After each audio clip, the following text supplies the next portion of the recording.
What We Never Chose. Love Without Courage. By Aressa. Chapter 1. The apartment was quiet in the way Sam preferred. No background noise, no television murmur, nothing to fill the space but the sound of her own breathing and the occasional hum of the refrigerator. Morning light filtered through the gauze curtains she'd hung precisely 6 months ago, casting soft rectangles across the hardwood floor. Everything in its place. No clutter on the counters, no shoes by the door, no evidence of chaos or hurry or need. The living room held a couch, a coffee table with a single coaster, a bookshelf organized by color. The kitchen was clean enough to photograph. No dishes in the sink, no coffee rings on the counter, no magnets or notes cluttering the refrigerator door. Her bedroom contained a bed, a nightstand with a lamp and a glass of water, and nothing else. She'd lived here for 2 years and it still looked like a staged apartment in a real estate listing. Some people found that unsettling. Jordan had, the first time they'd visited. "Do you actually live here?" they'd asked, peering into the pristine kitchen. "Or is this just where you keep your body between work shifts?" Sam had smiled and offered them coffee. She stood at the kitchen counter now in her running clothes, a glass of water in one hand, her phone in the other. The text had come in while she was out on her 5-mile loop through Golden Gate Park, and she'd ignored it until now. "Hey. Had a great time last night. Want to grab dinner this weekend? Maybe that Thai place you mentioned?" She read it twice. Set down her water glass. Thought about the date, a pleasant enough evening with a woman named Claire who worked in tech and laughed easily and touched Sam's arm when she talked. Claire was attractive. Interesting. Uncomplicated. Sam had kissed her goodnight outside the restaurant, brief and promising, and walked home alone thinking that was probably enough. She typed, "Thanks for a lovely evening. I think I'm not really looking for anything serious right now. I hope you find what you're looking for. Polite. Kind. Final." She hit send before she could second guess it, then deleted the thread entirely. It was a habit, keeping her phone clean, her contacts limited, her history manageable. No trailing conversations. No digital breadcrumbs of almosts and maybes. The shower was hot enough to pink her skin. She stood under the spray longer than necessary, eyes closed, letting the water beat against the back of her neck where tension lived. 30 years old. Successful graphic designer. Good apartment in a decent neighborhood. Friends who cared about her. A life she'd built deliberately, brick by brick, boundary by boundary. She should feel more satisfied than she did. By the time she toweled off and dressed, dark jeans, a gray t-shirt, the same small silver studs she wore every day, it was nearly 9. She made coffee in the French press Jordan had given her for Christmas, measured and timed, then sat at her desk by the window with her laptop and the morning's first caffeine. Her inbox was manageable.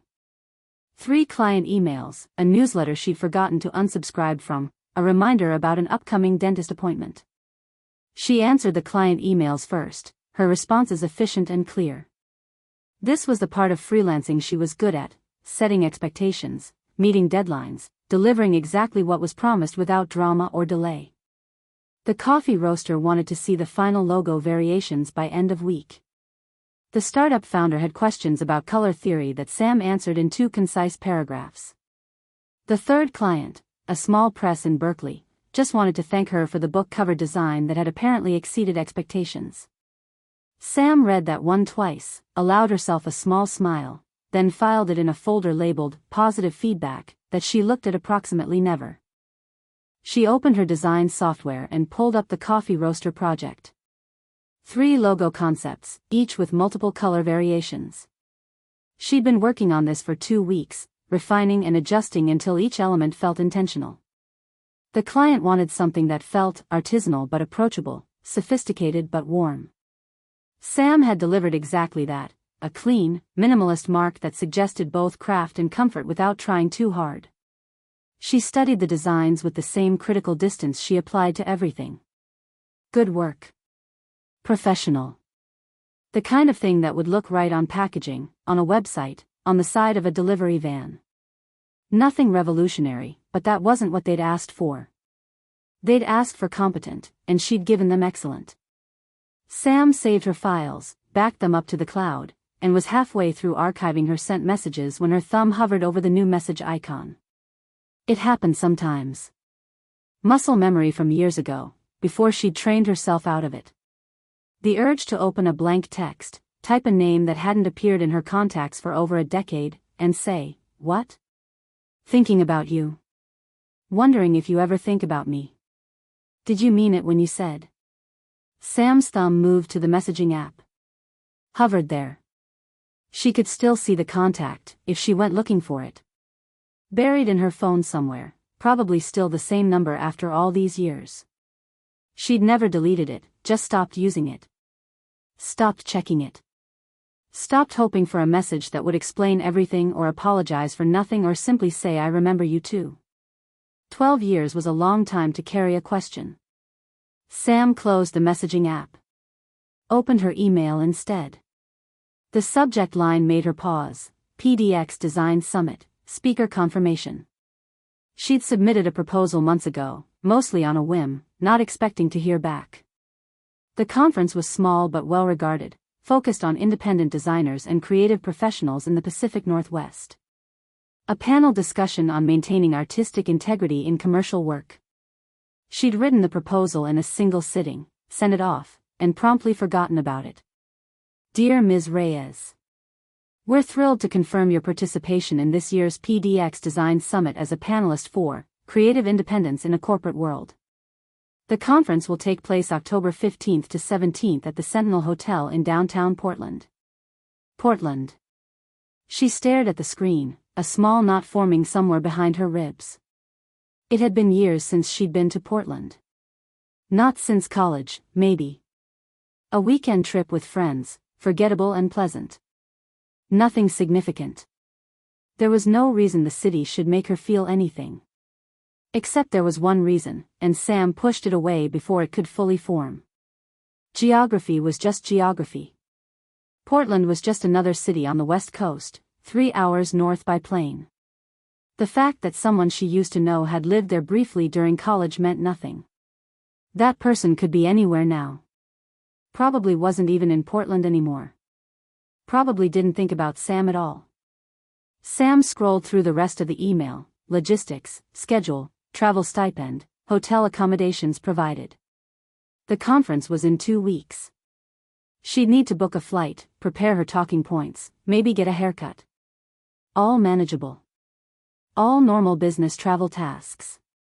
She replied with a brief confirmation, her fingers steady on the keyboard. Thank you for this opportunity. I'm honored to participate and look forward to the event. Professional. Appropriate. Revealing nothing.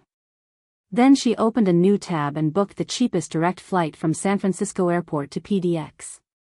Wednesday to Sunday. 4 days. She could manage 4 days. The booking confirmation appeared in her inbox 30 seconds later.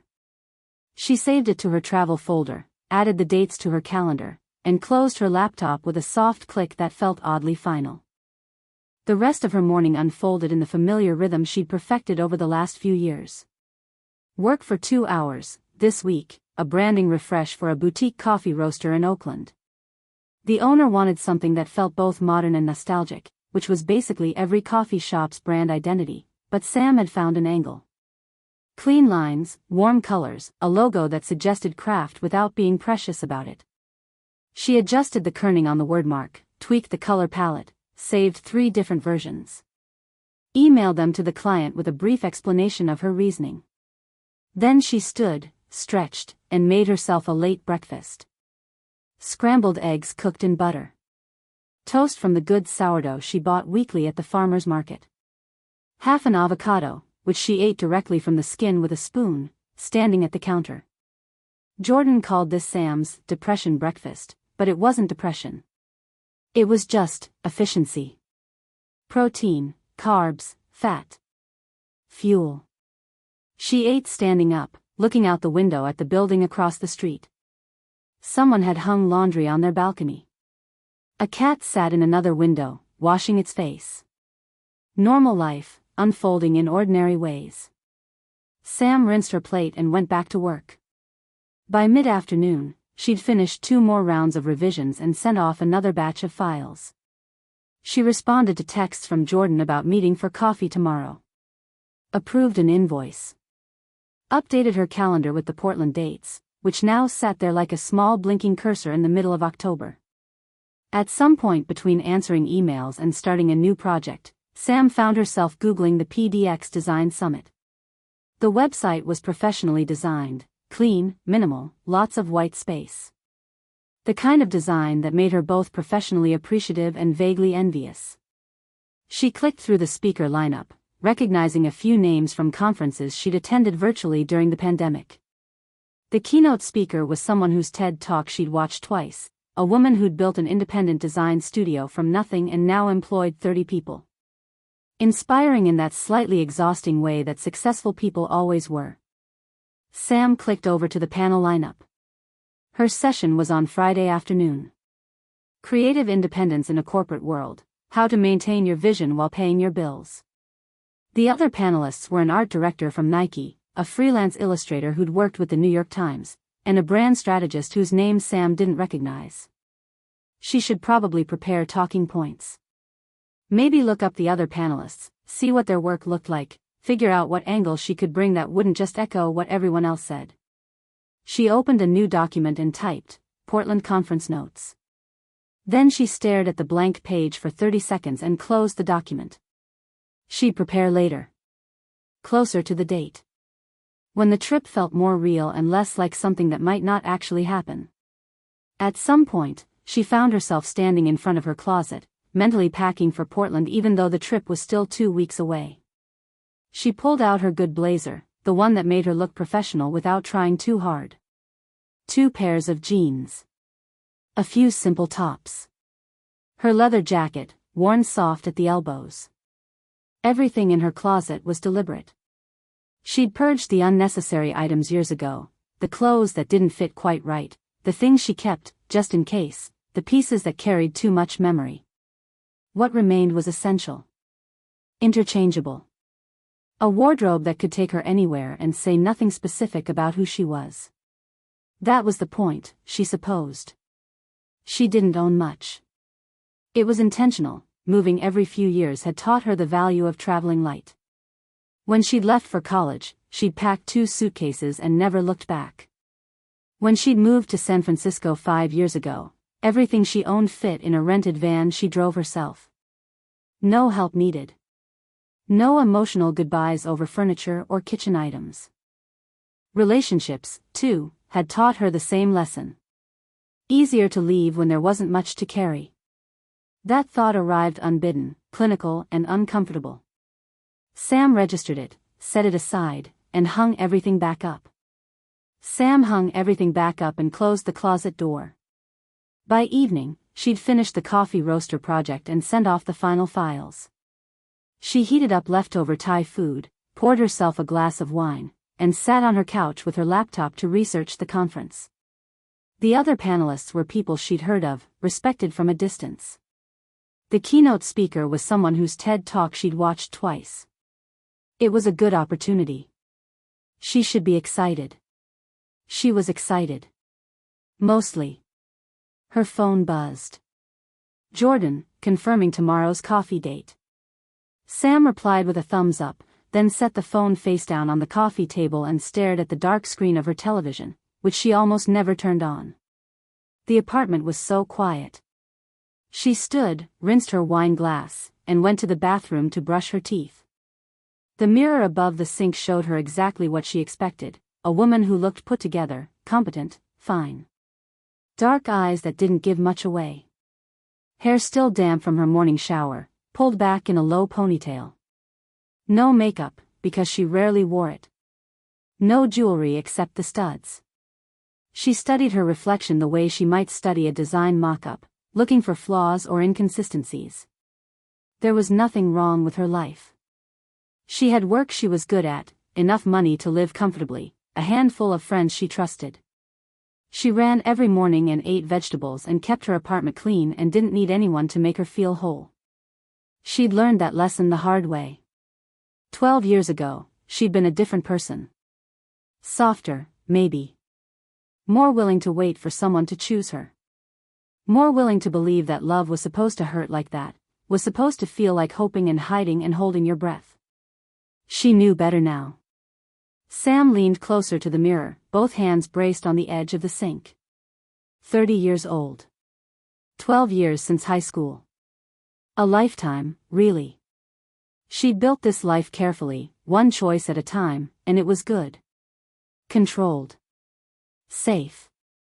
Satisfying, even. If it felt a little hollow sometimes, if she woke up in the middle of the night and reached for someone who wasn't there, who had never really been there, that was just the cost of self-preservation. She'd paid worse prices before. Sam looked at herself a moment longer. Composed. Successful. Alone. She was fine with that. She had to be. Sam turned off the bathroom light and went to bed. Tomorrow she'd meet Jordan and probably get interrogated about turning down Claire. Next week she'd finish 2 more client projects. The week after that, she'd fly to Portland and talk to strangers about creative independence and try not to think about the fact that the last time she'd felt truly independent was before she'd ever fallen in love with someone who couldn't love her back. The last thought before sleep was the same one she had most nights, arriving like a familiar ghost. I wonder if you ever think about me. Then she turned over, pulled the blanket up to her chin, and let the quiet apartment hold her until morning. Chapter 2. The coffee shop was Jordan's choice, a small place in the Mission with good espresso and terrible seating. Sam arrived 5 minutes early and claimed one of the 2-person tables by the window, ordering a black coffee and settling in to wait. The chair was as uncomfortable as she remembered, one of those metal things designed more for aesthetic than actual human use, but the light was good and she could watch the street.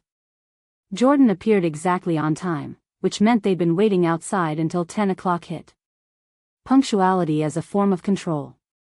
Sam recognized the impulse. You look tired, Jordan said by way of greeting, dropping into the chair across from Sam with the kind of loose-limbed ease that came from being completely comfortable in your own body. They were wearing charcoal slacks and a white button-down, sleeves rolled to the elbows, thick-framed glasses perched on their nose. Their wedding band caught the light when they gestured toward the counter. I'm getting a courte-du. You want anything else? I'm good. Of course you are. Sam watched them order, watching the barista's face brighten at whatever Jordan said. That was Jordan's particular gift, the ability to make strangers feel like they were in on some private joke. Sam had never quite figured out how they did it. When Jordan came back with their drink, they settled into the chair and studied Sam with the kind of direct attention that made most people uncomfortable. Sam was used to it. So, Jordan said. Claire. There's nothing to say about Claire. You went on a date with her Tuesday. It's now Thursday. That's something. We had dinner. It was nice. I'm not seeing her again. Jordan took a sip of their coffee, still watching Sam over the rim of the cup. Was she terrible? No. She was lovely. Boring? No. Bad kisser? Jordan. Too short. Too tall. Chewed with her mouth open? None of those things. Then what was it? Sam shifted in her uncomfortable chair. There doesn't have to be something wrong with someone for me to not want to date them. True. But there usually is, with you. Jordan set down their cup and leaned forward slightly. Let me guess, she liked you too much. Wanted a second date too soon. Texted back too quickly. Some completely normal thing that you've decided means she's too eager. The accuracy stung. That's not. Or maybe she reminded you of someone. Said something that triggered some ancient wound you refused to actually deal with. Or maybe, and this is my personal favorite, she was perfectly fine but you've already decided that anyone who could like you must have questionable judgment. That's not fair. Isn't it? Sam looked down at her coffee. Jordan wasn't wrong. Claire had texted back quickly, within an hour of Sam's goodnight text. She'd seemed genuinely interested. She'd asked questions and listened to the answers and laughed at Sam's dry observations about the restaurant's overly pretentious menu. She'd been warm and present and uncomplicated. All the things Sam claimed to want. All the things that had made Sam want to run. "I'm trying to understand," Jordan said, their voice gentler now. "You've been single for what, 8 months now? Every time I think you're actually going to give someone a real shot, you pull this." "Pull what?" "The polite exit. The thanks but no thanks. The I'm not looking for anything serious right now." Jordan's voice took on a deliberately neutral tone that was clearly meant to sound like Sam. It didn't, but Sam let it slide. "Maybe I'm not looking for anything serious. Maybe you're not looking for anything at all." Sam turned her coffee cup in her hands, watching the dark surface catch the light. The shop was filling up around them, the mid-morning crowd, people with laptops and headphones claiming tables for the long haul. A couple in the corner was having what looked like either a very intense first date or the beginning of a breakup. Hard to tell which. "I'm fine being single," Sam said finally. "I like my life the way it is." "I didn't say you weren't fine.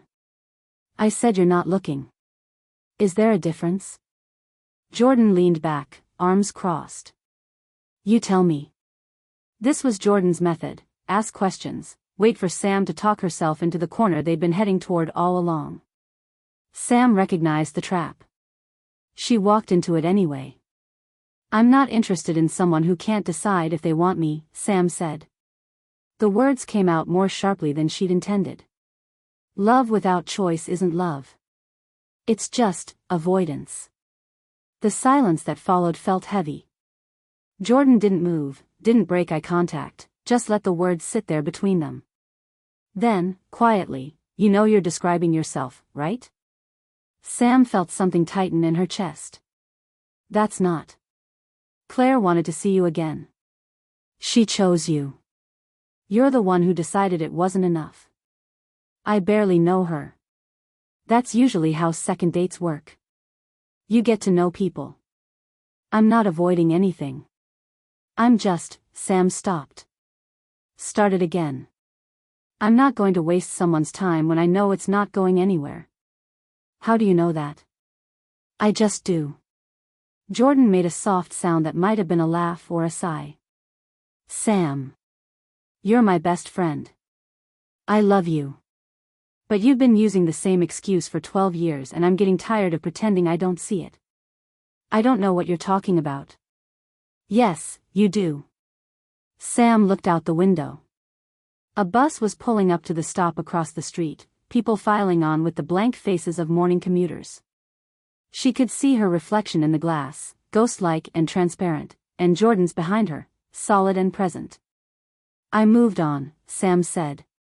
"A long time ago." "Did you?" "Yes." "Then why are you still so angry?" The question landed like something physical. Sam turned back to Jordan, ready to deny it, but the words wouldn't come.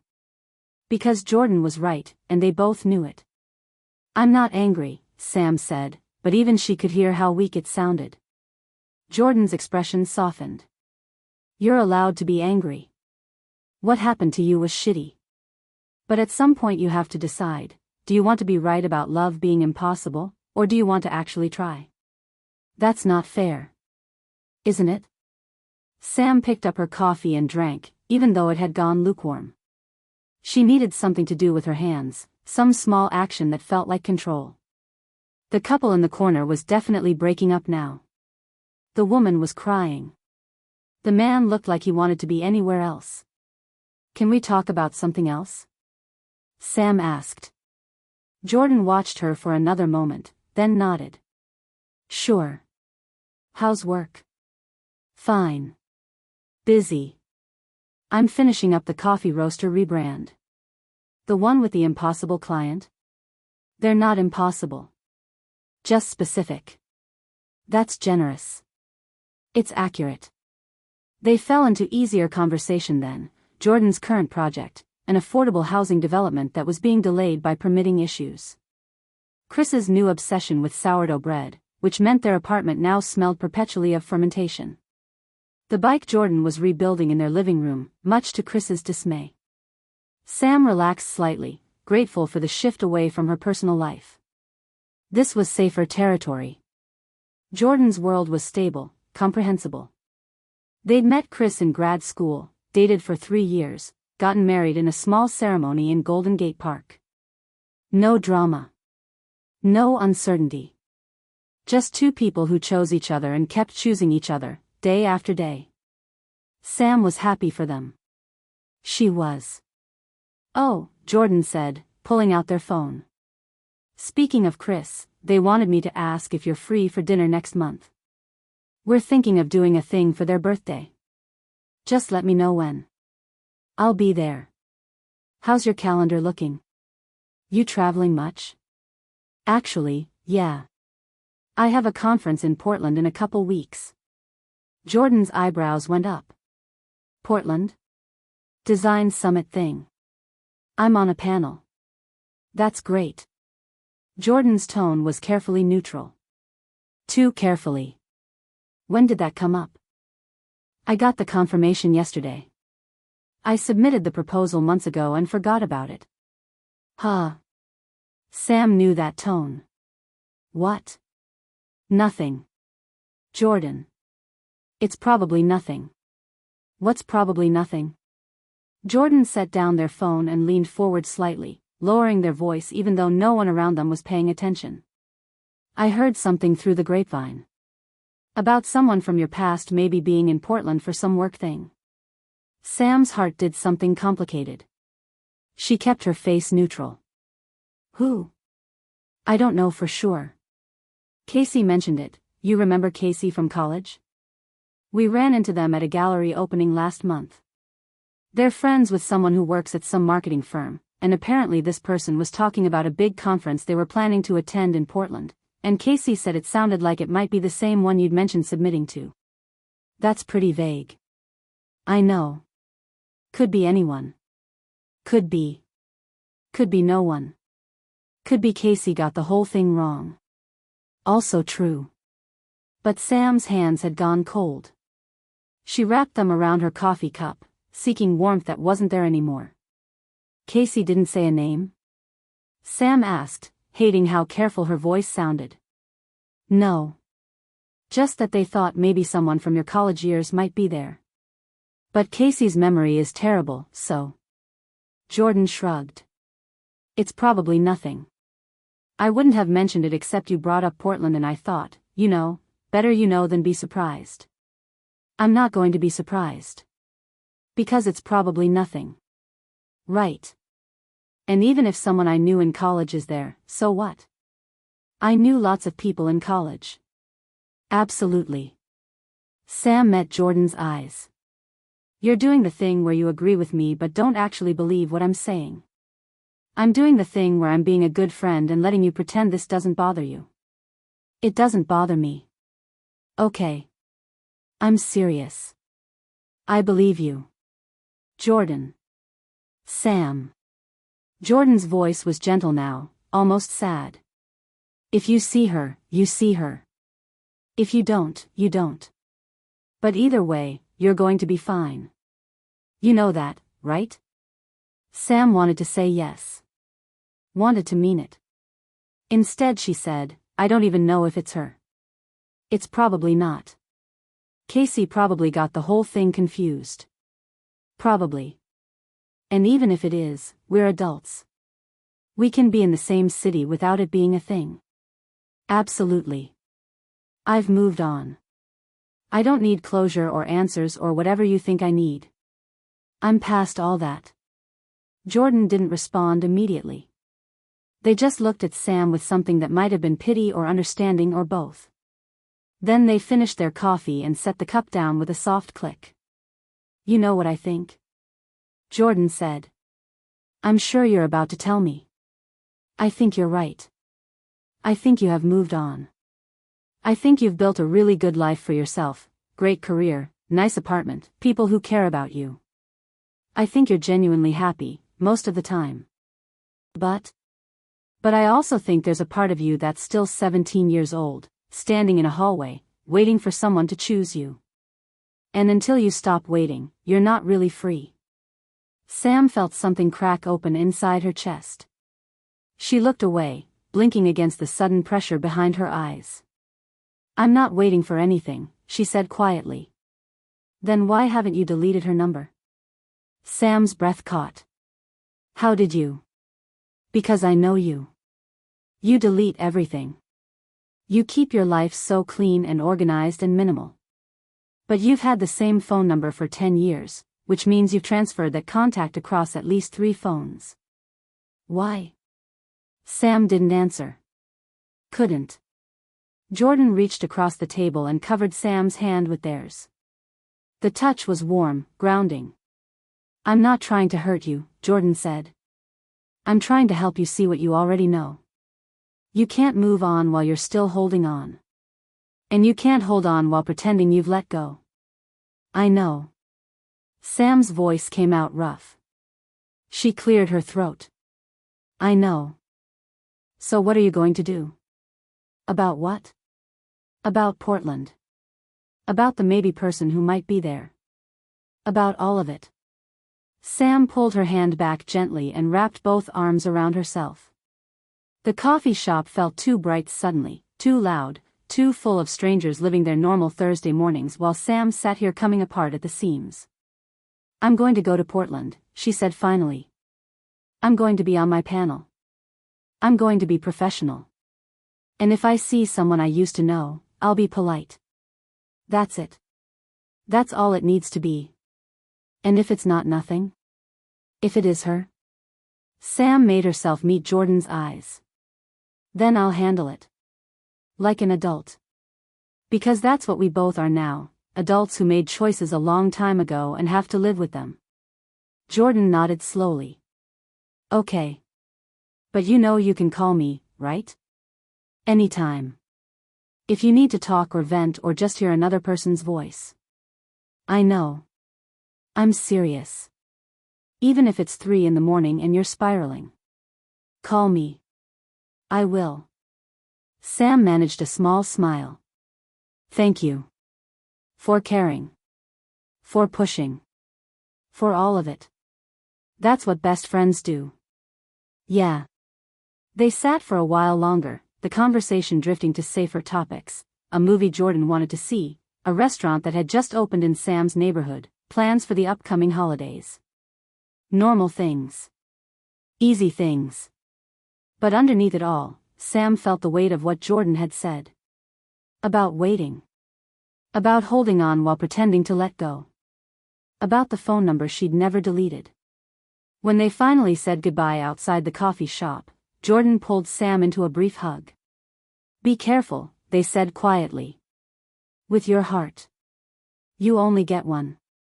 I know. Do you? Sam stepped back and adjusted her jacket, needing the small action to steady herself. I'm fine, Jordan. I promise. It's just a conference. Just Portland. Just a few days. Jordan looked like they wanted to say more, but they just nodded. Text me when you land. Let me know you got there safe. I will. Sam walked home alone, hands in her pockets, thinking about choices and phone numbers and all the things she told herself she'd let go of but kept anyway, just in case. Just in case what? She'd never let herself finish the thought. But she knew. She'd always known. When she got home, she stood in her quiet apartment and pulled out her phone. Scrolled through her contacts. Found the entry she was looking for, the one she'd looked at hundreds of times over the years without ever pressing call. Nicole Chen. The number was probably wrong by now. People changed phones, changed carriers, changed their whole lives. It had been 12 years. Nicole could be anywhere. Could be anyone. Could be married with kids or living abroad or completely unrecognizable from the person Sam had known. Sam stared at the name for a long moment. Then she locked her phone and set it down on the counter. Not today. Maybe not ever. But she didn't delete it either. Chapter 3. The week before Portland passed in the same measured rhythm that had defined Sam's life for years. Work, run, eat, sleep, repeat. She finished the coffee roaster rebrand and sent off the final files with a satisfaction that felt earned. 3 logo variations, each with complete brand guidelines, color specifications, typography pairings, and usage examples. Professional. Thorough. Exactly what they'd asked for. The client responded within an hour with effusive praise that Sam read once, acknowledged politely, then filed away in her positive feedback folder. She allowed herself a moment of professional pride. The work was good, and she knew it, then closed her laptop and went for a long run through Golden Gate Park. The weekend was for personal projects and errands. She updated her portfolio website, adding the coffee roaster work now that it was finalized. She went to the farmer's market and bought vegetables for the week: bell peppers, zucchini, a bunch of kale she'd probably use in exactly one meal before it went bad. She did laundry and cleaned her already clean apartment and tried not to think about Portland. She allowed herself to sleep in one morning until 7, which was practically decadent by her standards. Then she spent the afternoon sketching, not for work, just for the meditative quality of putting pen to paper. Abstract shapes, typography experiments, little observations from her morning run. Her sketchbook was one of the few things in her life that wasn't for anyone else. She didn't share these drawings, didn't turn them into portfolio pieces, didn't show them to clients. They were just hers. Early in the week, a new project inquiry arrived, a tech startup that needed a complete visual identity. The founder had found Sam through a referral and wanted something innovative but approachable, tech-forward but human-centered, which was basically what every startup wanted. Sam scheduled a call for the week after Portland and spent the afternoon sketching preliminary concepts even though she hadn't officially taken the job yet. It was easier to think about logos and color palettes than about conferences or cities or people who might or might not be there. She worked efficiently, methodically, losing herself in the familiar process of iteration and refinement. This was what she was good at, taking vague ideas and turning them into concrete visual systems. Making order out of chaos. Creating clarity from confusion. If only the rest of life worked that way. By Tuesday, she'd packed her conference materials and printed her boarding pass. Everything was ready except for the actual suitcase, which still sat empty in her closet like an accusation. Wednesday afternoon, Sam took a break from client emails to scroll through social media, something she did rarely and without much interest. Her feed was the usual mix of design inspiration, industry news, and the occasional personal post from people she'd worked with over the years. She scrolled past a logo redesign, an article about typography, a photo of someone's new puppy. Then she stopped. The photo was casual, clearly a candid shot taken by someone else. A softball field, late afternoon sun casting long shadows. A group of women in matching jerseys, arms around each other's shoulders, grinning at the camera with the particular exhaustion that came from recreational sports. And there, third from the left, was a face Sam hadn't seen in person in over a decade. Mika Santos. She looked the same, broad smile, confident stance, short dark hair that fell just past her ears. The jersey said Bay Area Sluggers across the chest. Someone had tagged her in the comments at Mika Santos, "You killed it today." Sam studied the photo longer than she should have. Mika looked happy. Genuinely, unself-consciously happy in the way people looked when they were exactly where they wanted to be, doing exactly what they wanted to do. In high school, Mika had been everything Sam wasn't: out, proud, unapologetic. While Sam had hidden in quiet corners and stolen glances, Mika had walked through the halls holding her girlfriend's hand. While Sam had made herself small and invisible, Mika had taken up space without apology. Sam had wanted to be her. Had wanted to be with her. Had done neither, because wanting things out loud had always felt too dangerous. She scrolled past the photo and kept moving through her feed. A restaurant opening. Someone's vacation photos. An ad for running shoes. But her thumb hovered over the back button. She scrolled up again, found the photo, looked at it one more time. Mika was tagged. Sam could click through to her profile. See what she'd been up to for the last 12 years. See if she was still in the Bay Area, still playing softball, still living the kind of open, uncomplicated life Sam had always envied. She didn't click. Instead, she closed the app, set down her phone, and went back to work. Some wants were better left unexamined. The evening before her flight, Sam finally opened her suitcase and began the methodical process of packing. She laid everything out on her bed first, a habit from years of travel, back when she used to move every few years and needed to make sure she hadn't forgotten anything essential. The ritual was soothing in its predictability. She started with clothes, 2 pairs of jeans, both dark wash, both perfectly fitted. 3 simple tops, a black tee, a gray Henley, a cream-colored blouse that could work for either casual or professional settings. The good blazer for the panel, a structured navy piece that she'd bought on sale 3 years ago and had never regretted. Her leather jacket for evening, because Portland in October could be cold and Sam had learned the hard way that being underdressed was worse than being overdressed. Shoes next, her broken-in black ankle boots for walking, professional flats for the conference. She'd wear the boots on the plane to save space. Toiletries went into a clear quart-sized bag, minimal skincare, travel-sized shampoo and conditioner, toothbrush and toothpaste, deodorant. She didn't wear makeup regularly, so that was one less thing to pack. Just her moisturizer with SPF and lip balm. Simple. Efficient. Her laptop went into its padded sleeve, along with her charger and a small power bank. Her phone charger. Earbuds. The conference badge they'd emailed her to print. A folder with her panel notes, even though she'd barely looked at them. And finally, a book, the same novel she'd been carrying in her bag for 3 months and had read exactly 40 pages of.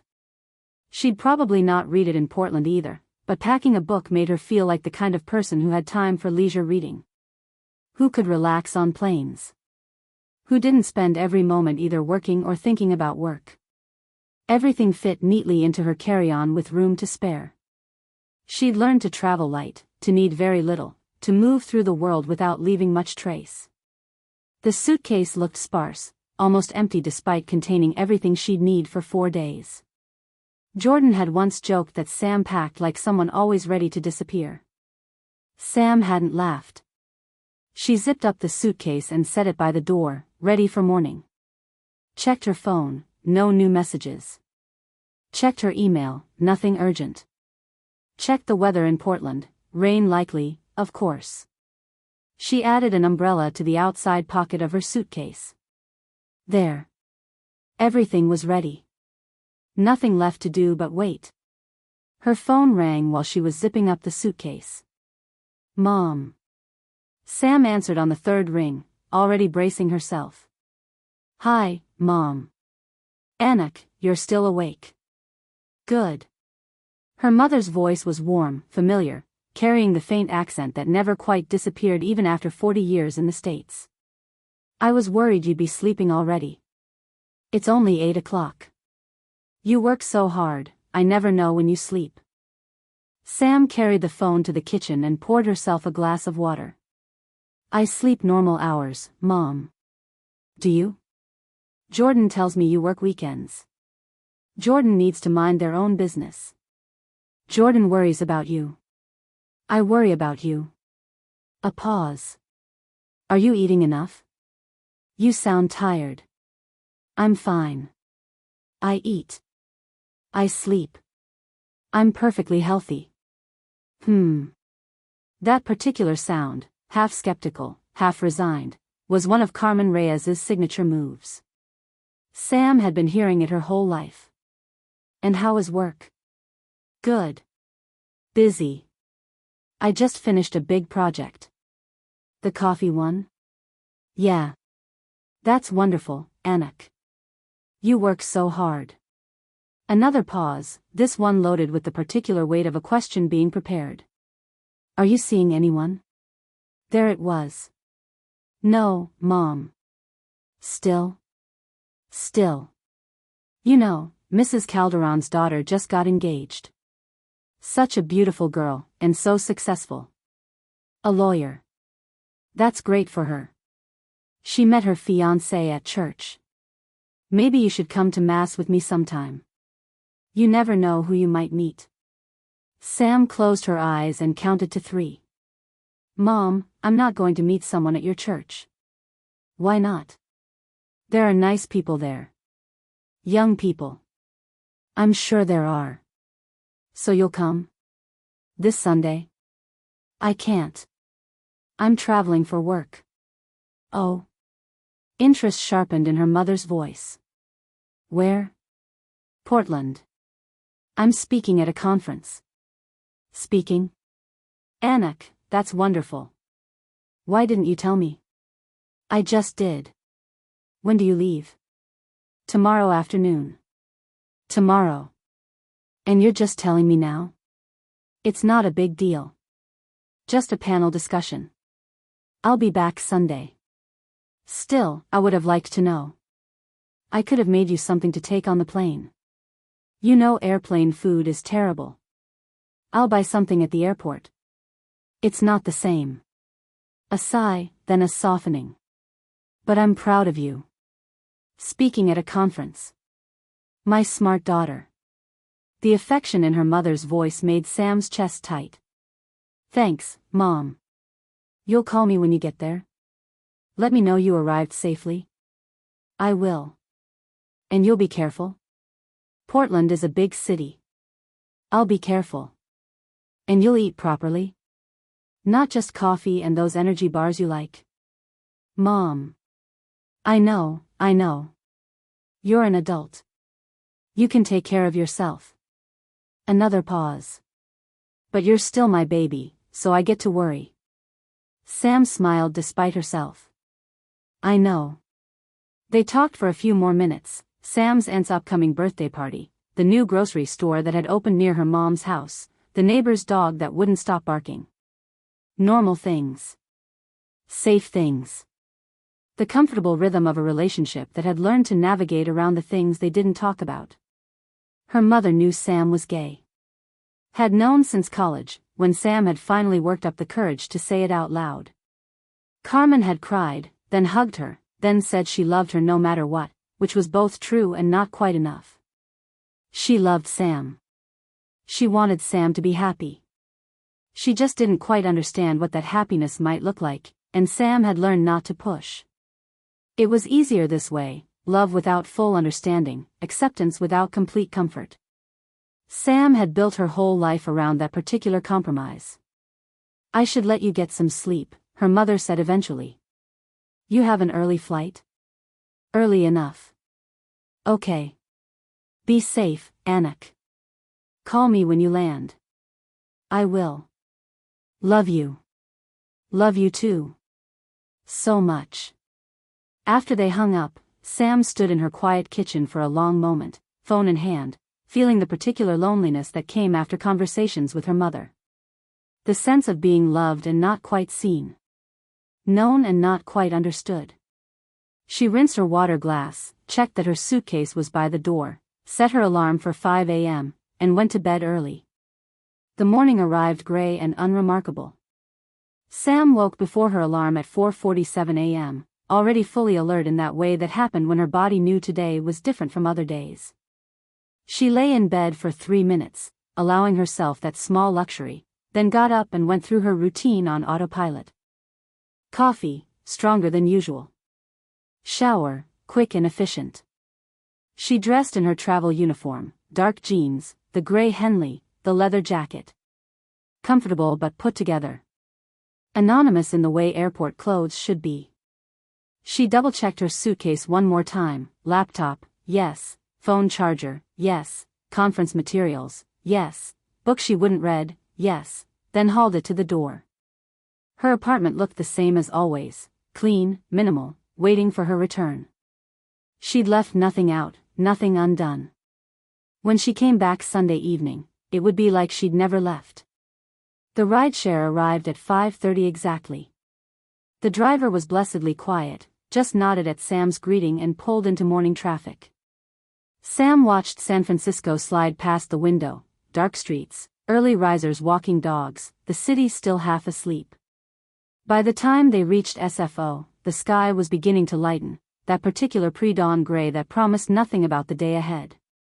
The airport was predictably crowded even at 6 in the morning, full of business travelers and families and people who looked as tired as Sam felt. She moved through the familiar choreography: check-in kiosk, baggage drop. She kept her carry-on, always, security line. She'd worn slip-on boots specifically for this, knew to have her laptop and liquids ready before she reached the bins, knew to keep her boarding pass in her pocket, not her bag. Efficient. Practiced. Unremarkable. Through security in 15 minutes, which was good for a morning in October. She found her gate, B7, then detoured to get coffee and breakfast. The airport Starbucks had a line 20 people deep. Sam joined it, patient, scrolling through her phone while she waited. Email, nothing urgent. Weather, still rain in Portland. News, nothing that concerned her. She opened Instagram without thinking, then closed it immediately. She didn't need to look at Mika's profile. Didn't need to wonder if Mika ever thought about high school, about the quiet girl who'd watched her from across classrooms and cafeterias and never said a word. Sam bought her coffee, medium dark roast, black, and a breakfast sandwich she'd eat half of. Found a seat near the window where she could watch planes take off and land, mechanical and precise. The airport was a liminal space, full of people in transit, everyone heading somewhere else. Sam had always found airports oddly comforting, anonymous and temporary, a place where no one expected anything from you except to get on your plane and leave. She sat near the window and watched a 737 push back from the gate across the tarmac. Watched the ground crew in their bright vests directing traffic. Watched a family at the gate across from hers, 2 parents, 3 kids, everyone looking exhausted even though it wasn't even 7 a.m. The youngest was crying, face red and crumpled. The dad was trying to console her while the mom wrangled the other 2. Normal chaos. Normal stress. Sam's life had none of that. By choice. By design. Her flight was on time. The gate was filling up with other Portland-bound passengers, business people in rumpled suits checking their phones, tourists with backpacks studying their guidebooks, a family with 2 small children who were already having a meltdown about snacks. Sam opened her laptop and pretended to work, responding to emails she could have easily answered later. Anything to keep her hands busy, her mind occupied, her thoughts away from the fact that in 3 hours she'd be in Portland. The city where Nicole had gone to college. The city where Nicole might still be. The city where.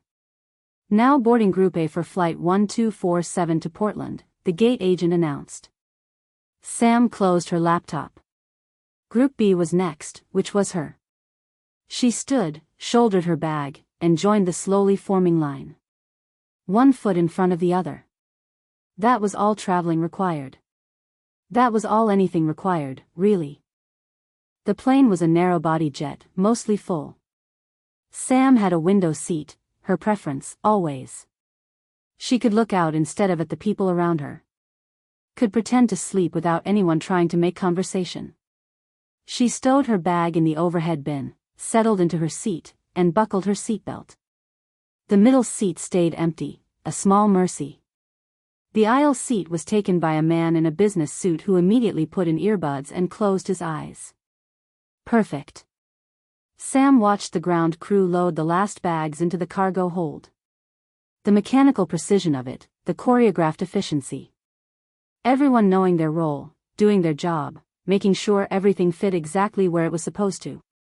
Sam's whole life was like that, everything in its place, nothing left to chance, no room for chaos or surprise. The plane pushed back from the gate.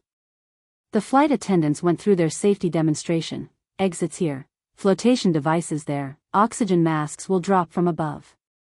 Sam had heard it hundreds of times. She listened anyway, because paying attention to safety briefings was what responsible people did. The engines roared to life. And then they were moving, rolling down the runway, picking up speed. Sam watched the ground race past her window, faster and faster. The moment of lift, that brief suspension between earth and sky, when the wheels left the ground and everything went weightless and anything seemed possible. San Francisco fell away below them. The bay stretched out, silver in the early morning light. The bridges, the hills, the city she'd called home for 5 years.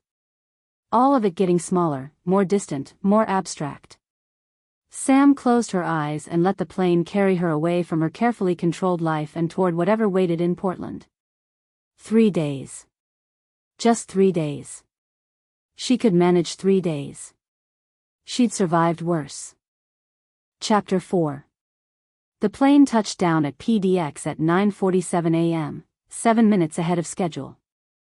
Sam waited for the seatbelt sign to turn off, then retrieved her bag from the overhead bin and filed out with the other passengers. The jetway smelled like recycled air and cleaning solution. Portland welcomed her with fluorescent lights and the mechanical voice of gate announcements. She made her way through the airport on autopilot, following signs to ground transportation, past the carpet with its distinctive teal pattern, past coffee shops and newsstands and travelers moving in all directions. The air outside was cool and damp, threatening rain but not yet delivering. She joined the rideshare queue and checked her phone while she waited. 2 emails from clients. A text from Jordan, "Text me when you land." Sam replied, "Landed. Alive. Will survive." Jordan's response came immediately, "That's the spirit. Call if you need anything." Sam pocketed her phone and watched the line move forward. 10 minutes later, she was in the back of a sedan heading toward downtown, watching the city unfold through rain-spotted windows. Portland looked exactly as she remembered from her one college visit: trees everywhere, bridges spanning the river, buildings that managed to feel both industrial and organic. Gray skies that promised the rain everyone talked about. The driver had NPR on low volume. Something about local politics, then weather. Expecting unusually heavy rainfall beginning this evening. The National Weather Service has issued a flood watch for the greater Portland metro area through Saturday morning. Sam half listened, watching the city pass by. The hotel appeared after 20 minutes, the Sentinel, a renovated historic building in the Pearl District. Elegant without being ostentatious. Exactly the kind of place that hosted small professional conferences. Check-in was efficient. The lobby was all exposed brick and modern furniture, trying to balance historic charm with contemporary design. Sam approved professionally even as she felt nothing personally. The clerk handed her a key card and a conference welcome packet. "You're on the 8th floor. Elevators are just past the restaurant. The PDX Design Summit registration desk is in the Cascade Ballroom on the 2nd floor, open until 6 p.m. today. Will you need anything else?" "I'm fine. Thank you." Her room was clean and impersonal in the way hotel rooms always were. Queen bed, desk, bathroom with complimentary toiletries, window overlooking the street. Sam set her suitcase on the luggage rack and stood for a moment in the quiet, feeling the particular loneliness of being alone in a strange city. Then she unpacked methodically, clothes in the dresser, toiletries in the bathroom, laptop on the desk. Creating order. Claiming space. Making the unfamiliar slightly less so. It was only 11 a.m. The conference didn't officially start until tomorrow, but there was an optional registration and mixer this evening. Sam had planned to skip it. She didn't do well with forced networking, but now that she was here, the thought of spending the entire day alone in this room felt worse than the prospect of small talk with strangers. She changed into fresh clothes, grabbed her conference materials, and headed downstairs. The registration desk was staffed by 2 friendly volunteers who checked her in, gave her a name badge and tote bag full of branded merchandise, and directed her to the schedule. Sam scanned it quickly: panels, workshops, keynotes. Her session was Friday afternoon. Until then, she was just another attendee. She spent the afternoon sitting in on sessions that seemed interesting, one on sustainable design practices, another on building a freelance business. The speakers were competent. The audiences were engaged. Sam took notes more out of habit than necessity and tried not to check her phone for messages that wouldn't be there. Between sessions, she found herself scanning faces in the hallways. Looking for, what? Someone she might know? Someone from college? Someone with long dark hair and delicate features and a smile that made you want to be the reason for it? She forced herself to stop. This was paranoid. Jordan had heard a rumor, and rumors were usually wrong. Even if someone from Sam's past was at this conference, the odds of it being her were infinitesimal. Nicole could be anywhere. Probably was anywhere. Probably didn't think about Sam at all. Probably never had. Sam pushed the thought away and focused on the afternoon keynote. The cafeteria was loud with the particular chaos of hundreds of teenagers trying to eat lunch in exactly 47 minutes. Sam sat at the end of a table near the windows, picking at a sandwich she'd brought from home, not really tasting it. Around her, conversations overlapped, gossip, laughter, someone's dramatic retelling of something that happened in third period. She wasn't listening to any of it. Her attention was fixed on a table across the room, where a group of girls sat clustered together. One of them was laughing at something, head thrown back, completely unself-conscious. Dark hair caught the fluorescent light. Confident posture. The kind of person who took up space without apologizing for it. Sam watched, chest tight with a longing so intense it felt like drowning. She'd been watching for months now. Maybe longer. Trying not to be obvious. Trying not to care. Failing at both. The scene shifted, dreamlike and disorienting. Suddenly Sam was standing in a hallway, empty, echoing, the kind of space that existed between classes when everyone else had somewhere to be and you were caught in transit. The walls were that institutional beige that all high schools seemed to favor. Lockers lined both sides. Fluorescent lights hummed overhead. And then there was a voice. "Do you love me?" Sam turned, and there she was. Not the girl from the cafeteria. Someone else. Someone who stood too close, whose eyes were too bright, who was asking a question that Sam couldn't. The words stuck in Sam's throat. Her mouth opened. Nothing came out. "Sam." The voice was softer now. Pleading. "Just tell me. Do you love me?" Sam tried to speak.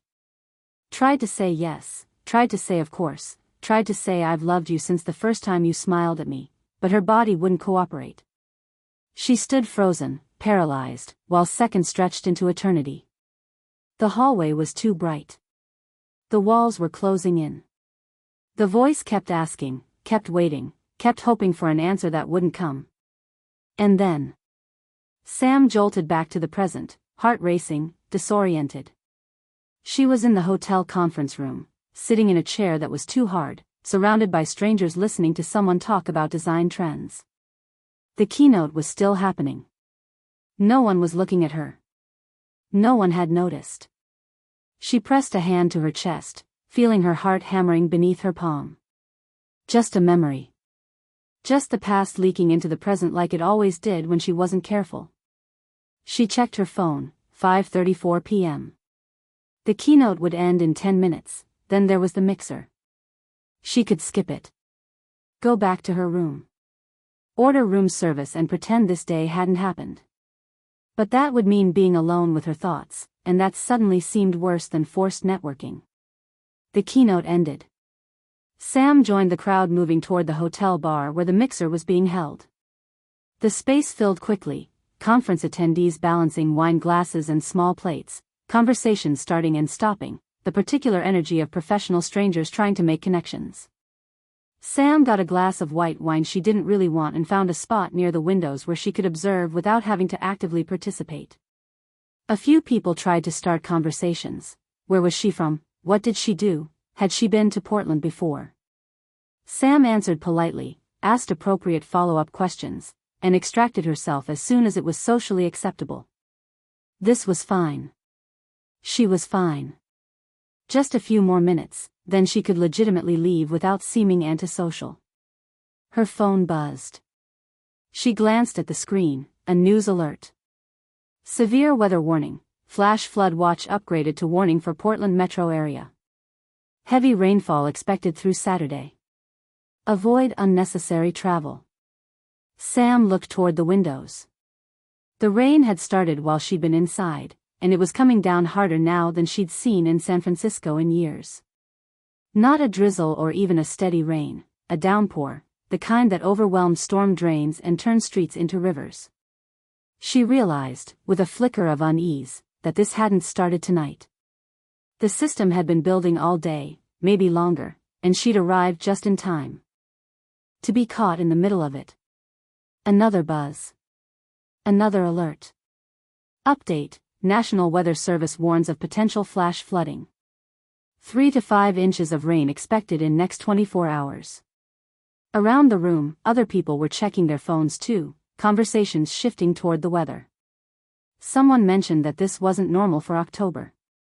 Someone else said something about climate change. A woman near Sam was trying to call someone, probably checking on travel plans. Sam pulled up the weather app. The radar showed a massive system sitting over the Pacific Northwest, not moving, just dumping rain. The forecast for tomorrow was worse, potentially 6 inches of rain, river flooding, travel disruptions. She thought about her return flight Sunday evening. Thought about the conference schedule, her panel on Friday. Everything was supposed to be normal, predictable, manageable. The lights flickered. Conversations paused. People looked up. The lights held steady, but the moment of uncertainty hung in the air. Sam's phone buzzed again. This time it was a text from the airline. Flight alert. Due to severe weather conditions, we are monitoring flights to, from PDX. Check your flight status regularly for updates. A man at the bar was talking loudly to someone, heard they're shutting down some of the highways. My colleague was trying to get out to the coast and they turned her around. Another alert, breaking, Portland International Airport experiencing weather-related delays. Several flights cancelled. Check with your airline for updates. The energy in the room was shifting now, from casual networking to something more tense. People were leaving the mixer, pulling out phones, making calls. Sam watched a woman near the door arguing with someone on the phone about whether to try to get home tonight or wait until morning. Sam checked the airline app. Her Sunday evening flight was still showing as scheduled, but flights tomorrow were already showing delays and cancellations. The rain against the windows sounded like static, constant and overwhelming. Another alert, evacuation advisory. Portland downtown hotels near river advised to prepare for possible evacuation. Monitor local news for updates. Sam's hotel wasn't near the river, but the advisory was enough to make her stomach tighten. Around her, the mixer was dissolving entirely, people gathering their things and heading toward the exits. She made her way to the registration desk, where a volunteer was fielding questions from a small crowd. Should be fine for tonight, but we're monitoring the situation. We'll send updates to all registered attendees via email. What about tomorrow's sessions? Someone asked. Right now everything is still scheduled as planned. We'll update you if anything changes. Sam didn't wait to hear more. She headed back to her room, joining a stream of concerned conference attendees in the elevator. On the 8th floor, the hallway was quiet except for the sound of rain against the windows at either end. In her room, Sam stood at the window and looked out at the city. The rain was relentless, turning the streets below into rivers of light and water. Car headlights reflected off wet pavement. She could see people hurrying along sidewalks, umbrellas blown inside out by wind she couldn't hear from up here. Her phone kept buzzing with alerts. Flash flood warning in effect until 6 a.m. Saturday. Major flooding reported on Highway 26. PDX Airport, all departing flights cancelled until further notice. Arriving flights being diverted. All flights cancelled. Sam stared at that last alert. All flights cancelled meant no one was leaving Portland. Which meant all the people who'd planned to fly out tonight were now looking for somewhere to stay. Which meant... Her phone rang. The hotel. Ms. Reyes? This is the front desk. I'm calling to inform you that due to the severe weather and city advisories, we're asking all guests to consider relocating to emergency shelter locations if you have transportation available. We're not requiring evacuation yet, but given the forecast, we wanted to give you advance notice. Is the hotel in danger? Not immediately, but we're being cautious. The city is recommending that anyone who can relocate outside the downtown flood zone do so. If you choose to stay, please keep your phone charged and monitor for updates. After the clerk hung up, Sam stood in her quiet room and weighed her options. Stay here and hope the hotel remains safe. Try to find another hotel outside the flood zone, though everything was probably already full. Head to an emergency shelter and spend the night on a cot in a gymnasium somewhere. All terrible options. Her phone buzzed again. The airline, all PDX flights cancelled through Saturday. Rebooking assistance available. We apologize for the inconvenience. Sam sank onto the edge of the bed and stared at her phone. Her carefully planned trip, arrive Wednesday, conference Thursday through Saturday, fly home Sunday, was falling apart.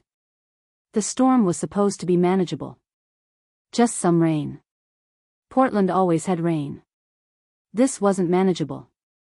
This was chaos. And Sam's entire life was built on avoiding chaos. She pulled up a hotel booking app and started searching for rooms outside downtown. Every search came back the same: no availability. No availability. No availability. The rain hammered against her window. Sam checked the conference website. No updates yet about tomorrow's sessions, but she couldn't imagine they'd still hold them if the city was flooding. Another alert: I-5 closed northbound due to flooding. Seek alternate routes. Her phone rang again. This time it was a number she didn't recognize. Hello? Ms. Reyes, this is the PDX Design Summit team. We're contacting all attendees to inform you that tomorrow's sessions have been cancelled due to the severe weather emergency. We'll provide updates about the rest of the conference schedule as the situation develops. Please stay safe. Sam thanked them and hung up. So. No conference tomorrow. No flights out. No available hotels. The city flooding around her and her standing in a hotel room that she might need to evacuate. Her controlled, predictable life had just become completely unpredictable. And somewhere in the back of her mind, barely acknowledged, was the thought that if the conference was cancelled, if everyone was scrambling for shelter, if the entire city was in chaos. If Nicole was here, she'd be dealing with the same situation.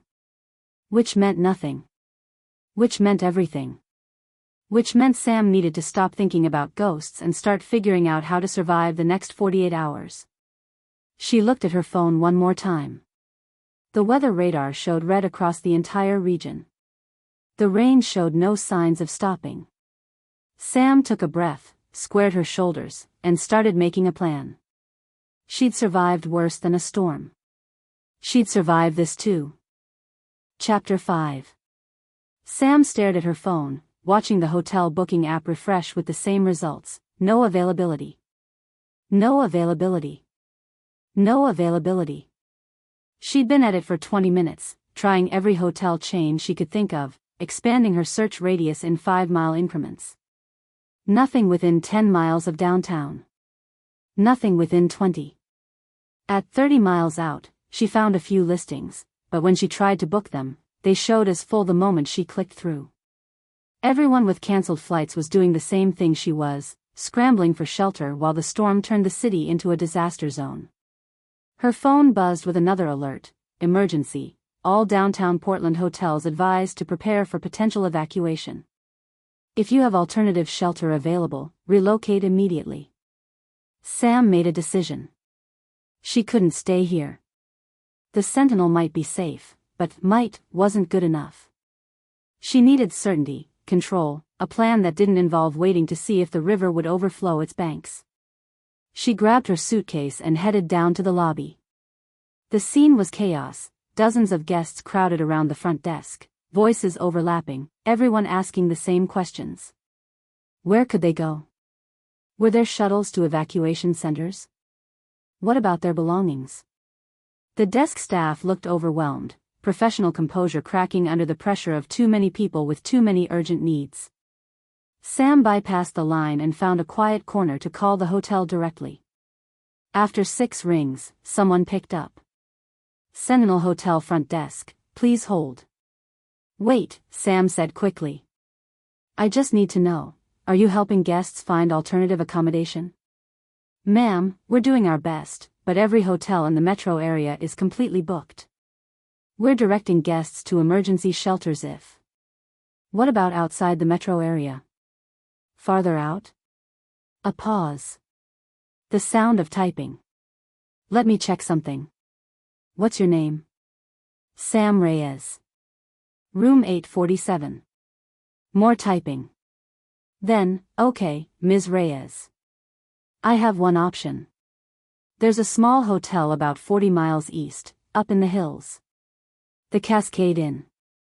They're usually empty this time of year, it's mostly a summer destination, but they still have a few rooms available. No promises on how long that'll last, though. Everyone's calling. Can you give me the number? I can try to book it for you. Might be faster. Please. Sam waited, pacing in her corner while chaos continued around her. A family with 3 small children was arguing with a desk clerk about whether they qualified for the emergency shelter. A businessman was yelling into his phone about canceled meetings. 2 college-aged kids sat on their luggage looking shell-shocked. The line clicked back. Ms. Reyes? I got you in. Last room they had. You'll need to get there tonight, though. They said if you're not there by midnight, they're releasing it. Sam checked her watch. 7:43 p.m. 40 miles in this weather could take 2 hours or more. I'll take it. Thank you. I'm emailing you the confirmation now. And Ms. Reyes? Be careful out there. Roads are bad and getting worse. Sam hung up and pulled up a rental car app.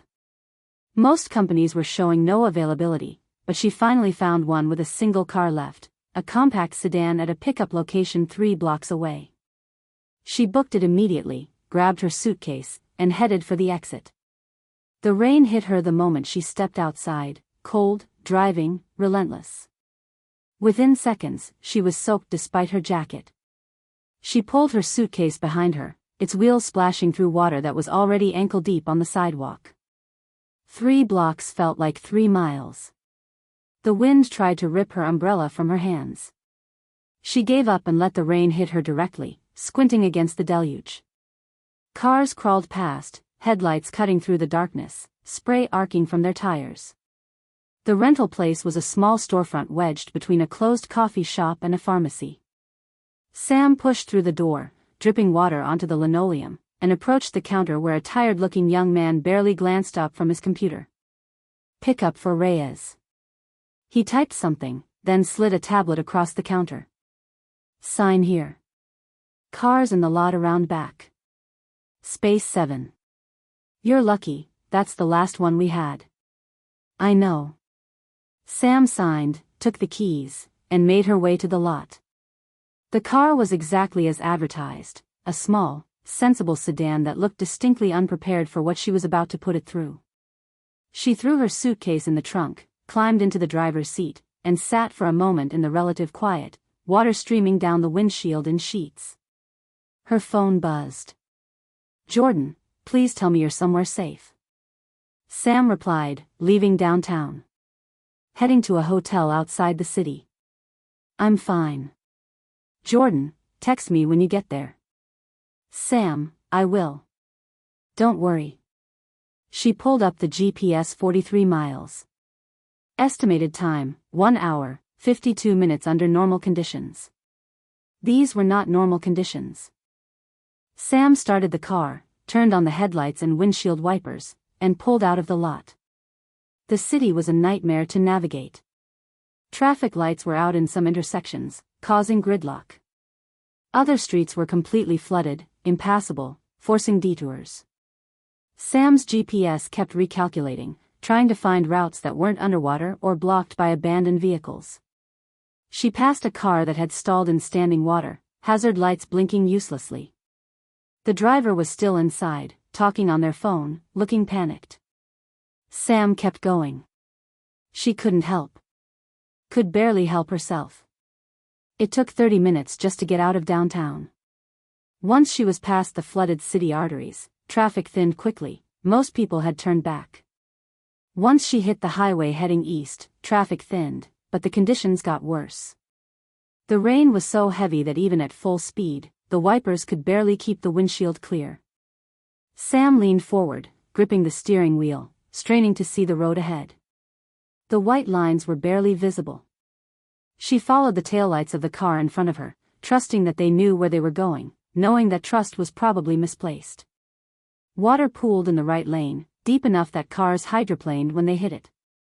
Sam watched an SUV lose traction and swerve wildly before the driver managed to correct. She moved to the left lane, heart pounding, and slowed down even more.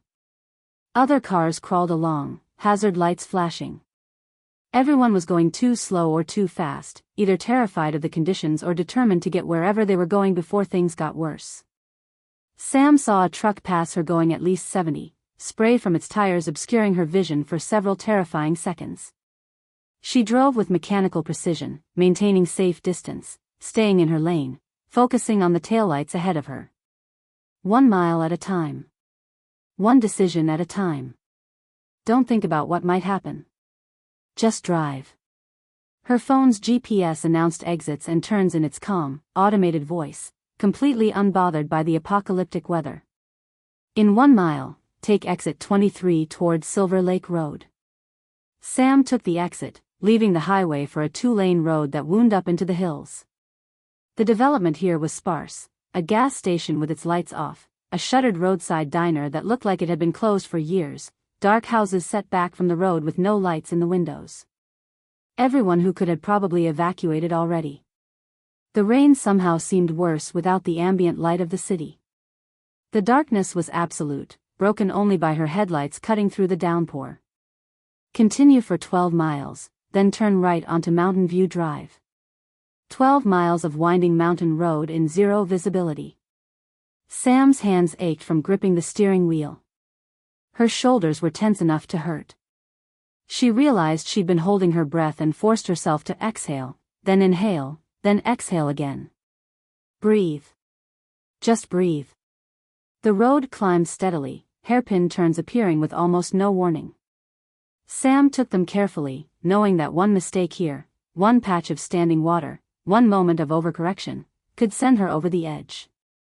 She couldn't see what was beyond the guardrails, but she imagined steep drops, trees, rocks. Nothing she'd survive. A deer leaped across the road 20 feet ahead of her. Sam's foot hit the brake instinctively, and the car fishtailed slightly on the wet pavement before the tires caught. Her heart hammered. The deer disappeared into the trees, unbothered by nearly causing what could have been a fatal accident. Sam waited for her hands to stop shaking, then continued. She thought about turning back. This was insane. Driving mountain roads in a storm like this, alone, to get to a hotel she'd never heard of before tonight. She could die out here and no one would know until morning. Jordan would get a call from the police. Her mother would cry. The conference would send condolences. But going back meant driving through the same conditions she'd just escaped. Returning to a city that was flooding, a hotel that might evacuate, chaos with no clear resolution. Forward was terrifying. Backward was impossible. So Sam kept driving. Turn right onto Mountain View Drive. This road was even narrower, barely more than a paved path winding through dense forest. No streetlights. No other cars. No houses or buildings, just trees pressing in on both sides, their branches creating a tunnel that her headlights barely penetrated. The isolation was complete.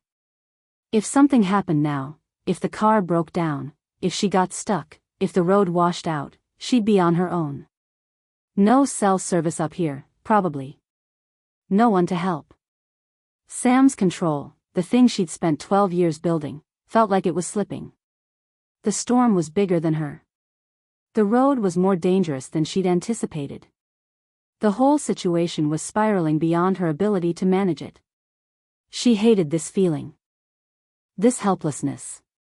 This surrender to circumstances beyond her control. She drove for what felt like hours but was probably only 20 minutes.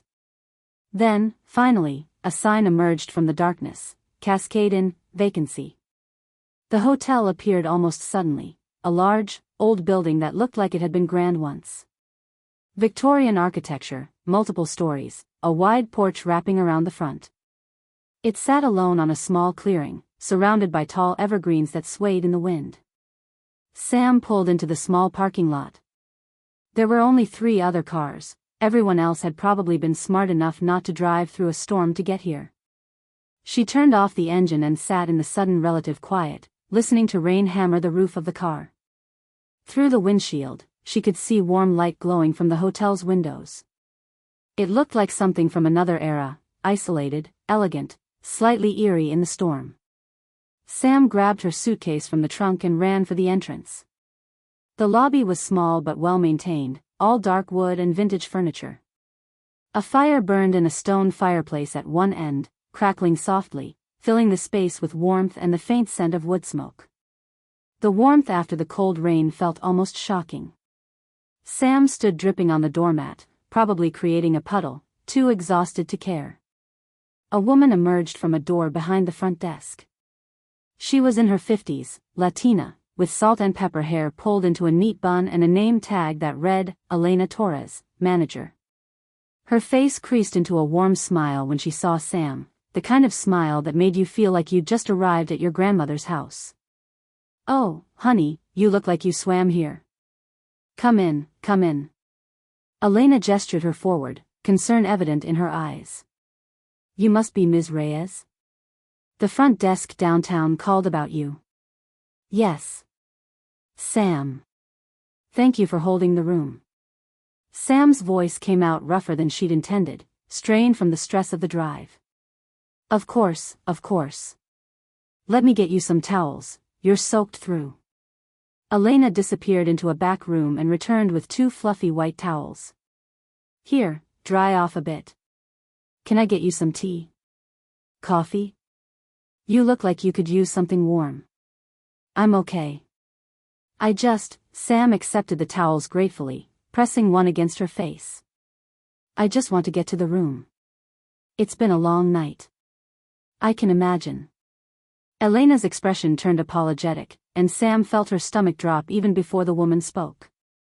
"Though I have to be honest with you, things have gotten a bit complicated in the last hour." Sam felt her stomach drop. "The room's not available?" "Oh no, we have the room. But we've had a few more people show up, refugees from the storm, like yourself, and we're down to just 1 room left now." Elena folded her hands on the desk, her expression genuinely apologetic. "I know this isn't ideal, but would you be willing to share? We have another guest who arrived about 30 minutes ago, and they've already agreed to the arrangement." Sam's first instinct was to refuse. She didn't share space well. Didn't like strangers in her personal area. Needed her routines and her privacy and her control. The thought of being trapped in a room with someone she didn't know, for potentially days, made her skin crawl. But the alternative was driving back into the storm, trying to find somewhere else, possibly ending up in her car or an emergency shelter or wrapped around a tree on some dark mountain road. "It's a room with 2 beds, Elena continued gently, reading Sam's hesitation. "Completely separate sleeping areas. Plenty of space. And honestly, you both might be here a few days given the forecast. The roads are only getting worse. I'd rather have you safe and a little uncomfortable than out there trying to find somewhere else." A few days. Sharing a room with a stranger. 4 days. Sam closed her eyes briefly. Tried to think rationally through the exhaustion and the adrenaline crash. When she opened them, Elena was watching her with patient understanding, the kind of look that said she'd seen every kind of crisis and knew that sometimes all you could do was make the best of bad options. "Is there really nowhere else?" "Not that I know of, honey. And even if there was, I wouldn't recommend driving back out in this. You made it here safely, that's a blessing. Don't push your luck." Elena's voice was gentle but firm. "I've been running this place for 20 years. I've seen storms come and go. This one's bad. Real bad. You're safer here." Sam thought about the drive up. The flooded roads, the deer, the fishtailing car, the absolute darkness and the terror of not being able to see more than 10 feet ahead. Elena was right. She was lucky to be here at all. Okay, Sam said finally. I'll share. Thank you for being flexible. I know it's not what you planned.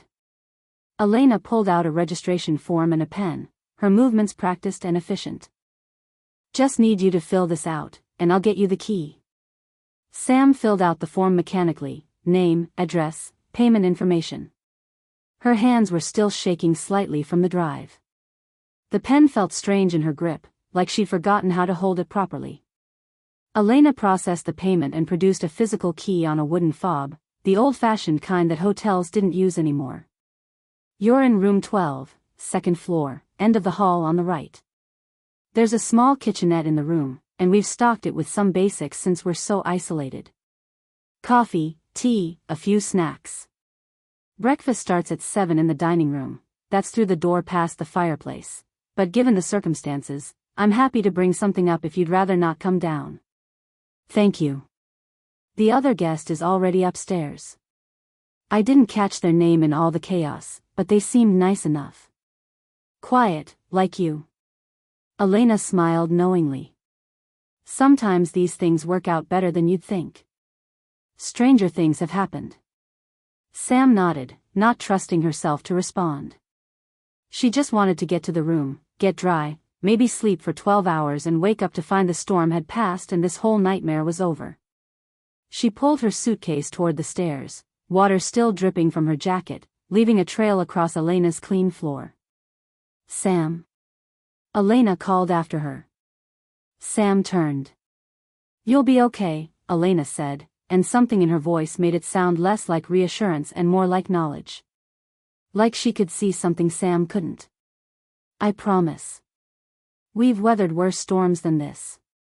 Sam managed a small smile and headed up the stairs. The second floor was quiet, just a long hallway with dark carpet and vintage sconces providing warm light. Sam found room 12 at the end, a dark wooden door with brass numbers. She raised her hand to knock, then hesitated. Should she knock on her own room? Announce herself somehow? Just walk in? The exhaustion made the decision for her. She slid the key into the lock, turned it, and pushed the door open. The room was larger than she'd expected, 2 queen beds on opposite walls, a small sitting area with a couch and coffee table, the kitchenette Elena had mentioned tucked into an alcove, a door that presumably led to the bathroom.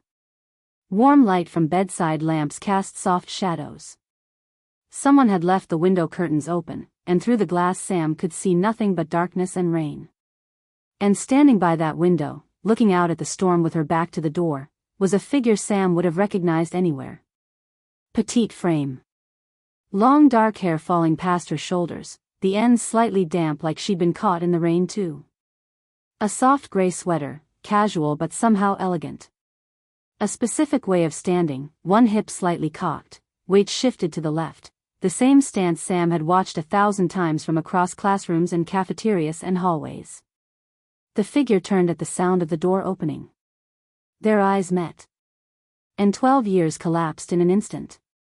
Nicole Chen stood frozen by the window, her expression shifting through a rapid sequence of emotions, surprise, shock, disbelief, something that might have been fear or hope or both. Her lips parted. No sound came out.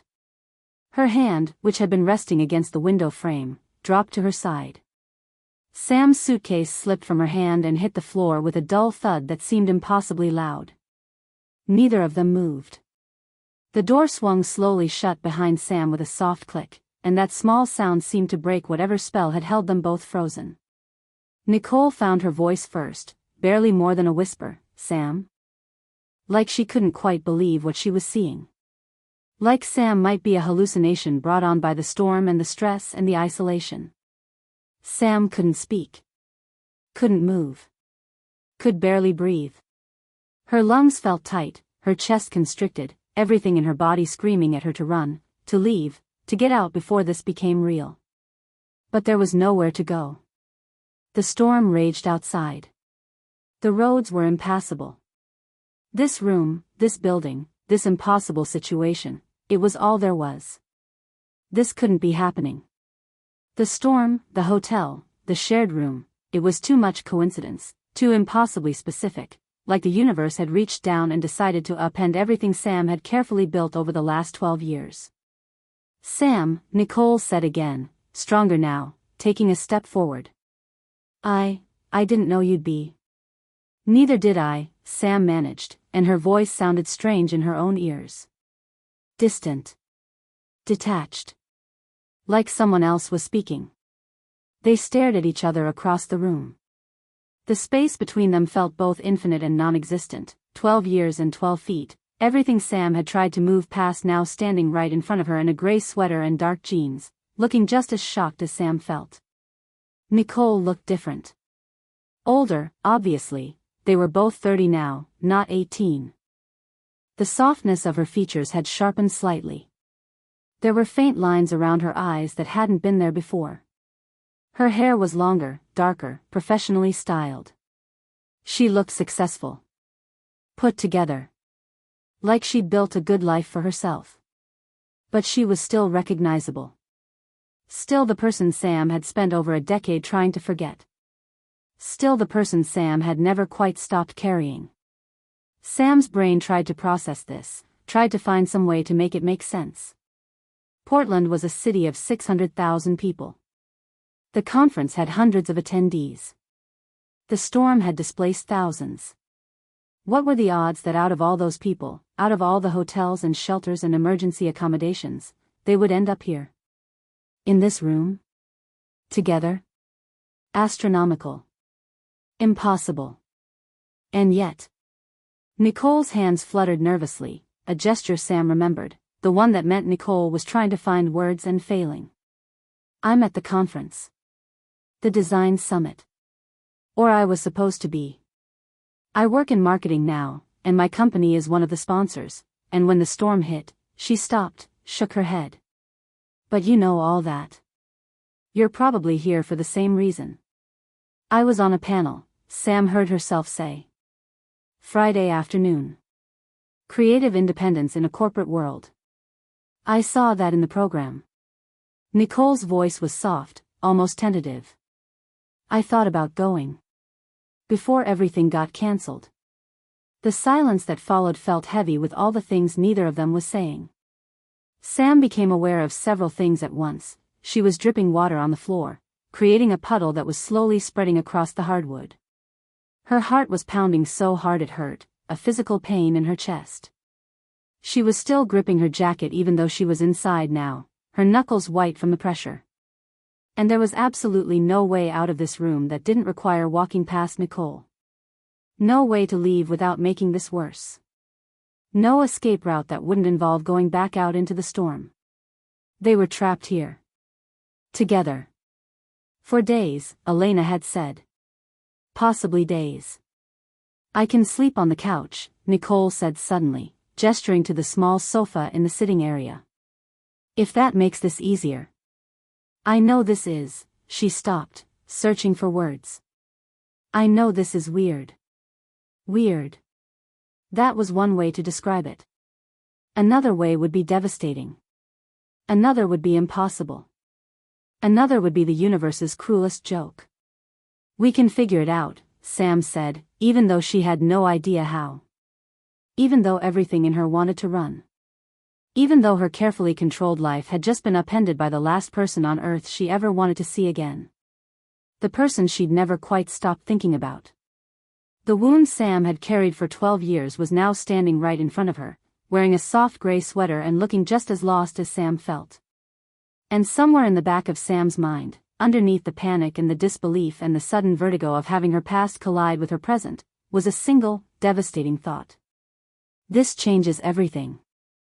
Chapter 6. The silence stretched between them like something physical, a presence in the room that neither of them seemed capable of breaking. Sam stood frozen just inside the door, still dripping water onto the hardwood floor, her suitcase at her feet where she dropped it. Nicole remained by the window, one hand pressed against the frame as if she needed it for support. The rain hammered against the glass behind Nicole, a constant percussion that should have filled the quiet but somehow made it worse. Thunder rumbled in the distance. The lamp on the nightstand between the two beds cast warm light that felt absurdly intimate for this moment. Sam's mind was racing through options with the kind of mechanical efficiency she applied to design problems. Leave, get back in the car, drive back to Portland, find somewhere else, anywhere else. Sleep in the car if she had to. Except the roads were flooded, visibility was zero, and she'd barely made it here alive. Go back to Portland, but to what? The hotel was evacuating. The city was flooding. There was nowhere to go. Find another room, except Elena had said this was the last one. The only one. And even if there was another hotel within driving distance, Sam wasn't getting back in that car tonight. Wasn't driving those roads again. Couldn't. Which left staying here. In this room. With Nicole. For how long? A night? 2. However long it took for the storm to pass and the roads to clear? The thought made her chest tight. Sam, Nicole said again, and there was something in her voice, uncertainty, maybe, or fear, that pulled Sam back to the present. I really didn't know. I swear. If I'd known you were going to be here, I would have. She stopped, seemed to realize she didn't know how to finish that sentence. Would have what? Sam heard herself ask. Her voice sounded steadier than she felt. I don't know. Nicole's hands fluttered, that nervous gesture Sam remembered too well. Found somewhere else? Warned you? I don't know. Sam wanted to say, you should have found somewhere else 12 years ago. You should have warned me what you were going to do. You should have known better than to ask me to love you and then walk away when I couldn't answer fast enough. But she didn't say any of that. Instead, she forced herself to move, to step fully into the room, to close the door behind her. The click of the latch felt final. It's fine, Sam said, even though it wasn't. We're adults. We can handle this. Nicole's expression shifted, relief, maybe, or something else. Right. Yes. Adults. She seemed to be trying to convince herself as much as Sam. Sam looked around the room properly now, assessing it the way she might assess a design challenge. 2 queen beds, one against each wall with a nightstand between them. A small couch and coffee table in what passed for a sitting area. The kitchenette Elena had mentioned, tucked into an alcove with a mini fridge, microwave, and electric kettle. A door that presumably led to the bathroom. It was larger than a typical hotel room, probably because this place was set up for longer stays. But it still felt small. Intimate. There was nowhere to go where Nicole wouldn't be visible, no way to create real distance. I can take the couch, Nicole offered, gesturing toward the small sofa. If that would be better. More comfortable for you. There are 2 beds. I know, but... We're adults, Sam said again, more firmly. We can sleep in separate beds like civilized people. Nicole nodded quickly, too quickly. Of course. Right. Sorry. Sam picked up her suitcase and carried it to the bed farthest from the window, the one Nicole clearly hadn't claimed yet. She set it on the luggage rack at the foot of the bed and unzipped it, needing something to do with her hands, some task to focus on that wasn't looking at Nicole. I should, Sam gestured vaguely at herself, at the water still dripping from her jacket. I need to change. Get dry. Yes, of course. I'll just... Nicole moved toward the couch, giving Sam space, her movements quick and nervous. Sam grabbed clean clothes from her suitcase and retreated to the bathroom, closing the door behind her with relief. The bathroom was small but clean, all white tile and vintage fixtures. She locked the door, unnecessarily, probably, but she needed the barrier, and leaned against it for a moment, closing her eyes. This couldn't be happening. Except it was happening. Nicole was in the other room. The storm was still raging outside. The roads were impassable. Sam was trapped here, in this hotel, in this room, with the one person she'd spent 12 years trying to forget. She peeled off her wet clothes mechanically, hanging them over the shower rod to dry. Her hands were shaking slightly, from cold or adrenaline or something else, she wasn't sure. She dried off with one of the towels Elena had given her, then dressed in dry jeans and the gray Henley she'd packed, the soft fabric comforting against her skin. When she looked in the mirror, she saw someone who looked tired. Strained. The composure she usually maintained so carefully was cracking at the edges. She took a breath. Then another. Made herself meet her own eyes in the mirror. You can do this, she told herself. It's just a few days. Maybe less. You've survived worse. Had she, though? She washed her face, dried it, pulled her damp hair back into a fresh ponytail. Better. More controlled. When she emerged from the bathroom, she was wearing her careful neutrality-like armor. Nicole had moved to sit on the edge of the couch, her phone in her hands, but she wasn't looking at it. She looked up when Sam appeared, and for a moment their eyes met before Sam looked away first. Better? Nicole asked. Dry, at least. That's something. Nicole's smile was tentative, uncertain. I was starting to think about ordering food. I haven't eaten since breakfast, and, well, I don't know about you, but I'm starving.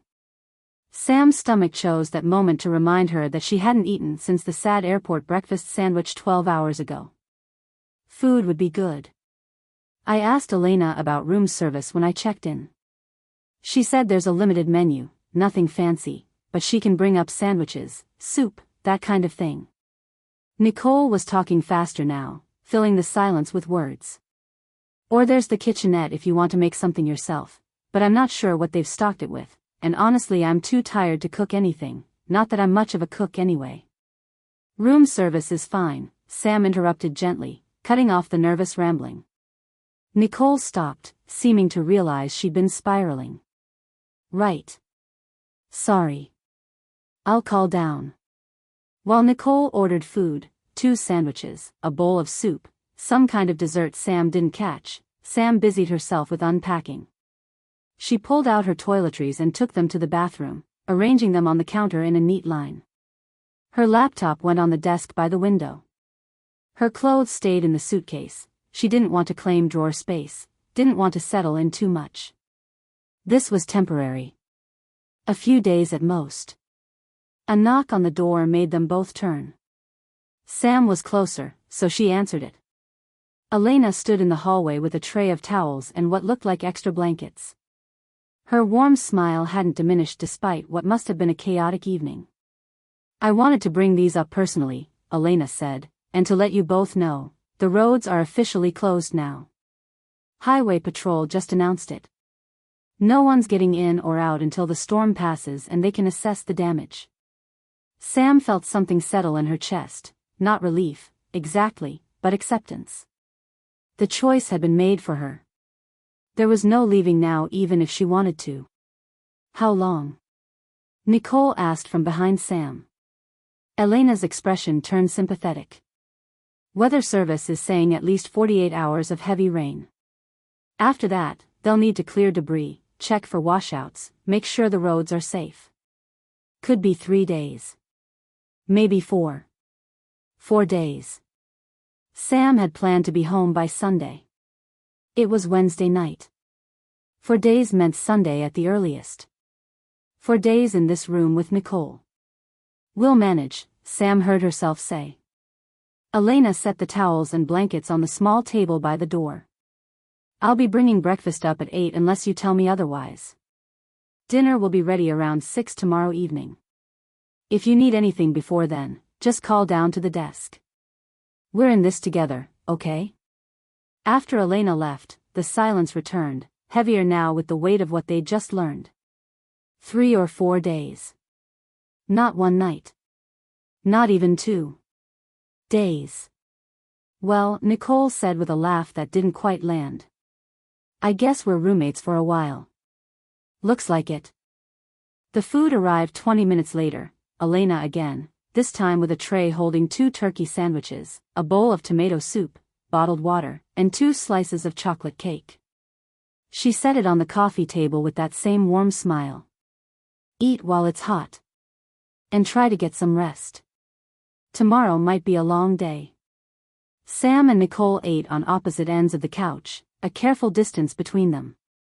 The sandwiches were simple but good: turkey, Swiss, lettuce, tomato on sourdough. The soup was hot and comforting. They ate in near silence, the only sounds the clink of spoons against bowls and the rain against the windows.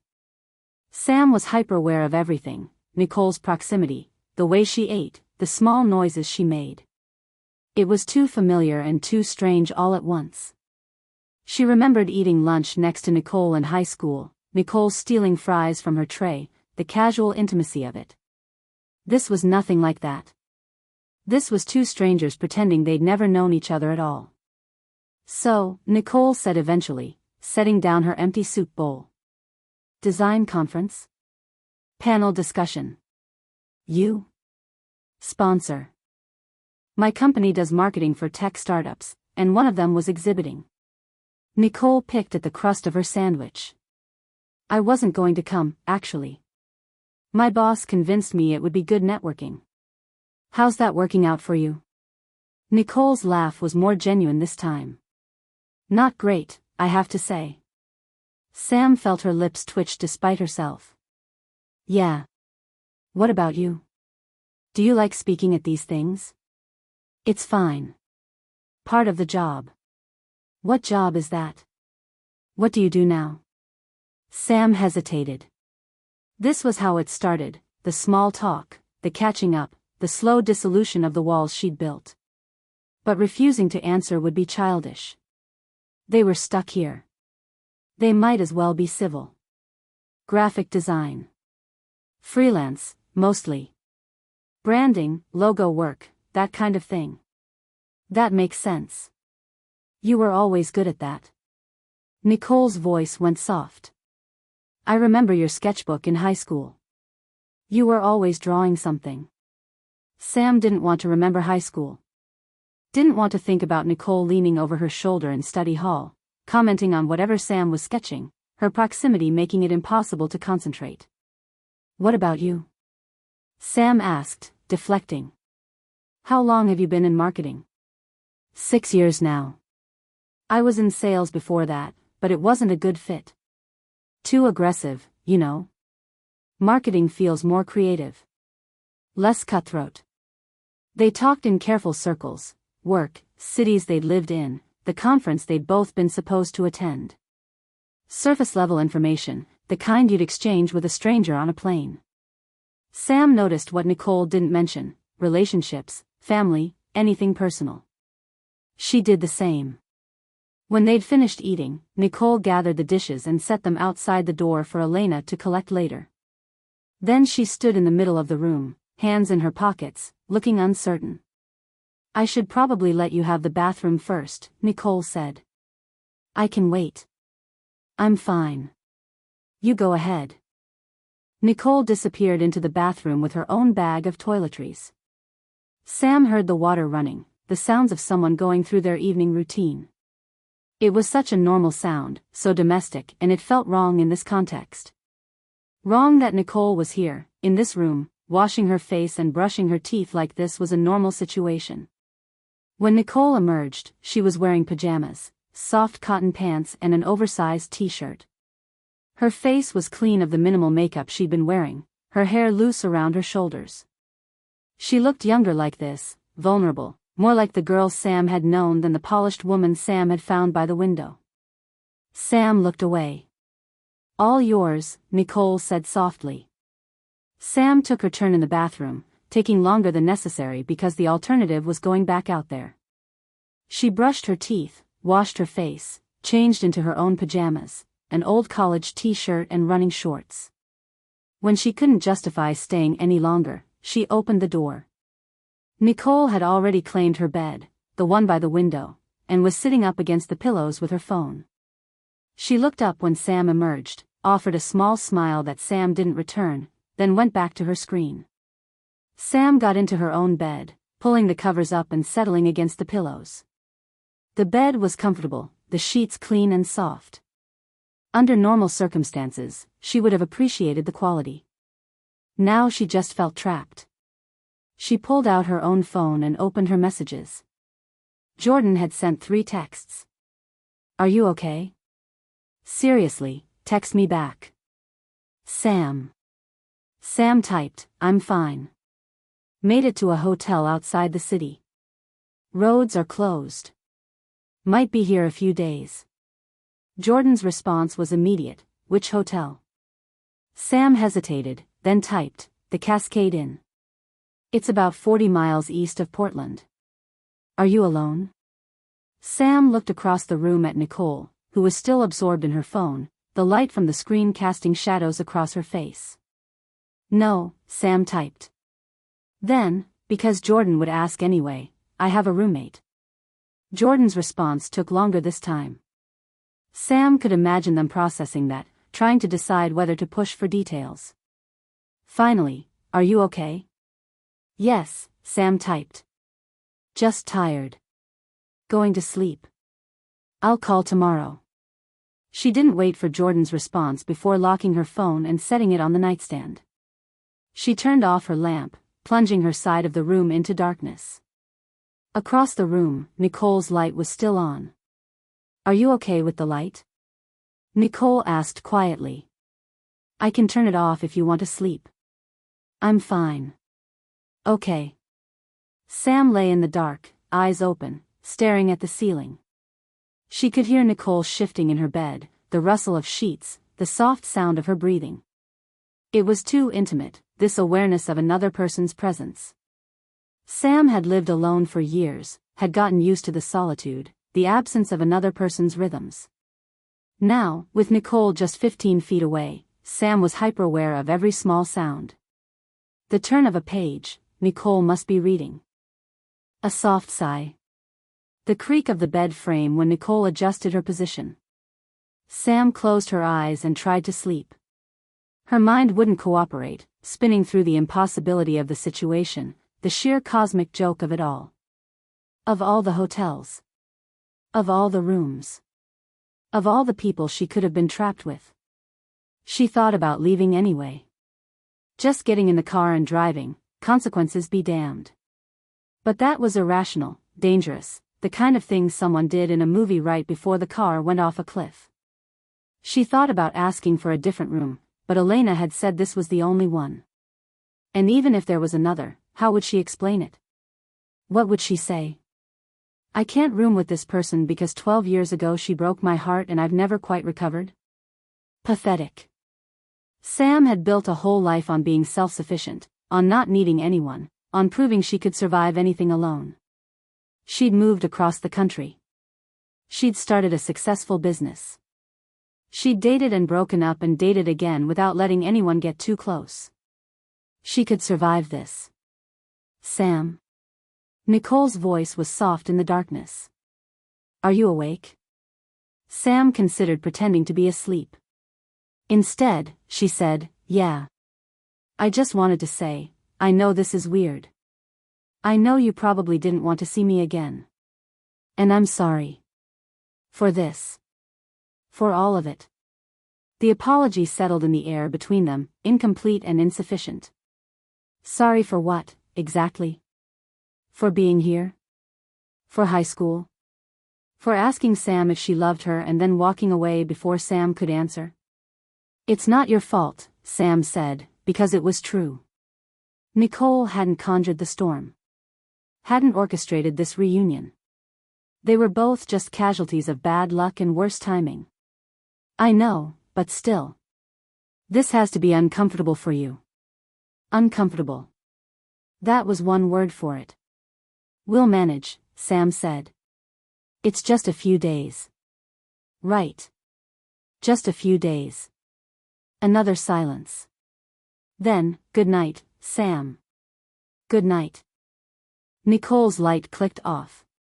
The room went completely dark except for the faint glow from the window, where lightning occasionally flashed, illuminating the rain. Sam lay awake for a long time, listening to the storm, listening to Nicole's breathing gradually slow and deepen into sleep. She thought about high school hallways and parking lots and all the moments she'd spent waiting for Nicole to choose her. She thought about the question Nicole had asked, "Do you love me?" and how Sam had frozen, paralyzed by fear and hope and the impossibility of saying yes. She thought about what might have happened if she'd answered differently. If she'd been braver. If she'd said the words out loud instead of standing there like an idiot while precious seconds ticked away. Would Nicole have stayed? Would they have figured it out? Would Sam have spent the last 12 years living a completely different life? She'd never know. And lying here in the dark, 12 years later, trapped by a storm in a room with the ghost of her first love, Sam realized she wasn't sure if she wanted to know. The not knowing had been painful, but it had also been safe. A question mark she could carry without having to face the answer. Now, with Nicole sleeping 15 feet away, that safety felt more fragile than it ever had. Outside, the storm showed no signs of stopping. The rain continued its relentless percussion against the roof and windows. Thunder rumbled in the distance. The whole world had narrowed to this room, this moment, this impossible situation. Sam closed her eyes and tried to sleep. Tomorrow she'd figure out how to survive this. Tomorrow she'd rebuild her defenses and find her composure and remember how to be the version of herself who didn't need anything from anyone. Tonight, she was just tired. So tired. She let exhaustion pull her under, into uneasy sleep where high school hallways stretched endlessly and voices asked questions she still didn't know how to answer. The last thing she was conscious of was Nicole's breathing, steady and even in the darkness, and the strange comfort of not being completely alone even when she desperately wished she was. Chapter 7. Sam woke to gray light filtering through the curtains and the steady sound of rain. For a moment, she was disoriented. The room was wrong, the bed was wrong, everything felt off-center. Then memory returned in a rush, the storm, the drive, the hotel. Nicole. She turned her head slightly. Nicole was still asleep in the other bed, curled on her side facing the window, one hand tucked under her pillow. Her dark hair fanned across the white pillowcase, and her breathing was deep and even, the kind of sleep that suggested exhaustion had finally won out over anxiety. Sam should look away. Should get up, start her day, establish boundaries. Instead, she lay there in the quiet dawn light and allowed herself to really see Nicole for the first time in 12 years. The years had been kind, she noticed. Nicole still had that delicate prettiness she'd had in high school, but it had matured into something more refined. The softness of her features had sharpened slightly, higher cheekbones, a more defined jawline. There were faint lines at the corners of her eyes that hadn't been there before, the kind that came from smiling or squinting or just living. She looked peaceful in sleep. Vulnerable in a way she hadn't been when awake, without that nervous energy that seemed to vibrate through her whenever she was conscious. Sam remembered this, watching Nicole sleep during sleepovers that were never just sleepovers, studying her face in the dark and memorizing every detail because she never knew when Nicole would pull away again. Some habits were harder to break than others. Nicole stirred slightly, and Sam quickly looked away, turning onto her back to stare at the ceiling. The last thing she needed was for Nicole to wake up and catch her staring. That would require explanations Sam didn't have and conversations she wasn't ready for. Her phone showed 6:47 a.m. Early, but not unreasonably so. Sam slipped out of bed quietly, grabbed clothes from her suitcase, and retreated to the bathroom to shower and change. The hot water helped clear her head, washing away the remnants of uneasy dreams she couldn't quite remember. She took her time, letting the steam fill the small bathroom, trying to prepare herself mentally for another day of this. Another day of forced proximity and careful conversation and pretending her chest didn't feel tight every time Nicole looked at her. When she emerged, Nicole was awake, sitting up in bed with her phone, hair messy and eyes still heavy with sleep. She looked up when the bathroom door opened, and for a moment they just looked at each other. "Morning," Nicole said, her voice rough with sleep. "Morning. How'd you sleep?" "Fine." It was a lie, but a necessary one. "You?" "Okay. Better than I thought I would, actually." Nicole set down her phone and ran a hand through her tangled hair. The storm's still going. As if to emphasize her point, thunder rumbled in the distance. Through the window, Sam could see nothing but gray sky and rain, the world beyond the hotel completely obscured. "Sounds like it." "I should," Nicole gestured toward the bathroom. "If you're done." "All yours." Nicole gathered her things and disappeared into the bathroom. Sam heard the shower start, the familiar sounds of someone going through their morning routine. She made coffee in the kitchenette, using the supplies Elena had mentioned, a small container of ground coffee, filters, mugs. The process was soothing in its simplicity, something to do with her hands while she tried not to think about Nicole and the shower just 15 feet away. By the time Nicole emerged, dressed in jeans and a soft blue sweater that brought out her eyes, Sam had 2 mugs of coffee ready. She offered one to Nicole without comment. "Thank you." Nicole wrapped both hands around the mug, breathing in the steam. "You remembered." Sam's stomach tightened. "Remembered what?" "That I take it black. No sugar, no cream." Nicole's smile was tentative. "I wasn't sure if you'd, well, it's been a long time." Sam had remembered. Had prepared the coffee exactly the way Nicole used to drink it in high school, the knowledge so deeply embedded that she hadn't even thought about it. But acknowledging that felt too revealing, too much like admitting she'd carried these small details with her for 12 years. "Lucky guess," Sam said. They drank their coffee in silence, standing on opposite sides of the small kitchenette. Outside, the rain continued its relentless assault on the windows. Inside, the quiet felt less hostile than it had last night, not comfortable, exactly, but bearable. A knock on the door broke the silence. Elena, with a tray of breakfast items, fresh fruit, pastries, yogurt, orange juice. "Good morning, ladies." Elena's smile was as warm as it had been last night, despite the early hour. "I thought I'd bring this up since you're probably not ready to venture downstairs yet." "Thank you," Sam said, taking the tray. "That's very kind. How are you both holding up?"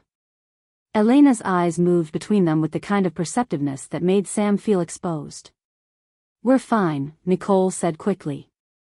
"Just waiting out the storm." "Well, I have an update on that." Elena's expression turned more serious. "I just got off the phone with the highway patrol. The storm's worse than they predicted.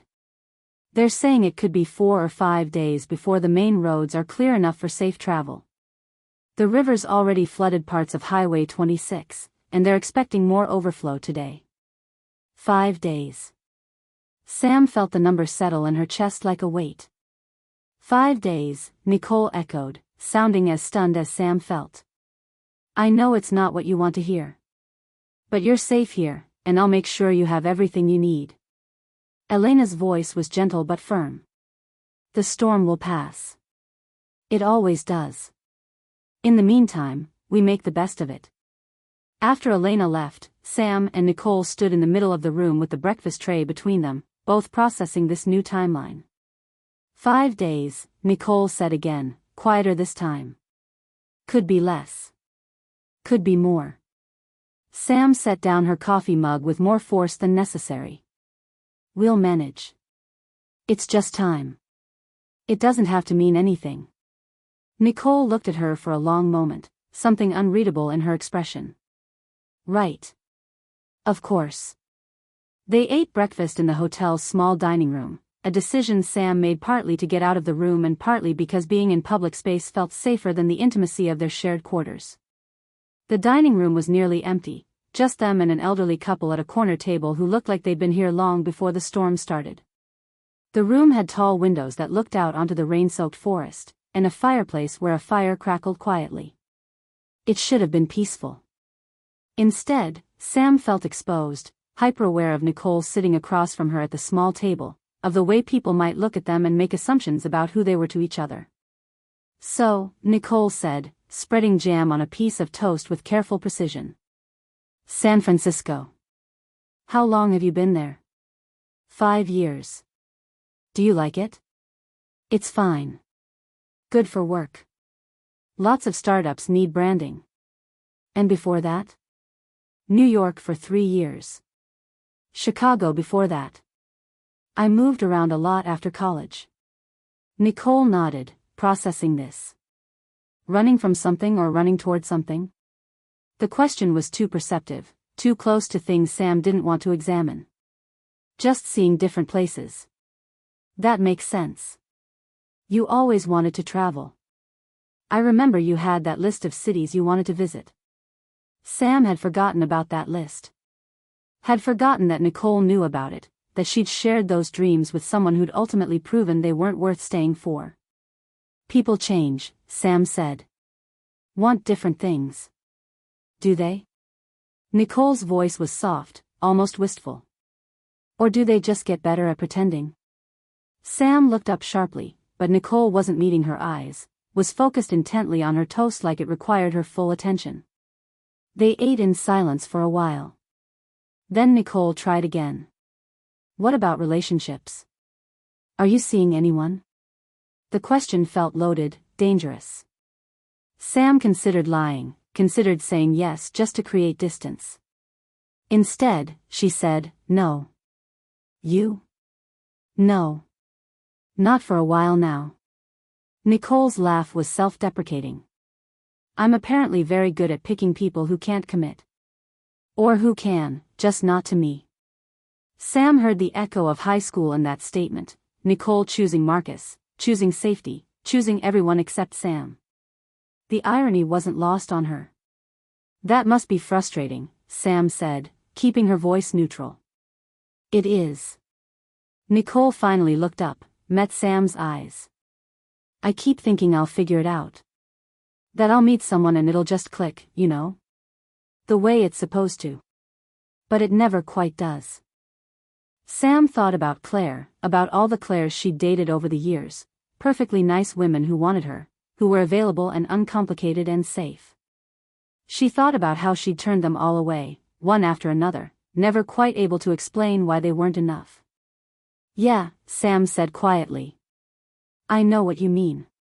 Something shifted in Nicole's expression, recognition, maybe, or understanding. For a moment, the distance between them felt smaller, the weight of shared experience creating a fragile bridge. Then the elderly couple stood to leave, and the moment broke. Sam looked away first, reaching for her coffee cup, needing something to do with her hands. They finished breakfast talking about safer things, work, the cities they'd lived in, mutual acquaintances from college whose names Sam barely remembered. Surface-level information, the kind you'd exchange with anyone. Nothing that meant anything. Nothing that could hurt. The afternoon stretched endlessly. They returned to the room after breakfast, and Sam wasn't sure what to do with herself. She'd brought work, but she couldn't concentrate. She'd brought a book, but the words wouldn't stick. She ended up sitting on the couch with her laptop open, pretending to answer emails while actually just staring at the screen. Nicole had claimed one of the beds and was reading, an actual paper book, some thriller with a dramatic cover. She was absorbed in it, occasionally turning a page with a soft rustle that was the only sound besides the rain. It was strange, this quiet coexistence. In high school, they'd never had silence. Nicole had always been talking, filling every gap with words and laughter and constant motion. Sam had been the quiet one, the listener, content to let Nicole's energy wash over her. Now their roles felt reversed. Nicole was still, focused, while Sam's mind raced with thoughts she couldn't corral into any useful form. Hours passed. Sam managed to respond to a few client emails, not because she needed to but because it gave her something to do. She checked the weather obsessively, still raining, still no end in sight. She scrolled through social media without really seeing anything. At some point, Nicole got up to make tea in the kitchenette. Want some? She offered. Sure. They drank tea in companionable silence, both staring out the window at the rain. The storm had a hypnotic quality, the constant percussion of water against glass creating white noise that filled the quiet. This is weird, right? Nicole said suddenly. Us being here. Together. Sam almost laughed. Yeah. It's weird. I keep thinking I'm going to wake up and this will all be a dream. Or a nightmare. I'm not sure which. Both, maybe. Nicole smiled at that, a real smile that reached her eyes. Yeah. Both. As evening approached, Elena brought dinner, chicken soup, fresh bread, a salad. They ate at the small table by the window, watching the storm. The conversation came easier now, lubricated by exhaustion and the growing acceptance that this was their reality for the foreseeable future. Nicole told a story about a disastrous client presentation that had somehow ended with her getting promoted. Sam found herself almost laughing at the punchline, at Nicole's animated retelling complete with exaggerated voices for the various executives involved. Sam shared a story about a logo design that had gone through 17 rounds of revisions before the client finally admitted they wanted exactly what Sam had originally proposed. Nicole shook her head in sympathy. Why do they do that? Control, mostly. They need to feel like they contributed something. That's exhausting. That's freelancing. After dinner, they cleared the dishes together, moving around each other in the small kitchenette with surprising ease. Nicole washed while Sam dried, falling into a rhythm that felt too natural, too domestic. When everything was clean and put away, Nicole hesitated, then asked, "Do you want to watch something? I brought my laptop, and the hotel has decent Wi-Fi. We could stream a movie or something. If you want. Or not. I just thought, since we're here anyway." She was rambling again, nervous energy returning. Sam recognized the pattern, Nicole filling silence because silence made her uncomfortable, asking for something while pretending it didn't matter if the answer was no. Sam should say no. Should maintain boundaries, keep distance, protect herself from whatever this was becoming. Instead, she heard herself say, "Sure. What did you have in mind?" Nicole's face lit up with surprised relief. "I don't know. Something mindless? A comedy, maybe? I don't think I can handle anything too heavy right now." They ended up on Nicole's bed, the one by the window, because that's where Nicole's laptop was, and moving it seemed unnecessarily complicated. Sam sat with her back against the headboard, careful to leave space between them. Nicole settled in beside her, not quite touching but close enough that Sam could feel her body heat. The laptop balanced between them on a pillow. Nicole pulled up a streaming service and scrolled through options. "How about this one?" Nicole pointed to a romantic comedy Sam had never heard of. "It has good reviews." "Or this one, oh, I've seen this, it's funny but kind of stupid." "Or." "You pick," Sam said. "I don't care." Nicole chose the romantic comedy. It was exactly what she'd promised, mindless, light, the kind of movie that required no emotional investment. Two attractive people who clearly belonged together spending 90 minutes figuring out what the audience knew from the first scene.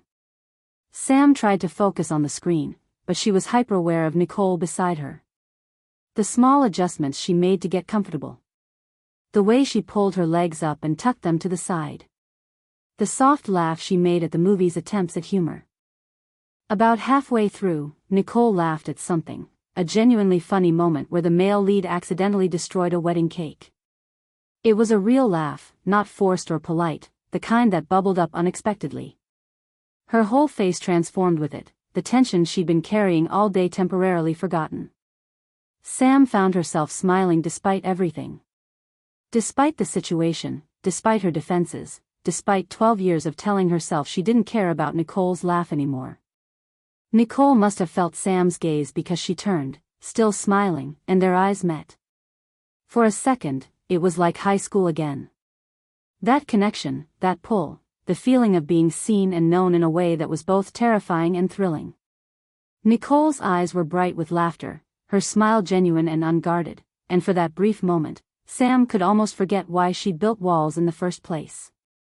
Then reality crashed back.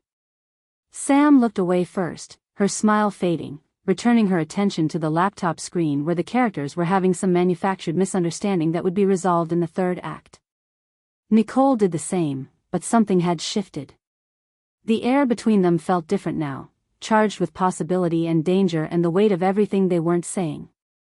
They finished the movie in silence. When the credits rolled, Nicole closed the laptop and set it aside. "That was good," she said softly. "Thank you for watching with me." "It was fine." "Sam," Nicole started, then stopped. Sam waited, but Nicole didn't continue. After a moment, Sam got up from the bed, needing distance, needing air, needing to remember who she was and why this couldn't mean anything. "I'm tired," Sam said, even though it wasn't particularly late. "I think I'll read for a bit and then sleep." "Okay." Nicole's voice was carefully neutral. "Good night, Sam." "Good night." Sam moved to her own bed, picked up the book she hadn't been able to focus on all day, and pretended to read.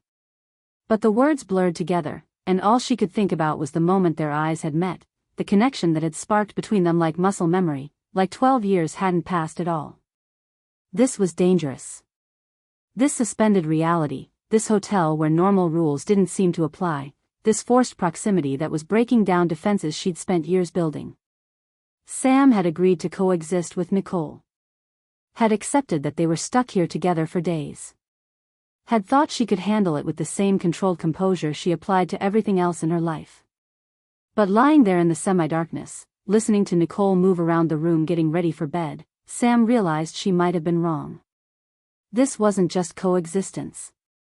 This was something else. Something that felt like thawing, like softening, like the careful walls she'd built were developing cracks. And the most terrifying part wasn't that it was happening. It was that some part of her, the part she'd been trying to silence for 12 years, didn't want to stop it. The hotel was a bubble, Elena had said. Time worked differently here. Normal rules were suspended. Sam had entered that bubble tonight, she realized. The moment she'd smiled at Nicole's laugh. The moment she'd let their eyes meet and hadn't immediately looked away. The moment she'd felt that pull and remembered what it was like to want someone who'd never quite been able to want her back. She'd broken into a new world, the upside-down world where past and present collided, where old wounds reopened, where the carefully controlled life she'd built felt suddenly fragile. And she had no idea how to survive it. Outside, the storm raged on. Inside, something equally dangerous was beginning to stir. Sam turned off her light and lay in the darkness, listening to Nicole's breathing eventually slow and deepen into sleep. Tomorrow she'd rebuild her walls. Tomorrow she'd remember why distance was necessary. Tonight, she let herself feel the dangerous pull of maybe, just for a moment, before forcing it back down where it belonged. The hotel held them both in its strange suspension of reality. And Sam, finally, had stopped fighting it. For better or worse, she was in the upside-down world now. All she could do was see where it led. Chapter 8. 17 years old. Junior year. The cafeteria was loud with the particular chaos of lunchtime, 400 teenagers trying to eat, socialize, and avoid being seen sitting alone, all in exactly 47 minutes. Sam sat at the end of a table near the windows with her lunch from home, a book open in front of her that she wasn't really reading. She was watching. Across the room, at a table near the vending machines, Mika Santos sat with a group of friends, laughing at something one of them had said. She threw her head back, completely unself-conscious, her short dark hair catching the fluorescent light. She was wearing a flannel shirt over a band tee, ripped jeans, scuffed Vans. Everything about her screamed confidence, comfort in her own skin, zero apologies for who she was. Sam had been watching her like this for months. Maybe longer. Trying not to be obvious about it. Trying not to care. Failing at both. Mika was everything Sam wasn't. Out. Proud. Openly dating a girl from the senior class, holding hands in the hallways, kissing by the lockers when they thought teachers weren't looking. She played softball, had a leather jacket she wore like armor, talked back to teachers who used the wrong pronouns for one of her friends. She was impossible. Untouchable. The kind of girl Sam could only dream about from a safe distance. Sam looked down at her book before anyone could catch her staring. Before Mika could look over and see the quiet girl in the corner who'd been watching her for half the year like some kind of creep. Hey. Sam jumped, startled. Nicole Chen slid into the seat across from her, setting down a tray with the cafeteria's attempt at pizza and a bottle of water. Her smile was bright, knowing, like she'd caught Sam doing something she shouldn't. Didn't mean to scare you. Nicole's voice was light, teasing. What are you reading? Sam glanced at the cover of her book, having forgotten what she'd even brought. Just a novel. For English. Riveting. Nicole took a bite of pizza, made a face. God, this is disgusting. Want to split your sandwich? I know you brought something good. It wasn't really a question. Nicole had been doing this for weeks now, appearing at Sam's table, sharing her lunch, staying for the whole period. Sam should have been suspicious.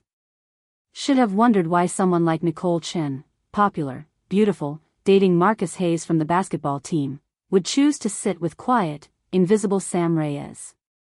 But she didn't wonder. She just felt grateful. Sam pulled out half of her sandwich and slid it across the table. Nicole took it with a victorious grin. You're the best. Marcus never shares his food. Says he needs all the calories for practice. Nicole rolled her eyes affectionately. Boys. Sam made a noncommittal sound. She'd learned not to comment too much on Marcus. Nicole talked about him constantly, what he said, what he did, how sweet he was. Sam nodded along and tried not to think about why it made her chest hurt. So, Nicole said, leaning forward slightly, her voice dropping to something more conspiratorial. Are you going to winter formal? Probably not. Why not? It'll be fun. Dances aren't really my thing. They could be. You should come. We could all go together, me and Marcus, you and whoever you want to bring. Nicole's eyes sparkled with mischief. Unless there's someone you're not telling me about. Sam felt heat rise in her face. No. No one. Really? Because I've seen you looking at. Nicole glanced over her shoulder toward Mika's table, then back with a knowing smile. Never mind. Sam's stomach dropped. I wasn't. It's okay. Nicole reached across the table and touched Sam's hand, just briefly, but the contact sent electricity up Sam's arm. Your secret's safe with me. The bell rang before Sam could respond. Nicole stood, gathering her trash, flashing that bright smile again. Text me later? It sounded casual, but there was something underneath it. An invitation. A promise. Okay, Sam managed. Nicole walked away, hips swaying in her fitted jeans, immediately absorbed into a group of friends who greeted her with hugs and laughter. Sam watched her go, then looked back down at her book, her heart still racing from that brief touch. She glanced over at Mika's table one more time. Mika was standing now, her girlfriend's arm around her waist, both of them laughing about something.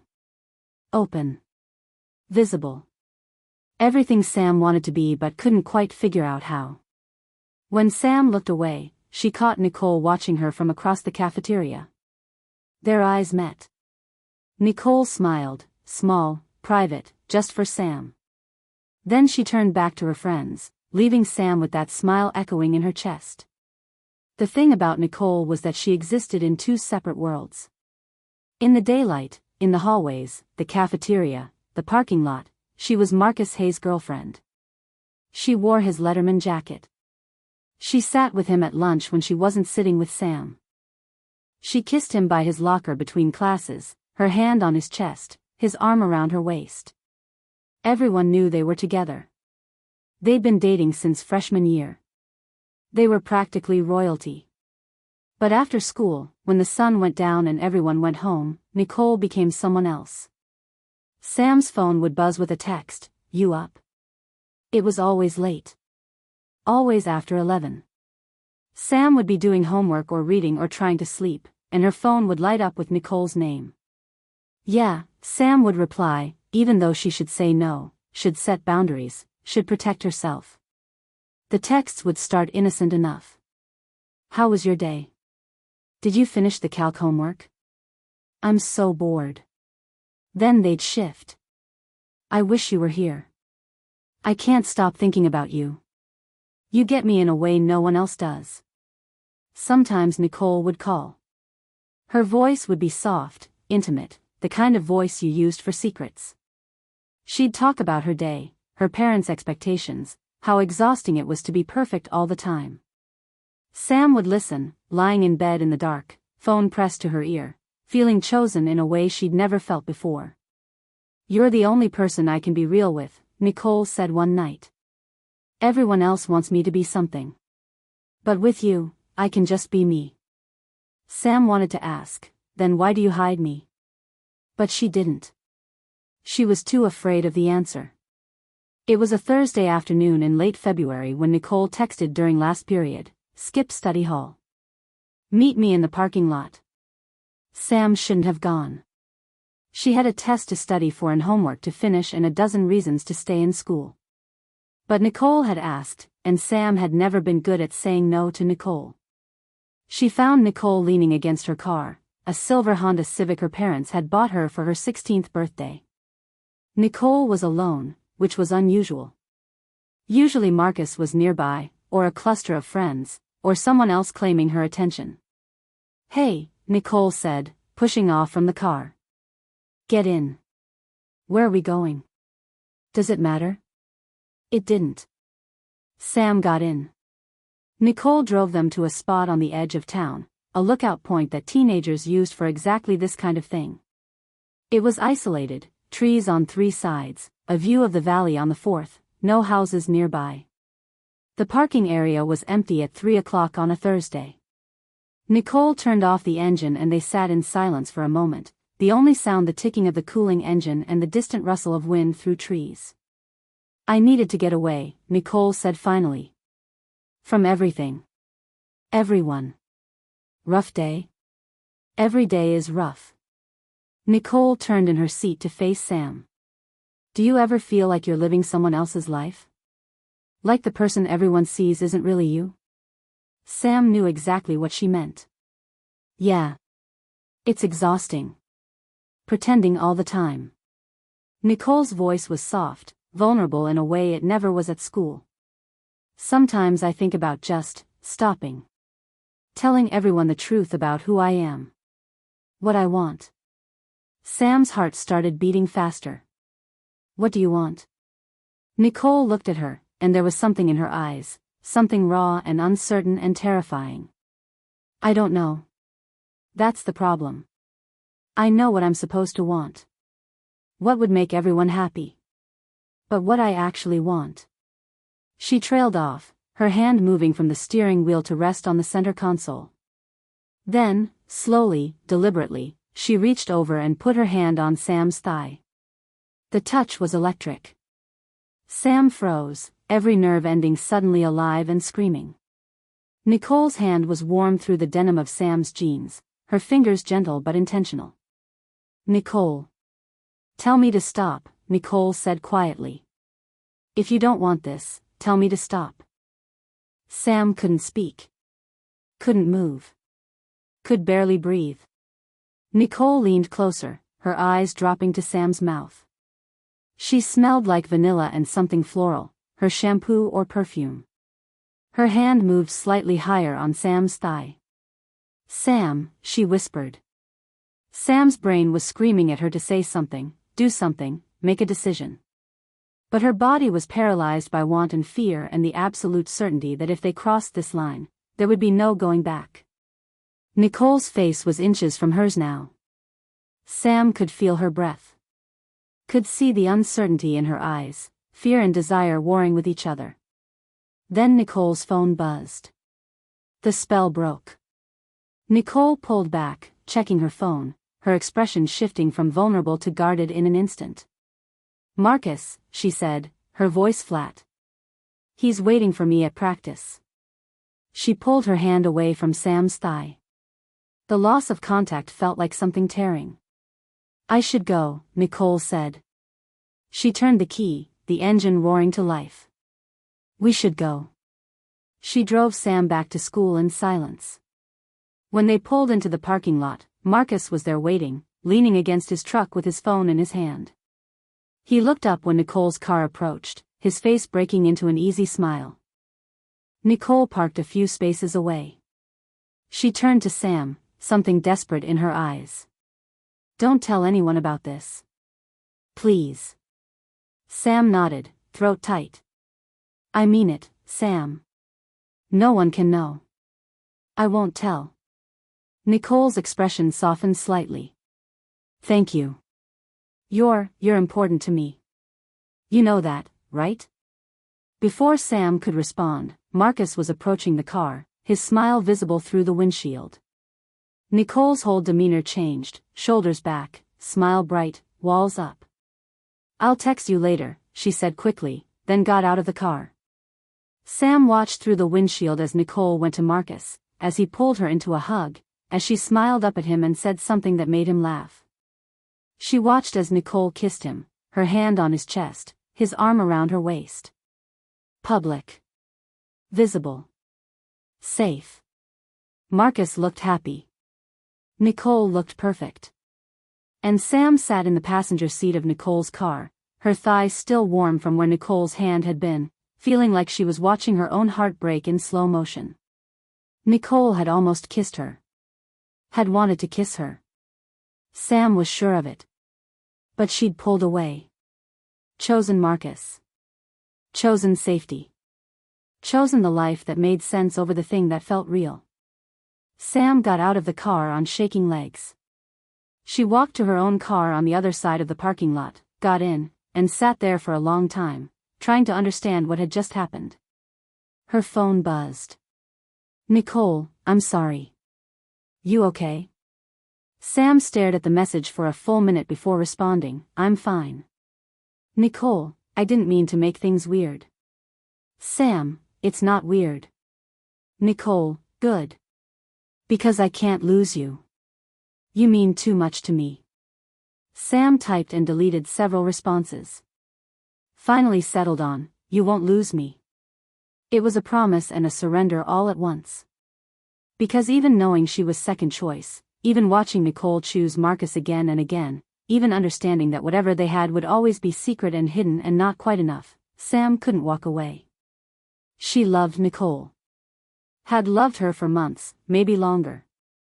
Had memorized every smile, every laugh, every private moment they shared.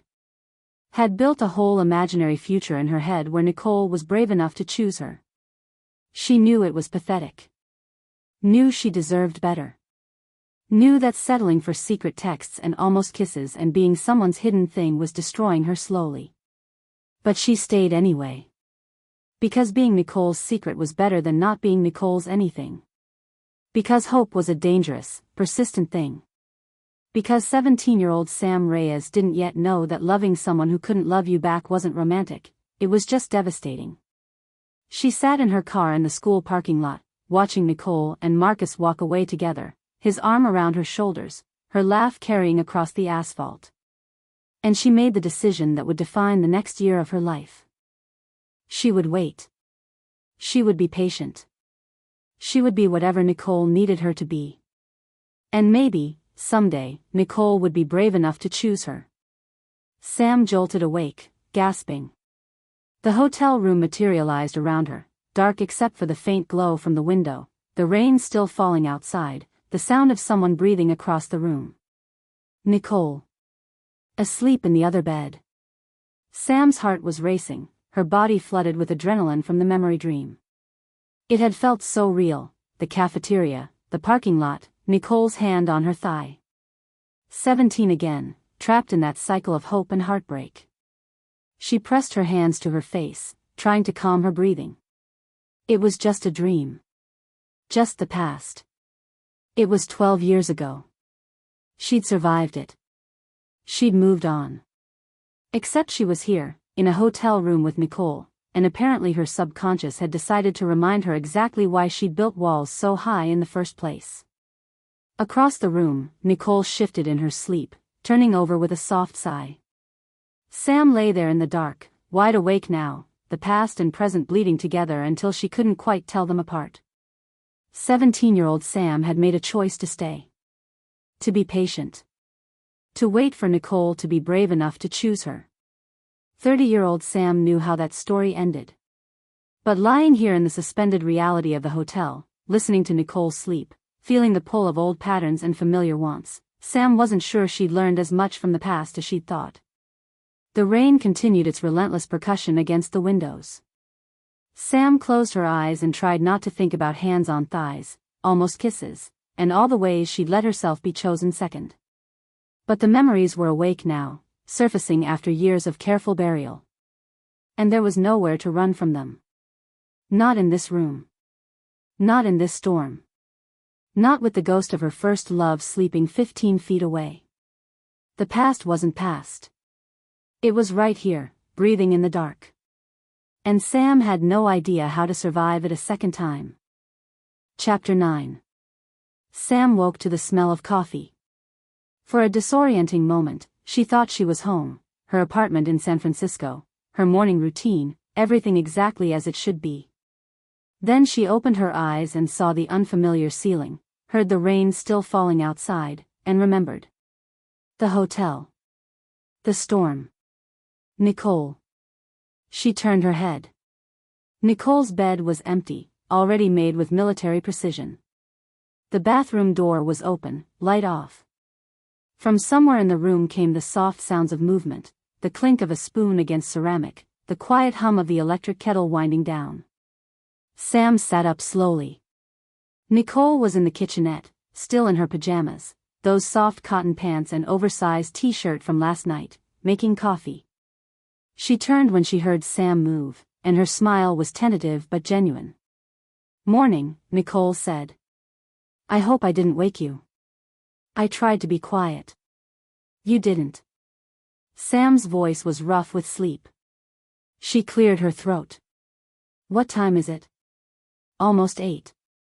Elena texted, she's bringing breakfast up in about 20 minutes. Nicole gestured to the 2 mugs on the counter. "I made coffee." "Black, right?" "Right." "Thanks." Sam got out of bed and accepted the mug Nicole offered, their fingers brushing briefly in the exchange. The coffee was good, strong and hot, exactly what she needed. They stood on opposite sides of the small kitchenette, drinking in comfortable silence while rain drummed against the windows. It felt domestic. Routine. Like they'd been doing this for years instead of just 2 days. Sam pushed that thought away and went to shower. When Elena arrived with breakfast, scrambled eggs, bacon, toast, fresh fruit, they ate at the small table by the window. Outside, the world was gray and wet, the trees bending under the weight of wind and water. But inside the room, something had shifted. The air felt different than it had yesterday, less heavy, less charged with tension. "Sleep okay?" Nicole asked, spreading jam on her toast. "Yeah. You?" "Better than the first night. I think I'm getting used to the sound of the rain." Nicole took a bite, chewed thoughtfully. "Or maybe I'm just too tired to care anymore." "Probably both." They ate in silence for a few minutes. Then Nicole asked, "What do you usually do on Fridays?" "When you're not trapped in a hotel during a storm, I mean." Sam considered the question. "Work, mostly. Fridays are good for getting things done before the weekend. Clients are usually in meetings, so there are fewer interruptions." "Do you like it? The freelance thing?" "I do. I like the control. Setting my own schedule, choosing my projects, working from home." Sam paused. "Though sometimes it's isolating. You can go days without talking to another person if you're not careful." "I can imagine." Nicole's expression was thoughtful. "I don't think I could do it. I need people around. Even when they're annoying, you know? The office gives me that. Water cooler conversations, spontaneous brainstorming sessions, someone to have lunch with." "You always were more social than me." The words came out before Sam could stop them, a reference to high school, to before. Nicole's eyes flickered with recognition, but she didn't push. "I guess some things don't change," Nicole said lightly. "What about weekends? What do you do for fun?" "Run. Read. Sometimes I meet up with Jordan, my best friend from college. They're married now, living in Oakland. We get coffee, catch up." Sam shrugged. "Nothing exciting." "It sounds nice, though. Stable. Like you've built a good life." What about you? What does your life look like in Portland? Sam realized she'd assumed Nicole still lived in Portland. It made sense, she'd been at the conference, she'd ended up at this hotel. But she didn't actually know. I do live in Portland, Nicole confirmed, as if reading her thoughts. Have for about 8 years now. I like it. It's smaller than San Francisco, easier to navigate. My company's based there, so it made sense. Do you like the work? Most days, yeah. It's creative enough to keep me interested, corporate enough to pay well. I have a good team. Nicole paused, picking at her eggs. Though sometimes I wonder if I'm actually building towards something or just existing. You know? Sam did know. She'd felt that way before, that sense of going through motions without any clear destination. But she thought she'd moved past it, thought she'd built something meaningful with her design work and her careful life. Sitting here with Nicole, that certainty felt less solid.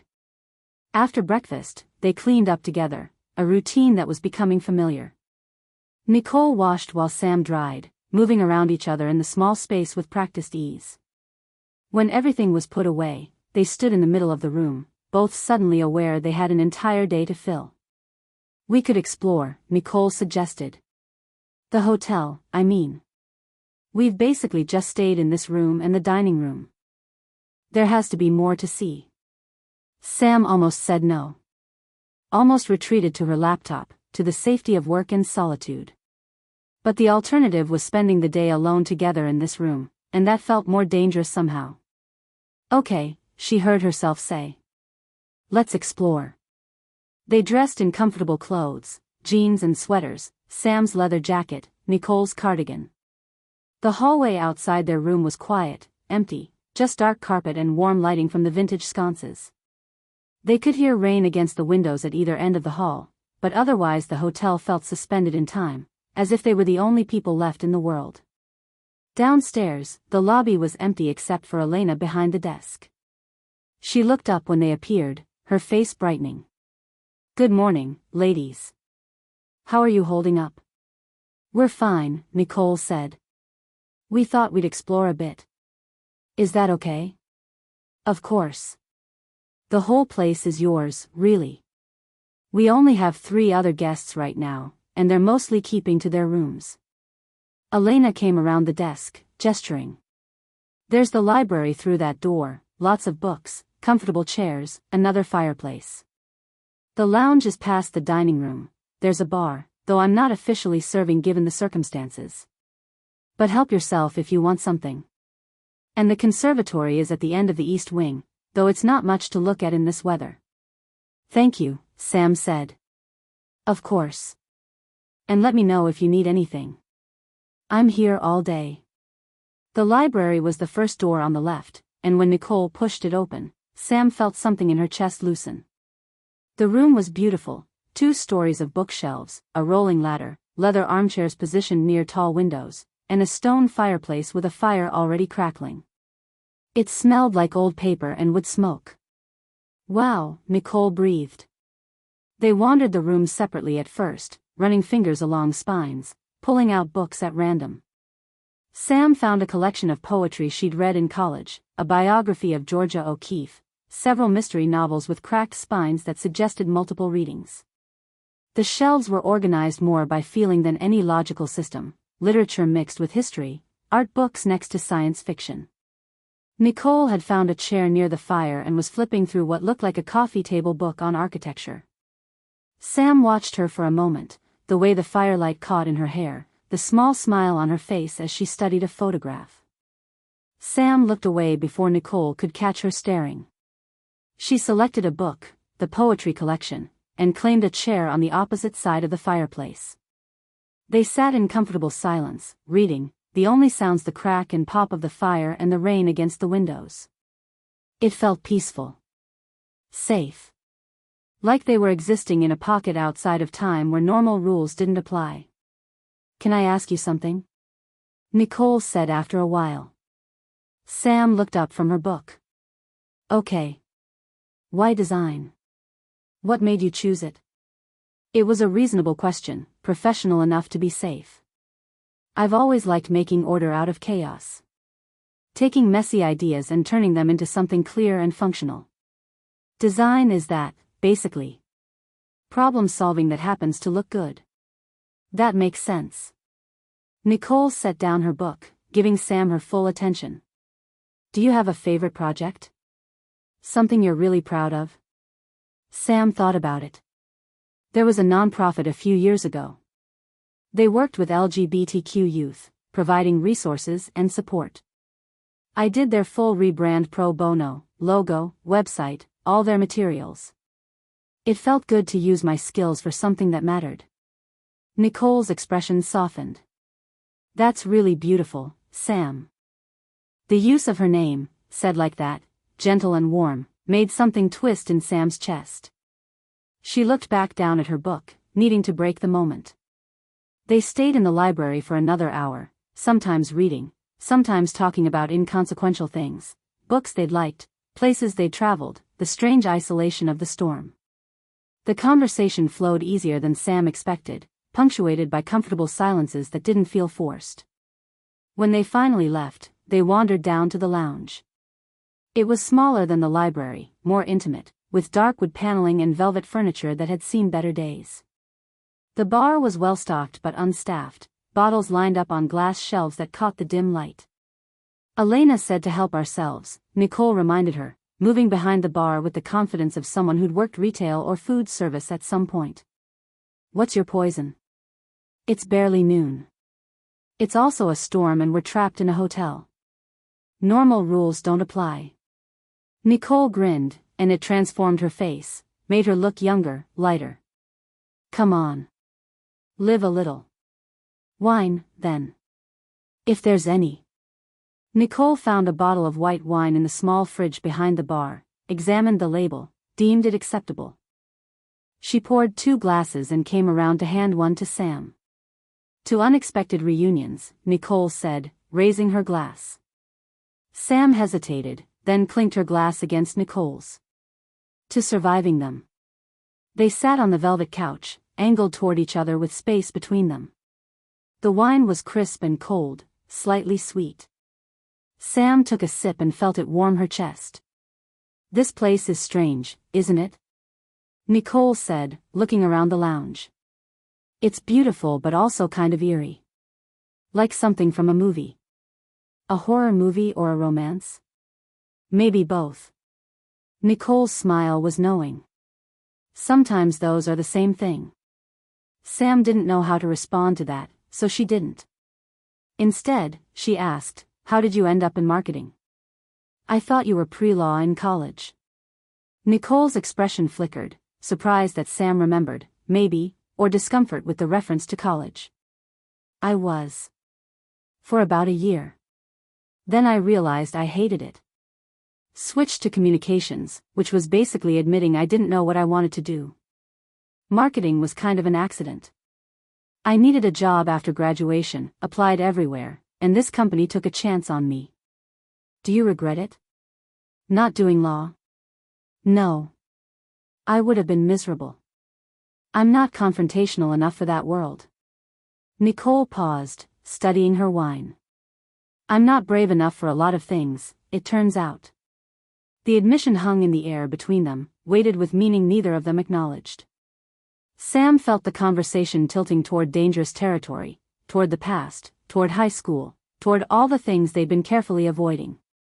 We should probably eat something, Sam said, deflecting. If we're day drinking. Probably. But neither of them moved. They sat there on the couch, drinking wine in the middle of the day, rain falling outside, the whole world narrowed to this room and this moment. Sam, Nicole started, then stopped. What? Nicole looked like she wanted to say something important, something real.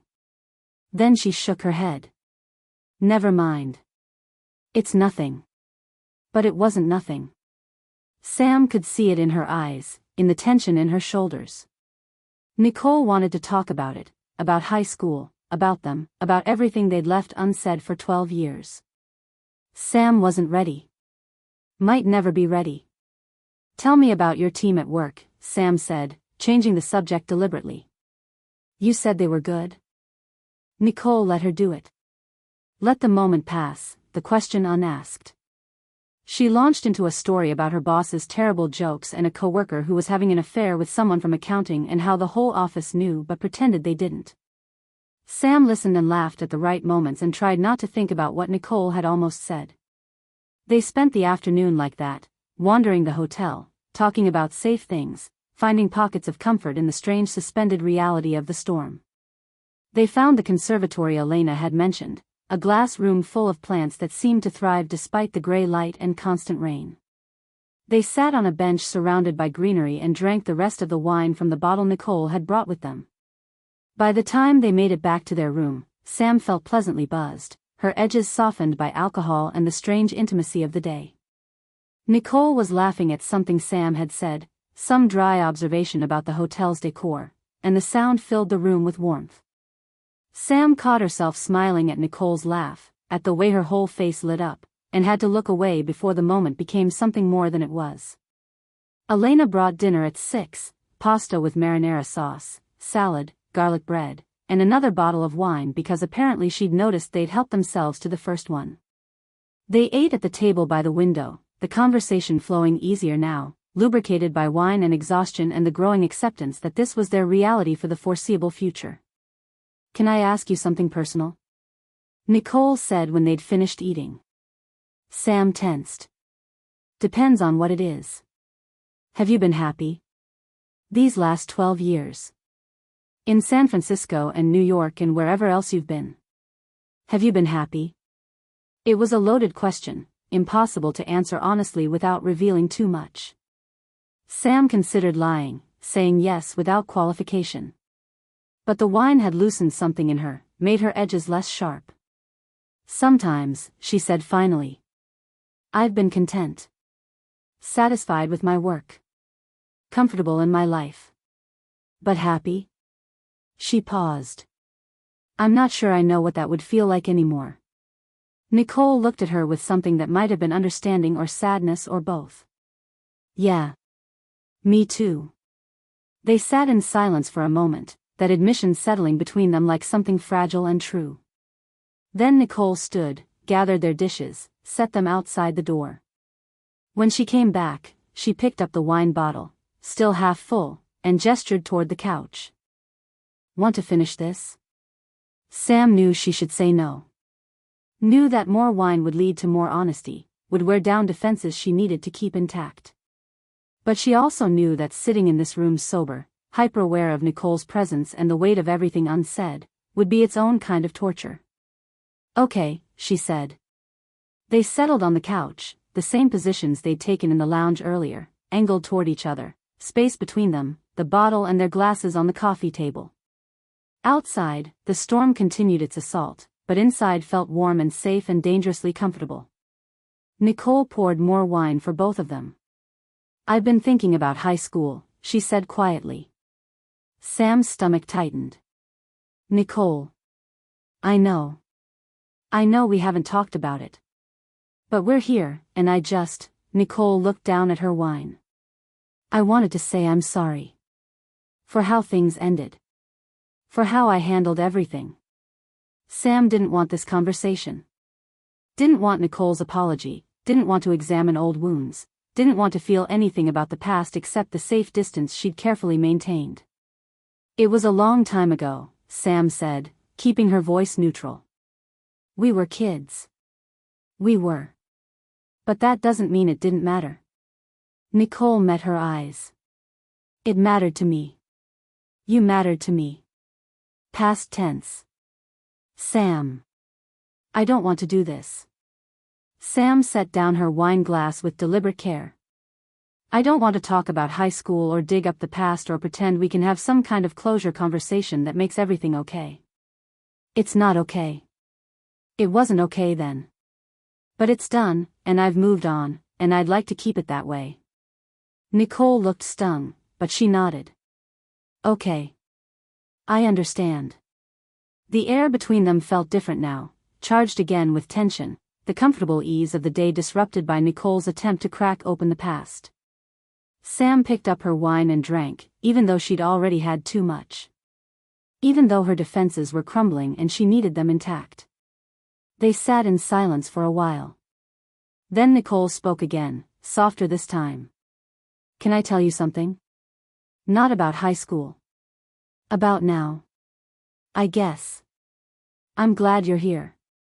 I know that's a weird thing to say given the circumstances, but I am. These last 2 days have been, Nicole searched for words. They've been good. Talking to you.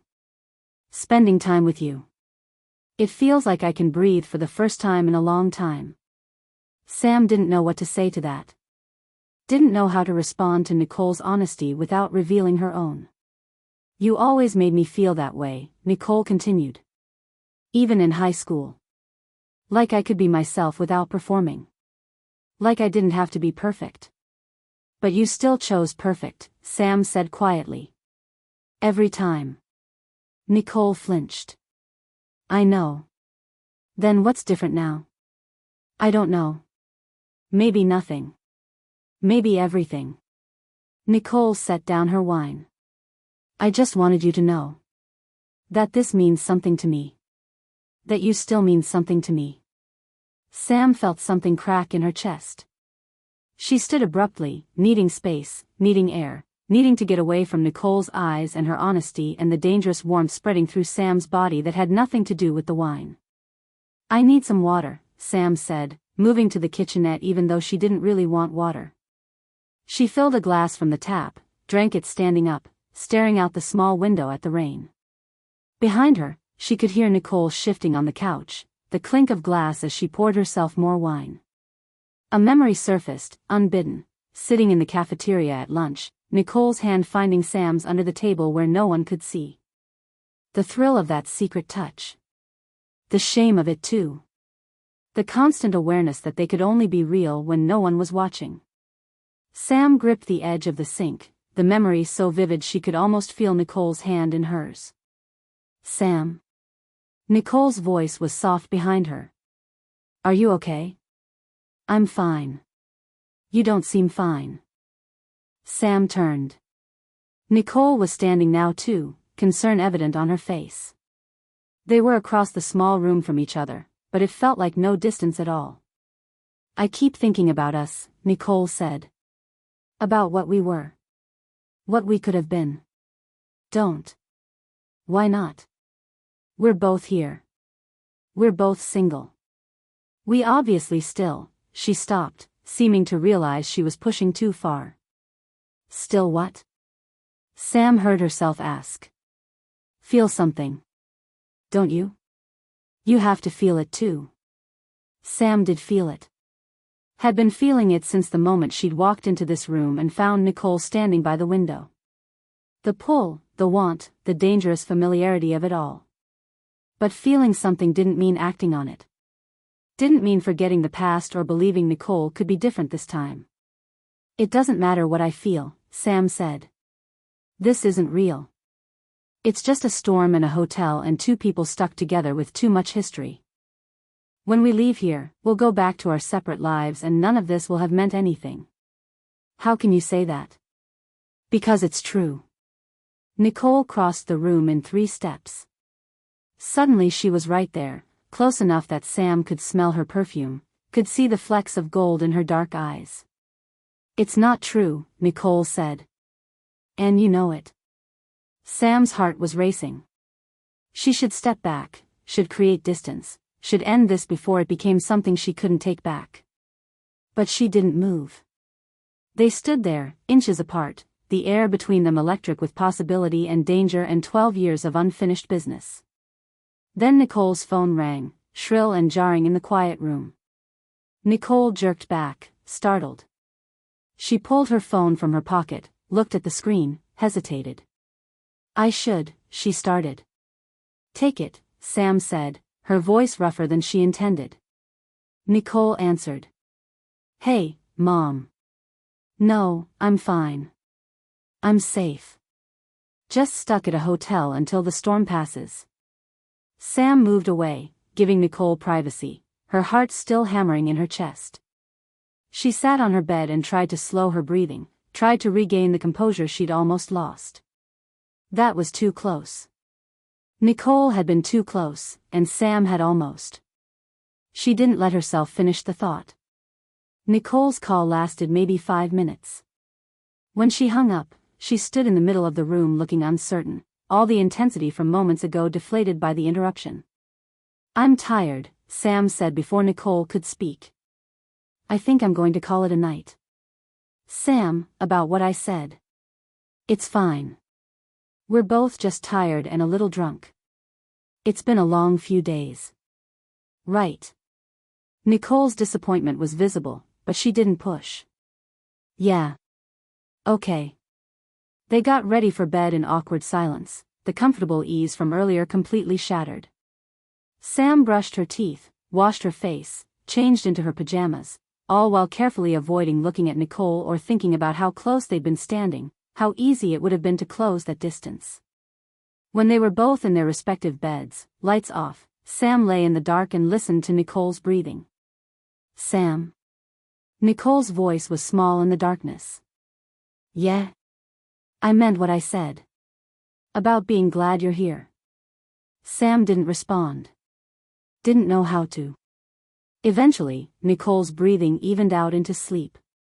Sam lay awake much longer, staring at the ceiling, the wine wearing off and leaving her with a headache and the uncomfortable awareness that she was losing control of the situation.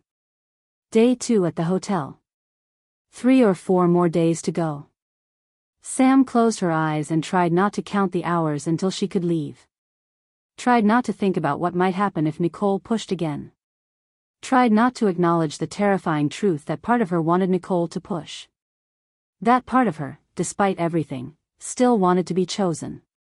The rain continued to fall. And Sam fell into restless sleep full of fragmented dreams, cafeterias and parking lots and hands held under tables where no one could see.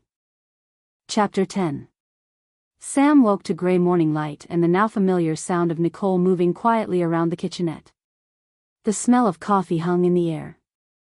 Through half-closed eyes, Sam watched Nicole measure grounds into the French press, her movements careful and practiced, trying not to wake Sam even though Sam was already awake. It was Saturday. Day 3. 3 days of living in this suspended reality with Nicole Chen.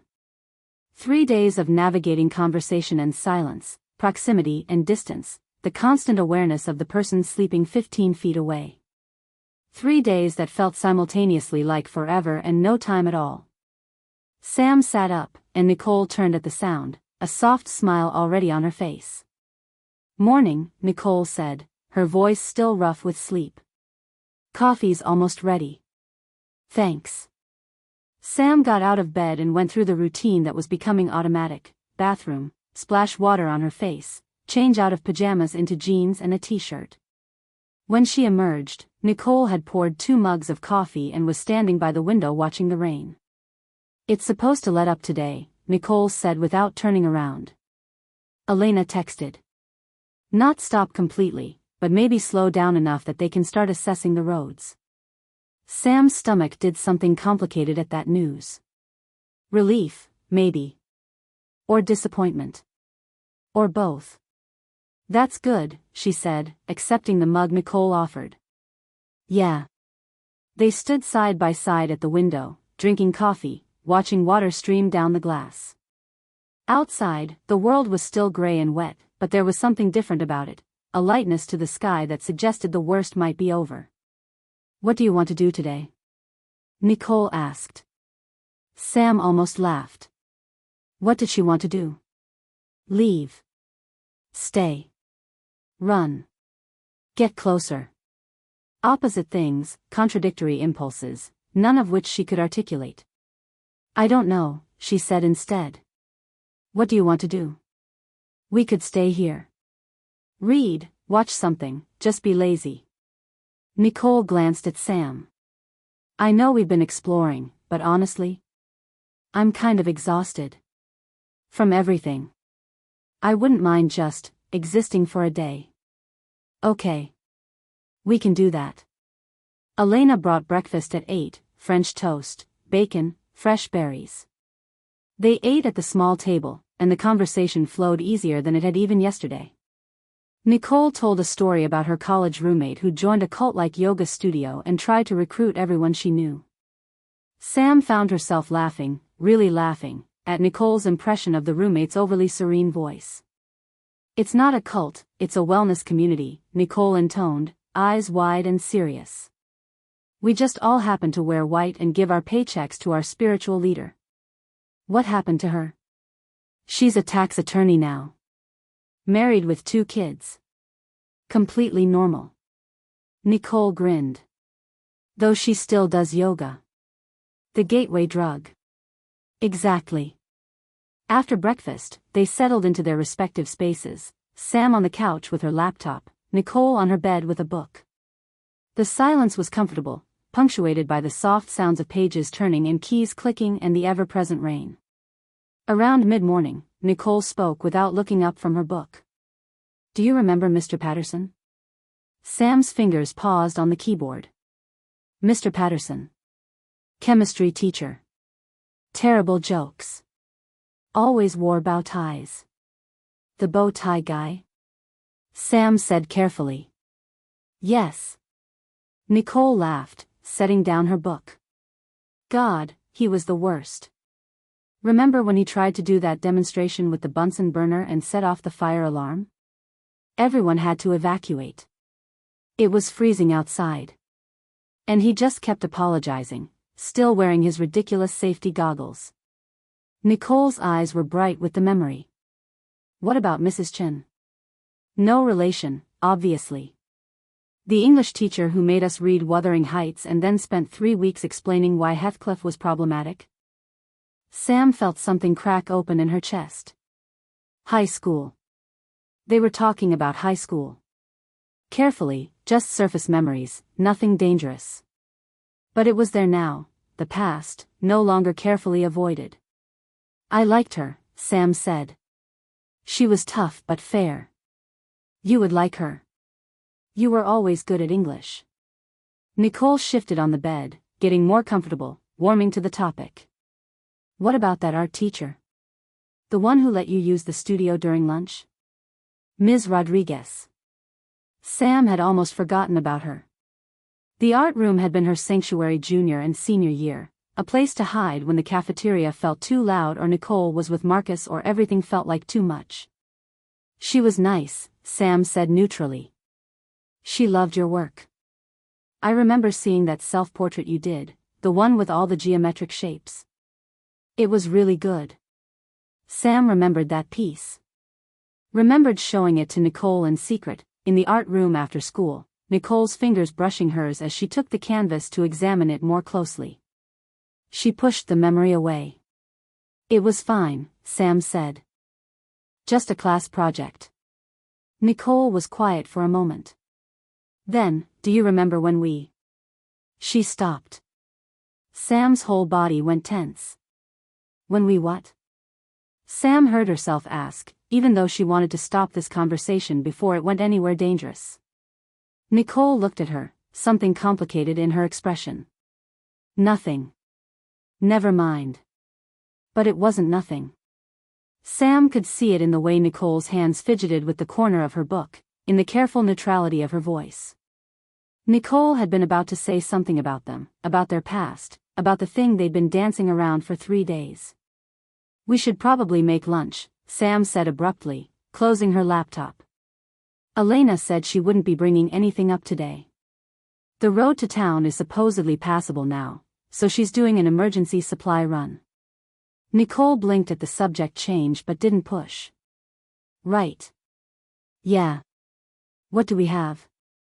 They investigated the kitchenette's small refrigerator and cabinets. Elena had stocked them with basics: bread, cheese, eggs, some vegetables, pasta, sauce. Enough to make simple meals.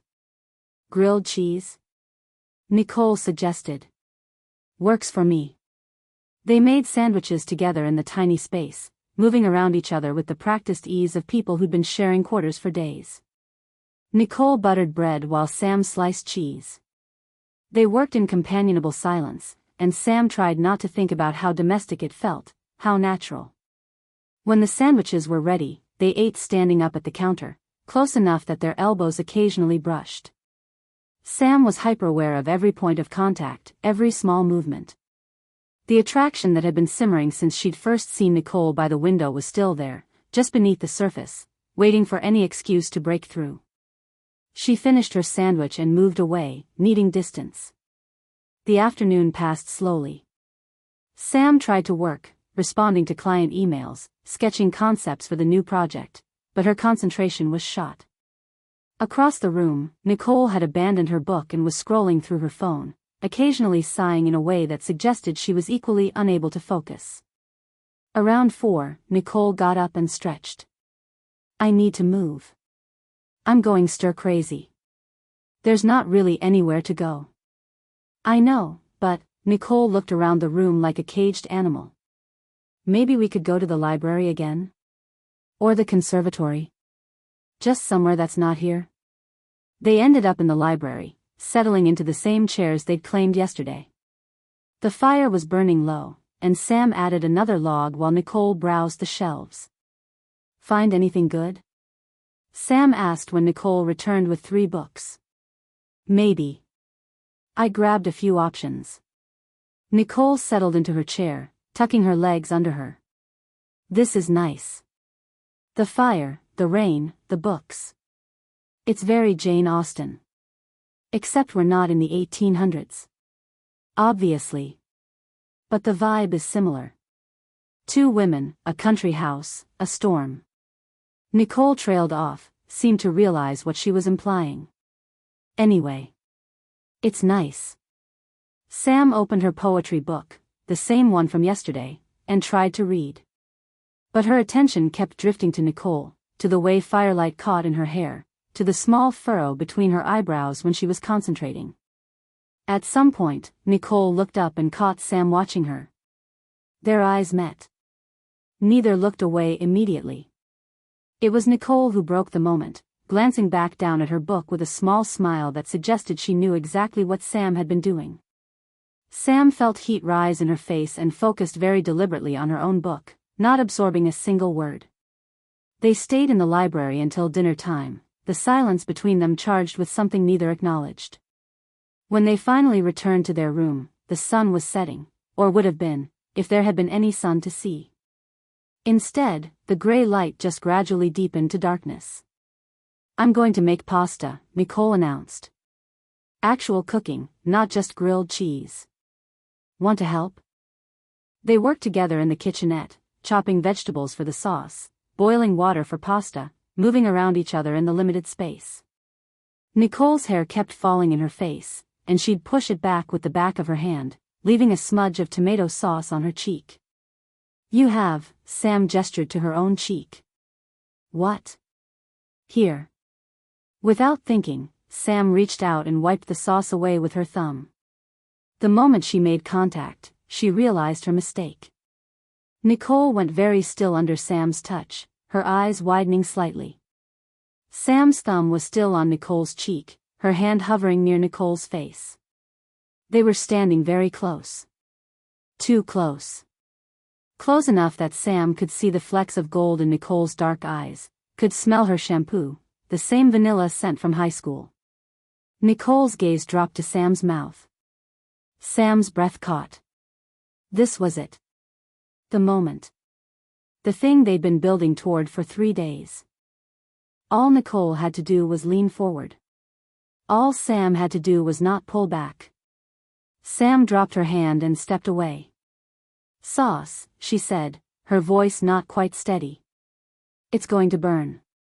Nicole blinked, the spell broken. She turned back to the stove, stirring the sauce that had, in fact, started to stick to the bottom of the pan. Right, Nicole said quietly. Thanks. They finished cooking in silence, the easy comfort from before replaced by crackling tension.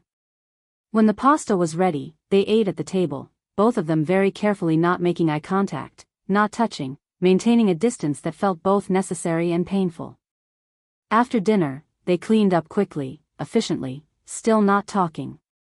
Then they stood in the middle of the room, both uncertain what to do with the rest of the evening. I'm going to shower, Sam said. Okay. Sam took her time in the bathroom, letting hot water wash away the day's tension. But it didn't help. When she emerged in her pajamas, Nicole was sitting on her bed with her phone, and the air between them still felt heavy with the almost moment in the kitchenette. Nicole looked up. "Can I?" "I'm tired," Sam interrupted. "I think I'll just read and sleep."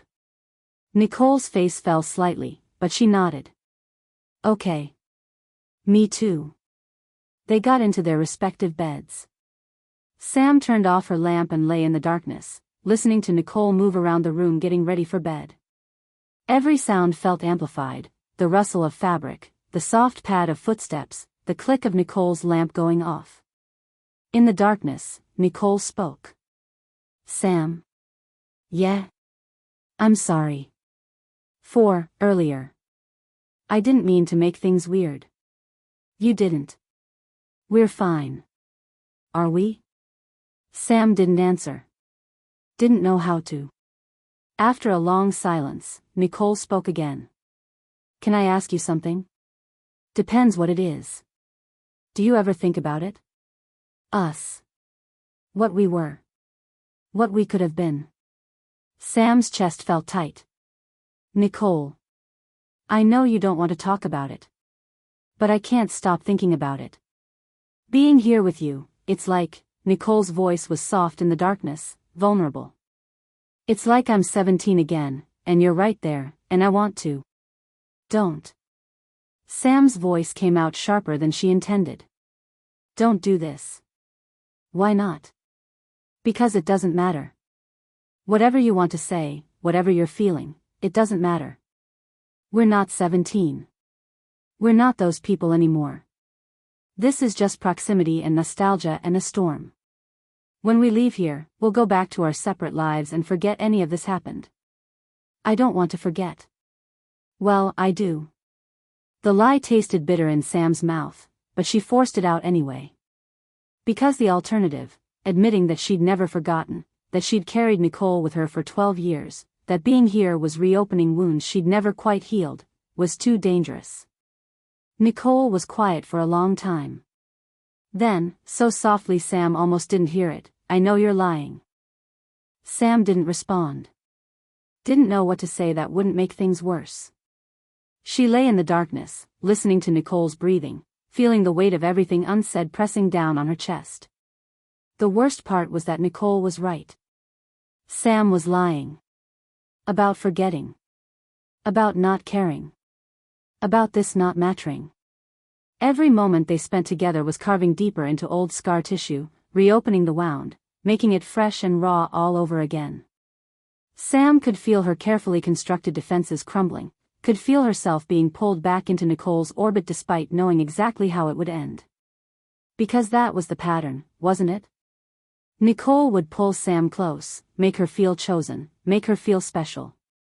And then, when it mattered, when real courage was required, Nicole would pull away. Choose safety. Choose someone else. Sam had lived through it once. She wouldn't survive it again.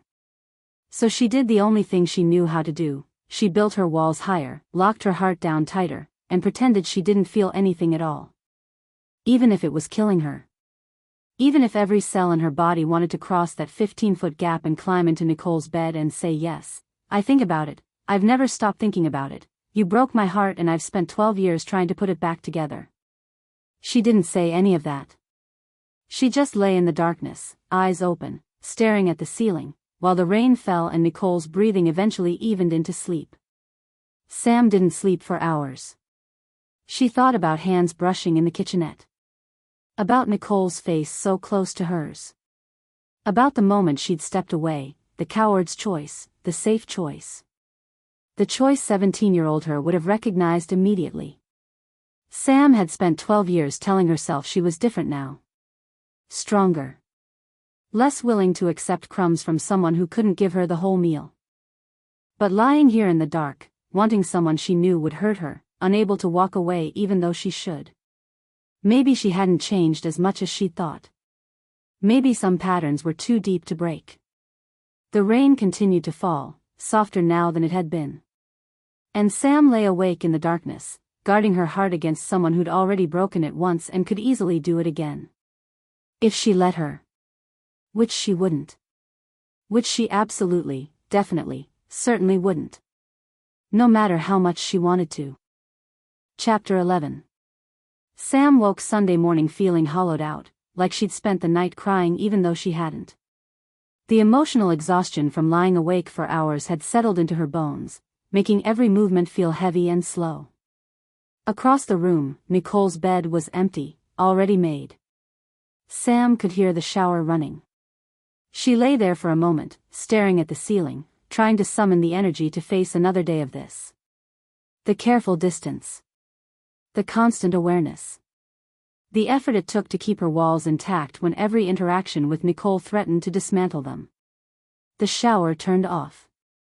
A few minutes later, Nicole emerged in a cloud of steam, wrapped in a towel, her wet hair dripping onto her shoulders. She startled slightly when she saw Sam was awake. "Sorry," Nicole said quietly. "I was trying not to wake you." "You didn't." Nicole moved to her suitcase, pulling out clothes. I'll get dressed in the bathroom." She disappeared again, and Sam finally forced herself out of bed. By the time Nicole re-emerged, dressed in jeans and a soft gray sweater, Sam had made coffee using the now familiar routine. She poured 2 mugs without asking, knowing how Nicole took it, and set one on the counter. "Thank you," Nicole said, accepting it. Her voice was careful, gentle, like she was handling something fragile. Sam realized Nicole thought she was upset. Could probably see it in her face, the sleepless night, the emotional rawness she was trying to hide. They stood in the kitchenette drinking coffee in silence. Outside, the rain had lessened to a steady drizzle, nothing like the torrential downpour of the previous days. The sky was still gray, but lighter, promising eventual clearing. "Sam," Nicole started, then stopped. "I'm fine," Sam said before Nicole could ask. "You don't look fine." "I didn't sleep well. That's all." Nicole watched her for a moment, clearly wanting to push, clearly deciding not to. Instead, she said, "Elena texted. She's bringing breakfast in about 20 minutes. Okay. And she said the highway patrol thinks the main roads will be clear enough for travel by tomorrow afternoon. Maybe Tuesday morning at the latest. Tomorrow. One more day. Maybe 2. Sam should have felt relieved. Instead, she felt something like panic. "That's good," she managed. "Yeah." Elena arrived with breakfast, omelets, toast, fresh fruit, orange juice. She set the tray down and gave them both a long, knowing look. "You two holding up all right?" "We're fine," Sam said, the same lie she'd been telling herself. Hum. Elena's expression suggested she didn't believe that for a second.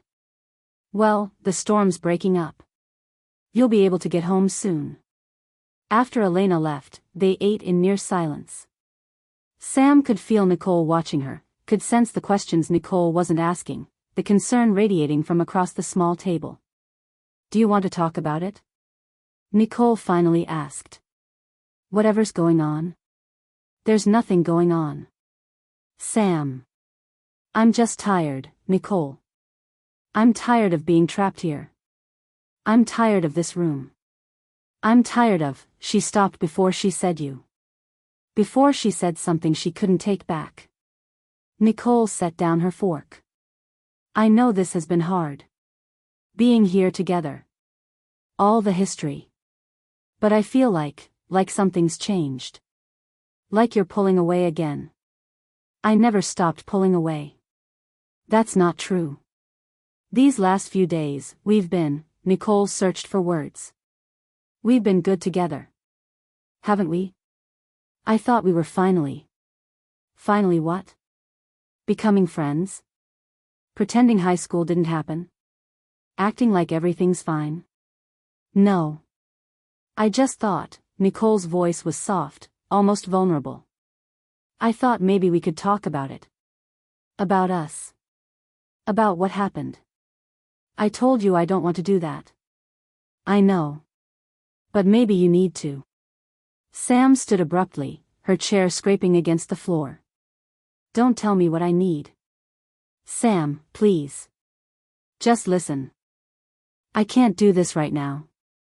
Sam moved toward the window, needing space, needing air, needing to get away from Nicole's earnest expression and gentle voice.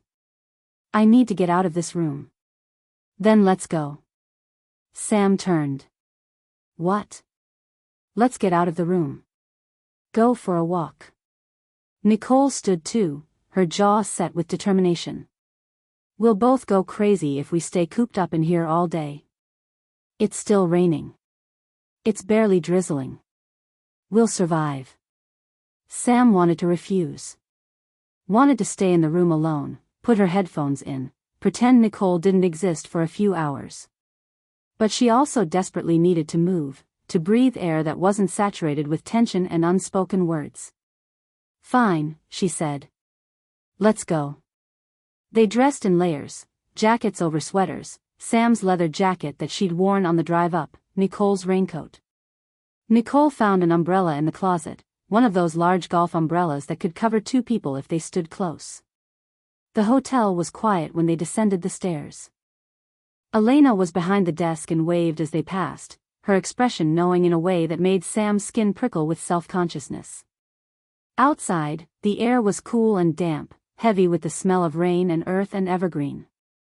The drizzle was light enough that the umbrella almost seemed unnecessary, but Nicole opened it anyway, holding it high to accommodate both their heights.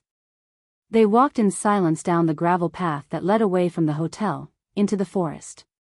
The trees dripped water in a constant percussion, and their footsteps crunched on wet gravel. Under the umbrella, their shoulders touched. Sam was hyper-aware of every point of contact, of Nicole's warmth beside her, of the way they moved in sync without discussing it. It's beautiful out here, Nicole said after a while. Even with all the rain. Yeah. Have you been happy, Sam? Really happy, these last 12 years? The question caught Sam off guard.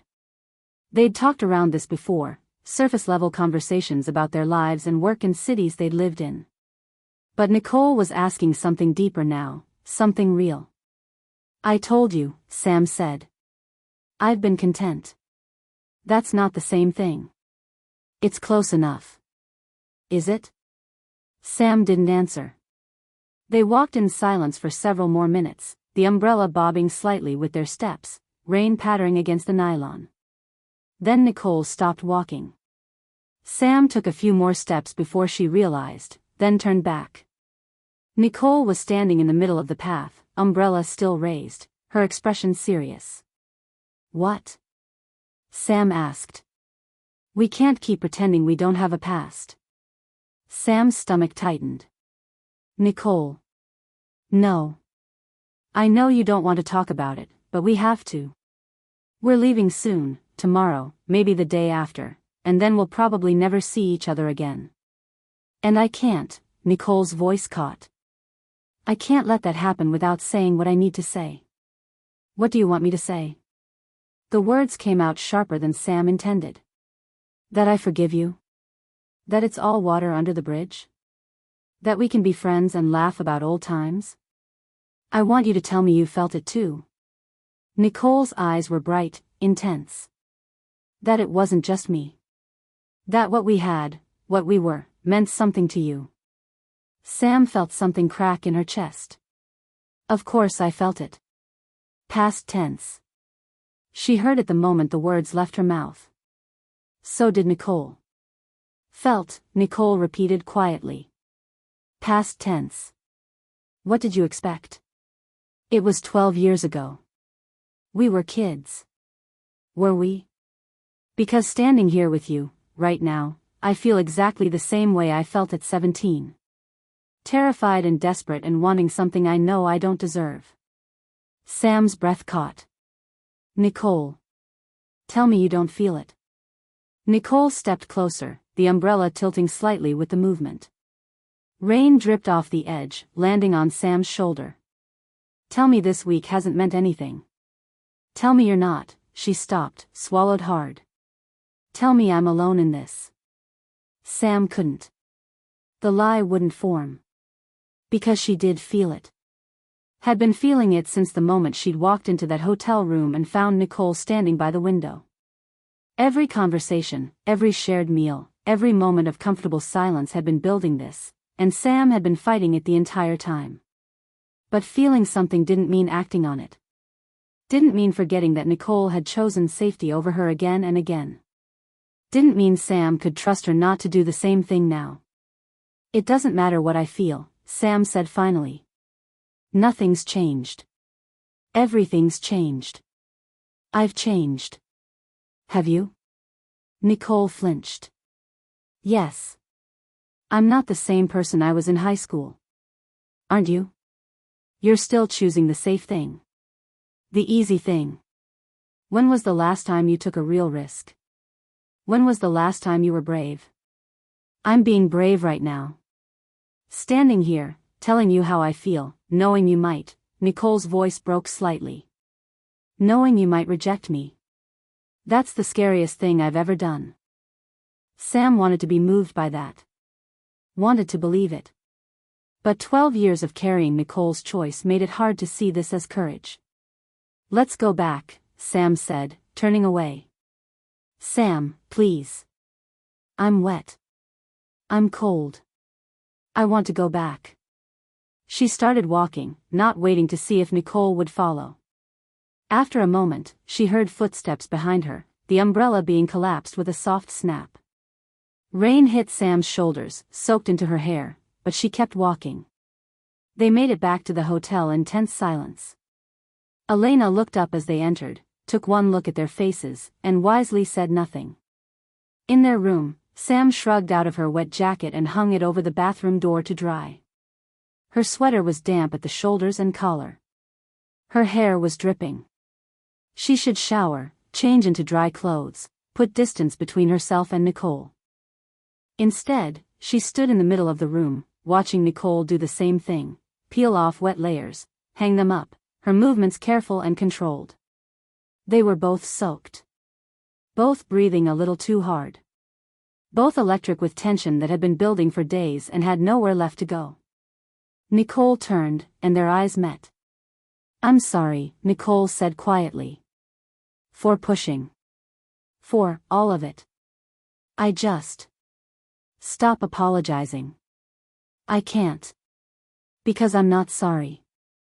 Not really. Nicole took a step toward Sam.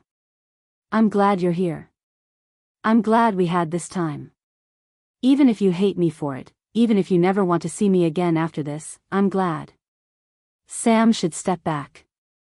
Should maintain distance. Should protect herself. She didn't move. Nicole took another step. Then another.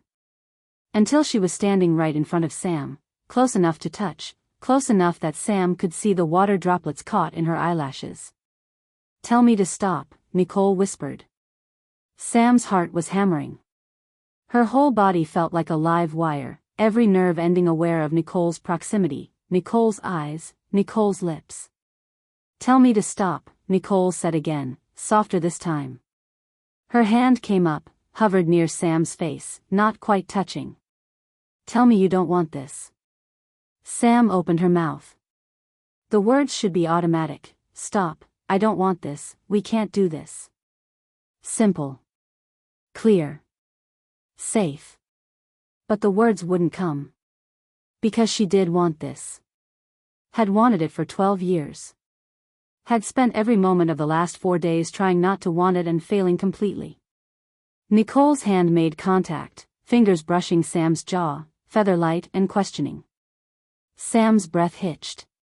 Sam, Nicole breathed, and there was a world of longing in that single syllable. Sam closed the distance.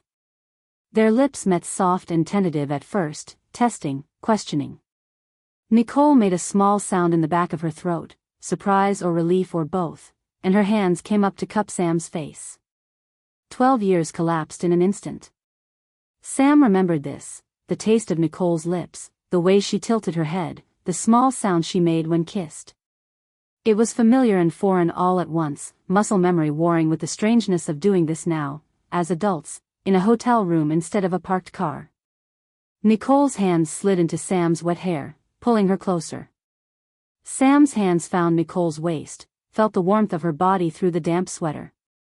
The kiss deepened, became less tentative, more urgent. 12 years of unresolved tension pouring into this moment. They broke apart briefly, both breathing hard. Nicole's eyes were dark, her lips slightly swollen. "We should," Nicole started. "Don't think," Sam said. "For once, just, don't think." She kissed Nicole again, harder this time, and Nicole responded with equal intensity. They stumbled backward toward the nearest bed, Nicole's, by the window, and Sam's rational mind tried to assert itself, tried to say this was a mistake, tried to activate some survival instinct. But her body had other ideas. Nicole's fingers found the hem of Sam's damp sweater, tugging upward. Sam helped her pull it off, then did the same with Nicole's. They were both shivering, from cold or nerves or desire, Sam couldn't tell. "Are you sure?" Nicole whispered against Sam's mouth. "No." "Are you?" "No." They kissed again anyway. Because certainty had never been part of their equation. They'd always been tentative, questioning, uncertain. The only thing Sam had ever been sure of was that she wanted Nicole, wanted her attention, her touch, her choice. And right now, in this moment, Nicole was choosing her. It didn't matter that it was temporary. That tomorrow they'd leave and go back to separate lives. That this was probably a mistake that would hurt more than it healed. Right now, Nicole's hands were on her skin, and Nicole was whispering her name, and nothing else mattered. They fell onto the bed together, a tangle of limbs and wet clothes and 12 years of wanting. Sam's last coherent thought before giving herself over to this completely was that she'd regret it in the morning. But morning was hours away.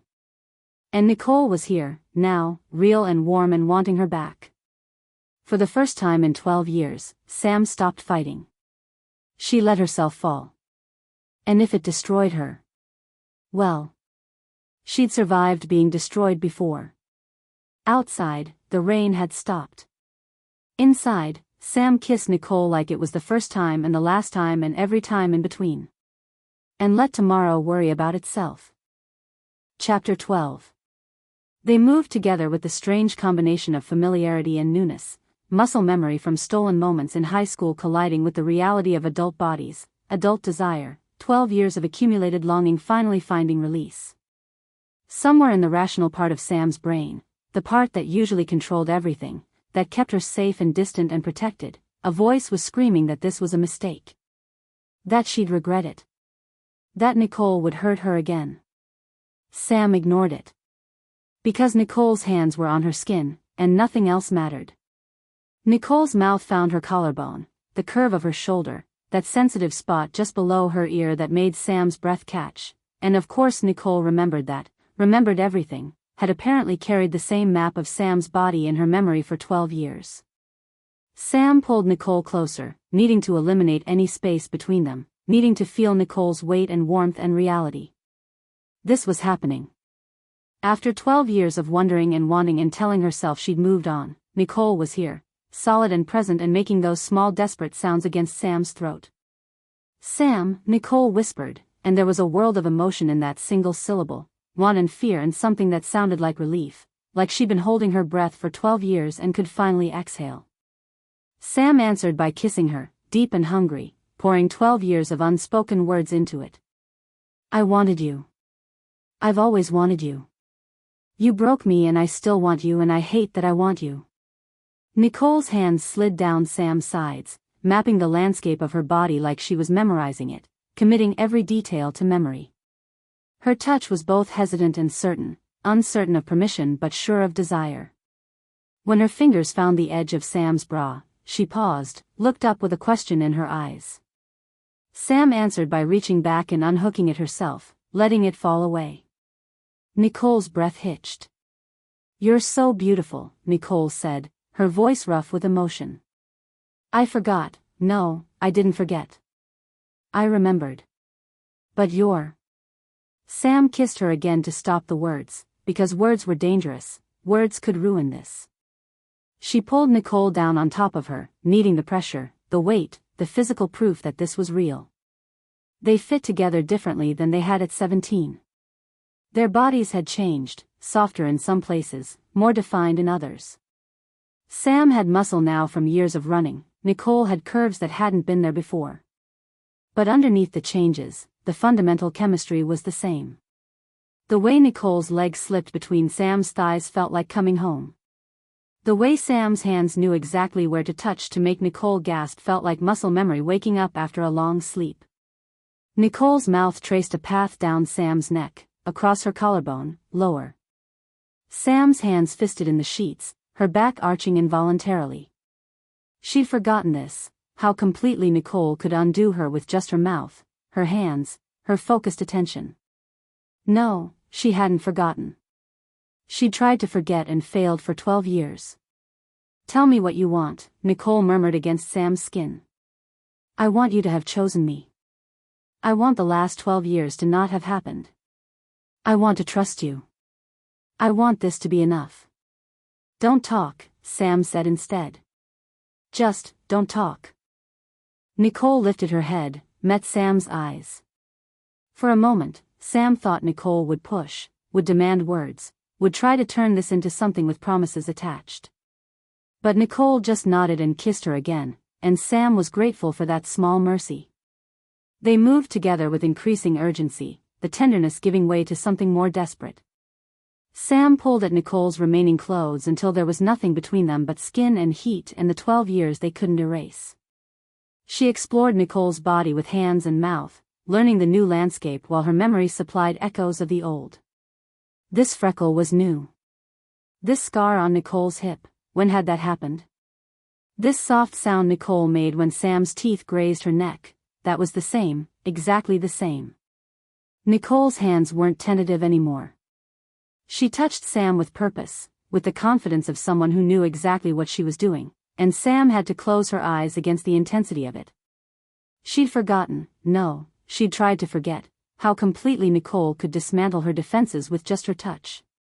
When Nicole's hand slipped between Sam's thighs, Sam bit down on her own lip to keep from making a sound that would reveal too much.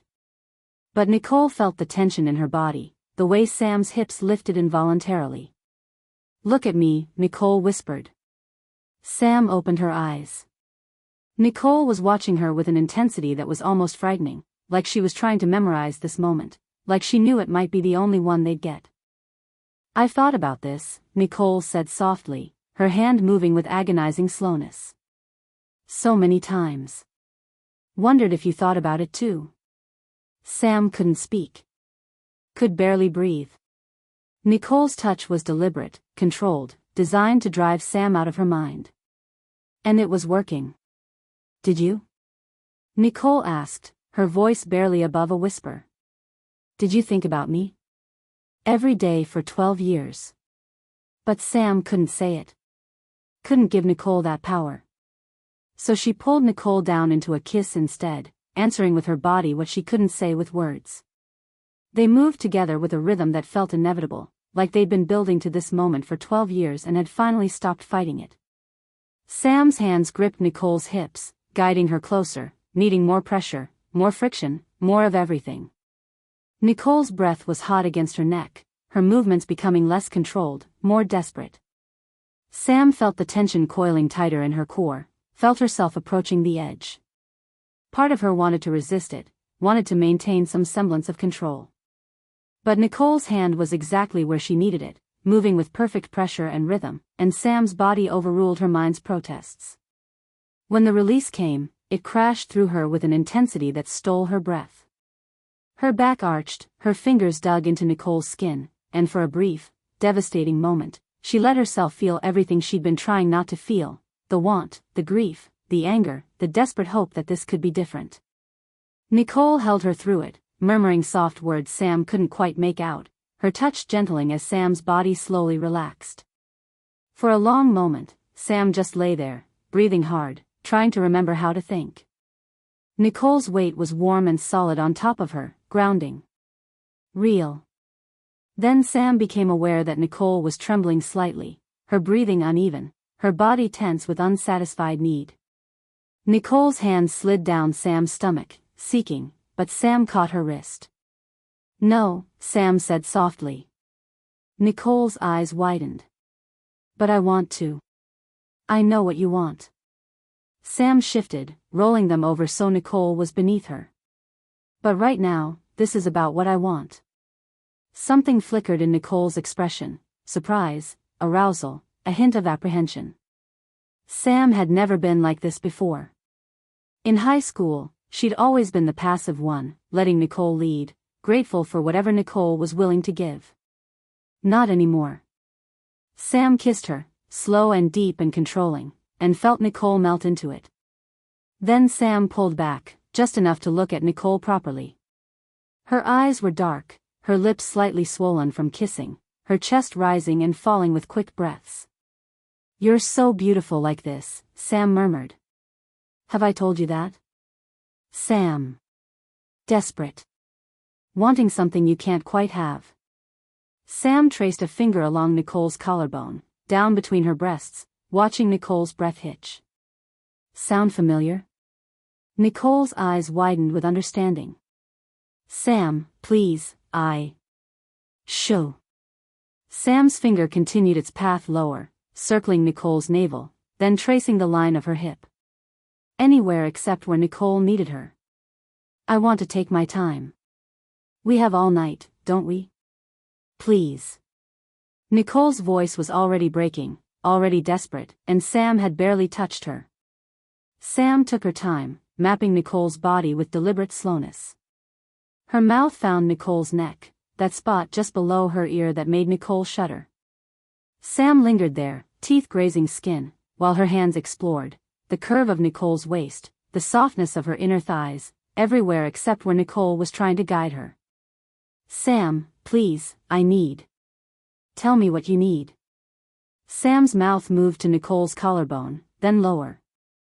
Use your words. I need you to, Nicole gasped as Sam's teeth found her nipple. Please, I need you to touch me. I am touching you. You know what I mean. Sam lifted her head, met Nicole's eyes. Do I? Because I remember a time when you wouldn't tell me what you wanted. When you kept me guessing. Kept me waiting. Her hand slid up Nicole's inner thigh, stopping just short. How does it feel? The waiting? Cruel, Nicole breathed. It feels cruel. Does it? Sam's fingers traced patterns on Nicole's inner thigh, so close but not close enough. Or does it feel like 12 years? Nicole's breath caught, understanding dawning in her expression. This wasn't just sex. This was Sam taking back power. Taking back control. Making Nicole experience what she'd experienced, the desperate wanting, the uncertainty, the waiting for someone else to decide when you were worthy of having what you needed. I'm sorry, Nicole whispered. I'm so sorry for. I don't want your apologies. Sam's hand moved higher, barely grazing where Nicole needed her, and Nicole's hips bucked involuntarily. I want you to feel what I felt. I want you to know what it's like to want someone who won't give you what you need. Sam, please. Tell me you want me, Sam said, her fingers still teasing, barely touching. Tell me you need me. Make me believe it. I want you. Nicole's voice was desperate, tears forming in her eyes. I need you. I've needed you for 12 years. Please, Sam, please. Sam's control cracked slightly at the tears, at the raw desperation in Nicole's voice. But she didn't give in. Not yet. She kissed her way down Nicole's body, her sternum, her ribs, her stomach, while her hands kept up their torturous exploration. Nicole was trembling beneath her, making small desperate sounds, her hands fisting in the sheets because Sam had told her not to touch, had told her to lie still and take what Sam gave her. When Sam's mouth finally reached the inside of Nicole's thigh, Nicole cried out. Please, Nicole begged.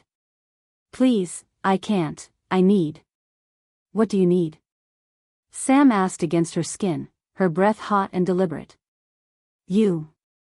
God, Sam, please, I need your mouth, your fingers, anything, please.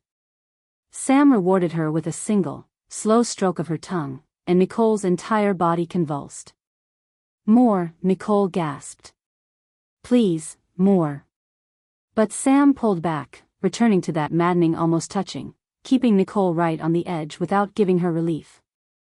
Sam, please, I'm begging you. Are you? Sam looked up, met Nicole's desperate eyes. Because I remember begging too. Begging you to choose me. Begging you to be brave.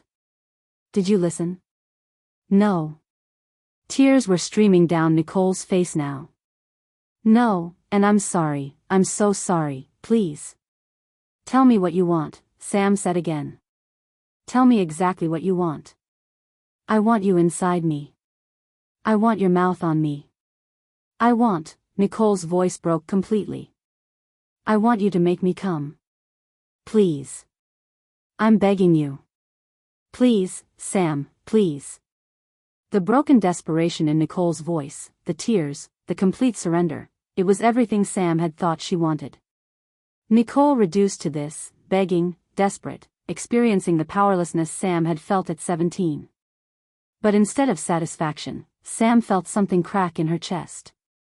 Because this wasn't revenge. This wasn't evening the score. This was just two broken people hurting each other in a hotel room, and Sam was doing to Nicole exactly what had been done to her, and it didn't feel like winning. It felt like devastation. Sam gentled her touch, her mouth finally giving Nicole what she needed, but tender now instead of punishing. Her tongue found the rhythm Nicole needed, her fingers slipped inside, and she heard Nicole's breath catch. Yes, Nicole breathed. Yes, please, don't stop. Sam didn't stop. She worked Nicole with focused intensity, reading every response, every shudder, every gasp. When Nicole got close, Sam didn't pull back this time. She gave her exactly what she needed, exactly how she needed it, and felt Nicole come apart beneath her. Nicole cried out, Sam's name, broken and desperate and grateful, and her whole body shook with the force of it. Sam held her through it, her mouth gentling as Nicole slowly came down, her fingers still inside, grounding. When it was over, Nicole was sobbing, not from sadness but from the overwhelming intensity of finally having what she'd been begging for. Sam crawled up beside her and pulled her close, and Nicole buried her face in Sam's shoulder. I'm sorry, Nicole kept saying through her tears. I'm sorry, I'm sorry, I'm sorry. Shoo, Sam said, stroking her hair. It's okay. It's not okay. What I did to you, making you wait, making you beg. I know. And I did it anyway. For years. And you just, Nicole lifted her tear-stained face. You just gave me what I needed. Even after making me beg for it. You still gave it to me. Sam didn't know what to say to that. Because yes, she'd made Nicole beg. Had made her experience that powerlessness. But in the end, Sam had given her what she needed. Which was more than Nicole had ever done for Sam. They lay there in the dark, Nicole's tears slowly subsiding, both of them processing what had just happened. The sex had been about more than just physical pleasure. It had been about power and control and 12 years of unresolved hurt. And Sam had won. Had proven she could reduce Nicole to begging, could make her desperate, could hold all the power. But winning didn't feel the way she'd expected. It felt hollow.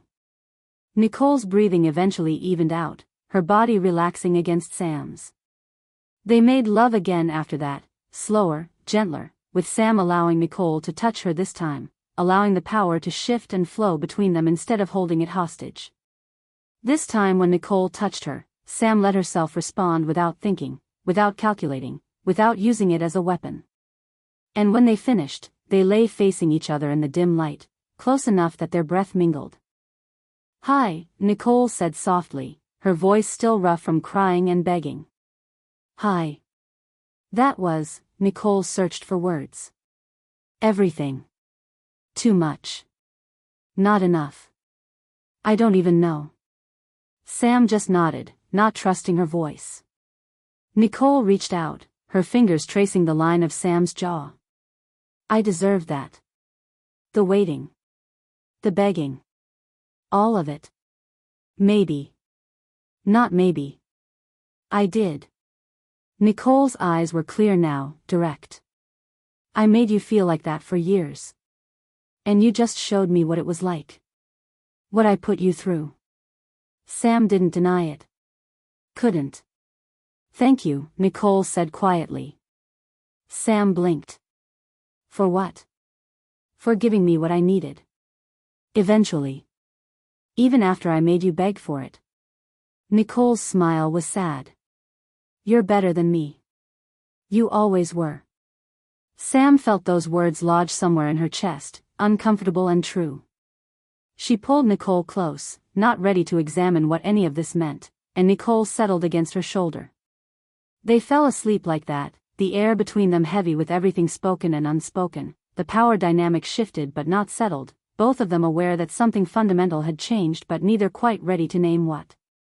And if Sam lay awake longer, listening to Nicole's breathing even out into sleep, feeling the weight of what she'd just done pressing down on her chest. Well. That was a problem for tomorrow. Sam woke Monday morning to Nicole kissing her shoulder. Light streamed through the window, actual sunlight, not the gray filtered light they'd had for days. The storm had broken completely overnight, leaving behind a washed clean world. Morning, Nicole murmured against Sam's skin. Sam's body responded before her brain fully engaged, turning toward Nicole, accepting the kiss Nicole offered.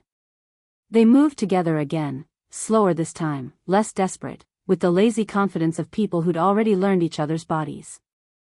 Afterward, they lay tangled in the sheets, and Nicole propped herself up on one elbow to look at Sam. Hi, Nicole said, smiling. Hi. How are you feeling? Fine. You?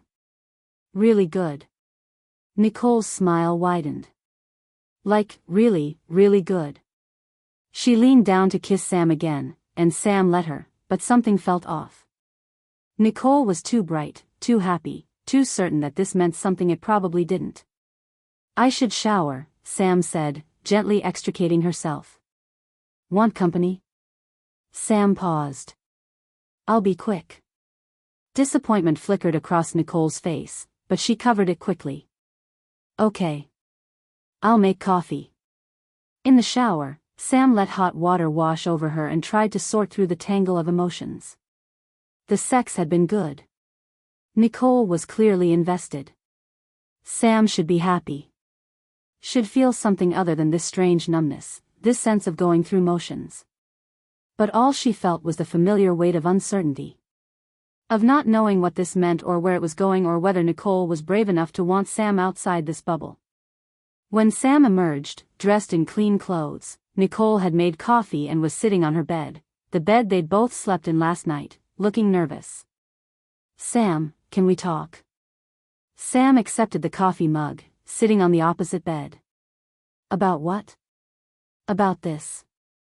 About us. Nicole's hands wrapped around her own mug, seeking warmth or comfort. About what happens when we leave here. What do you want to happen? I want, Nicole paused, seeming to gather courage.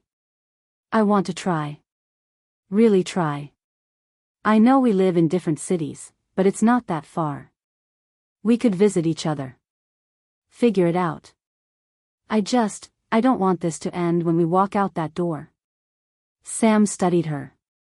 Nicole looked earnest, hopeful, vulnerable in her oversized t-shirt with her hair still messy from sleep and sex. She looked like someone who meant what she was saying. But Sam had heard Nicole say things she meant before, only to watch her choose differently when it mattered. What does the trying look like to you? Sam asked carefully. I don't know. Dating, I guess. Seeing where this goes. Being together. Being together in private? Or being together publicly? Nicole's expression flickered. What do you mean? I mean, would you tell people about us? Your friends, your family, your coworkers? Or would I be your secret again? Sam, that's not fair. Isn't it? We're in a hotel where no one knows us. It's easy to be together here. But what about in Portland? In San Francisco? What happens when it's not easy anymore? Nicole set down her coffee mug with more force than necessary. I'm not the same person I was in high school. I'm out now. My friends know I'm gay. My family, they're working on it, but they know. I'm not hiding anymore. Okay. Is that all you're going to say? Okay. Sam didn't know what else to say. She wanted to believe Nicole. Wanted to trust that this time would be different. But 12 years of carrying the wound Nicole had left made it hard to just accept her word. I don't know what you want from me, Sam said finally. I want you to want this too. I want you to fight for us the way I'm fighting for us. Nicole's voice cracked slightly. I want you to give us a chance. I'm not the one who needs to fight, Nicole. I fought for us 12 years ago. I stood in that hallway and tried to tell you I loved you, and you walked away before I could get the words out. Nicole flinched like she'd been slapped. I know. And I'm sorry. I've been sorry for 12 years. But I'm here now, and I'm trying, and she gestured helplessly. You're so calm. So controlled. Like this doesn't even matter to you. That's not true. Then what do you feel? Because I can't tell. You're so closed off, Sam. Even after last night, even after everything, I still can't tell what you're thinking. Sam wanted to say, I'm terrified. I'm protecting myself. I'm trying not to fall apart because if I let myself feel everything I'm feeling, it will destroy me. Instead, she said, I feel like we're making a mistake. We're caught up in proximity and nostalgia and unresolved feelings. But that doesn't mean we should be together. You don't mean that. Don't tell me what I mean.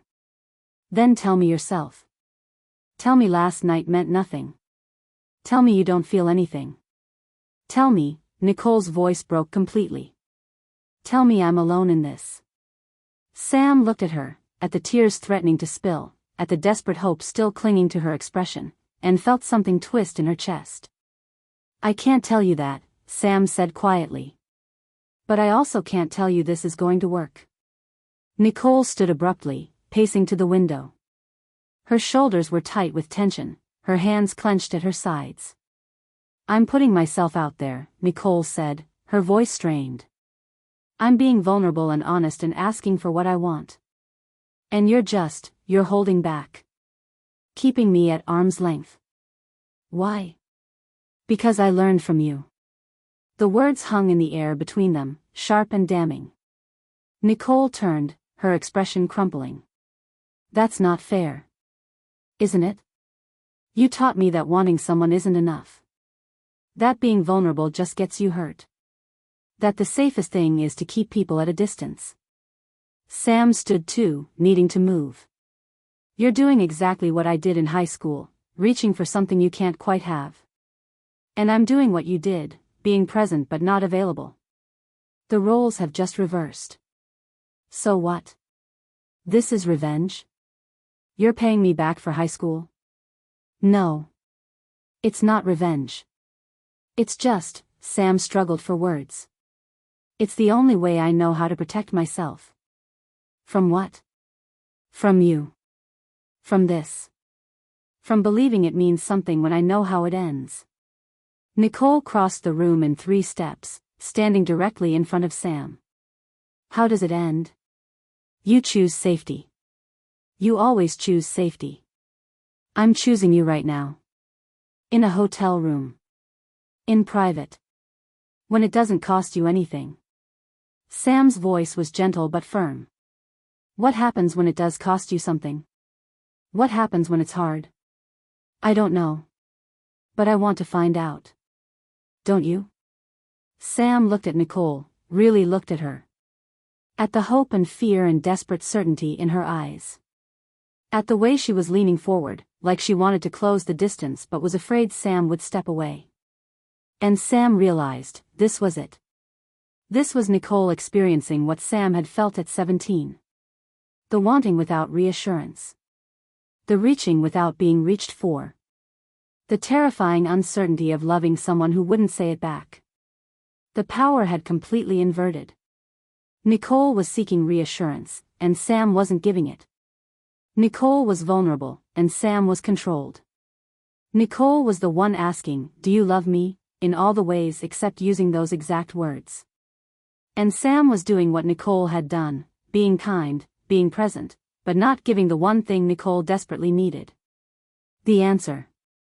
"I need to think," Sam said, stepping back. "This is all happening too fast. We've had 12 years. How is that too fast?"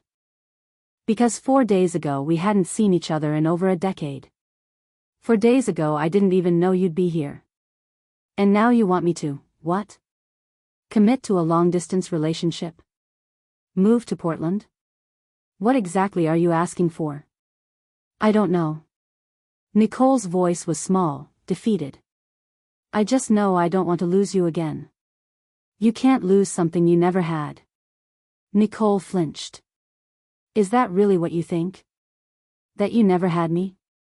Sam thought about secret texts and hidden touches and being someone's secret side piece. Thought about watching Nicole choose Marcus over and over. Thought about standing in a hallway, paralyzed with fear, while Nicole walked away. "I think I had parts of you," Sam said carefully. "The parts you could give safely. But I never had all of you. And I don't know if I ever will." "You could. If you just," Nicole stopped, frustration evident in her voice. "Why won't you fight for this?" "Because I already did." "It's your turn." Nicole stared at her, tears finally spilling over. "What do you want from me?" "Courage," Sam thought. "I want you to be brave enough to choose me when it's hard. I want you to prove that this time is different. I want you to fight for us the way you never did before." But she didn't say any of that. Because saying it would mean admitting she wanted this. Would mean giving Nicole the reassurance she was desperately seeking. Would mean being vulnerable again. And Sam had learned, painfully and thoroughly, that vulnerability without reciprocation was self-destruction. "I don't know," Sam said instead. Nicole wiped at her tears, her expression shifting from hope to something harder. "Understanding. Recognition. You're doing it on purpose," Nicole said quietly. "You're keeping me at arm's length. Making me feel what you felt." "No. Yes." Nicole's laugh was bitter. "And I deserve it, don't I? This is what karma looks like. I finally know what I want, and the person I want doesn't want me back." "That's not true." "I do want," Sam stopped. Couldn't finish the sentence without revealing too much. "You want what? Tell me. Because I can't keep guessing." Nicole's voice was desperate now. "I can't keep reaching for you when you won't reach back." A knock on the door interrupted them. Elena's voice, "Ladies? I have news about the roads." Sam and Nicole stood frozen, staring at each other, the moment suspended. Then Sam crossed to the door and opened it. Elena stood there with her usual warm smile, which faltered slightly when she saw their faces. "I'm sorry to interrupt. I wanted to let you know, the highway patrol says the main roads are clear. You'll be able to leave this afternoon if you want. Or tomorrow morning. Whenever you're ready." "Thank you," Sam managed. After Elena left, Sam closed the door and turned back to Nicole. But the moment was broken. The urgency gone. They stood on opposite sides of the room, and the distance felt insurmountable. "I guess we should pack," Nicole said quietly. "Yeah."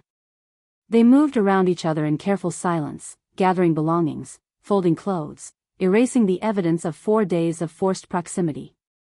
Sam watched Nicole pack her toiletries, watched her make the bed they'd slept in together, watched her zip up her suitcase with a finality that felt like an ending. "I need some air," Nicole said, not meeting Sam's eyes. I need to not be in this room right now." Sam wanted to argue. Wanted to say they should talk this through, could figure this out. But maybe Nicole was right. Maybe distance was what they both needed. "Okay," Sam said. Nicole grabbed her phone and her jacket and left without another word. Sam heard her footsteps fade down the hallway, heard the distant sound of the lobby door opening and closing. Then Sam sat on her bed, the one she'd slept in alone while Nicole slept in the other bed, before last night changed everything and nothing, and tried to process what had just happened. They'd slept together. Nicole had asked for reassurance, for commitment, for Sam to fight for them. And Sam had held back. Had protected herself. Had refused to give Nicole the one thing she was asking for. Had done to Nicole exactly what Nicole had done to her 12 years ago. The power had inverted completely. Nicole was the one desperately seeking reassurance. Sam was the one holding all the cards. And it didn't feel like victory. It felt like devastation. Sam pulled out her phone and texted Jordan, "Roads are clear. Leaving soon." Jordan's response was immediate, "Thank God." "Are you okay?" Sam stared at the question. Was she okay? "I'm fine," she typed. "Just ready to go home." She started packing mechanically, clothes into the suitcase, toiletries gathered from the bathroom, laptop into its sleeve. Erasing evidence of 4 days and 1 night that had upended everything. An hour passed. Then 2. Nicole didn't come back. Sam finished packing and sat on the bed, suitcase at her feet, not sure what to do. Leave without saying anything? Go look for Nicole? Pretend none of this happened? The door opened. Nicole stood in the doorway, her eyes red-rimmed, her jacket damp from the outside air. She looked at Sam's packed suitcase, and something in her expression crumpled further. "Elena can't get us separate cars," Nicole said, her voice flat. "There's only one rental company that services this area, and they only have one vehicle available. We'd have to share the drive back. Or," she paused. "Or we could stay one more night. Leave tomorrow morning when there's more availability." The silence stretched between them, heavy with everything unsaid. "What do you want to do?" Sam asked quietly. "I don't know." Nicole's laugh was bitter. "I wanted to leave. Wanted to put distance between us. But apparently the universe has other plans." She came into the room fully, closing the door behind her. Leaned against it like she needed the support. "I talked to Elena," Nicole continued. "Told her we'd had a fight. She was very understanding. These things happen." Nicole's voice was thick with emotion. "She said the roads are clear but there's another system moving in tonight. Light rain, nothing like before, but it might make the drive dangerous. She recommended staying one more night." "Okay. Is that all you're going to say?" "Okay." Sam didn't know what else to say. Every word felt like a minefield. Every response a potential wound. Nicole pushed off from the door and moved to her own suitcase, which she'd apparently started packing before she left. She unzipped it slowly, staring at the contents like she couldn't quite remember what she'd been doing. "So we're stuck here," Nicole said. "Together. For one more night." "Looks like it." "And then what? We drive back together tomorrow and pretend this never happened? Go back to our separate lives like we didn't just..." She stopped, unable to finish. "I don't know." Nicole turned to face her. "Do you want me to leave? When we get back to civilization, do you want me to just disappear from your life?" Sam looked at her, at the hope and fear warring in her expression, at the way she was holding herself together by threads. "I don't know what I want," Sam said honestly. "I thought sleeping with you would answer questions. Instead it just made everything more complicated." "For me it answered everything," Nicole said quietly. "I want you. I want to try. I want to be brave enough this time." She paused. "But I can't do it alone. I need you to meet me halfway." "I don't know if I can." "Why not?" "Because I'm terrified." The admission came out before Sam could stop it. "I'm terrified of trusting you again. Of believing this time will be different. Of letting my guard down and finding out you're still going to choose the safe thing when it gets hard." Nicole crossed the room slowly, stopped a few feet away from Sam. Close but not touching. I'm terrified too, she said. I'm terrified that I've already lost you. That I destroyed any chance we had 12 years ago and nothing I do now will be enough. They stood facing each other in the middle of the room, the afternoon light casting long shadows across the floor. I don't know how to do this, Sam said finally. How to be with you without losing myself again. Maybe we figure it out together. Or maybe we just hurt each other more. Maybe. Nicole's smile was sad. But isn't that what people do? They try anyway. Sam wanted to say yes. Wanted to be brave enough to risk it. But the fear was too big, too consuming. One more night, Sam said instead. Let's just get through one more night. And then we can figure out the rest. Nicole nodded, disappointment evident but accepting. Okay. One more night. She turned away, back to her unpacking, and Sam did the same. They moved around each other in careful silence, putting clothes back in drawers, toiletries back in the bathroom, re-establishing the territories they'd claimed days ago. Except now everything was different. Now they'd crossed a line that couldn't be uncrossed. Now the air between them was charged with the memory of last night and the weight of this morning's confrontation.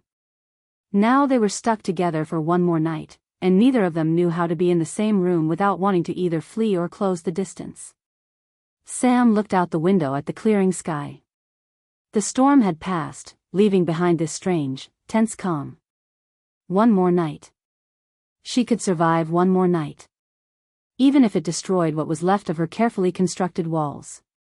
Even if it meant facing the truth she'd been avoiding since Wednesday, that Nicole Chen could still break her heart. And this time, Sam might not recover. Chapter 13. The afternoon stretched endlessly. Sam sat on the couch with her laptop open, pretending to work while actually staring at the same email for 20 minutes.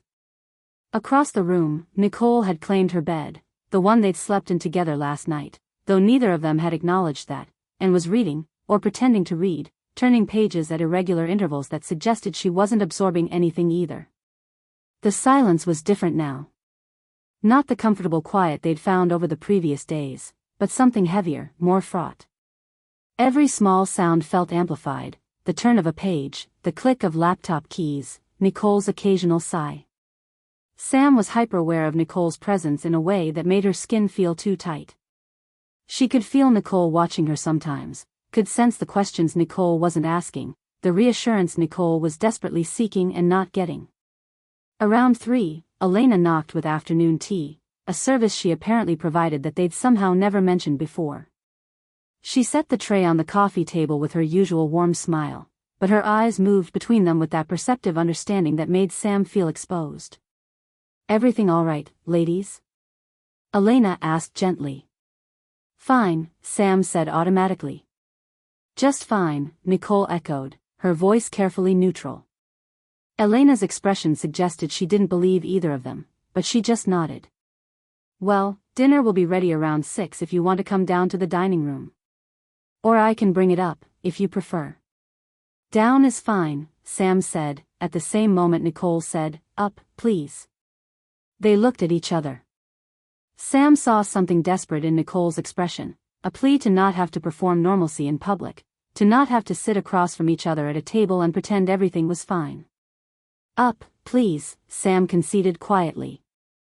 After Elena left, the silence returned, even heavier than before. Sam tried to work. Responded to a client email about color palettes with mechanical precision, her words professional and clear even as her mind was spinning with everything else. She approved an invoice. Updated her calendar. Normal tasks that felt surreal given the circumstances. Sam. Nicole's voice was soft, tentative. Sam looked up. Nicole had set down her book and was sitting on the edge of the bed, hands clasped in her lap like she was gathering courage. Can we talk? Nicole asked. About what? About this morning. About what I said. Nicole took a breath. I know I pushed too hard. Asked for too much too soon. I'm sorry. You don't need to apologize. I do, though. You're right, we barely know each other anymore. For days isn't enough time to make the kind of decisions I was trying to make. Nicole's voice was carefully measured, like she'd been rehearsing this. I got caught up in the intensity of it all. The storm, the proximity, the history. I wasn't thinking clearly. Sam should have felt relieved. Nicole was backing off, giving her space, acknowledging that pushing for commitment was premature. Instead, she felt something twist in her chest. Because this, Nicole retreating, Nicole making herself smaller, Nicole trying to manage Sam's comfort by minimizing her own needs, this was familiar too. This was the pattern. Okay, Sam said. Nicole's expression flickered with something that might have been disappointment or hurt. That's it? Okay. What do you want me to say? I don't know. Something. Anything. Nicole stood, pacing to the window. You're doing it again. That thing where you're so calm and controlled and I can't tell what you're thinking or feeling. I'm thinking we should probably figure out logistics. For tomorrow. The drive back. Logistics. Nicole's laugh was bitter. Right. Of course. Sam closed her laptop with more force than necessary. What do you want from me, Nicole? You just said you pushed too hard. So I'm giving you space. Isn't that what you want? No. I don't know. Maybe. Nicole turned from the window, her expression torn. I want you to tell me what you want. Not what's logical or practical or safe. What do you want? The question hung between them, impossible to answer honestly without revealing too much. Sam thought about all the things she wanted, to trust Nicole. To believe this time was different. To not feel like she was 17 again, waiting for someone to choose her. To wake up tomorrow and have none of this hurt anymore. I want to go home, Sam said finally. I want my life back. My routine. My apartment where I don't have to share space with someone else's emotions. Nicole flinched like she'd been slapped. I see. Nicole. No, it's fine. You're being honest. That's good. Nicole's voice was tight. I appreciate the honesty. She moved to the kitchenette, busying herself with making tea even though Elena had just brought some. Sam watched her, the careful movements, the way her shoulders were hunched slightly, the tension evident in every line of her body. I didn't mean it like that, Sam said quietly. How did you mean it? I just meant, this has been a lot. Being here. With you. All of it.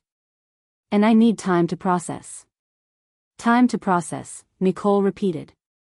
Or time to convince yourself none of this mattered? That's not fair. Isn't it? Nicole turned, tea forgotten. Because that's what you're doing. You're already retreating. Building walls. Preparing to go back to your life and forget this happened. You don't know what I'm doing. Don't I? I've been watching you all day. Every time I try to connect, you pull back.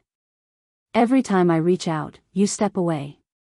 You're already gone, Sam. You're physically here, but you've already left. Sam felt something crack in her chest. Because Nicole was right. She was pulling away, protecting herself, preparing for the inevitable hurt.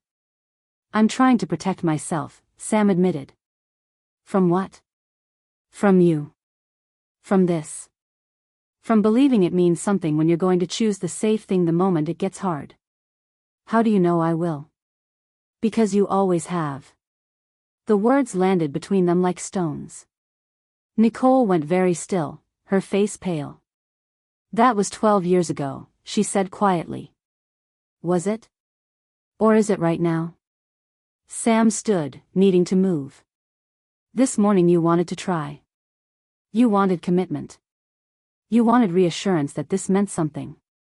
And I didn't give it to you. So what did you do? You backed off. You apologized for pushing. You made yourself smaller. Easier to manage. I was trying to give you space. No, you were trying to make it easier for me to reject you. You were preparing your exit strategy before I could hurt you. Sam's voice was gentle but firm. That's your pattern, Nicole. You reach for things when they feel safe, and you pull back when they don't. You always have an escape route. Nicole's hands were shaking. She set down the mug she'd been holding, tea still unmade. That's not true. Isn't it? In high school, you wanted me until I froze in that hallway. Then suddenly Marcus was safer. This morning, you wanted commitment until I didn't immediately say yes. Then suddenly you were fine giving me space. What was I supposed to do? Force you into something you clearly don't want? I never said I don't want it. Nicole's breath caught. Then what do you want? Because I can't keep guessing. I can't keep reaching for you when I don't know if you're going to be there. The irony wasn't lost on Sam. Nicole was saying exactly what Sam had felt at 17, the exhausting uncertainty of loving someone who wouldn't commit, who kept you always guessing, always hoping, always waiting. I want you to be brave, Sam said quietly. I want you to want me even when it's hard. Even when I'm not making it easy. Even when there's no guarantee. I do want you. Do you? Or do you want the version of me that's unavailable? The version you can't quite have? Sam moved closer, watching Nicole's expression carefully. Because that's your other pattern, Nicole. You fall hard for people who can't choose you back. You told me that yourself. Every relationship you've had, people who can't commit, who aren't ready, who choose someone else. You're drawn to the unavailability. Nicole's face crumpled. That's cruel. It's true. So what? You think I only want you because you're emotionally unavailable? That I'm just following some fucked up pattern? Nicole's voice was rising now, tears threatening. You think that's all this is? I think you feel safest when you can't be fully chosen. Because then you never have to risk being fully seen. That's not. Nicole stopped, seeming to hear her own protest. Her shoulders sagged. God. Maybe you're right. The admission hung between them, stark and painful. Nicole sank onto the edge of the bed, her face in her hands. I don't want that to be true. Sam felt something soften in her chest despite herself. She crossed the room slowly and sat beside Nicole, not touching but close. I know, Sam said gently. But that doesn't change that it might be. So what do we do? Nicole's voice was muffled by her hands. I don't know. Nicole lifted her head, her eyes red-rimmed. You're doing it to me on purpose, aren't you? Being unavailable. Withholding. Making me feel what you felt. No. Not on purpose. Sam paused. Or maybe. I don't know. Maybe it's just the only way I know how to protect myself now. It's working. Nicole's laugh was bitter. I feel completely powerless.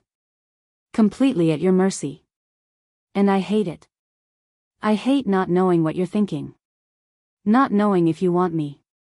Not knowing if I'm just making a fool of myself. Welcome to being 17-year-old me. Nicole winced. Point taken. They sat in silence for a moment. Outside, the afternoon sun was starting to lower, casting long shadows across the room. Their last full day in this suspended reality was ending. What happens tomorrow? Nicole asked quietly. We drive back. I drop you at your place or the airport or wherever you need to go. We go back to our lives. And that's it? We never see each other again? Sam wanted to say yes. Wanted to make a clean break, protect herself from the inevitable hurt. But looking at Nicole's tear-stained face, feeling the pull that had never quite gone away, she couldn't make herself say it.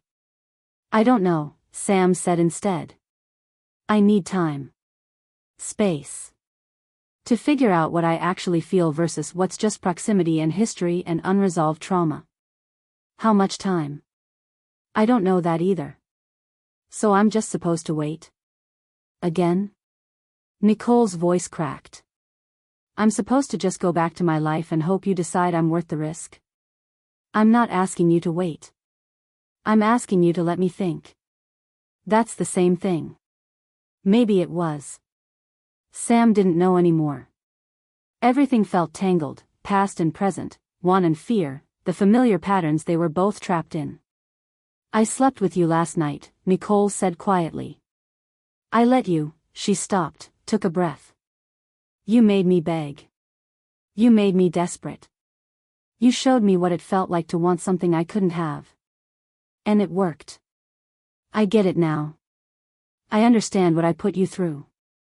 Nicole. But then you gave me what I needed. You didn't leave me there. You could have, but you didn't. Nicole turned to face Sam fully. Doesn't that mean something? That even after making me feel what you felt, you still chose to give me what I was asking for? Sam thought about last night. About the moment her control had cracked, when Nicole's desperation had stopped feeling like victory and started feeling like devastation. When Sam had realized that hurting Nicole didn't heal her own hurt, it just created more hurt. I don't know what it means, Sam said honestly. I think it means you're better than me. Nicole's voice was soft. I think it means that even when you had all the power, even when you could have left me there the way I left you, you didn't. You were kinder than I was. The words lodged somewhere in Sam's chest, uncomfortable and true. Or maybe I'm just as fucked up as you are, Sam said. Maybe I couldn't leave you there because I still. She stopped, unable to finish. Still what? Nicole's eyes were intent on Sam's face. Sam stood abruptly, needing distance. It doesn't matter. It does matter. Tell me. Why? So you can have what you need? So you can feel reassured? No. So I know I'm not alone in this. So I know I'm not the only one who's terrified and desperate and trying to figure out how to not fuck this up again. Sam looked at her, at the vulnerability in her expression, at the fear and hope warring in her eyes. Nicole was being honest.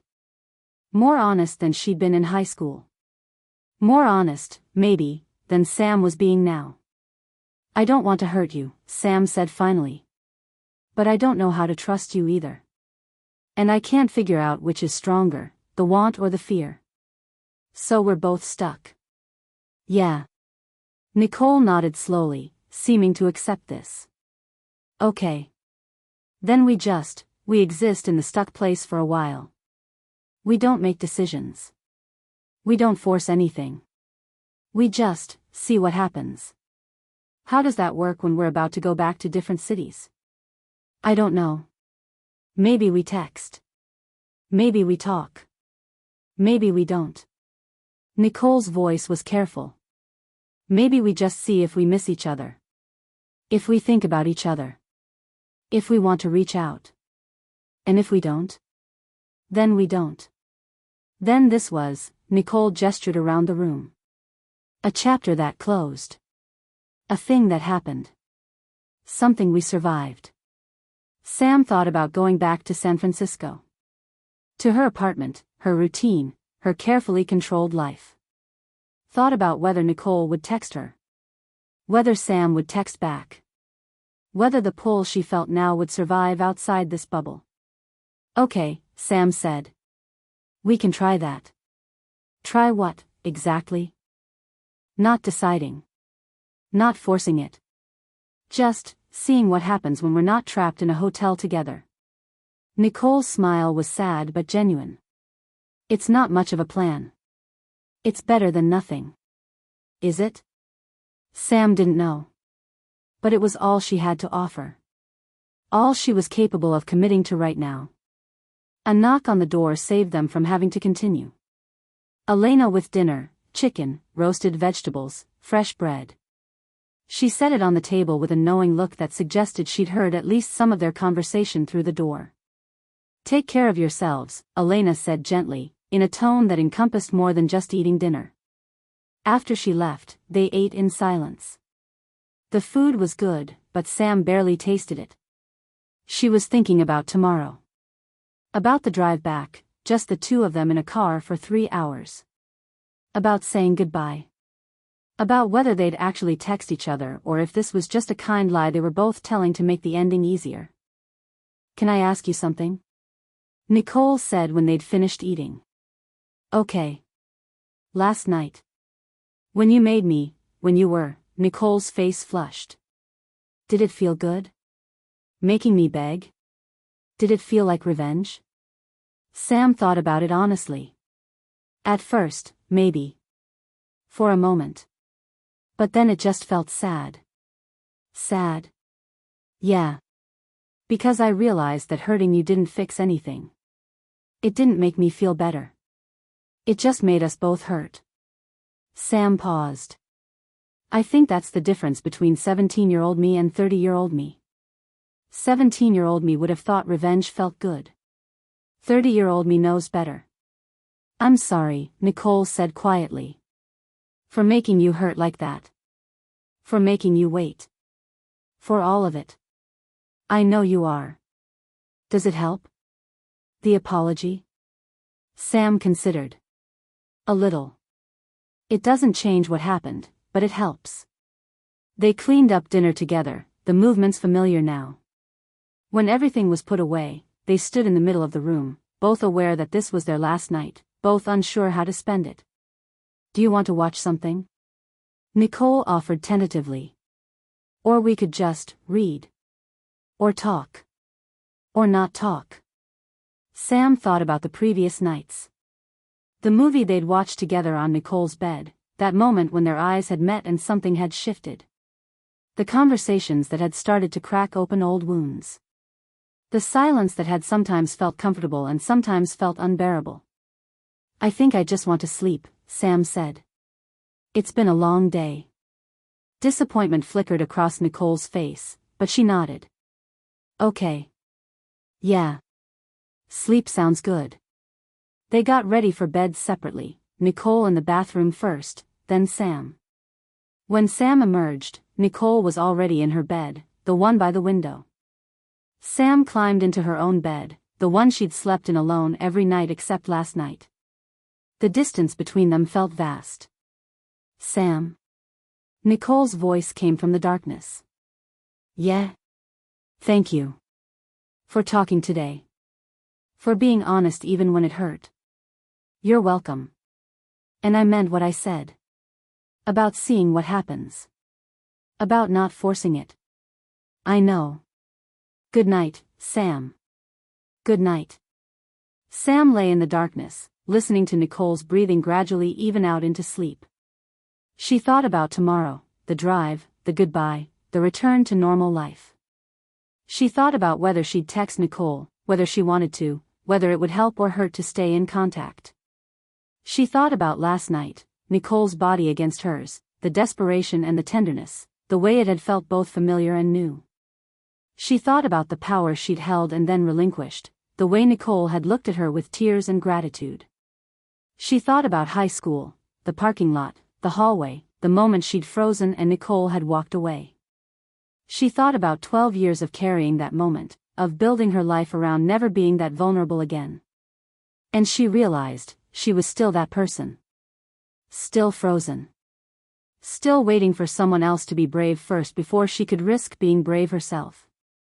Nicole had asked what she wanted. And Sam had said she wanted Nicole to be brave. But maybe that was a cop-out.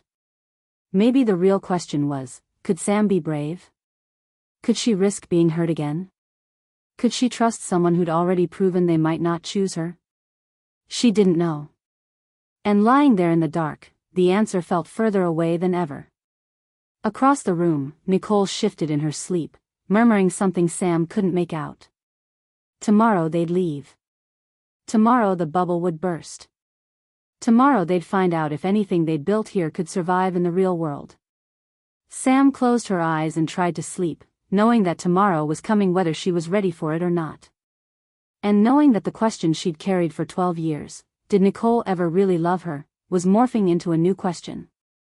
Could Sam ever really trust her? The answer, she suspected, was going to determine everything.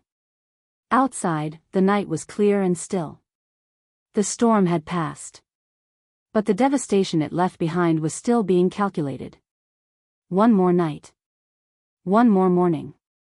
And then reality would return, demanding answers Sam wasn't sure she had. She fell into restless sleep, dreaming of hallways and parking lots and hands that reached for her but never quite made contact. When she woke in the pre-dawn darkness, Nicole was already awake, sitting by the window, watching the sun begin to rise. Their last morning in the hotel had arrived. And neither of them was ready for what came next. Chapter 14. Sam woke to find Nicole's bed empty, already made with the same military precision from days before. Gray dawn light filtered through the curtains, and when Sam checked her phone, it read 6:23 a.m. She found Nicole sitting in the chair by the window, still in her pajamas, knees pulled up to her chest, staring out at the clearing sky. She didn't turn when Sam sat up, didn't acknowledge her presence. "How long have you been awake?" Sam asked quietly. "A while. Couldn't sleep." Nicole's voice was flat, exhausted. "I kept thinking about the drive back. About saying goodbye. About going back to my apartment and my life and pretending this didn't happen."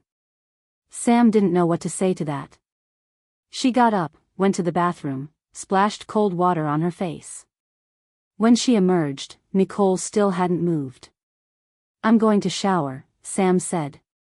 "Okay." The water was hot enough to hurt, and Sam stood under it longer than necessary, trying to wash away the heaviness that had settled in her chest. Their last morning. In a few hours, they'd be gone from here. Back to separate lives. Maybe texting occasionally. Maybe not. When she came out, dressed in her travel clothes, the same jeans and Henley she'd worn on the drive up, Nicole was making coffee. They moved around each other with careful precision, maintaining distance, both aware that today was different from all the other days. Elena brought breakfast at 8, scrambled eggs, toast, fresh fruit. She set the tray down and looked at them both with something that might have been sadness or understanding. "Your car is ready whenever you are," Elena said gently. "No rush. Checkout is technically at 11, but given the circumstances, take whatever time you need." "Thank you," Sam said. "For everything. You've been incredibly kind." "It's been my pleasure." Elena's eyes moved between them. "I hope you both find what you're looking for." After she left, Sam and Nicole ate in near silence. The food was good, but Sam could barely taste it. She kept thinking about the drive, 3 hours in a car together, trapped in close quarters one more time. 3 hours to either fix this or make it worse. "We should probably pack," Nicole said when they'd finished. "Yeah." They moved through the room mechanically, gathering belongings, folding clothes, erasing evidence of 6 days. Sam watched Nicole pack her toiletries, watched her zip up her suitcase with a finality that felt like an ending. Sam's own packing took less time. She'd never fully unpacked, had kept most things in her suitcase. As if she'd been preparing to leave the whole time. As if she'd known this couldn't last. By 9:30, they were ready. Bags by the door. Room tidied. Nothing left except to actually leave. They stood in the middle of the room, both suddenly reluctant to take that final step. "I guess this is it," Nicole said quietly. "Yeah." "Sam," Nicole started, then stopped. Shook her head. "Never mind." "What?" "I was going to ask if we could talk. One more time. But I don't think you want to." Sam looked at Nicole, at the exhaustion in her face, at the way she was holding herself together by threads. Part of Sam wanted to say yes, wanted to have that conversation, wanted to try one more time to figure this out. But the larger part of her just wanted to leave.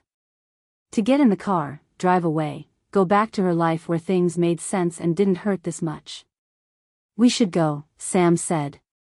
Nicole's expression crumpled slightly, but she nodded. "Okay." They carried their bags downstairs. The lobby was empty except for Elena behind the desk. She came around when she saw them, her warm smile tinged with sadness. "Checking out?" Yes, Sam said. Thank you again for everything. It was my pleasure to have you. Elena handed Sam a receipt. I hope the storm wasn't too difficult. These old hotels can feel isolating in bad weather. We managed, Nicole said quietly. Elena looked at her, then at Sam, and something knowing passed across her face. You know, I've run this hotel for 20 years. I've seen every kind of relationship come through these doors. The ones that work? She paused. They're the ones where both people are brave enough to choose each other. Even when it's scary. Especially when it's scary. Sam felt those words lodge in her chest, uncomfortable and true. We should go, she said again. Elena nodded, seeming to understand. Safe travels. Both of you. The rental car was where Sam had left it 6 days ago, though it seemed like longer. She loaded their bags in the trunk while Nicole stood to the side, hands in her pockets, looking back at the hotel like she was memorizing it. Ready? Sam asked. No. But I guess that doesn't matter. They got in the car. Sam in the driver's seat, Nicole in the passenger seat. The same configuration as the drive up, except everything was different now. Then, they'd been strangers thrown together by circumstance. Now, they were, what? Not strangers. Not quite friends. Something more complicated and painful. Sam started the engine. The dashboard clock read 9:47 a.m. If they drove straight through, they'd be back in Portland by 1. Back to reality. Back to separate lives. She pulled out of the parking lot, gravel crunching under the tires. In the rearview mirror, she watched the hotel recede, the Victorian facade, the tall windows, the place where everything had changed and nothing had changed. The road was clear, washed clean by days of rain. Sun broke through clouds in patches, illuminating the forest in strips of light. It was beautiful in a way that felt almost cruel. The storm was over, the world was moving on, and Sam and Nicole were expected to do the same. They drove in silence for the first 20 minutes. Nicole stared out the passenger window, and Sam focused on the road, on the mechanical task of driving, on anything except the weight of everything unsaid sitting between them. Then Nicole spoke. Can I ask you something? Okay. When you think about this week, about us, about everything that happened, what do you feel? Sam's hands tightened on the steering wheel. I don't know. That's not an answer. It's the only answer I have. Nicole was quiet for a moment. Then, I feel like I finally understand. What I put you through in high school. The uncertainty. The waiting. The not knowing if you were chosen or just convenient. Her voice was soft, almost wondering. It's devastating, isn't it? Loving someone who won't love you back? Sam's throat felt tight. I never said I don't love you. The words hung in the air between them, heavy and dangerous. Sam hadn't meant to say them. Hadn't meant to reveal that much. But they were out now, and there was no taking them back. Nicole turned in her seat, staring at Sam's profile. What? I didn't. Sam stopped, took a breath. Forget it. No. Say it again. Say what you just said. Nicole. Please. Sam kept her eyes on the road, unable to look at Nicole while saying this. I never said I don't love you. Past tense or present tense or any tense. I just said I don't trust you. Those are different things. You love me. Nicole's voice was barely a whisper. I didn't say that either. But you implied. I implied that the issue isn't whether I have feelings for you. It's whether I can trust those feelings. Whether I can trust you not to break my heart again. Sam's voice was carefully controlled. Love isn't the problem. It never was. Nicole made a small sound, something between a laugh and a sob. God. That's worse, isn't it? That you might love me and still can't be with me. I don't know what I feel. I just know I'm terrified of trusting you. How do I fix that? What do I have to do to prove I'm different now? I don't know if you can. The words were brutal in their honesty. Nicole turned back to the window, her shoulders shaking slightly. Sam thought she might be crying but couldn't tell for sure. They drove in silence for another few miles. The forest gave way to more open landscape, fields, small towns, gas stations. Signs of civilization returning after the isolation of the hotel. I'm going to text you, Nicole said suddenly. When we get back. I'm going to text you, and you don't have to respond, but I'm going to do it anyway. Nicole. No, listen. You need space. You need time. I get that. But I'm not going to just disappear from your life. I'm not going to make it easy for you to forget this happened. Nicole's voice was stronger now, determined. I'm going to show you that I can be brave. That I can choose you even when you're not making it easy. Even when you're pushing me away. That's not fair to either of us. Maybe not. But I don't care. I've spent 12 years regretting what I didn't do in high school. I'm not going to spend the next 12 regretting what I didn't do now. Sam wanted to argue. Wanted to tell Nicole to let it go, to move on, to stop making this harder than it had to be. But part of her, the part she was trying very hard to ignore, was grateful. Grateful that Nicole was willing to fight. That Nicole wasn't giving up. That Nicole was finally being brave, even if Sam couldn't be. Do what you need to do, Sam said quietly. I will. They passed a sign, Portland, 38 miles.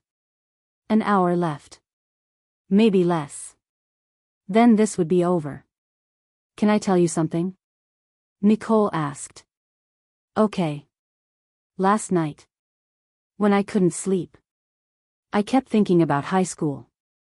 About that day in the hallway when I asked if you loved me. Nicole's voice was soft, remembering. I knew you did. I could see it in your face. And when you didn't answer, when you just stood there, I wasn't hurt because you rejected me. I was hurt because I'd finally worked up the courage to ask, and you didn't meet me there. Sam's breath caught. What? I know. It's hypocritical. I kept you hidden for over a year. I chose Marcus over you every single day. I was a coward about everything. Nicole laughed bitterly. But that one moment, that one time I tried to be brave, you couldn't be brave with me. And I used that as an excuse. As permission to walk away. To go back to Marcus. To choose the safe thing. I was 17, Sam said, her voice tight. I was terrified. You were asking me to choose you while you were still with him. While you were still hiding me. I didn't know. I know. I know. I'm not blaming you. I'm just, Nicole took a breath. I'm trying to explain what I was thinking. What I felt. Because we never talked about it. We never said any of this out loud. So say it now. Okay. Nicole turned in her seat again, looking at Sam directly. I asked if you loved me because I was finally ready to leave Marcus. To come out. To be with you publicly. But I needed to know it was real. That you felt what I felt. That it wasn't just me being desperate and confused. Sam's hands tightened on the steering wheel. I didn't know that. How could you? I never told you. I just asked that impossible question and expected you to answer without any context. Nicole's voice cracked. And when you didn't answer, I took it as rejection.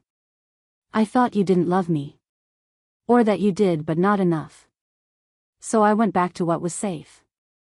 And kissed Marcus 30 minutes later while I watched. Yeah. That was, Nicole's voice broke completely. That was me being cruel because I was hurt. That was me punishing you for not choosing me, even though I'd never given you a real choice. Sam felt something crack open in her chest. 12 years. 12 years she'd carried that moment, standing frozen in the hallway, watching Nicole walk away, seeing her choose Marcus. 12 years of believing she'd failed some test, that her paralysis had cost her everything. And now Nicole was saying she'd been ready. Had been waiting. Had needed Sam to be brave first. I would have said yes, Sam said, her voice barely above a whisper. If I'd known. If I'd understood what you were asking. I would have said yes. I know. I know that now. They drove past another sign, Portland, 21 miles. The city was getting closer. The end was approaching. Do you see it? Sam asked. Do you see how we're doing the same thing now? How the roles have just reversed? What do you mean? I'm doing what you did. Keeping you at arm's length. Being present but unavailable. Making you desperate for reassurance I won't give. Sam's voice was gentle but firm. And you're doing what I did. Reaching for someone who won't reach back. Waiting for me to be brave first. Believing that if you just try hard enough, I'll choose you. Nicole was quiet for a long moment. Then, so we're both fucked up. Yeah. And we both hurt each other.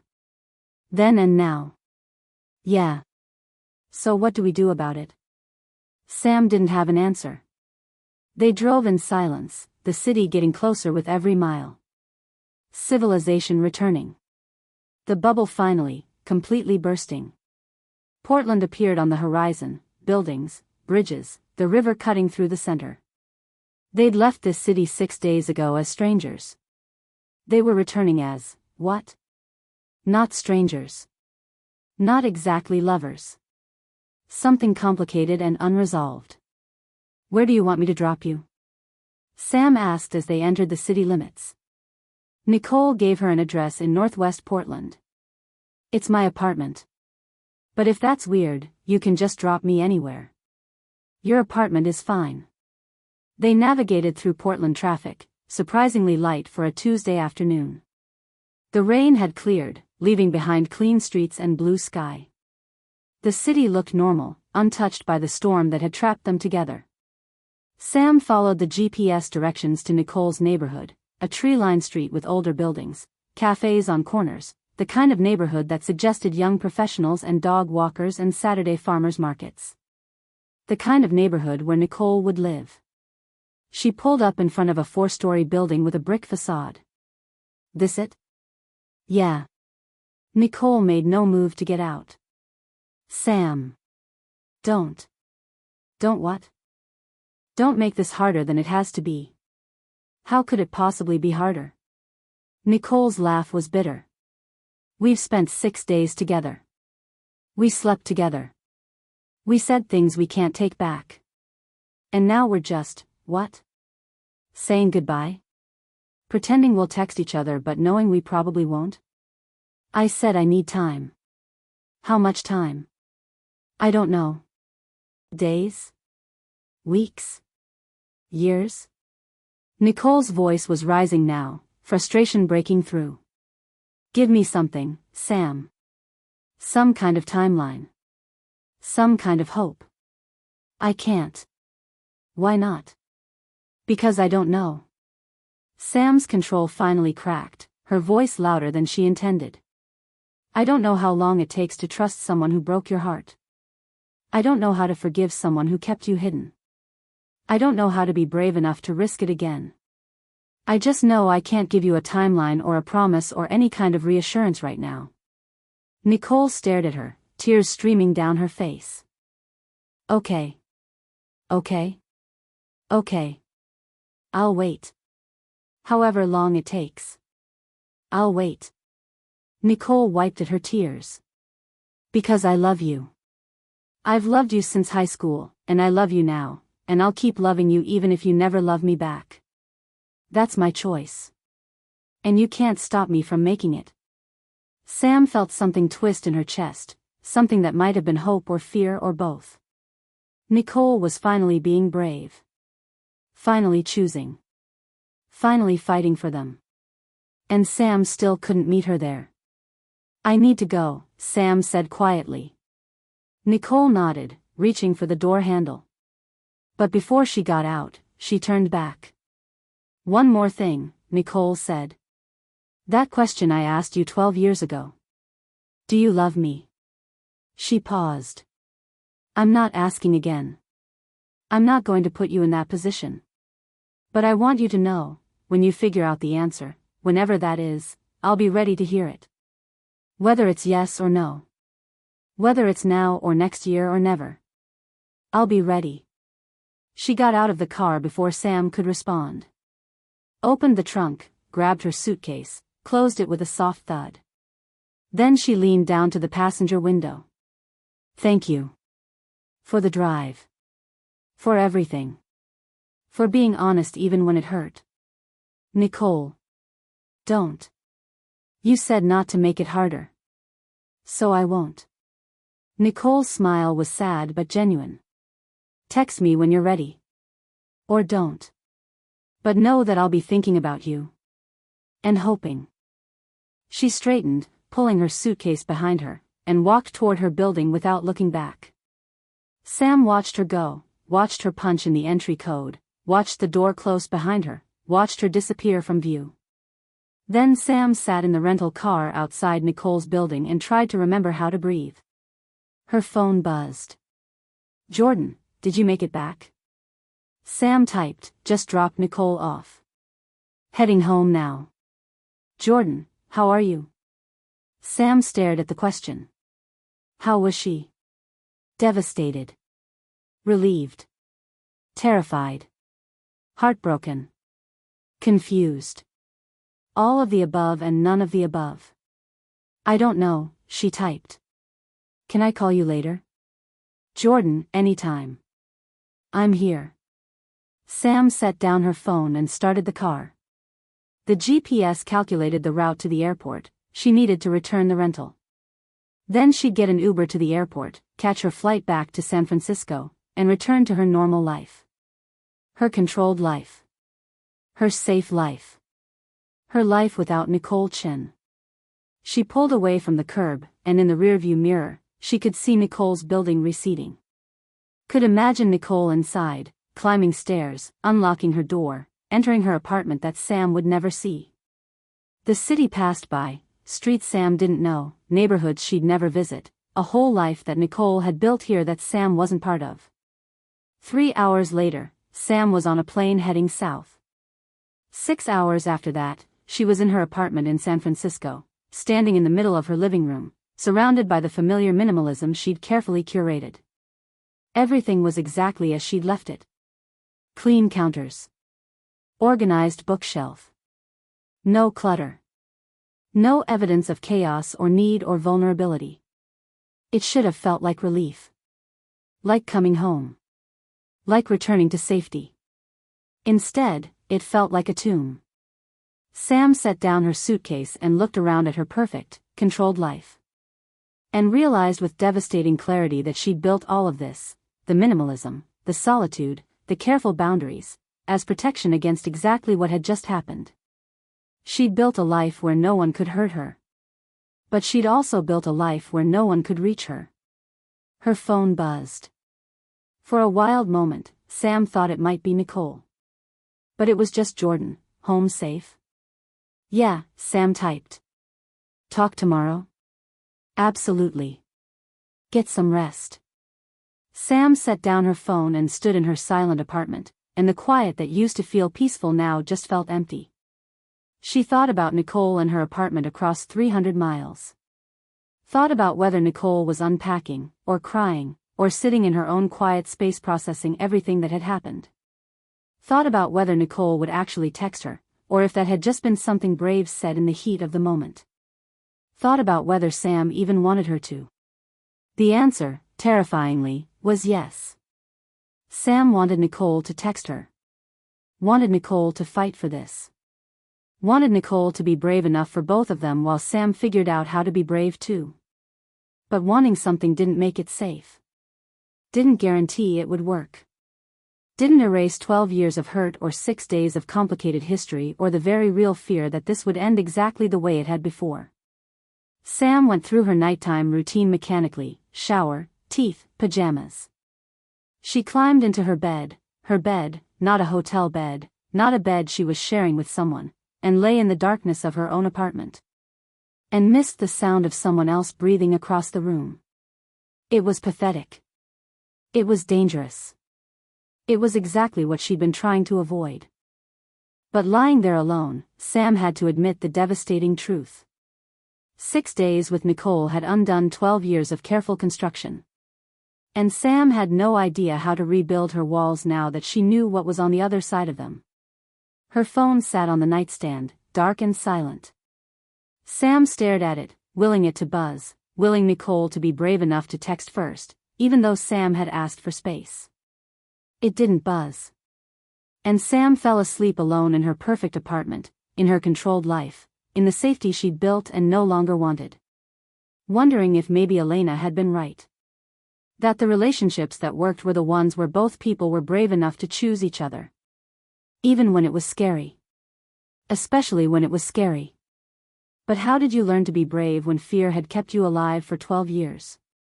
Sam didn't know. And tomorrow, she'd have to start figuring it out. With or without Nicole. Preferably with. But definitely without knowing if that was even possible anymore. Chapter 15. The first text came Wednesday morning. Sam woke to her alarm at 6 a.m., the same time she'd been waking up for years, and reached for her phone out of habit. The notification was there, sent at 11:47 p.m. the night before, while Sam had been lying awake in her own bed, staring at the ceiling. Nicole, made it home safely yesterday.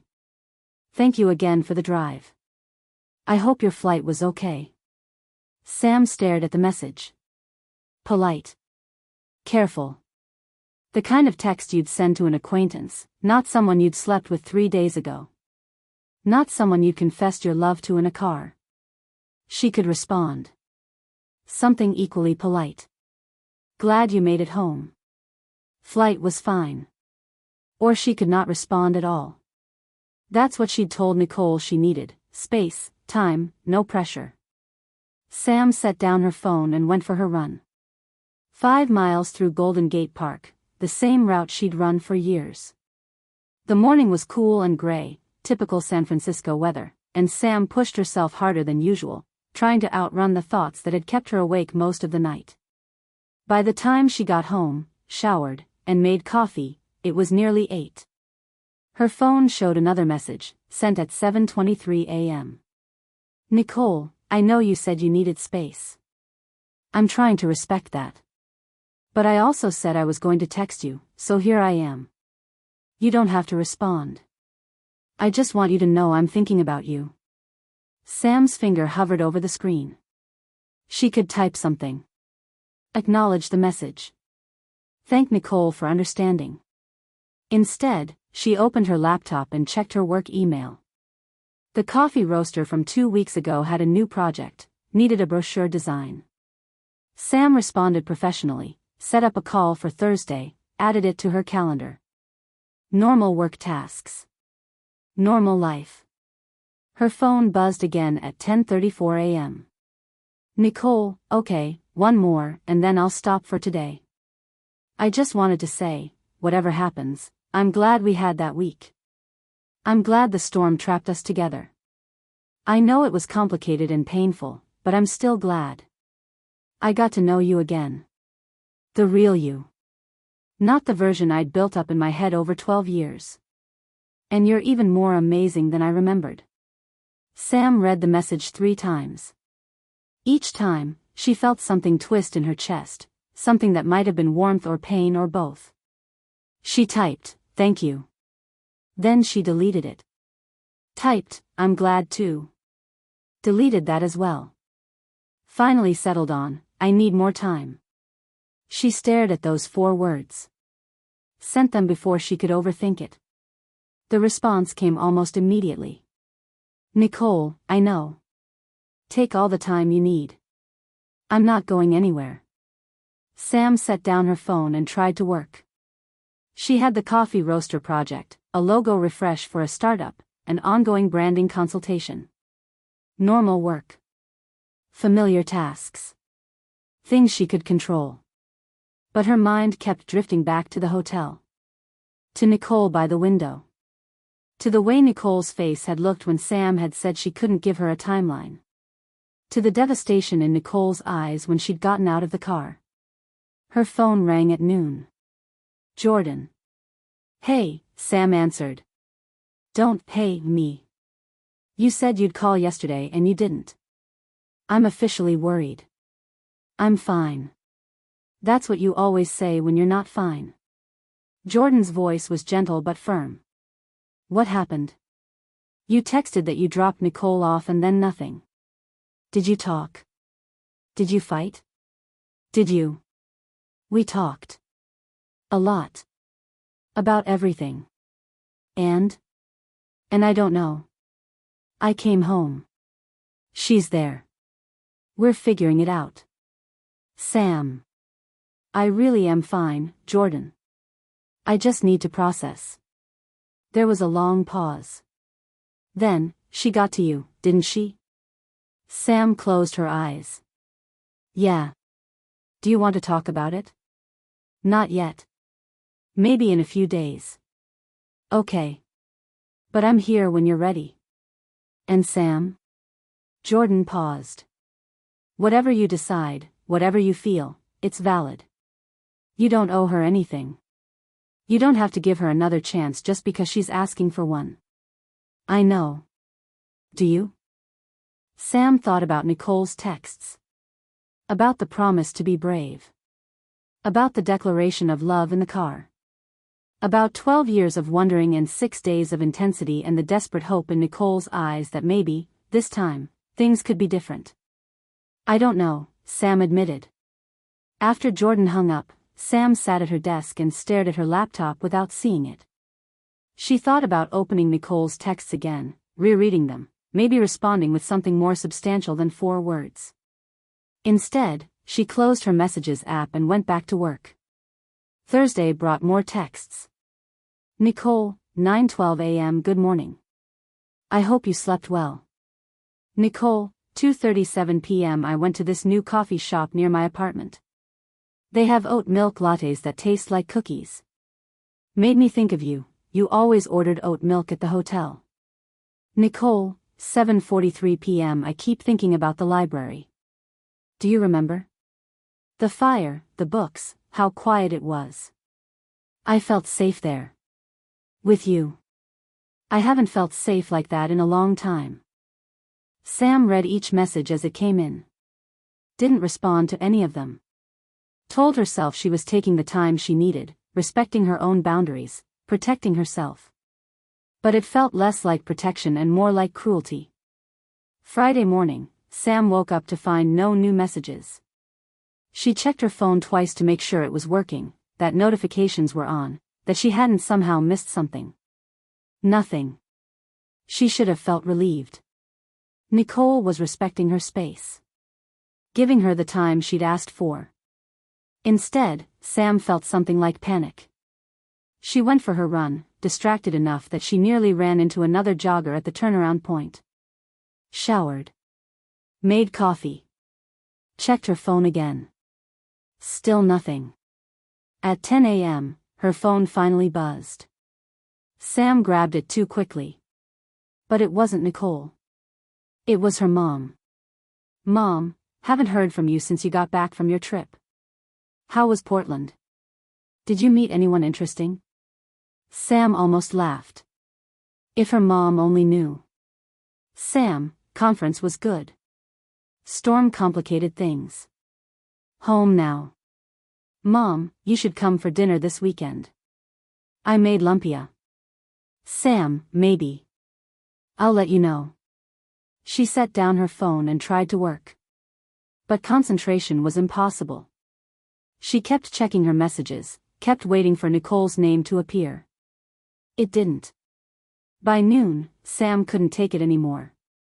She opened their message thread and stared at the history. Nicole's text from Wednesday. Sam's response, I need more time. Nicole's text from Thursday. Radio silence from Sam. Friday morning, nothing from either of them. Sam's fingers hovered over the keyboard. She could text something. Check in. Ask how Nicole was doing. Break the silence. But that would be reaching out. That would be showing vulnerability. That would be admitting she missed Nicole's messages, missed the attention, missed.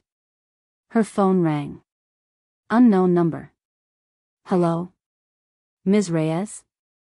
This is Nicole Chen from the tech startup. We spoke last week about the branding project. I wanted to follow up. Not Nicole. Not even a coincidence with the same last name. Chen was a common surname. Sam went through the conversation on autopilot, scheduled a consultation, hung up feeling hollow. She ordered lunch delivery, Thai food she barely tasted, and sat on her couch with her laptop, trying to work. But every few minutes, she checked her phone. At 2 p.m., a text finally came. Nicole, I'm sorry for going quiet yesterday. I don't want to overwhelm you. I'm trying to find the balance between showing you I'm serious and giving you space. It's harder than I thought it would be. Sam read it 3 times. Nicole sounded tired. Uncertain. The confidence from earlier messages had eroded slightly, replaced by something more vulnerable. Sam typed, "You're fine. I appreciate you respecting my space." Then she deleted it and wrote, "I'm still processing. Thank you for understanding." She stared at those words. They were true but incomplete. What she really wanted to say was, "I miss you. I miss your texts. I don't know what I'm doing or what I want, but I know that not hearing from you yesterday made me panic." But saying that would be admitting too much. Would be showing her hand. Would be giving Nicole hope that Sam wasn't sure she could honor. She sent the incomplete truth and set down her phone. The response came 15 minutes later. Nicole, take all the time you need. I meant what I said, I'm not going anywhere. Even if it takes months. Even if it takes years. I'll be here. Sam felt something crack in her chest.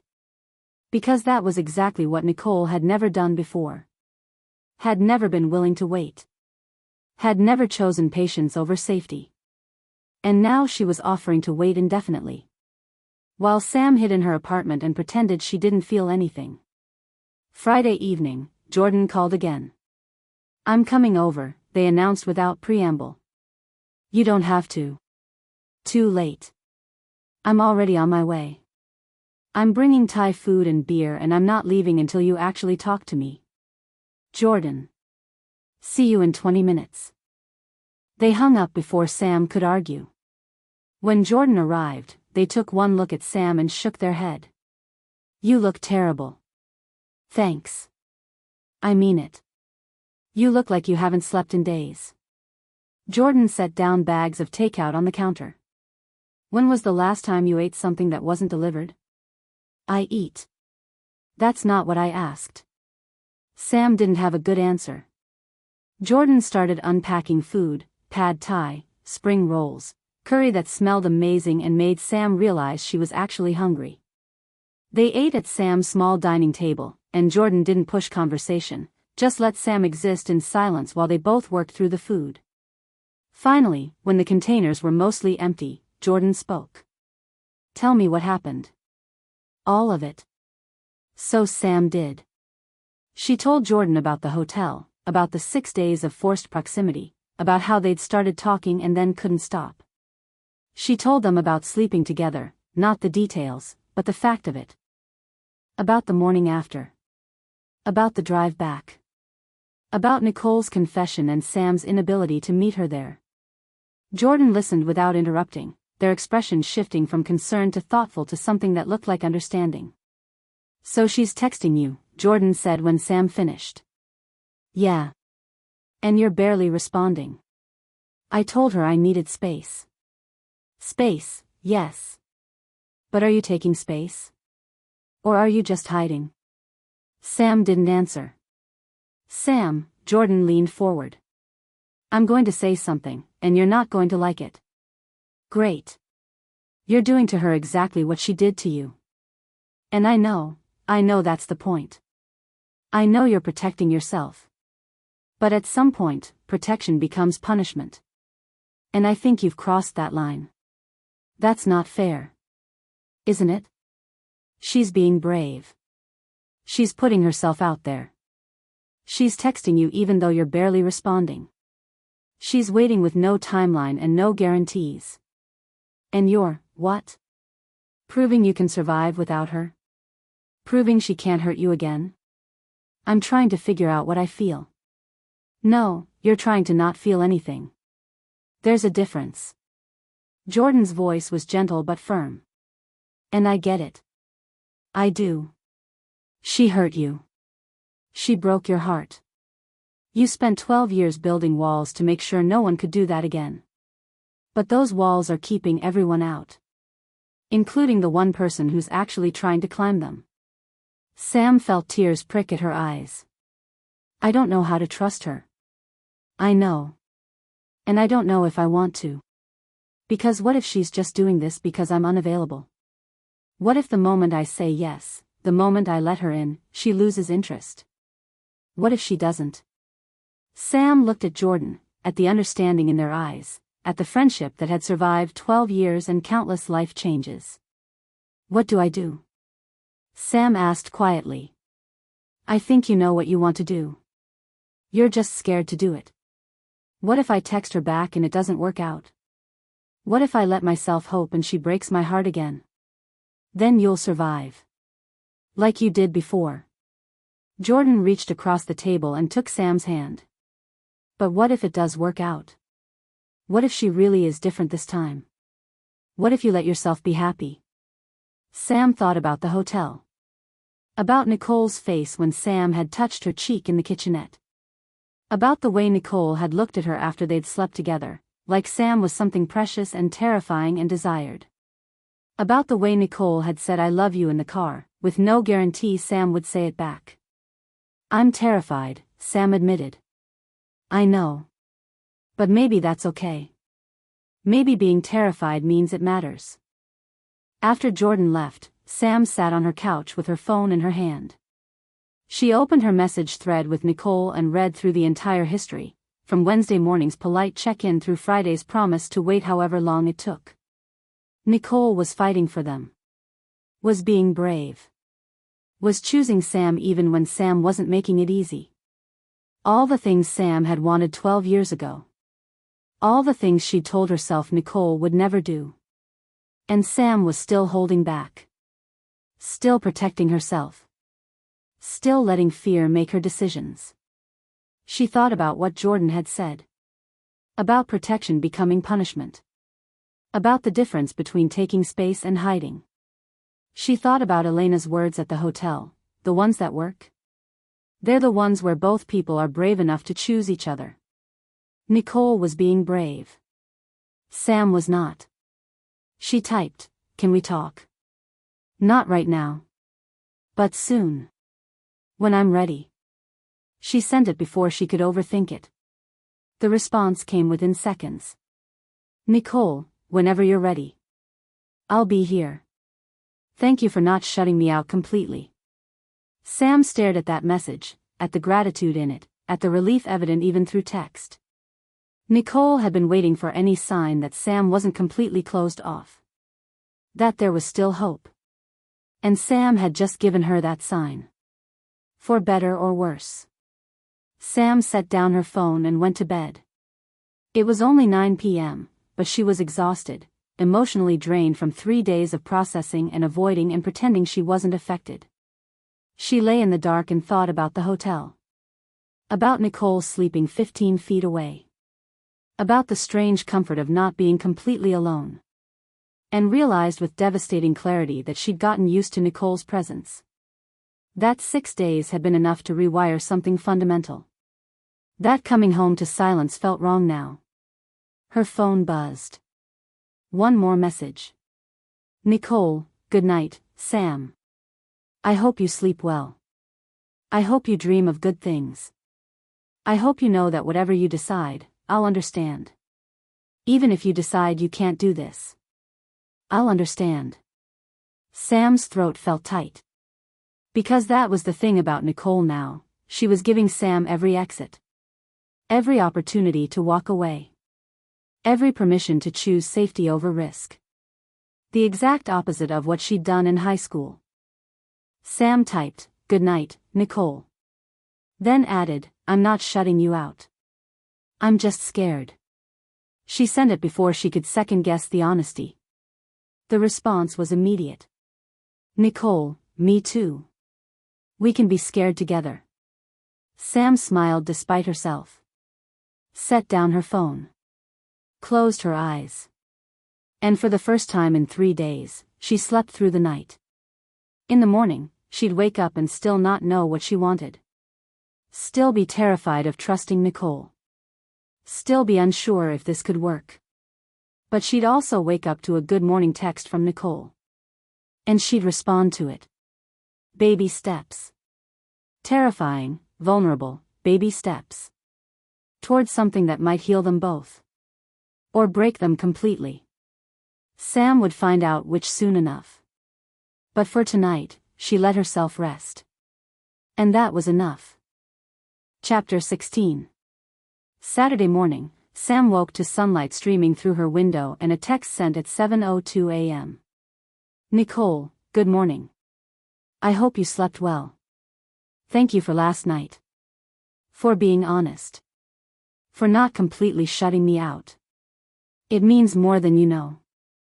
Sam stared at the message, coffee warming her hands. Last night she'd admitted she was, but she didn't know how to finish that sentence. "I wish I was there too. I'm scared of wanting you. I don't know how to do this." She deleted the unfinished message and tried to work. Sunday brought more texts, good morning, good night, small observations about Nicole's day. Sam responded to most of them, brief but present. It was starting to feel like a routine. A connection maintained through careful, measured communication. "Nicole, 2:34 p.m. I went to Powell's. Spent 2 hours in the poetry section. Bought 3 books I probably won't read." Sam, 2:41 p.m. Which ones? Nicole, 2:43 p.m. Adrian Rich, Ocean Vuong, and a collection of Pablo Neruda I'd been meaning to read for years. Sam, 2:45 p.m. Good choices. Nicole, 2:47 p.m. The Neruda made me think of you. There's this line, "I want to do with you what spring does with the cherry trees." I don't know why, but I thought you'd like it. Sam stared at that message. The line was beautiful, intimate, achingly romantic. And Nicole was sharing it with her, creating a small moment of connection across 300 miles. She should respond with something equally vulnerable. Should acknowledge the intimacy of the gesture. Instead, she typed, "It's a beautiful line. Nicole, 2:52 p.m. Yeah." The conversation died after that. Monday morning, Sam had her consultation call with the startup founder. The call went well, they loved her concepts, wanted to move forward with the full branding package. It was good work, good money, the kind of project Sam usually felt energized about. But after she hung up, all she felt was hollow. Her phone buzzed. "Nicole, good morning. I have that presentation today. Wish me luck." Sam, "Good luck. You'll do great." Nicole, "Thanks. That helps more than you know." Sam set down her phone and tried to focus on work. But her mind kept drifting to Nicole, imagining her getting ready for her presentation, nervous and determined, wishing Sam was there to reassure her. 3 hours later, another text. "Nicole, presentation went well. My boss loved it. The client signed on for a 6-month campaign." Sam, "That's amazing. Congratulations." Nicole, "Thank you. I wish I could celebrate with you." There it was again. That vulnerable admission. That door left open for Sam to walk through. Sam typed, "I'm proud of you." Then added, "You should celebrate. Do something nice for yourself." Nicole, "Maybe I will. What are you up to tonight?" Sam, "Working. Logo revisions due tomorrow." Nicole, "Can I call you? Just for a few minutes. I want to hear your voice." Sam's heart started racing. A call was different from texts. A call required real-time responses, no time to think and edit and protect. A call was more intimate, more immediate, more vulnerable. She should say no. Should maintain boundaries. Should protect herself from the pull of Nicole's voice. She typed, "Okay. Call me at 8. The response was immediate. "Nicole, really?" "Sam, really?" "Nicole, thank you. I'll call at 8. I promise I won't keep you long." Sam spent the rest of the day in a state of low-grade panic. What would they talk about? What if it was awkward? What if hearing Nicole's voice broke down the careful distance Sam had been maintaining? What if it didn't? At 7:45, Sam sat on her couch with her phone in her hand, watching the minutes tick by. She could still cancel. Could text and say something came up. She couldn't talk after all. At exactly 8 o'clock, her phone rang. Sam answered on the third ring. "Hi. Hi." Nicole's voice was soft, tentative. "Thank you for taking my call. I know you need space. But I just really wanted to hear your voice." "It's okay." A pause. Sam could hear Nicole breathing, could imagine her sitting in her apartment, phone pressed to her ear, nervous about this conversation. "How are you?" Nicole asked. "Really? Not the polite text version. How are you actually doing?" Sam thought about lying. About giving the same controlled response she'd been giving all week. But hearing Nicole's voice, warm and familiar and achingly present, made it harder to hide. "I don't know," Sam admitted. "Some days I'm okay. Some days I'm not. Today was an okay day. I'm glad it was an okay day. How are you?" "Honestly? I'm struggling." Nicole's voice was quiet. "I keep replaying everything. The hotel, the drive back, what I said to you. I keep wondering if I pushed too hard. If I scared you away. You didn't scare me away. Didn't I? You're 300 miles away and barely responding to my texts. I am responding. I'm trying. I know. I know you are." Nicole sighed. "I'm sorry. I don't mean to sound ungrateful. Any response is more than I deserve. I miss you. Is that okay to say? Or is that too much?" Sam closed her eyes. "It's okay to say. Do you miss me?" The question hung between them, impossible to answer dishonestly through the phone. Not with Nicole's voice right there, vulnerable and hoping. "Yes," Sam said quietly. "I do." She heard Nicole's breath catch. "Really? Really? Then why?" Nicole stopped. Started again. "I'm sorry. I said I wouldn't push. I'm not trying to push. I know." They were quiet for a moment. Sam could hear faint music in the background on Nicole's end, something instrumental, barely audible. "Can I tell you something?" Nicole asked. "Okay. I bought the Pablo Neruda book because I wanted to understand what you see in poetry. You were always reading it in high school.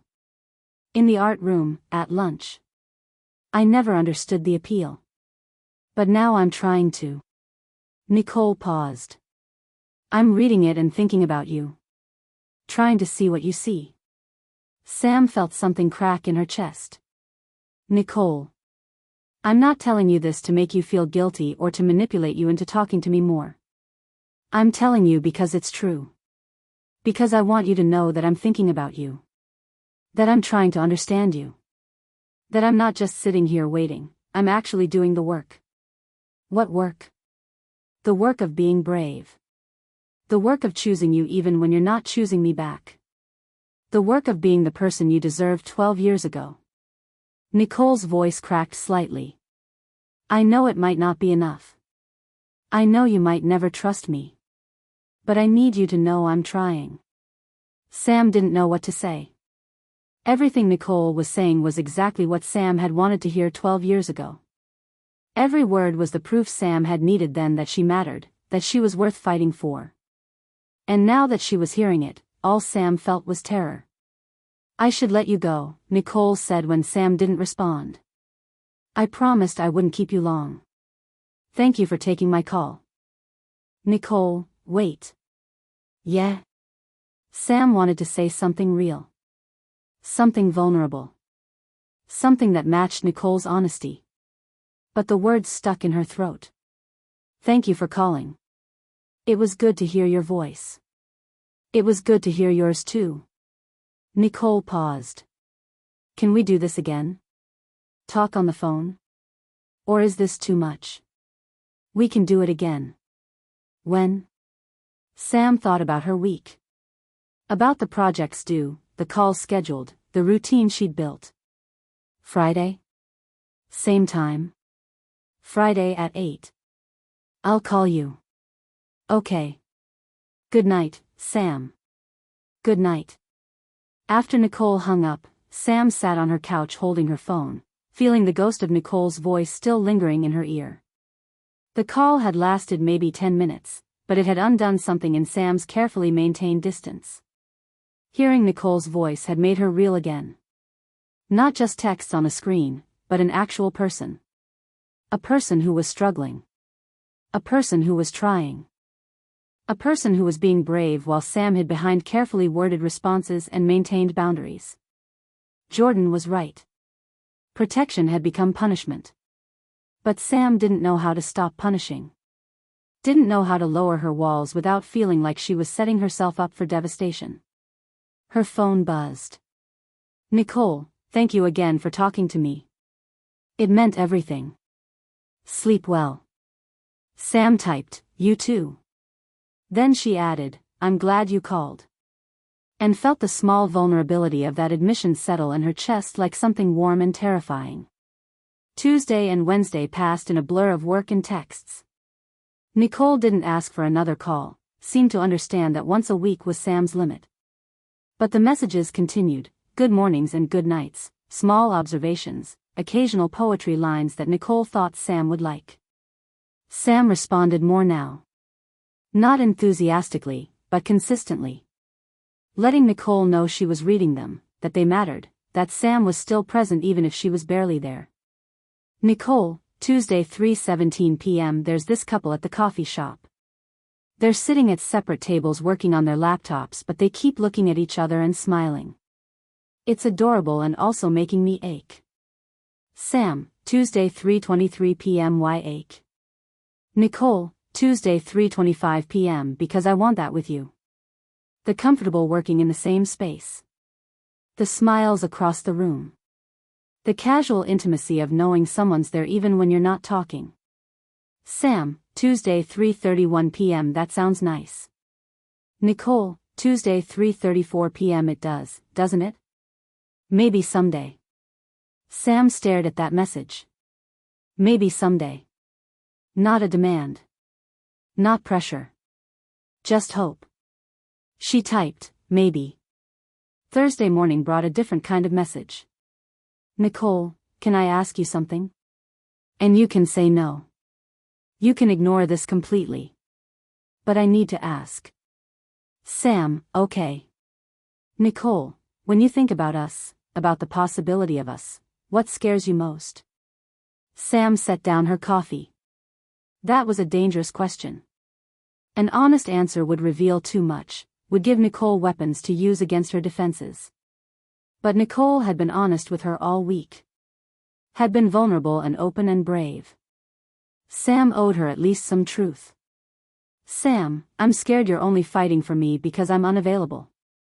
That if I said yes tomorrow, if I let you in, you'd lose interest. Because that's your pattern. Chasing what you can't have." The response took 5 minutes. "Nicole, that's fair. And honestly, I've asked myself the same thing. What if you're right? What if I only want you because you don't want me?" Sam, and? Nicole, I don't think that's it. I think I want you because you're you. Because I've wanted you since I was 17 and never stopped. Because 6 days at that hotel showed me exactly what I've been missing for 12 years.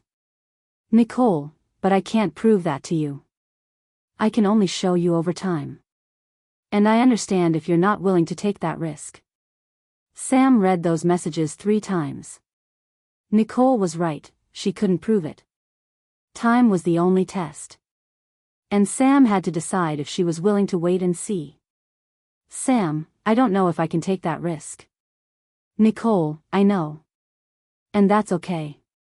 I'm not asking you to decide right now. I'm just asking you to not shut the door completely. Can you do that? Sam, I'm trying. Nicole, that's all I'm asking for. Thank you. That evening, Sam called Jordan. How are you doing? Jordan asked immediately. I don't know. We talked on the phone Monday. It was good. Too good, maybe. Define too good. It made me want things I'm not sure I can have. Sam paced her apartment. She's doing everything right. Everything I wanted from her 12 years ago. And I'm still holding back. Because you're scared. Because I'm terrified. What if I let her in and she's just doing this because I'm a challenge? What if the moment I'm available, she gets bored? What if she doesn't? That's what everyone keeps saying. But nobody can guarantee that. Nobody can promise me this won't end exactly the way it did before. No, they can't. That's what risk is. Jordan paused. But Sam, you're punishing her for something she might do. You're keeping her at a distance because of a hypothetical future where she hurts you. She hurt me before. It's not hypothetical. No, but that was 12 years ago. She's not the same person. And neither are you. Jordan's voice was gentle. At some point, you have to decide, are you going to let the past dictate your future? Or are you going to take a chance on something new? After they hung up, Sam sat with those questions. The past versus the future. Risk versus safety. The possibility of joy versus the certainty of pain. She didn't have answers. But Friday night, when Nicole called at exactly 8 o'clock, Sam answered on the first ring. Hi, Nicole said, and Sam could hear the smile in her voice. You answered fast.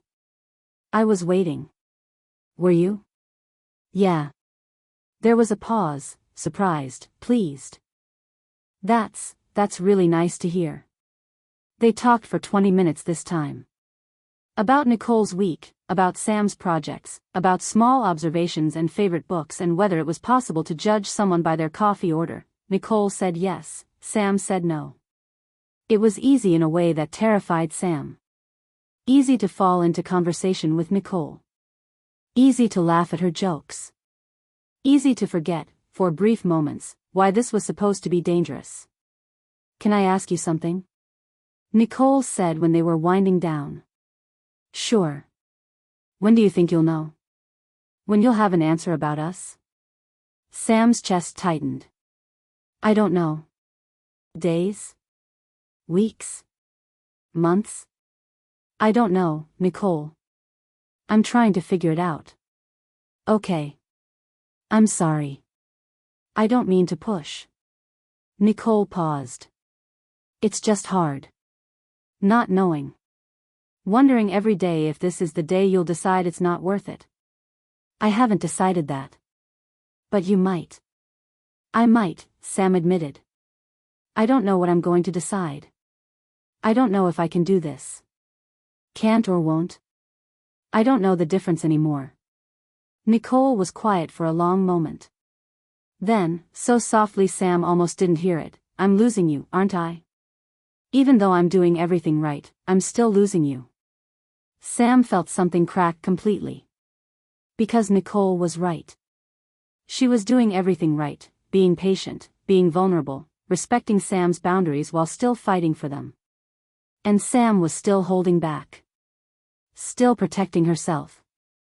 Still treating Nicole like she was guilty of crimes she hadn't committed yet. I don't know, Sam said, and her voice broke. I don't know what I'm doing or what I want or how to be brave enough to risk this. Then don't be brave. Not yet. Nicole's voice was gentle. Just be present. Can you do that? Can you just be here with me, in this conversation, without thinking about all the ways it might end? I'm here, Sam said. Right now, I'm here. That's enough. For now, that's enough. They talked for another 10 minutes, easier conversation, lighter topics. When they finally said goodnight, Sam felt exhausted and raw and strangely hopeful. Maybe being present was enough. Maybe she didn't have to have all the answers right now. Maybe she could just keep talking to Nicole, keep responding to her texts, keep showing up for these Friday night calls. Baby steps. Terrifying, vulnerable baby steps. But steps forward nonetheless. Even if Sam still didn't know where they were leading. Nicole, 10:47 p.m. Thank you for tonight. For being present. For trying. I know it's hard for you. But it means everything to me. Sam stared at that message. Thought about everything Jordan had said about protection becoming punishment. Thought about Nicole reading Pablo Neruda and trying to understand poetry. Thought about the couple in the coffee shop working at separate tables but connected by casual glances. She typed, "It means a lot to me too. More than I know how to say." And hit send before she could overthink it. The response came immediately. "Nicole, then maybe you don't have to say it. Maybe you can just feel it. And know that I feel it too." Sam set down her phone and closed her eyes. Maybe Nicole was right. Maybe feeling it was enough. For now. Even if Sam was still terrified of where those feelings would lead. Even if she still didn't trust them completely. Even if every vulnerable moment felt like preparing for inevitable hurt. She was here. She was trying. She was taking those baby steps. And for tonight, that was enough. Chapter 17. The weekend after their second phone call, Nicole's texts changed. Not dramatically. Not obviously. But Sam noticed the shift, a subtle desperation creeping into messages that had been carefully measured before. Nicole, Saturday 9:47 a.m. I dreamed about you last night. We were back at the hotel but it was different. Better. We were laughing. I woke up and forgot for a second that you weren't here. Sam, Saturday 10:23 a.m. Dreams can be strange like that. Nicole, Saturday 10:26 a.m. I miss you. I know I've said that before but it's getting worse, not better. Is that normal? Shouldn't time make it easier? Sam stared at that message. The vulnerability was raw, unfiltered. Nicole was starting to crack under the weight of waiting, of hoping, of not knowing. And Sam was the one creating that weight. Sam, Saturday 10:35 a.m. I don't know if there's a normal for this. Nicole, Saturday 10:38 a.m. No. I guess not. The conversation died there. Sam tried to work, but guilt sat heavy in her stomach. Nicole was suffering. Visibly. And Sam was maintaining the exact distance required to keep her suffering without fully rejecting her. It was cruel. Sam knew it was cruel. But she didn't know how to stop being cruel without risking everything. Sunday, Nicole sent a photo, the Pablo Neruda book open on her coffee table, next to a cup of tea and a window showing gray Portland sky. Nicole, reading poetry and thinking of you. Seems to be my Sunday routine now. Sam looked at the photo for a long time. It was intimate without being demanding. A glimpse into Nicole's life. An invitation to be part of it, even from a distance. Sam, that's a nice routine. Nicole, would be nicer if you were here. There it was again. The gentle push. The reminder that Nicole wanted more than this, more than texts and weekly phone calls and carefully maintained distance. Sam didn't respond. An hour later, another message. Nicole, I'm sorry. I keep doing that. Pushing when I said I wouldn't. I don't know how to want you quietly. Sam felt something twist in her chest. Because that was exactly the problem. Nicole didn't know how to want quietly. And Sam didn't know how to be wanted loudly. Sam, You don't have to apologize for being honest. Nicole, don't I? It feels like every time I tell you what I'm feeling, you pull away a little more. Sam set down her phone. Nicole was right. Every time Nicole was vulnerable, every time she admitted she was struggling or missing Sam or wanting more, Sam's instinct was to retreat. To protect herself from the intensity of Nicole's need. She picked up her phone again. Sam, I'm not pulling away. I'm just trying to figure this out. Nicole, I know. I'm sorry. I'll stop pushing. But that wasn't what Sam wanted either. She didn't want Nicole to stop being honest. She just didn't know how to handle Nicole's honesty without feeling overwhelmed. Sam, you don't have to stop. I just need time. Nicole, how much time? Sam, I don't know. Nicole, okay. That single word, okay, felt loaded with resignation. Like Nicole was starting to understand that, I don't know, might mean never. Monday morning, Sam woke to an unusual silence. No good morning text. No update about Nicole's day. Nothing. By noon, Sam had checked her phone 17 times. Still nothing. She told herself it was fine. Nicole was probably just busy.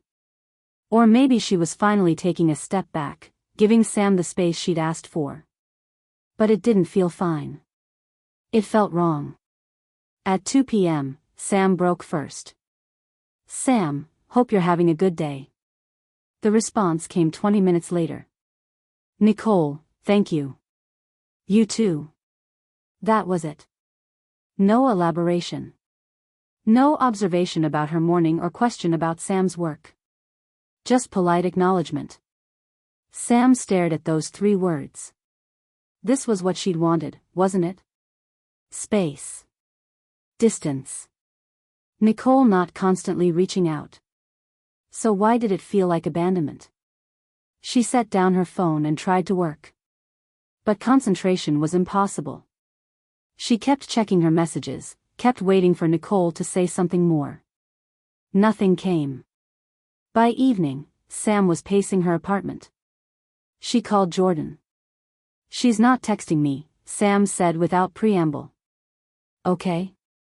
She always texts me. Good morning, good night, little updates throughout the day. But today, nothing. Just one response when I texted her first. And you're upset about that? I'm not upset. I'm just, Sam stopped. I don't know what I am. You're upset, Jordan said gently. Because you got used to her attention. And now that she's pulling back, you're realizing you wanted it.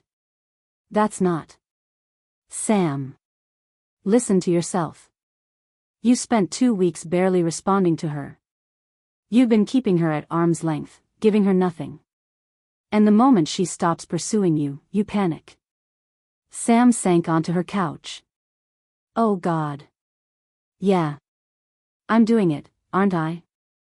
I'm doing exactly what she did in high school. Keeping her close enough to hope but not close enough to have. Yeah. And now she's finally backing off and Sam's voice cracked. I'm terrified she's giving up. So what are you going to do about it? Sam didn't know. She sat there holding her phone, Jordan's silence on the other end patient and knowing. I should let her go, Sam said finally. This isn't fair to her. I'm just torturing her. Is that what you want? To let her go? No. But I don't know how to not let her go without risking everything. Sam, Jordan's voice was gentle. You can't have it both ways. You can't keep her at a distance and expect her to keep chasing you forever. At some point, she's going to protect herself the same way you've been protecting yourself. After they hung up, Sam stared at her phone for a long time. She typed, "Can we talk?" Then deleted it. Typed, "I miss talking to you today." Deleted that too. Finally settled on, "I'm sorry if I've been pulling away. I'm trying to figure this out but I'm not doing a great job." She sent it before she could overthink it. The response came an hour later. Nicole, I know you are. And I appreciate that you're trying. I'm struggling with the uncertainty. With not knowing if you're going to decide I'm worth the risk. Sam, you are worth the risk. Nicole, then why does it feel like you're looking for reasons to say no? Sam stared at that message. Because Nicole was right. Sam was looking for reasons to say no. Was hypervigilant for any sign that Nicole was falling back into old patterns, that this was temporary, that Sam would end up hurt again. She was protecting herself by preparing for the worst. Sam, I don't know how to trust you. I want to. But I don't know how. Nicole, I understand. I know I have to earn that. I'm trying to earn that. Sam, I know you are. Nicole, but it's not enough, is it? I can be patient and vulnerable and honest, and it's still not enough to make you trust me. Sam didn't know how to respond to that. Because it was true and it wasn't true. Nicole was doing everything right. But doing everything right didn't erase 12 years of hurt. Nicole, can I ask you something? Sam, okay. Nicole, what would it take? For you to trust me? What would I have to do? Sam thought about that question for a long time. What would it take? Time, maybe. Consistency. Proof that Nicole could choose her not just in a hotel room or through texts, but in real life. In public. When it costs something. Sam, I don't know. I think I need to see that you can choose me when it's hard. Not just when we're trapped together or separated by 300 miles. But in real life. Nicole, then let me show you. Sam, how? Nicole, come to Portland. Or I'll come to San Francisco. Let's spend a weekend together. No storm. No forced proximity. Just us, choosing to be together. Let me show you I can do this. Sam's heart started racing. A weekend together. In real life. That was huge. That was terrifying. That was exactly what she'd said she needed, proof that Nicole could choose her in the real world. And now that Nicole was offering it, Sam wanted to run. Sam, I don't know if I'm ready for that. Nicole, when will you be ready? Sam, I don't know. Nicole, Sam, please. I'm trying to give you what you need. But you have to meet me halfway. You have to take some kind of risk. Sam, I know. I just need more time. There was a long pause. Sam could see the typing indicator appear and disappear multiple times, like Nicole was writing and deleting responses. Finally. Nicole, okay. Take your time. I'll be here. But something in that message felt different. Less hopeful. More resigned. Sam set down her phone and put her face in her hands. She was going to lose Nicole. Not because Nicole was giving up, but because Sam was too afraid to hold on. Tuesday morning brought the usual good morning text, but it felt perfunctory.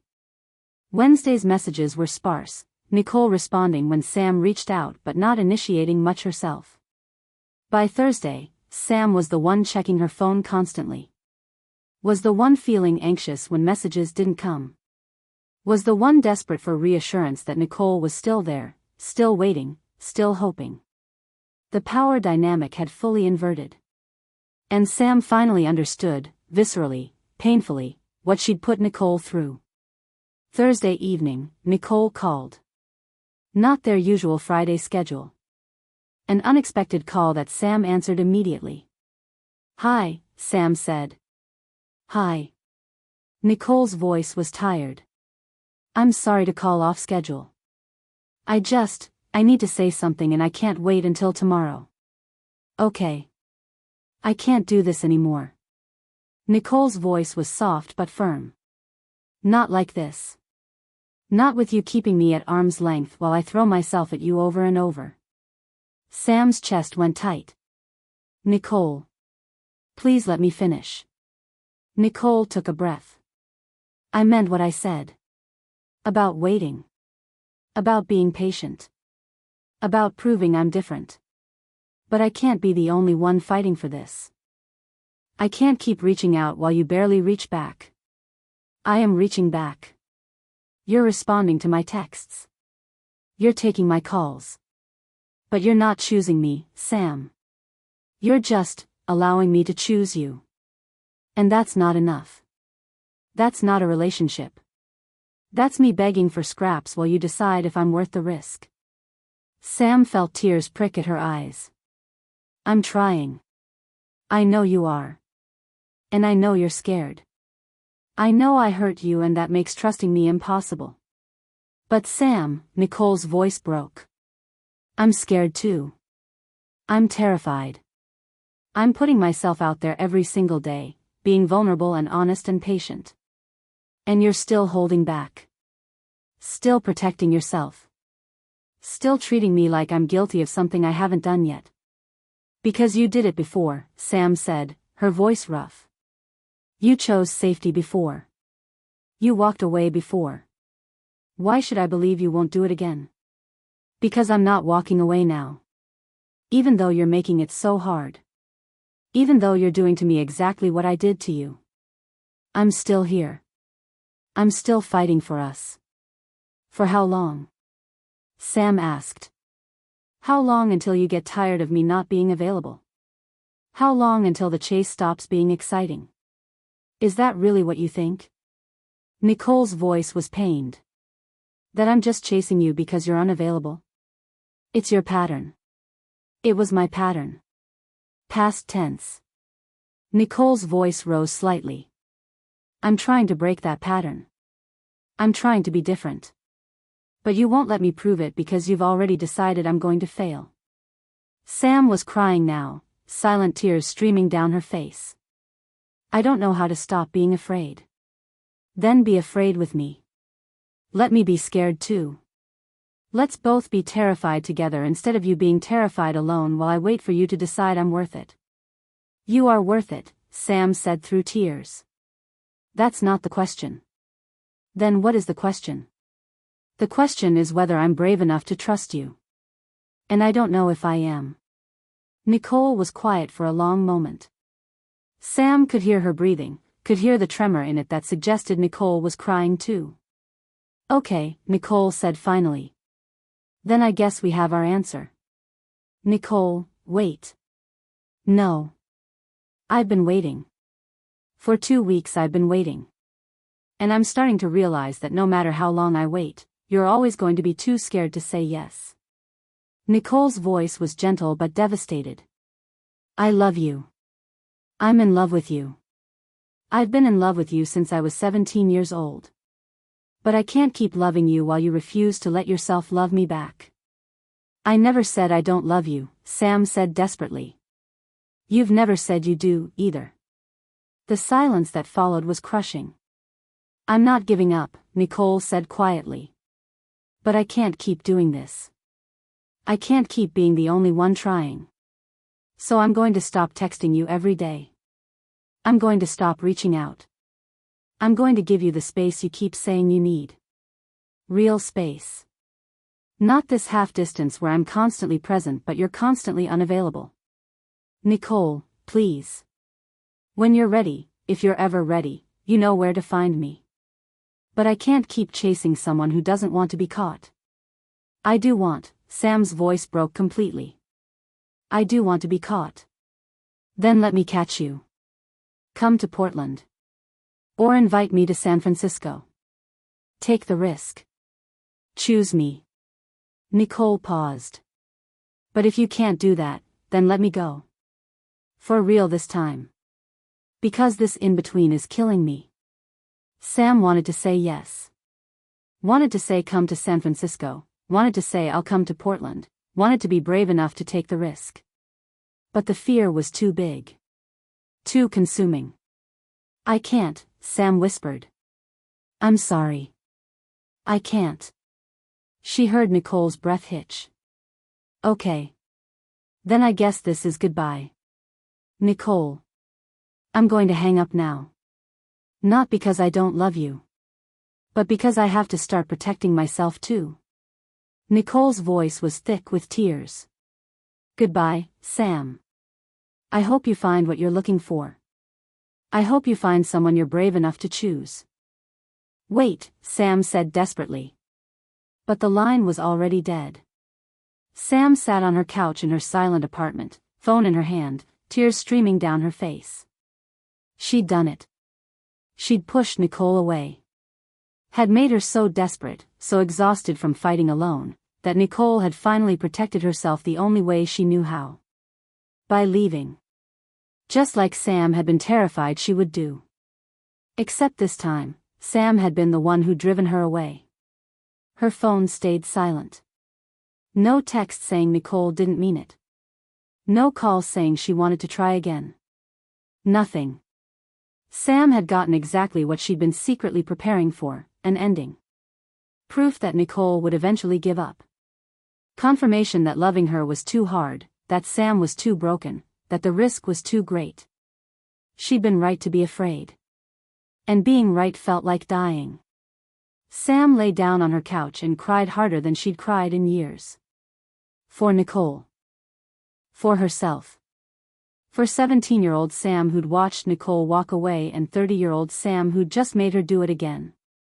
She'd spent 12 years building walls to protect herself from this exact pain. And all the walls had done was guarantee it would happen. Her phone buzzed. Sam grabbed it desperately. But it wasn't Nicole. It was Jordan, checking in. You okay? Sam, no. Jordan called immediately. What happened? She ended it. She gave up. What did you say to her? She asked me to meet her. To come to Portland or let her come here. To prove I could choose her in real life. Sam's voice was hollow. And I said I couldn't. I said I was too scared. Sam. I know. I know I fucked up. You don't have to tell me. Then what do you need from me? Sam thought about that question.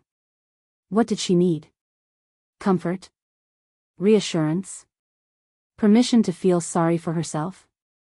I need you to tell me I'm not crazy. That being afraid was reasonable. That protecting myself was the right thing to do. I can't tell you that. Why not? Because it's not true. Jordan's voice was gentle but firm. You had every right to be afraid. Every right to protect yourself. But you took it too far. You turned protection into punishment. And now you've lost her. Not because she gave up on you, but because you wouldn't let her in. I know, Sam whispered. I know that now. So what are you going to do? What can I do? She's done. She said goodbye. Did she? Or did she say she's giving you space until you're ready to choose her? Sam thought back to Nicole's words. When you're ready, if you're ever ready, you know where to find me. Not goodbye forever. Goodbye until Sam was brave enough to say hello. I can't, Sam said. I can't be that brave. Can't or won't? I don't know the difference anymore. Jordan was quiet for a moment. Then, you know what I think? What? I think you're more afraid of being happy than you are of being hurt. Because being hurt is familiar. You know how to survive that. But being happy? Trusting someone? Actually letting yourself have what you want? That's terrifying because it's unknown. Sam felt those words land in her chest like stones. Maybe, she admitted. Call her. Text her. Go to Portland. Do something. Before it's really too late. What if I'm not ready? Then you'll never be ready. Ready is a myth. There's only terrified and doing it anyway. After Jordan hung up, Sam sat in her dark apartment and thought about everything that had happened. The hotel. The 6 days. The drive back. 2 weeks of texts and phone calls and carefully maintained distance. Nicole fighting for them while Sam held her at arm's length. Nicole being vulnerable while Sam stayed protected. Nicole choosing Sam over and over while Sam refused to choose her back. And now it was over. Not because Nicole wasn't brave enough. Because Sam wasn't. Her phone sat silent on the coffee table. No goodnight text. No final message. Just the absence Nicole had promised when she said she was giving Sam space. Real space. Not the half-distance they'd been maintaining. Sam could fix this. Could text Nicole right now. Could say she was wrong, she was scared, but she was willing to try. Could book a flight to Portland. Could show up at Nicole's door. Could prove she was brave enough after all. But the fear was too big. Too consuming. Too familiar. So Sam did nothing. And the silence stretched on. And somewhere in Portland, Nicole was doing the same thing Sam was doing, crying alone in her apartment, wondering if she'd made the right choice, grieving something that had never quite been allowed to exist. Two women, 300 miles apart. Both broken. Both scared. Both unable to bridge the gap between wanting and having. The hotel felt like a lifetime ago. And Sam was right back where she'd been at 17, standing in a hallway, paralyzed by fear, watching the person she loved walk away. The only difference was that this time, Sam had no one to blame but herself. She'd been given a second chance. And she'd been too afraid to take it. Chapter 18. Friday. Sam woke to silence. No good morning text. No message sent at 7 a.m. while Nicole had her coffee. Nothing. She checked her phone 3 times to make sure it was working. That notifications were on. That she hadn't somehow blocked Nicole accidentally. Everything was functioning normally. Nicole just wasn't there. Sam lay in bed staring at the ceiling, feeling the absence like a physical weight on her chest. This was what she'd asked for: space, time, distance. This was what she'd been maintaining for 2 weeks, keeping Nicole at arm's length while Nicole fought for them alone. Now Nicole had stopped fighting. And Sam felt like she was drowning. She forced herself out of bed. Went through her morning routine mechanically: shower, coffee, the pretense of normalcy. But when she sat down at her desk to work, the screen blurred in front of her. She opened her message thread with Nicole. Read through the entire history. The first text: made it home safely yesterday. Thank you again for the drive. The gradual increase in vulnerability: I miss you. I keep thinking about the hotel. I wish you were here. The poetry lines. The photos. The small observations about Nicole's day. And Sam's responses, sparse and careful. Measured affection. Controlled vulnerability.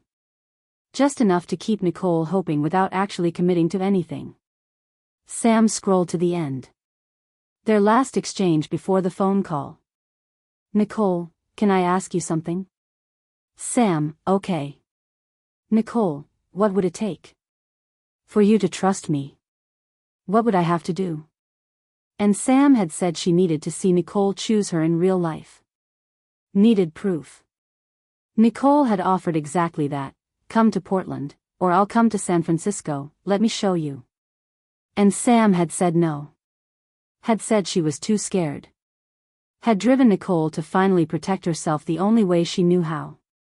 Sam closed the message thread and tried to work. She had deadlines. The startup logo was due Monday. The coffee roaster needed final approval on the brochure. Normal work. Normal life. But nothing felt normal anymore.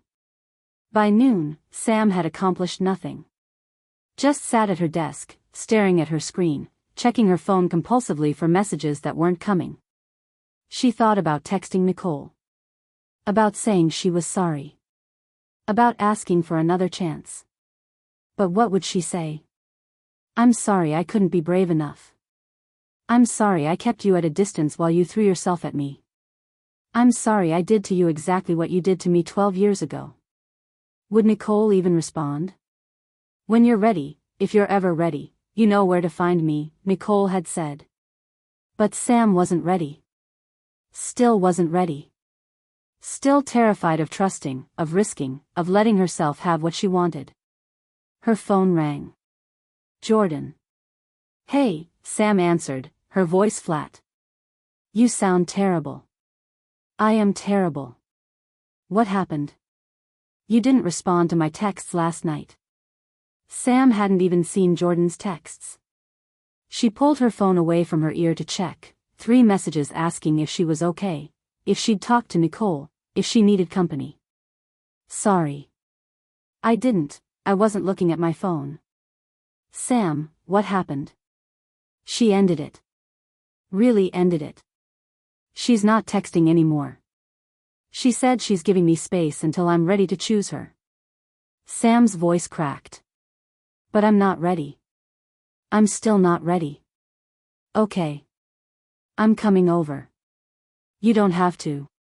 I'm already in my car. I'll be there in 20 minutes. Jordan hung up before Sam could argue. When they arrived, they took one look at Sam and wrapped her in a hug. Sam, who normally wasn't good with physical affection, clung to them and cried. I fucked it up, Sam said into Jordan's shoulder. I had a second chance and I fucked it up. I know. She was doing everything right. Everything I wanted from her 12 years ago. And I still couldn't trust her. I know. Jordan held her until the tears subsided, then guided her to the couch. They sat together in silence for a while, Jordan's presence steady and grounding. Tell me what you're thinking, Jordan said eventually. I'm thinking I'm broken. I'm thinking 12 years ago destroyed something fundamental in me and I don't know how to fix it. Sam wiped at her eyes. I'm thinking Nicole deserves better than someone who can't trust her no matter what she does. Maybe. But that's not what I asked. I asked what you're thinking right now. About her. About the situation.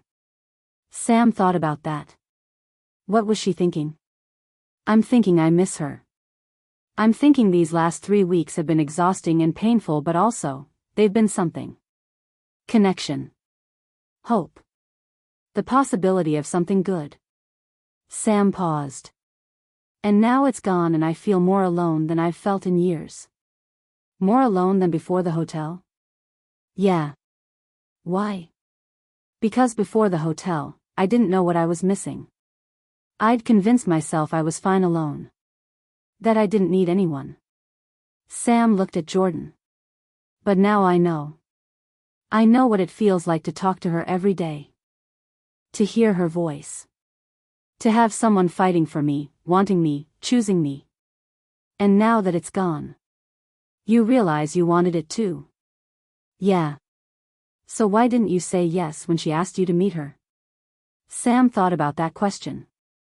Why hadn't she? What had stopped her? Fear, she said finally. Pure, paralyzing fear. Of what? Of trusting her and being wrong. Of letting my guard down and getting hurt again. Of believing this time is different and finding out it's not. Sam's voice dropped to a whisper. Of being 17 again, standing in that hallway, watching her walk away. But you're not 17. Aren't I? I feel exactly the same. Paralyzed. Terrified. Unable to move. Jordan was quiet for a moment. Then, can I tell you something? Okay. You keep talking about that moment in the hallway. About Nicole asking if you loved her and you freezing. About her walking away 30 minutes later and choosing Marcus. Because that's what happened. But have you ever asked yourself why she walked away? Really asked? Sam frowned. Because I didn't answer. Because I stood there like an idiot and couldn't say the words. Or because she was terrified too. Because she'd just put herself out there in the most vulnerable way possible and you didn't meet her there. Because she'd finally been brave and it wasn't enough. Jordan's voice was gentle.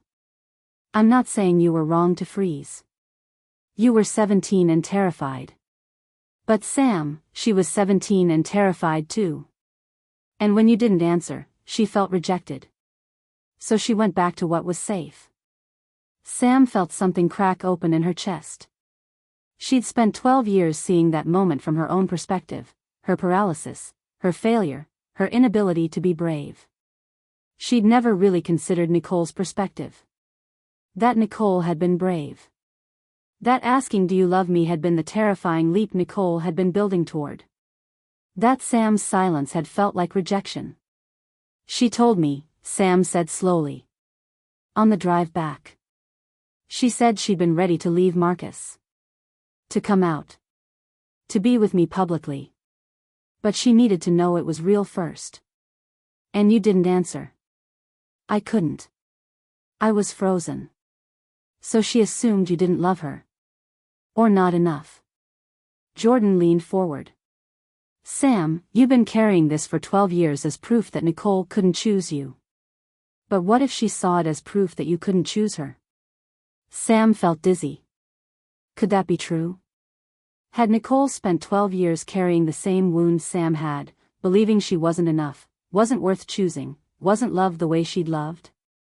"But she chose Marcus," Sam protested weakly. "After you didn't choose her. She went back to safety after vulnerability didn't work." Jordan paused. "Sound familiar?" It did.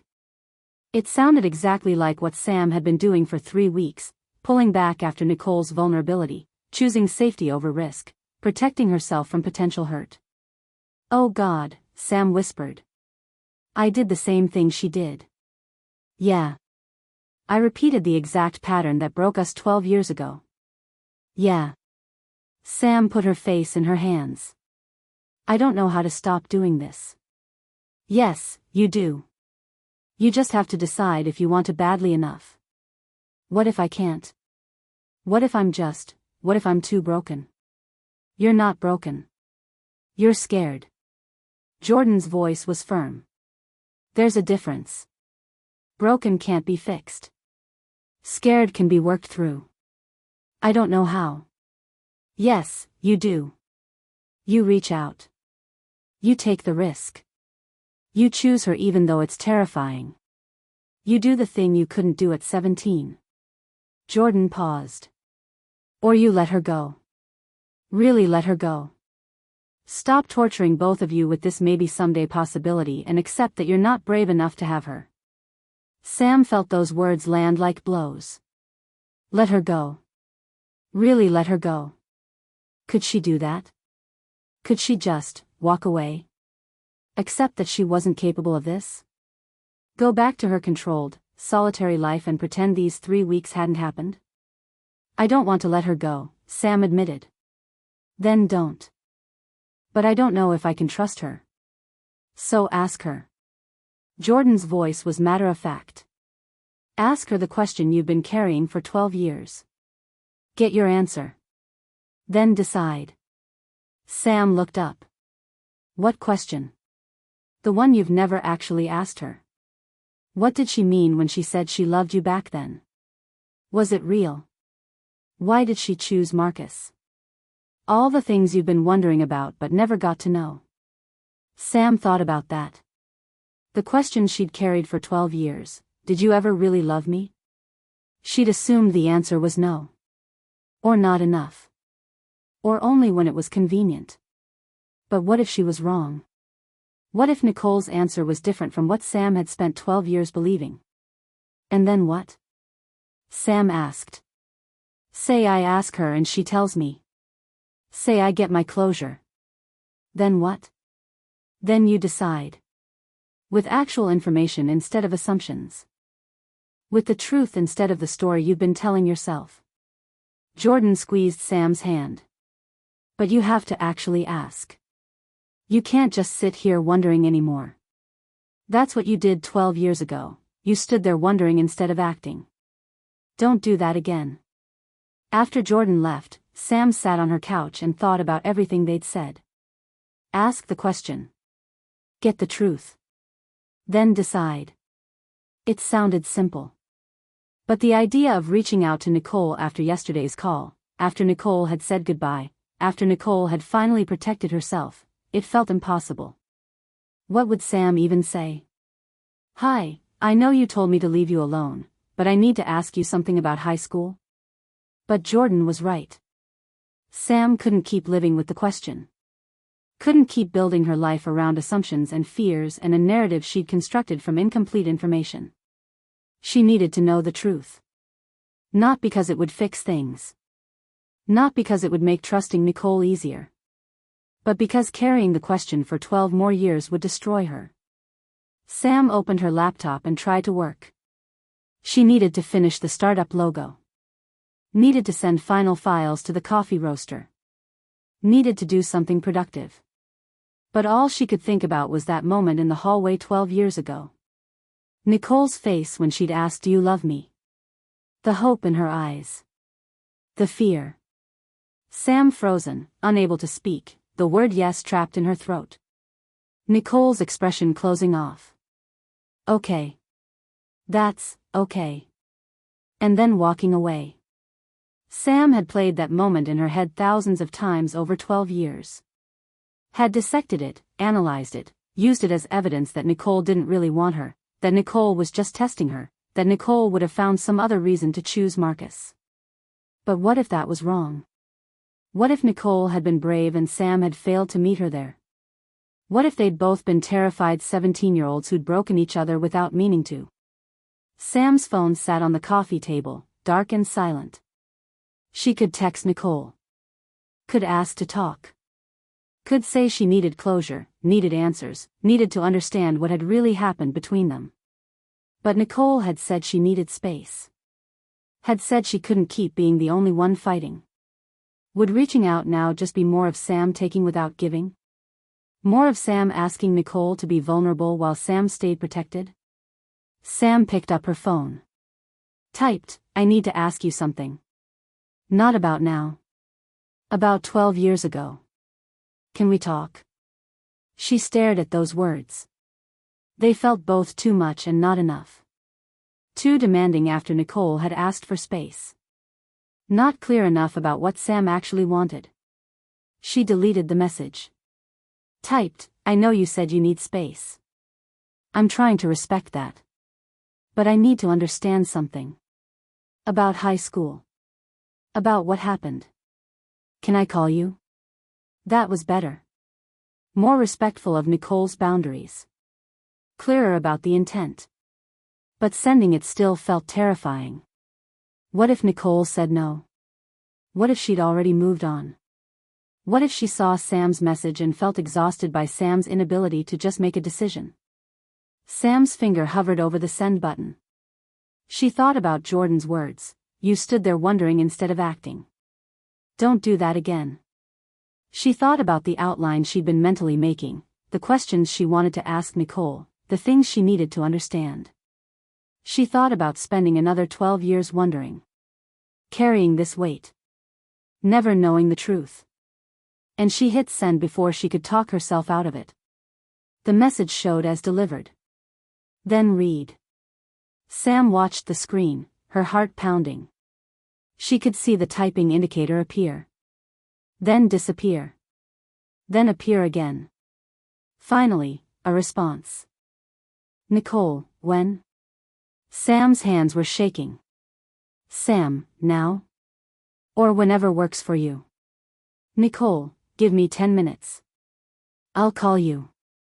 Sam set down her phone and tried to breathe. 10 minutes. In 10 minutes, she was going to ask Nicole the question she'd been carrying for 12 years. And Nicole was going to answer. And then Sam would know. Finally, devastatingly, completely, she would know the truth. Whether it freed her or destroyed her remained to be seen. But at least she wouldn't be wondering anymore. At least she'd have done something instead of standing frozen in a metaphorical hallway, watching her life walk away. The 10 minutes felt like hours. Sam paced her apartment, rehearsing what she wanted to say, trying to find the right words for questions that felt impossible to articulate. "Did you really love me? Why did you choose Marcus? What did you mean when you said you loved me? Was I ever real to you, or just a secret side piece?" Every question felt loaded. Every phrasing seemed wrong. Her phone rang. Sam answered on the first ring. "Hi. Hi." Nicole's voice was guarded, careful. "You wanted to talk about high school?" "Yeah. Sam took a breath. I need to ask you something. About that day in the hallway. When you asked if I loved you. Nicole was quiet for a moment. Okay. I've been carrying that moment for 12 years. Not understanding it. Not understanding why you asked or what you meant or why you walked away when I couldn't answer. Sam's voice was shaking. And I need to know. I need to understand what happened. Not just my version, the actual truth. What do you want to know? Everything, Sam thought. But she forced herself to focus on the central question. The one that had been poisoning her for 12 years. When you said you loved me, Sam said carefully, what did you mean? Was it real? Or was I just, she stopped, not sure how to finish. Just what? Nicole's voice was soft. Just convenient. Just someone who made you feel good about yourself. Just a secret you could keep. Sam's throat felt tight. I need to know if you actually loved me or if I was just an experiment. A phase. Something you could hide. The silence that followed felt endless. Then Nicole spoke, her voice thick with emotion. You really don't know? No. I've wondered for 12 years but I don't know. Sam, Nicole's voice broke. I loved you so much it terrified me. You weren't an experiment or a phase or a secret I was keeping. You were the most real thing in my life. The only real thing. Sam felt tears start streaming down her face. Then why? Why did I keep you hidden? Why did I choose Marcus? Why couldn't I just be brave? Nicole took a shaky breath. Because I was 17 and terrified and my parents would have disowned me. Because being with you meant losing everything I knew, my family, my place in the world, the safety of being normal. Because loving you was the scariest thing I'd ever felt. But you asked me, Sam said. You asked if I loved you. That was brave. It was. I thought I'd explained this to you already, on the drive back to your apartment, Nicole said, her voice gentle but firm. But I'll explain again. It was the bravest thing I'd done. I'd spent weeks working up to it. Planning it. Deciding that if you said yes, if you loved me back, I'd do it. I'd leave Marcus. I'd come out. I'd choose you no matter what it cost. Sam's heart was pounding. But I didn't answer. No. You didn't. Nicole's voice was gentle but devastated. You stood there. And I waited. And the longer you didn't speak, the more I understood that you didn't feel the same way. Or not enough. That I'd misread everything. That I'd been alone in this. That's not, Sam stopped. I did love you. I was just terrified. I know that now. But then? I thought you were rejecting me. I thought I'd put myself out there in the most vulnerable way possible and you'd said no. Not with words, but with silence. Sam remembered that moment, Nicole's face closing off, the hurt in her eyes, the way she'd said okay and walked away. Sam had interpreted it as Nicole giving up too easily. But Nicole had interpreted Sam's silence as rejection. They'd both been standing there, terrified and vulnerable, and they'd both misunderstood each other completely. So you went back to Marcus, Sam said quietly. I went back to what was safe. To what didn't require me to be brave. To what wouldn't destroy my life if it ended. Nicole paused. I was a coward. I know that. But I was also 17 and terrified and you'd just broken my heart without saying a word.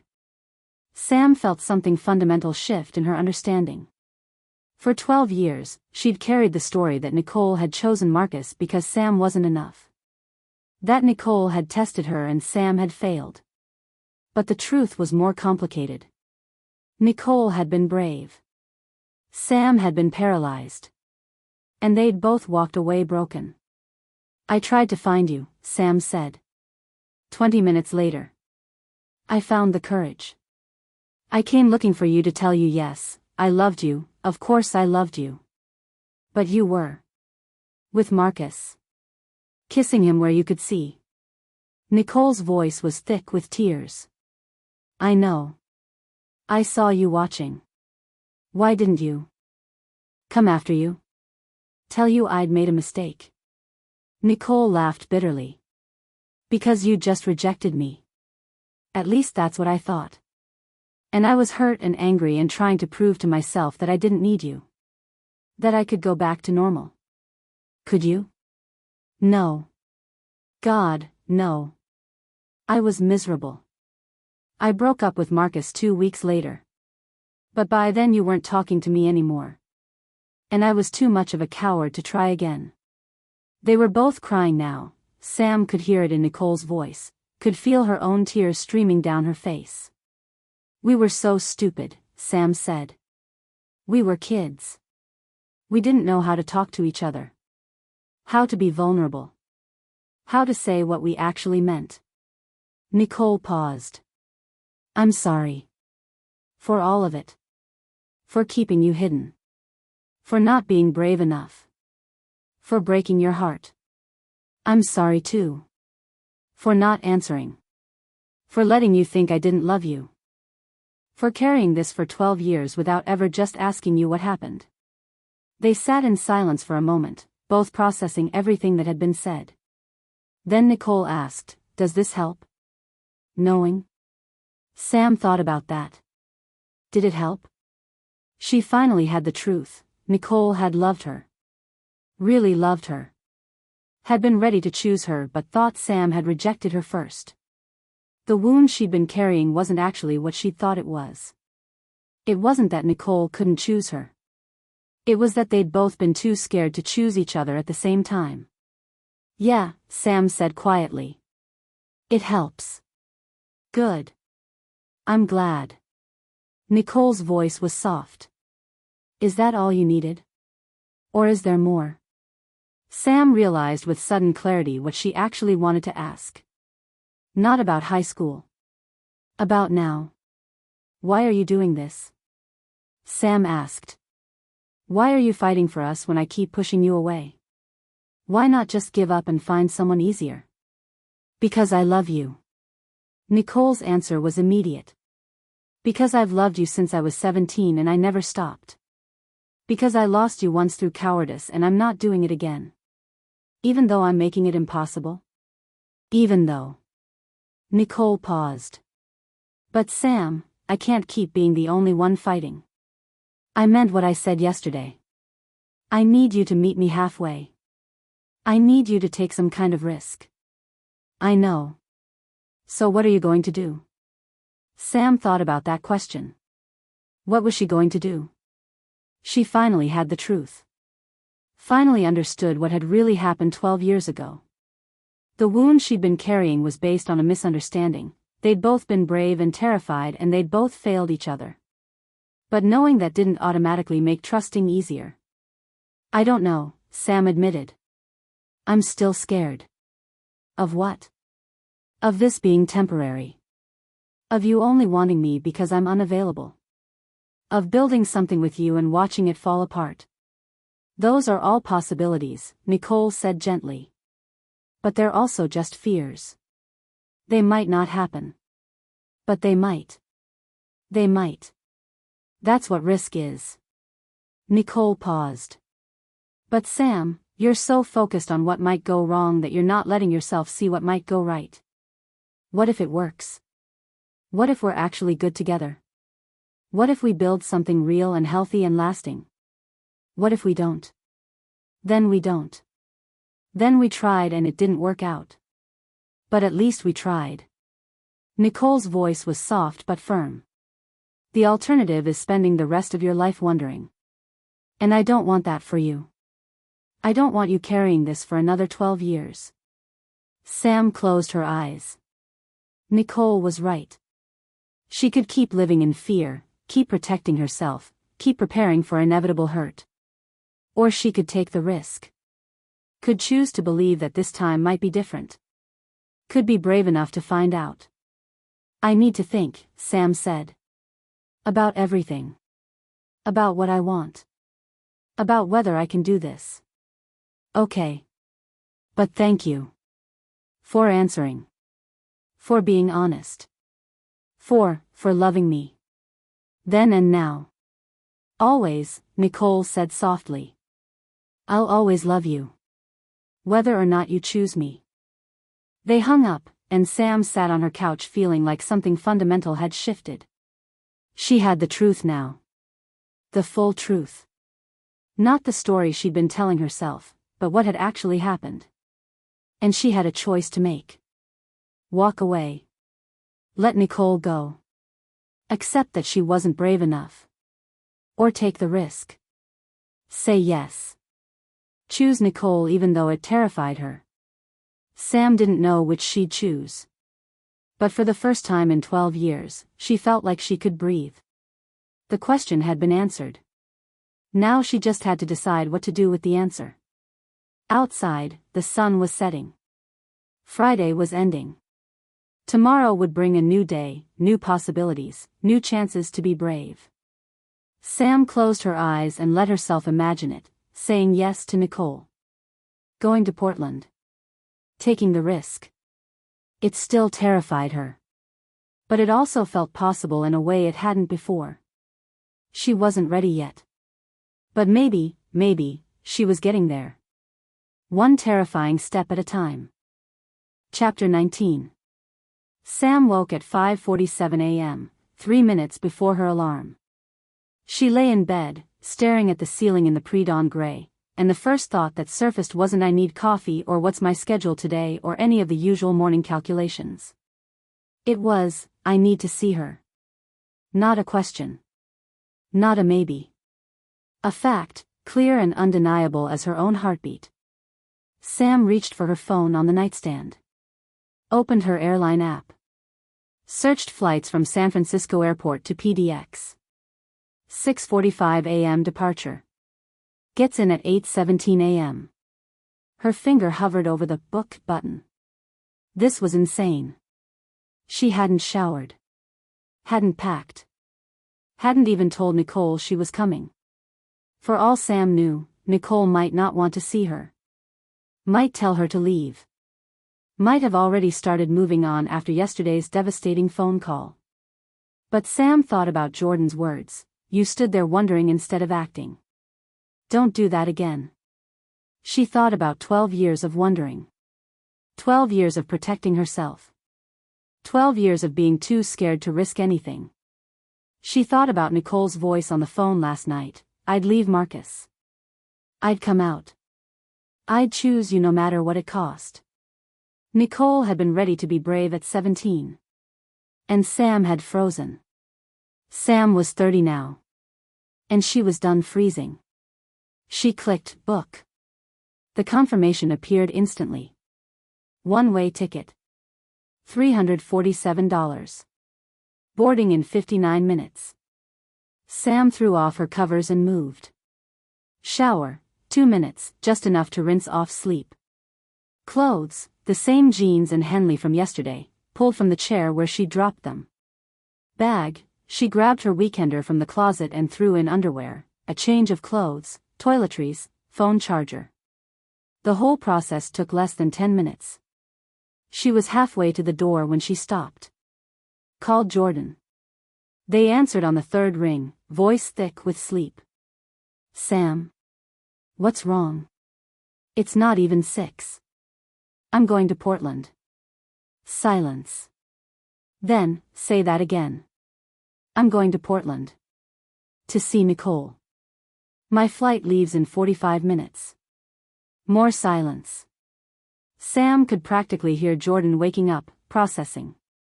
Holy shit, Jordan said finally. You're doing it.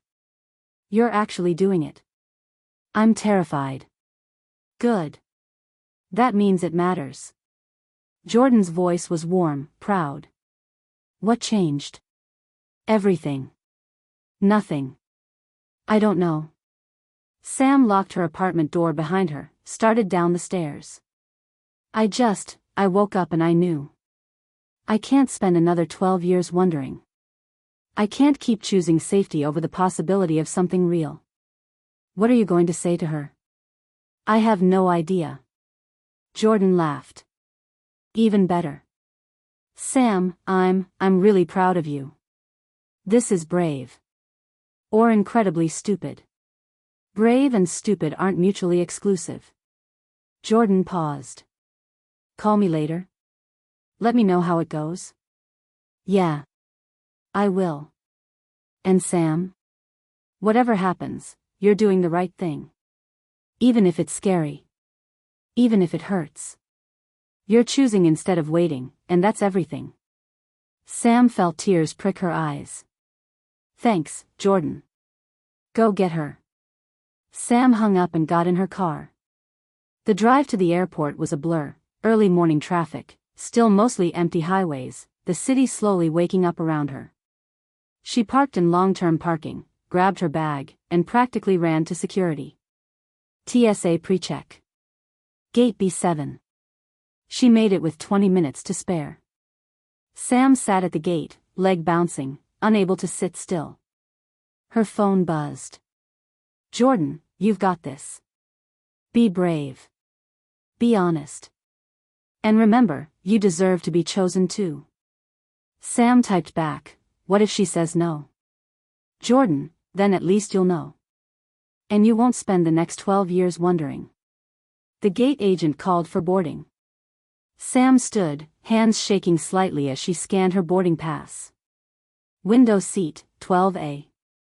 She buckled in, closed her eyes, and tried to breathe. This was happening. In less than 2 hours, she'd be in Portland.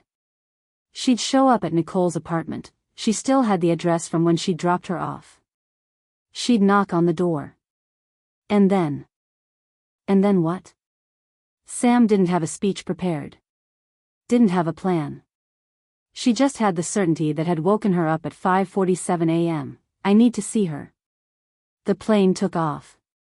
Sam watched San Francisco disappear beneath the clouds and felt something loosen in her chest. For 12 years, she'd been so careful. So controlled. So determined never to be vulnerable again. And it had kept her safe. But it had also kept her alone. The flight was short, barely enough time to spiral through every possible scenario. Nicole opening the door with joy. Nicole opening the door with confusion. Nicole not opening the door at all. Nicole with someone else. Nicole telling Sam it was too late, she'd already moved on, she couldn't keep putting herself out there just to be rejected again. Sam's hands were clammy when the plane landed.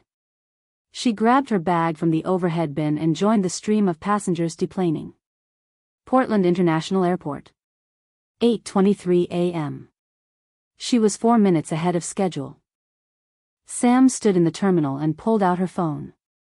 Opened a rideshare app. Typed in Nicole's address from memory. Then she stopped. Should she text first? Give Nicole a heads up? That would be the courteous thing. The considerate thing. But it would also give Nicole the chance to say no. To tell Sam not to come. To protect herself the way Sam had been protecting herself for weeks. And Sam was done with protection. Done with safety. Done with careful. She requested the car. 12 minutes away. Sam walked outside into the cool Portland morning. October air, crisp and clean, the kind of weather that felt like possibility. She stood on the curb, bag at her feet, and tried to steady her breathing. The car arrived, a silver Prius driven by a cheerful man named David who asked if she was visiting Portland for business or pleasure. Neither, Sam said. I'm here to tell someone I love them. David grinned in the rearview mirror. Good for you. Hope it goes well. Me too. They drove through Portland as the city woke up. Coffee shops opening, runners on the sidewalks, the Saturday morning ease of people with nowhere urgent to be. Sam watched it all blur past the window, her heart hammering in her chest. 23 minutes later, David pulled up in front of Nicole's building. Good luck, he said as Sam got out. Thanks.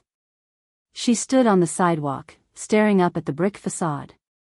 4th floor, Nicole had said. Apartment 4B. Sam climbed the front steps. Punched in the entry code, 0614, Nicole's birthday. She'd mentioned it once in passing at the hotel. The door buzzed and clicked open. The stairwell was quiet. Her footsteps echoed on the concrete steps. Second floor. Third floor. Fourth floor. For B, the number was brass, slightly tarnished. Sam raised her hand to knock. Stopped. What am I doing? She was showing up unannounced at Nicole's apartment at 9 a.m. on a Saturday morning. She hadn't texted. Hadn't called. Just flew here on impulse because she'd woken up with a feeling. This was exactly the kind of grand gesture that seemed romantic in movies and insane in real life. But Sam thought about Nicole's voice last night. When you're ready, if you're ever ready, you know where to find me. Nicole had left the door open. Had said she'd wait. Sam was ready. She knocked. Silence. Then footsteps. The sound of a lock turning. The door opened. Nicole stood there in sleep shorts and an oversized t-shirt, hair messy, face bare of makeup, eyes widening in shock. Sam. Hi. What are you? How are you? Nicole looked past Sam into the hallway, as if expecting an explanation to materialize. Are you really here? Or am I still asleep? I'm really here. Why? Sam took a breath. Here was the moment. The point of no return. Because I woke up this morning and realized I've spent 12 years being afraid, Sam said. And I don't want to spend 12 more. Because you asked me a question when I was 17 and I was too scared to answer. Because you asked me again 3 weeks ago and I still couldn't say the words. She paused. And because I'm tired of being someone who freezes in hallways instead of someone who shows up at doors. Nicole's eyes were filling with tears. Sam. I don't know if I can trust you yet, Sam continued, her voice shaking but steady. I don't know if we can make this work. I don't know anything except that I can't keep protecting myself from the possibility of you. Because protecting myself from hurt also means protecting myself from everything else. And I'm done living like that. What are you saying? I'm saying yes. Sam's voice broke. I'm saying I love you. I loved you at 17. I loved you at the hotel. I love you now. I'm saying I'm terrified and I have no idea what I'm doing, but I'm here anyway. I'm saying. Nicole pulled her inside and kissed her. Sam dropped her bag. Wrapped her arms around Nicole. Kissed her back with 12 years of held breath and 3 weeks of wanting and every ounce of courage she'd gathered on the flight here. They stumbled backward into Nicole's apartment. The door swung shut behind them. Nicole's hands were in Sam's hair, Sam's hands were on Nicole's waist, and they were both crying and laughing and kissing until they couldn't tell where one ended and the other began. Finally, they broke apart, breathing hard. Nicole's eyes were red, mascara-less, beautiful. You're really here, Nicole whispered, touching Sam's face like she needed to confirm it was real. I'm really here. You flew to Portland. I flew to Portland. You just showed up at my door. I just showed up at my door. Sam's hands were still trembling. I'm sorry I didn't text first. I thought if I gave myself time to think about it, I'd talk myself out of it. I'd find a reason to stay safe. So I acted. You acted. Nicole's smile was brilliant, devastating. Sam Reyes, the most careful person I've ever known, acted on impulse. Apparently, I do that now. Nicole laughed, a sound that was half sob. I can't believe you're here. I spent all night crying. I was convinced I'd lost you again. That you'd never be ready. That I'd fucked it up too many times. She cupped Sam's face. And now you're just, here. Standing in my apartment. Telling me you love me. I do love you. Sam said it again, tasting the words. They felt strange and true and terrifying. I really do. I love you too. I've loved you for so long. Nicole's voice cracked. But Sam, you said you don't know if you can trust me. I need you to know, I meant everything I said last night. About being ready to choose you. About being willing to wait. I meant all of it. I know. So what now? What does this mean? Sam thought about that. What did this mean? She'd flown here on impulse. She'd declared her love. She'd taken the leap she'd been too scared to take for 12 years. But that didn't magically erase the fear. Didn't automatically rebuild trust. Didn't guarantee this would work. I think it means we try, Sam said carefully. We take it slow. We're honest with each other. We don't hide things or make assumptions. We actually talk through the hard stuff instead of running away from it. Okay. And I think, Sam paused, gathering courage. I think it means I stay for the weekend. If that's okay. I think we spend actual time together. Not trapped in a hotel by a storm. Just us. Normal life. Figuring out if this can actually work outside of crisis. You want to stay here? With me? Nicole's eyes were bright with hope. If you'll have me. Are you kidding? Sam, Nicole kissed her again, soft and slow this time. Yes. Please stay. Stay as long as you want. They stood in Nicole's entryway, holding each other, both still processing the fact that this was happening. That Sam was here. That they'd both finally been brave. I can't believe you did this, Nicole murmured against Sam's shoulder. The Sam I knew would never. The Sam you knew was terrified of everything. Sam pulled back to look at Nicole. I'm still terrified. But I'd rather be terrified and trying than safe and alone. That might be the bravest thing I've ever heard. Or the stupidest. Both. Nicole smiled. Definitely both. Sam looked around Nicole's apartment for the first time. Small but cozy, an open kitchen living room, exposed brick, large windows letting in morning light. Books on shelves, plants on windowsills, art on walls. It was warm and lived in a way Sam's minimalist apartment wasn't. Your place is nice, Sam said. It's a mess. Nicole gestured at the coffee table covered in mugs and magazines. I wasn't expecting company. I like it. It feels like you actually live here. As opposed to your place, which looks like a hotel room. Nicole's tone was teasing but gentle. Yeah. Exactly like that. Sam squeezed Nicole's hand. I think I need to learn how to actually live in my space instead of just existing in it. I can help with that. They stood there, still holding hands, both aware that this was real now. Not a fever dream. Not a storm-induced bubble. Sam had chosen Nicole. Had shown up. Had been brave. And Nicole was looking at her like she was everything. Are you hungry? Nicole asked. I can make breakfast. Or we can go out. There's this great place 2 blocks away. Here is good. Sam didn't want to leave yet. Didn't want to face the outside world. Just wanted to be here, in this small apartment, with Nicole, figuring out how to be together without fear. Okay. Here. Nicole pulled Sam toward the kitchen. I make really good pancakes. And I have coffee. Real coffee, not hotel coffee. Sounds perfect. And it was. Nicole made pancakes while Sam sat on a kitchen stool and watched. They talked about nothing important, Nicole's job, Sam's latest project, the weather, Portland versus San Francisco. Small talk that felt monumental because they were actually here, together, trying. When the pancakes were ready, they ate at Nicole's small dining table by the window.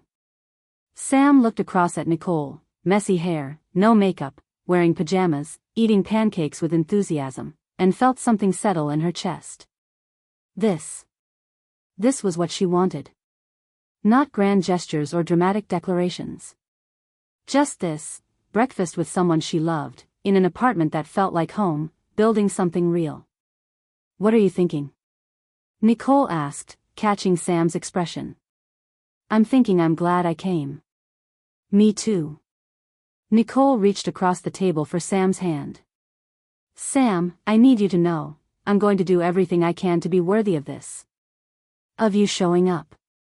Of you being brave. I'm not going to hide. I'm not going to run. I'm going to choose you, every day, in all the ways I couldn't at 17. I believe you. And Sam realized, with some surprise, that she meant it. Or at least, she wanted to believe it enough to try. They finished breakfast. Cleaned up together, moving around Nicole's small kitchen in a dance that felt surprisingly natural. Then they settled on Nicole's couch, Sam tucked under Nicole's arm, both of them aware that they were touching, that this was allowed, that they'd chosen this. So what do people do on a normal Saturday in Portland? Sam asked.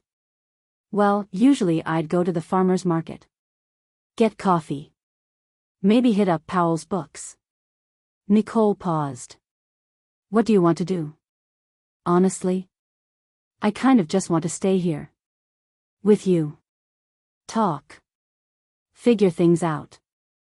Sam looked up at Nicole. Is that okay? Is that too boring? That's perfect. Nicole kissed the top of Sam's head. We have a lot to figure out. We do. Like, are you going back to San Francisco tomorrow? Or are you staying longer? Nicole tried to keep her voice casual, but Sam heard the hope underneath. I bought a one-way ticket. Nicole's breath caught. You did? I figured, I'd see how the weekend goes.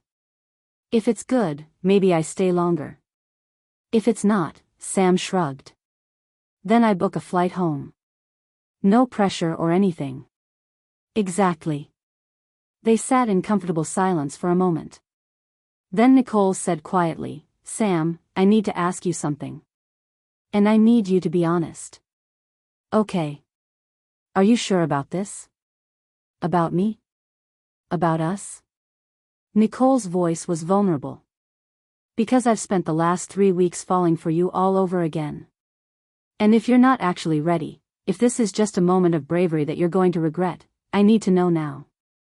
Before I let myself believe this is real. Sam thought about that. Was she sure? Could anyone ever be sure about something this terrifying? I'm not sure, Sam said honestly. I'm scared.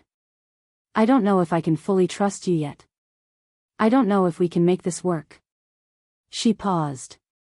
But I'm sure that I want to try. I'm sure that I love you. And I'm sure that I'd rather risk getting hurt than spend the rest of my life wondering, what if? Nicole's eyes were bright with unshed tears. That's enough. That's more than enough. Is it? Because I can't promise you. I don't need promises. Nicole cupped Sam's face. I just need you to be here. To try. To be honest with me even when it's hard. That's all I need. I can do that. Then we're okay. Nicole kissed her, soft and sweet. We're going to be okay. Sam wanted to believe that. Wanted to believe that showing up was enough. That love and courage and honesty could build something real. But she knew, they both knew, that this was just the beginning. The real work started now. The trust would have to be earned, day by day. The patterns would have to be broken. The fear would have to be worked through. But for the first time in 12 years, Sam wasn't doing it alone. She was doing it with Nicole. Here. Present. Choosing each other. And that felt like everything. They spent the rest of the morning on Nicole's couch, talking about everything they hadn't said at the hotel. Sam's life in San Francisco. Nicole's life in Portland. What they wanted. What they feared. What they needed from each other to make this work. It was hard. It was honest. It was everything Sam had been too scared to do before. But she was brave now. And brave, she was learning, didn't mean not being scared. It meant being scared and showing up anyway. So she stayed. And talked. And kiss Nicole when the words got too hard.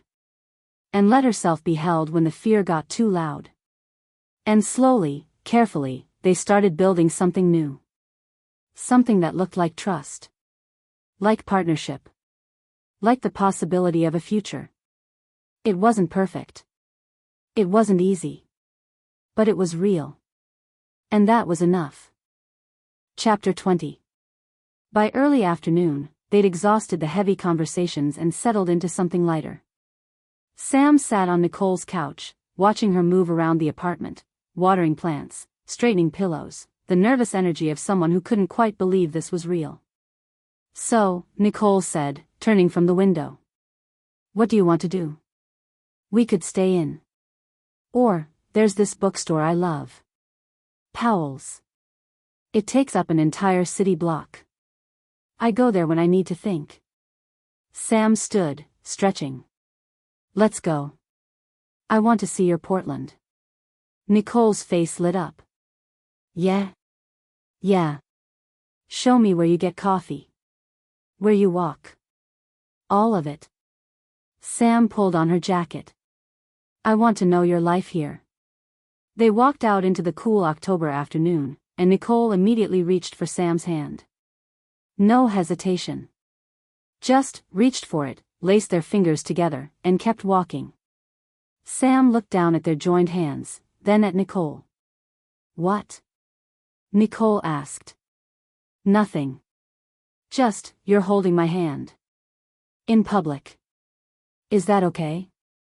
It's more than okay. Sam squeezed her fingers. It's just different. Good different. They walked through Nicole's neighborhood, past coffee shops and boutiques and people with dogs.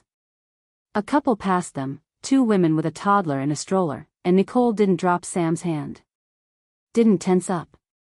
Just smiled at them and kept walking. There's this cafe, Nicole said, gesturing ahead. I go there every Sunday morning. The owner knows my order. Which is? Oat milk latte, extra shot, cinnamon on top. Nicole looked almost embarrassed. Very Portland, I know. Sam laughed. It's perfect. They stopped at the cafe, a small place with exposed brick and mismatched furniture.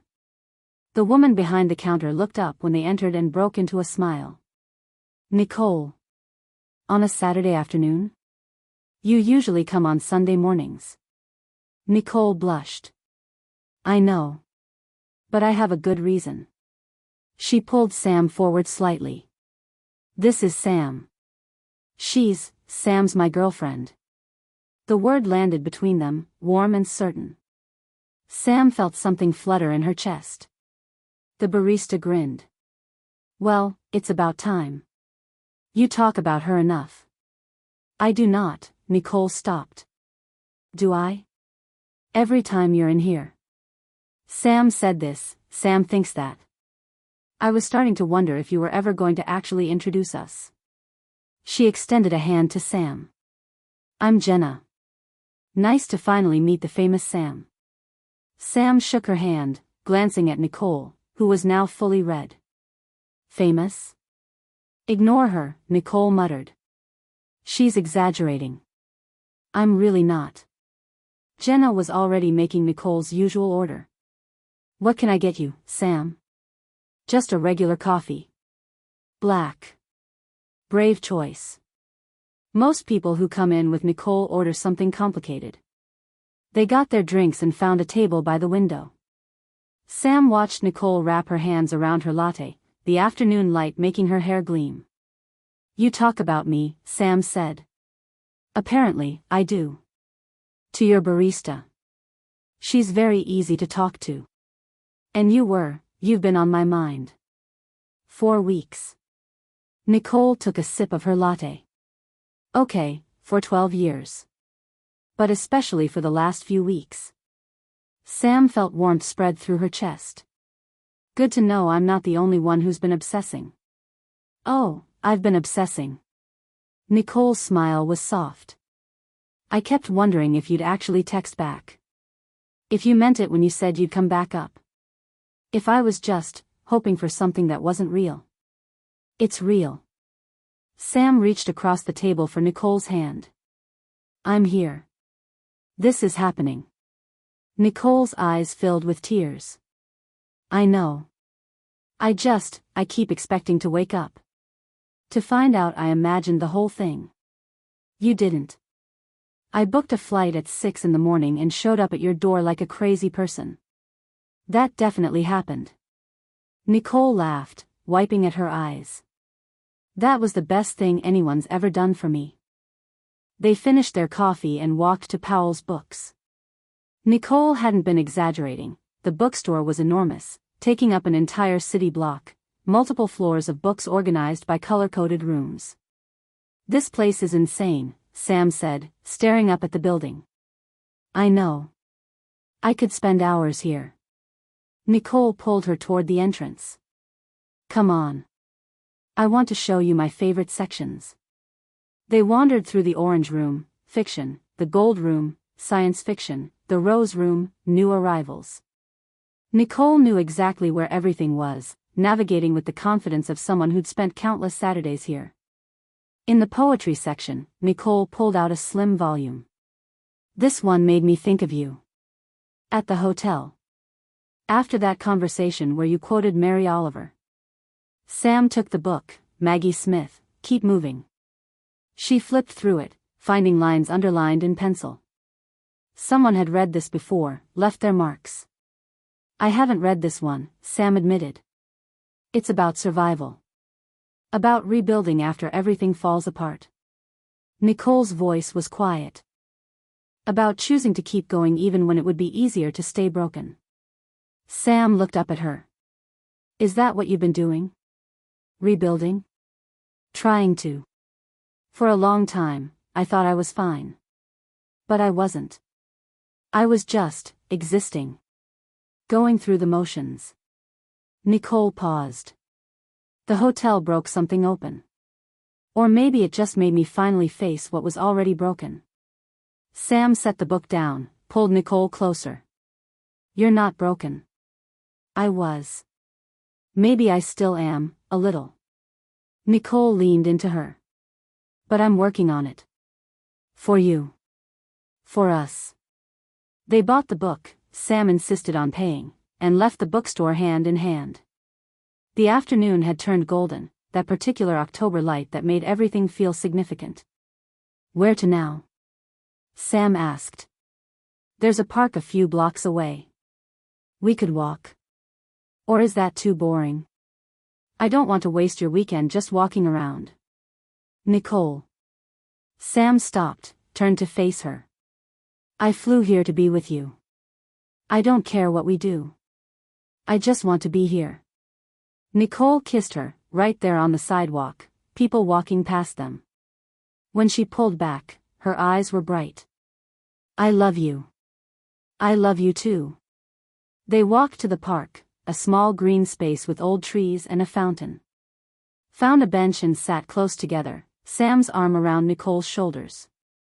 Can I ask you something? Nicole said after a while. Anything. What are we doing? Like, actually doing? Nicole turned to face Sam. You're in San Francisco. I'm here.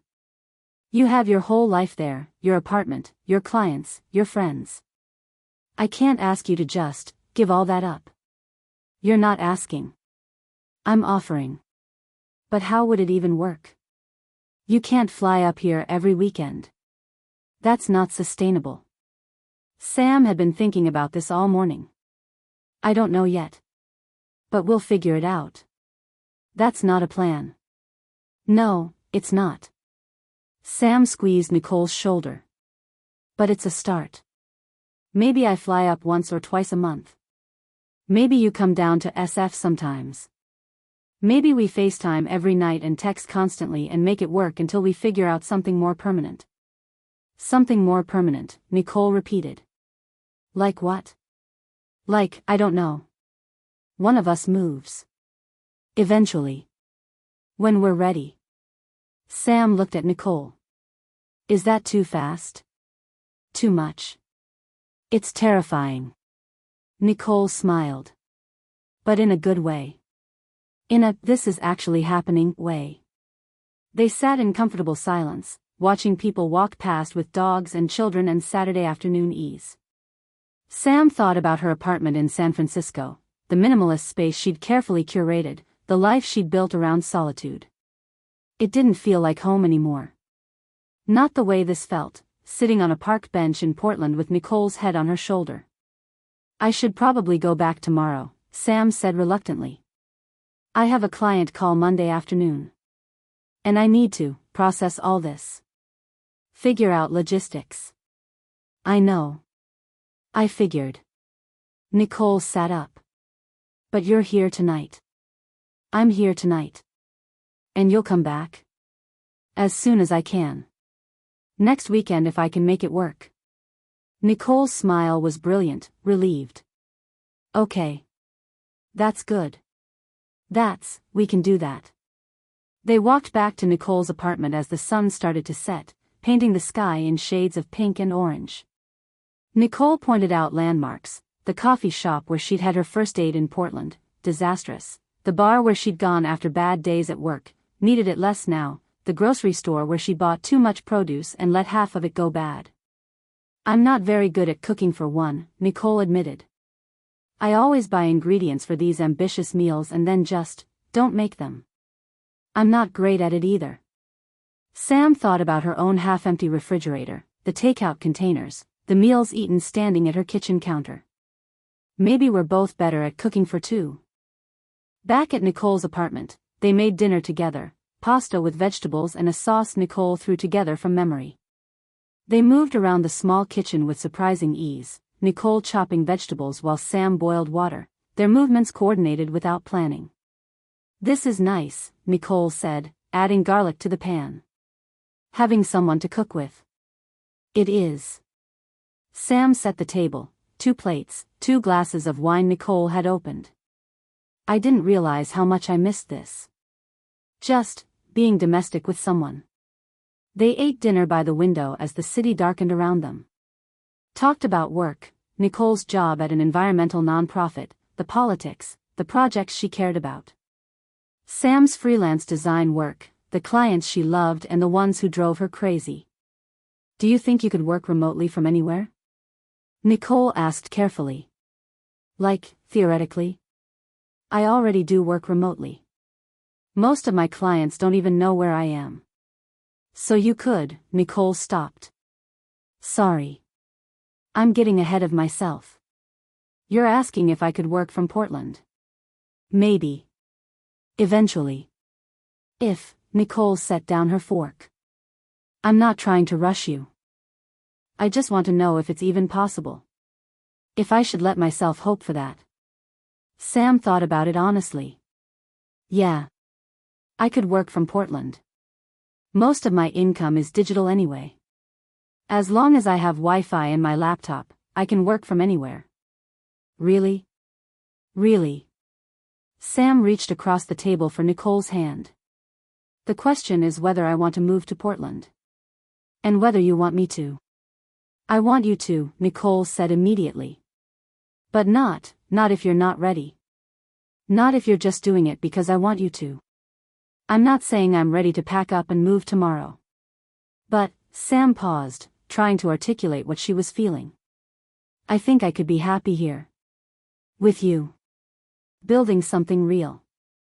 Nicole's eyes were bright with unshed tears. "That's all I've wanted. For 12 years, that's all I've wanted." After dinner, they cleaned up together. Nicole washed, Sam dried. The radio played quietly, some indie station Nicole liked. It felt ordinary in the best possible way. When the dishes were done, Nicole turned to Sam. "So, we have options for the evening. Movie. Another walk. More talking. Or. Nicole stepped closer, hands coming to rest on Sam's waist. "Or we could stop pretending we're not both thinking about the bedroom." Sam's breath caught. "I thought you'd never ask." Nicole took Sam's hand and led her to the bedroom. The space was small but cozy, a queen bed with white sheets, soft lighting from a bedside lamp, plants on the windowsill casting shadows against the wall. "This is weird, right?" Nicole said, her voice nervous but hopeful. "Not hotel weird. Not storm weird.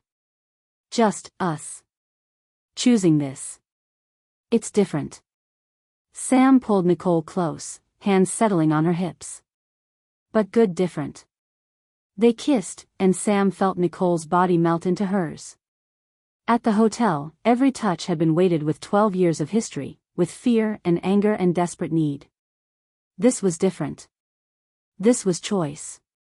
Nicole's fingers found the hem of Sam's shirt, hesitating. "Is this okay?" "More than okay." Sam lifted her arms, letting Nicole pull the shirt over her head. The cool air hit her skin, and she watched Nicole's eyes darken as she looked at her. "God, you're beautiful," Nicole breathed. Sam reached for Nicole's shirt, a soft cashmere sweater in deep green. "May I?" Nicole nodded, raising her arms. Sam pulled the sweater off slowly, revealing smooth skin and a simple black bra. She let her fingers trail down Nicole's arms, watching goosebumps rise in their wake. "I've missed touching you," Sam admitted. "These last 3 weeks, I kept thinking about the hotel. About how you felt." "Show me." Nicole's voice was soft but certain. "Show me how you missed me." Sam kissed her again, deeper this time, walking Nicole backward toward the bed. When the backs of Nicole's knees hit the mattress, she sat down, looking up at Sam with dark eyes. Sam reached behind Nicole, unclasping her bra with practiced ease. The garment fell away, and Sam took a moment just to look, to appreciate the curve of Nicole's breasts, the way her chest rose and fell with quickening breath. "You're staring," Nicole whispered. "I'm allowed to stare. You're mine to stare at." Sam knelt between Nicole's legs, hands on her thighs. "At the hotel, I was angry. I wanted to make you desperate, make you feel what I felt." Nicole's breath hitched. "And now?" "Now I just want to make you feel good." Sam's hands moved to the button of Nicole's jeans. "I want to take my time with you. Learn what you like when we're not racing against a storm or our own fear." She unbuttoned the jeans slowly, pulling down the zipper tooth by tooth. Nicole lifted her hips, helping Sam slide the denim down her legs. Underneath, she wore simple black underwear that matched the discarded bra. Sam ran her hands up Nicole's calves, her thighs, watching Nicole's stomach muscles flutter at the touch. "Tell me what you want." "You." "I want you." Nicole's hands came to rest on Sam's shoulders. "I want everything." Sam stood, quickly removing her own jeans and bra until they were both down to their underwear. Then she climbed onto the bed, straddling Nicole's lap, their bare skin finally touching. Nicole gasped at the contact. Her hands came up to cup Sam's breasts, thumbs brushing over hardening nipples. "I can't believe you're here. In my bed. Choosing this. Believe it." Sam rocked her hips forward, creating delicious friction. "I'm here. I'm choosing you. Every time." She kissed Nicole again, deep and searching, as their bodies moved together. Nicole's hands were everywhere, in Sam's hair, down her back, cupping her ass and pulling her closer. Sam could feel the heat building between them, the familiar want that had always been there, even at 17. But this was different. This wasn't stolen moments in parking lots or desperate touches at the hotel. This was them, choosing each other in Nicole's bedroom, with all the time in the world. Sam broke the kiss, trailing her lips down Nicole's jaw, her throat, the hollow between her collarbones. Nicole's head fell back, a soft moan escaping her lips as Sam's mouth found her breast. "Sam," Nicole's voice was breathless. "God, yes." Sam took her time, lavishing attention on first one breast and then the other, until Nicole was squirming beneath her. Then she kissed lower, down the soft plane of Nicole's stomach, pausing to press her lips against the waistband of Nicole's underwear. "Can I?" Sam looked up, meeting Nicole's eyes. "Please." Sam hooked her fingers in the fabric and pulled it down slowly, revealing Nicole completely. She was already wet, already ready, and Sam felt her own arousal spike in response. "You're so beautiful," Sam murmured, pressing kisses to Nicole's inner thighs. "I want to taste you." "Then do it. Please, Sam. I need." Sam didn't make her wait. She lowered her mouth to Nicole's center, that first slow lick making them both gasp. Nicole tasted like want and need and home, and Sam lost herself in the act of pleasuring her. At the hotel, this had been about power. About making Nicole beg and wait and desperate. Now it was about worship. About taking her time to learn what made Nicole gasp, what made her hips buck, what made her thread her fingers through Sam's hair and moan her name. Sam found a rhythm, slow circles with her tongue, gradually increasing pressure. She used her fingers to spread Nicole open, giving herself better access, and was rewarded with a keening sound that went straight to her core. "Sam, oh God, Sam," Nicole was trembling, her thighs shaking on either side of Sam's head. "Don't stop, please don't stop." Sam had no intention of stopping. She focused all her attention on Nicole's clit, alternating between broad strokes and focused pressure, reading Nicole's body like a language she was fluent in. She slid one finger inside Nicole's heat, then two, curling them to find that spot that made Nicole cry out. The combination of her mouth and her fingers was devastating, and Sam could feel Nicole climbing higher, her body tensing with impending release. "I'm close," Nicole gasped. "Sam, I'm so close." "Let go," Sam murmured against her. "I've got you. Let go for me." Nicole came with a cry that was half sob, her body arching off the bed as pleasure crashed through her. Sam worked her through it, gentling her touch as the waves subsided, until Nicole was pulling her up, needing her close. Sam crawled up Nicole's body, kissing her deeply, letting Nicole taste herself on Sam's lips. Nicole kissed her back desperately, hands already reaching for Sam's underwear. "Your turn," Nicole breathed. "I need to touch you. I need." "Yes." Sam helped Nicole push down her underwear, kicking it off impatiently. "Touch me. Please."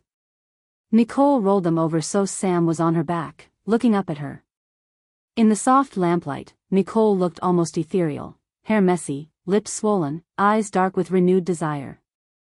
"I love you," Nicole said, positioning herself between Sam's legs. "I love you so much it scares me." "I love you too." Sam's voice caught as Nicole's fingers found her, stroking through her wetness. "Show me. Show me how much." Nicole kissed down Sam's body, stopping to worship her breasts, to trace the muscles of her stomach with her tongue. When she finally settled between Sam's thighs, the first touch of her tongue made Sam's hips jerk. "God, Nicole." Nicole worked her with the same attention Sam had shown her, learning, exploring, finding the touches that made Sam gasp and the pressure that made her moan. She was thorough and patient, despite Sam's increasingly desperate sounds. "More," Sam begged. "Please, I need." Nicole slid 2 fingers inside her, and Sam cried out at the fullness. Nicole set a steady rhythm, her fingers curving to hit exactly the right spot while her mouth worked Sam's clit. The pleasure built quickly, too quickly after weeks of wanting, weeks of restraint. Sam felt her orgasm approaching like a wave, inevitable and overwhelming. "Nicole, she couldn't finish the sentence. The climax hit her hard, stealing her breath, making her entire body shake with the force of it. Nicole didn't stop, drawing it out until Sam was oversensitive and pushing her away with a breathless laugh. Nicole crawled back up, settling beside Sam and pulling her close. They lay tangled together, both breathing hard, skin damp with sweat. "That was," Sam started. "Different," Nicole finished. "Better. Real." "Yeah." Sam turned her head to look at Nicole. "At the hotel, I was trying to prove something. Trying to make you feel what I felt. And now? Now I'm just trying to love you." Sam kissed her softly. "Is that okay?"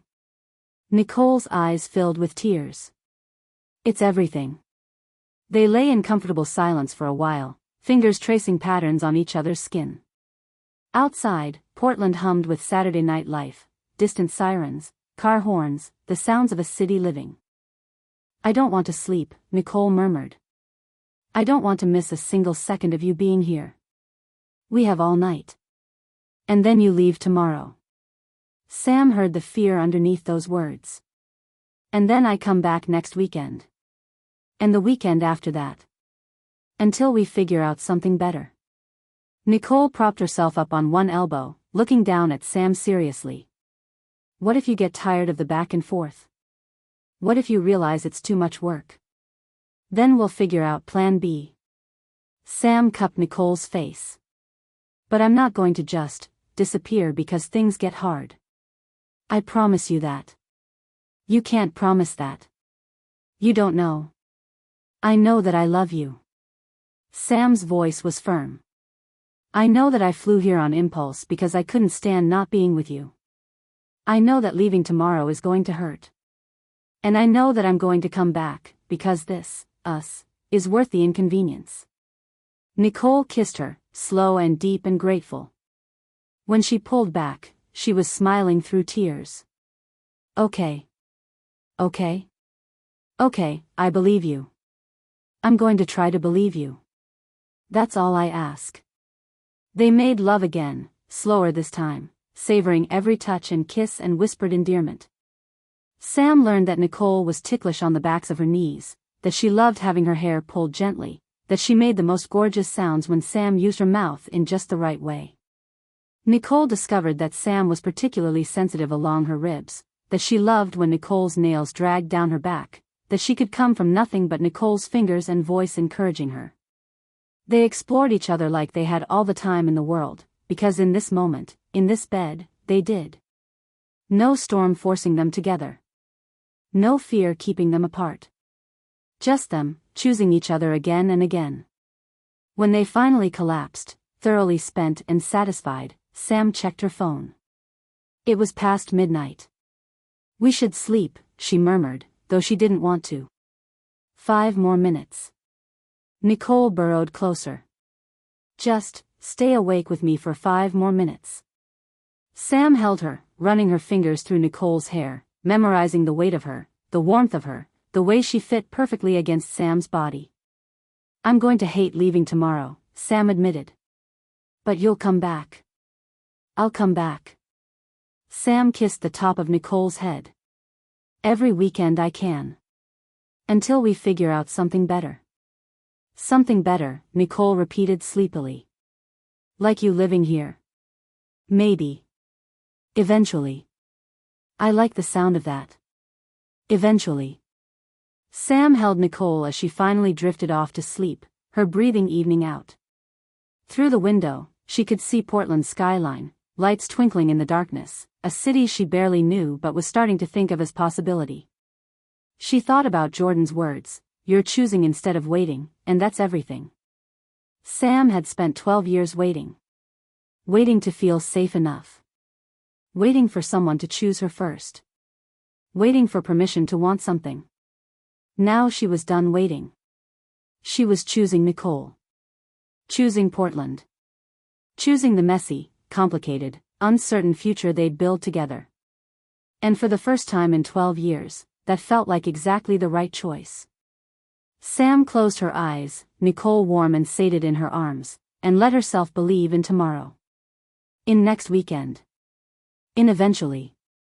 In all the beautiful, terrifying possibilities of a life built on courage instead of fear. She fell asleep in Portland, in Nicole's bed, and dreamed of home. Chapter 21.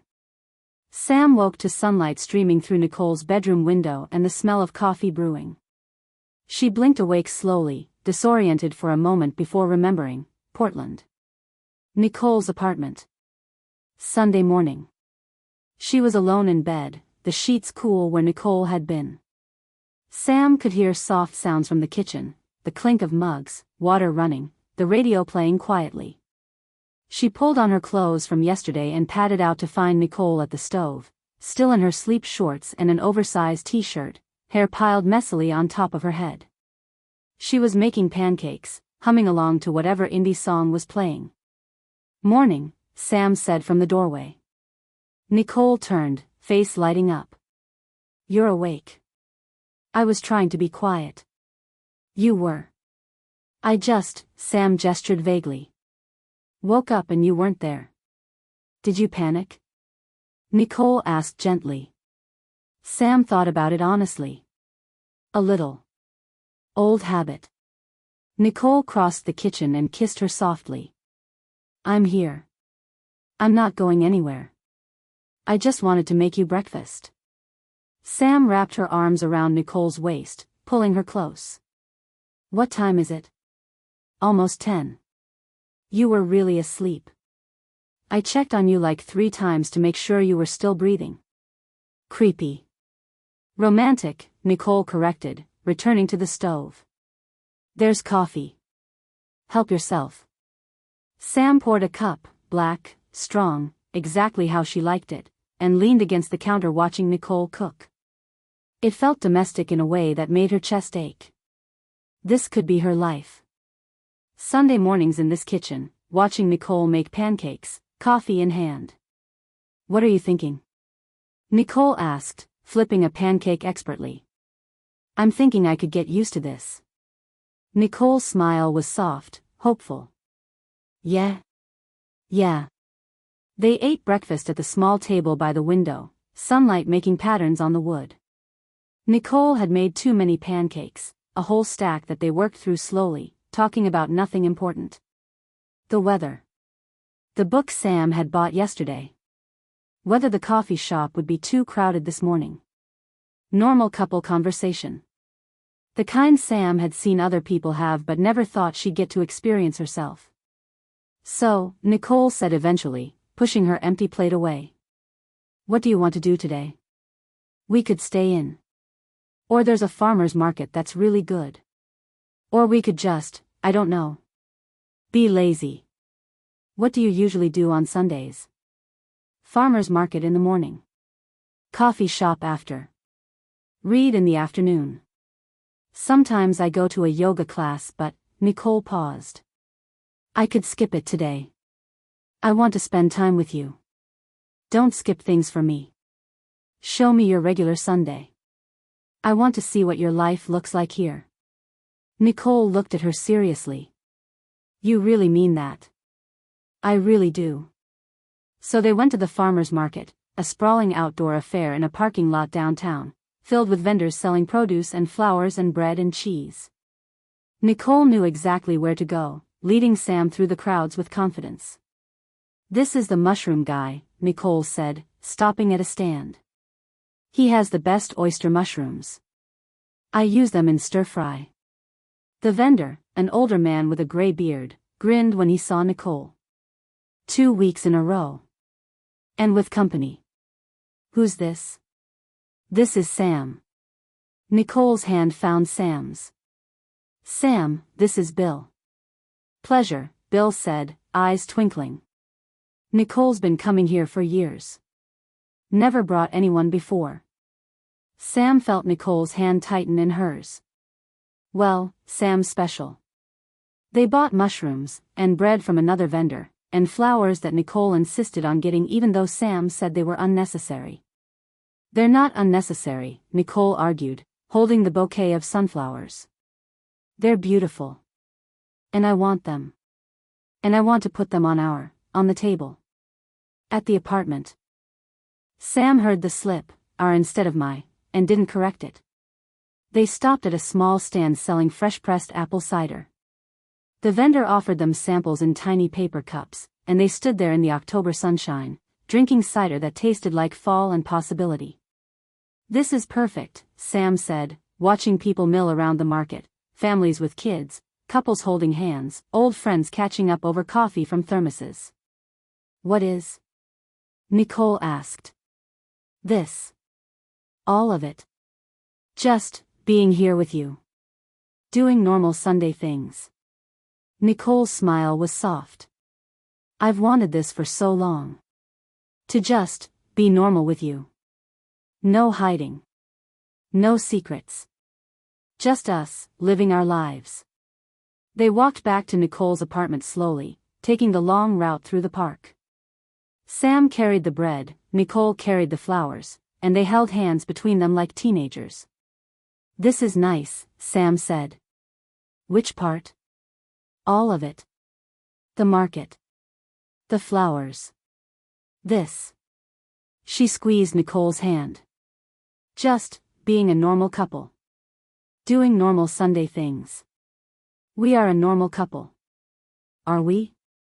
Because 48 hours ago, I was in San Francisco thinking I'd never be brave enough to do this.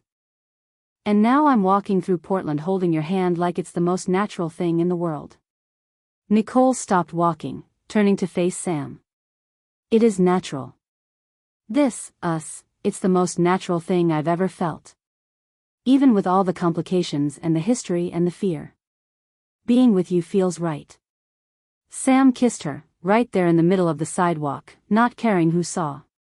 Back at the apartment, Nicole arranged the flowers in a vase while Sam put away the groceries they'd bought. The mushrooms went in the fridge, the bread on the counter. Small domestic tasks that felt monumental. "Sam," Nicole said quietly, setting the vase on the dining table. "Can we talk about something?" Sam's stomach dropped. "That sounds ominous." "It's not. We need to figure out logistics. You have a one-way ticket. And I know you said you'd figure it out, but when are you actually going back?" Sam leaned against the counter. She'd been avoiding thinking about this. "I have a client call Monday afternoon. I can take it from here if I have good Wi-Fi." "I have great Wi-Fi. Then I don't need to go back Monday." Sam paused. "But I probably should go back sometime this week. I have some work stuff that requires being in person. And Jordan will kill me if I disappear without warning. So, Wednesday?" Nicole's voice was carefully neutral. "Thursday?"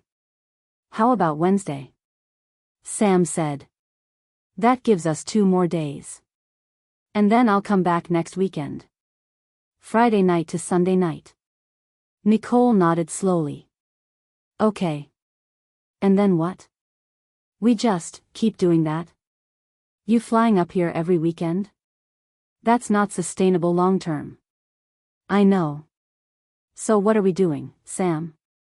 Are we dating? Are we in a relationship? Are we?" Nicole stopped, took a breath. "Are we building towards something? Or are we just seeing what happens?"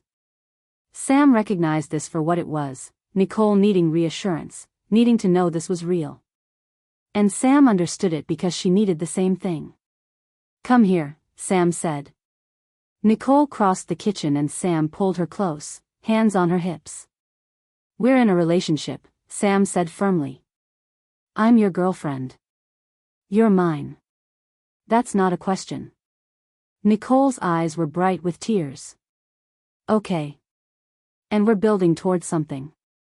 I don't know exactly what yet, but something more permanent than flying back and forth every weekend." "Like what?" Sam thought about it. "Like one of us moves. Eventually. When we're ready." "One of us moves," Nicole repeated. "Who?" "I don't know yet. We'd have to figure it out. Talk about careers and logistics and who has more ties to their city." Sam paused. "But I could work from anywhere. My work is entirely remote. So if it makes more sense for me to move here, I could do that. Theoretically." Nicole was very still. "You would move to Portland. For me. For us. If that's what we decided." Sam cupped Nicole's face. "I'm not saying I'm ready to pack up tomorrow. But I'm saying, I'm open to it. When the time is right." "When would the time be right?" "I don't know. Not while we're still figuring out if this works. But maybe, after a few months? After we see if we can actually do the long-distance thing without killing each other?" Nicole laughed, a wet sound. "That's very practical. One of us has to be." Sam kissed her forehead. "But Nicole, I'm serious about this. About you. I flew here on impulse and I'd do it again tomorrow. I'm all in. I just need us to be smart about it. Smart how? Smart like, let's take it one step at a time. I go back Wednesday. I come up next weekend.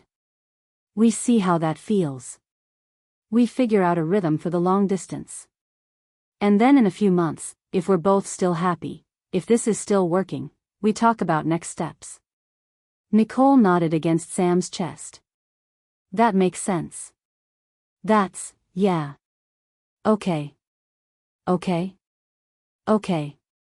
Nicole pulled back to look at Sam. So we're doing this. Long distance. For now. For now. And you're coming back next weekend. I'm coming back next weekend. I promise.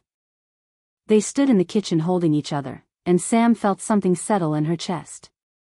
They had a plan. Not a perfect plan, maybe not even a complete plan, but a plan. A next step. A way forward. I should book my flight back, Sam said reluctantly. For Wednesday.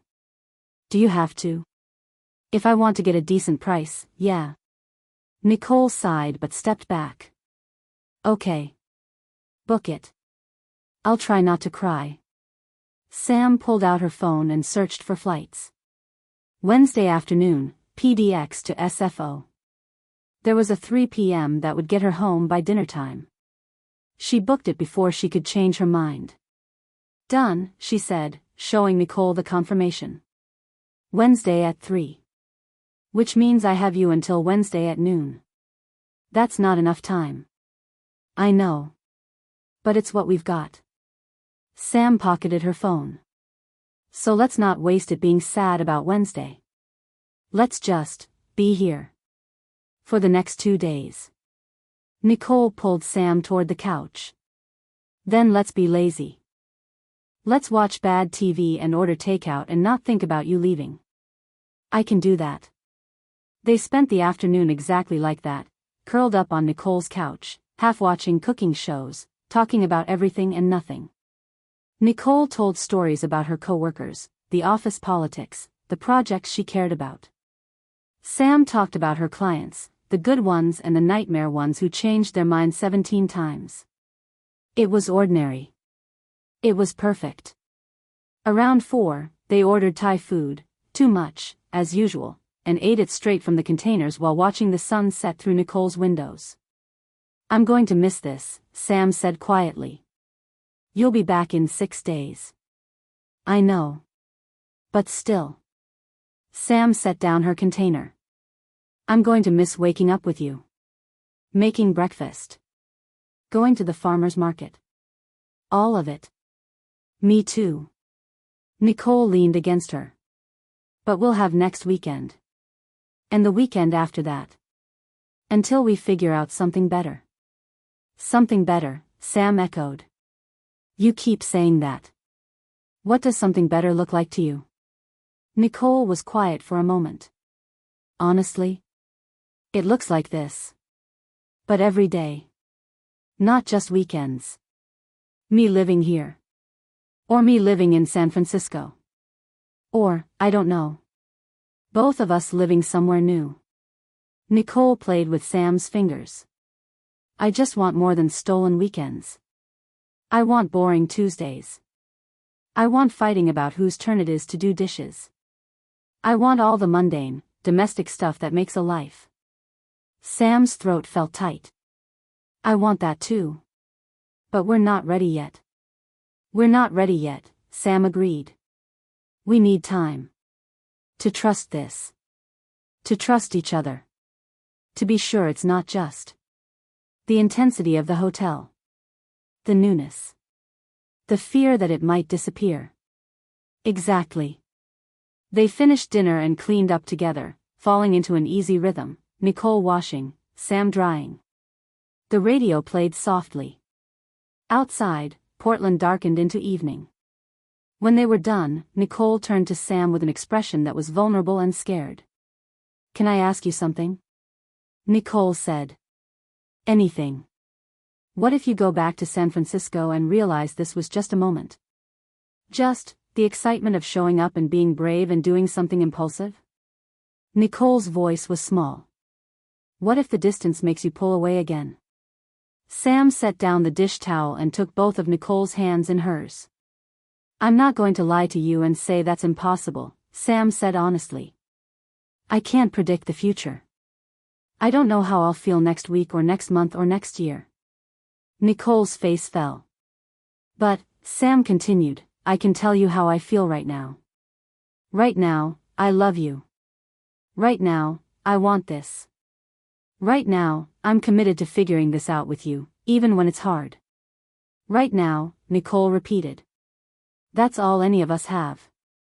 Right now. Sam squeezed her hands. And Nicole, I'm not going to pull away. I'm not going to run back to safety the moment things get difficult.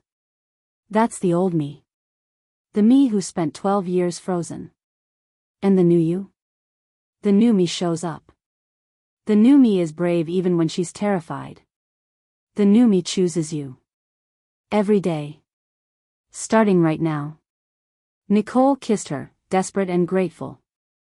When she pulled back, her eyes were wet. I'm so scared of losing you again. I know. I'm scared too.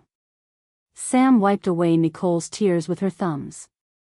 But we can be scared together. That's allowed. Together, Nicole whispered. Together. They went to bed early, neither of them wanting to waste sleeping time when they had so little time left. They made love slowly, tenderly, with the kind of attention that came from knowing tomorrow was one day closer to goodbye. Afterward, lying in the dark with Nicole's head on her chest, Sam felt the weight of Wednesday approaching. 2 more days. 48 more hours. And then back to San Francisco, back to her life, back to the reality of trying to maintain this across 300 miles. What are you thinking? Nicole murmured sleepily. I'm thinking I don't want Wednesday to come. Me neither. Nicole's arm tightened around Sam's waist. Can we just stay in this moment? In this bed? Forever? I wish we could. But we can't. No. We can't. Sam kissed the top of Nicole's head. But we can have tonight. And tomorrow. And Tuesday. And then next weekend. And the weekend after that. And eventually. And eventually, we'll figure out how to have more than weekends. Nicole was quiet for a long moment. Then, I love you. I love you too. No, I mean, Nicole propped herself up on one elbow, looking down at Sam in the darkness. I love you in a way that scares me. In a way that makes me want to be brave even when everything in me wants to run back to safety. Sam's throat felt tight. I know the feeling. You make me want to be better. Braver. More honest. Nicole's voice cracked. I spent 12 years regretting the choice I made in high school. I'm not making that mistake again. I'm choosing you. Even when it's hard. Even when it's scary. I'm choosing you. Sam pulled Nicole down into a kiss that tasted like salt and promises. Then we're choosing each other. That's what we're doing. No matter how complicated the logistics get. No matter how complicated, Nicole agreed. They fell asleep tangled together, and Sam dreamed of farmers markets and Sunday mornings and a life that looked like this, simple and domestic in theirs. She woke Monday morning to Nicole's alarm and the knowledge that she only had 2 more days. Tuesday night would be her last night here. And then Wednesday. Sam pushed the thought away. Not yet. She had now. She had this morning, this day, this moment. And for now, that was enough. She rolled over and kissed Nicole awake, and they started Monday with tangled sheets and lazy touches and the kind of intimacy that comes from choosing each other, day after day after day. Even when Wednesday was coming. Even when the distance loomed. They chose each other. And that, Sam thought, was what mattered most. Chapter 22. Monday morning arrived too quickly. Sam woke to Nicole's alarm at 6:30 a.m. and watched her get ready for work, the ritual of shower, coffee, makeup applied with practiced efficiency. Nicole moved through her apartment with the muscle memory of routine, and Sam felt like an anthropologist observing a life she wasn't quite part of yet. "You don't have to get up," Nicole said, buttoning her blouse. "You should sleep more. I want to see you before you leave." Nicole smiled, crossing to the bed to kiss her. She smelled like floral shampoo and the vanilla lotion she used, and Sam wanted to pull her back down, make her late, keep her here. "I'll be home around 6, Nicole said. "Unless there's a meeting that runs late, but I'll text you." "I'll be here." "Working?" "Working." Sam gestured to her laptop on the nightstand. "I have a client call at 2. And some designs to finish. Normal Monday stuff." "In my apartment." "In your apartment," Sam confirmed. "Is that weird?" "It's perfect." Nicole kissed her again, lingering this time. "I'm leaving you a key. It's on the kitchen counter. Lock up if you go out. And help yourself to anything in the fridge. You're giving me a key. Just for the week. So you don't have to wait for me to let you in." Nicole paused. "Unless that's too much? Too fast?"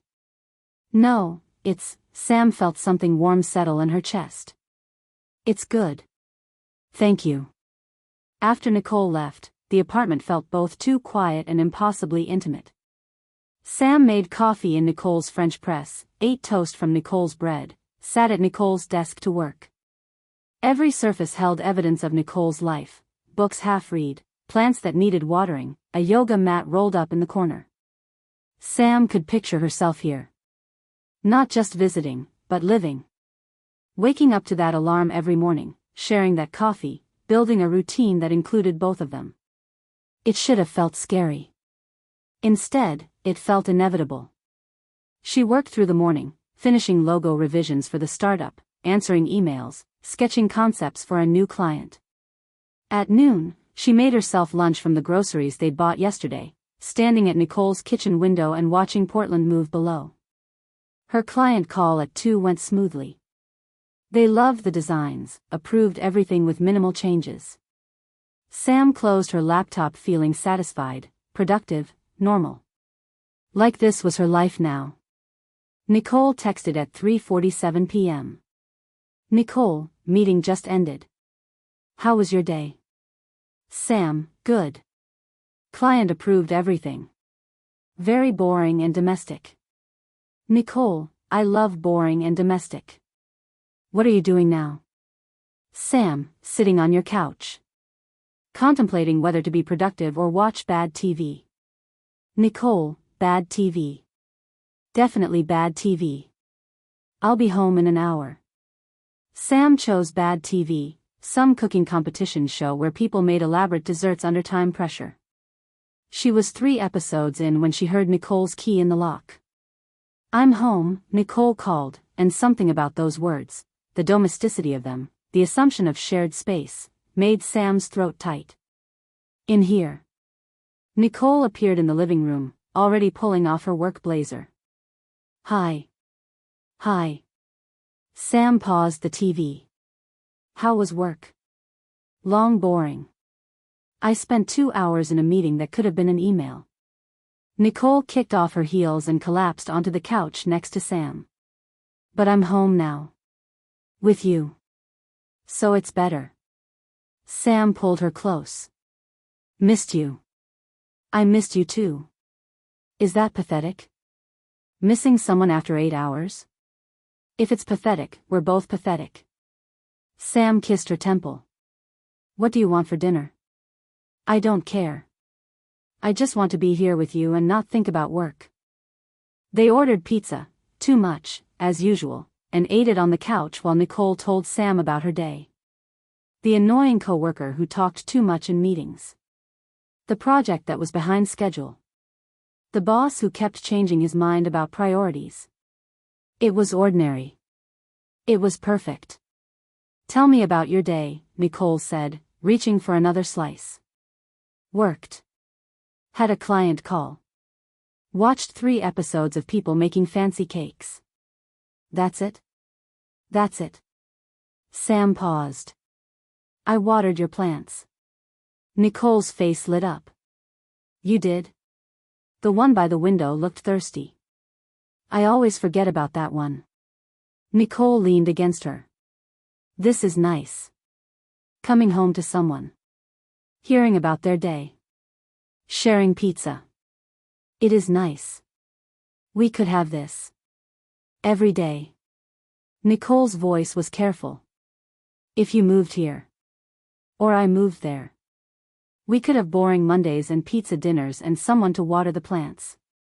Sam thought about her apartment in San Francisco, the minimalist space, the solitude, the life she'd built around not needing anyone. I think I'd like that. Eventually.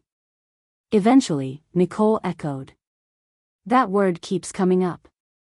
Because we're not ready yet. But eventually, yeah. I could see it.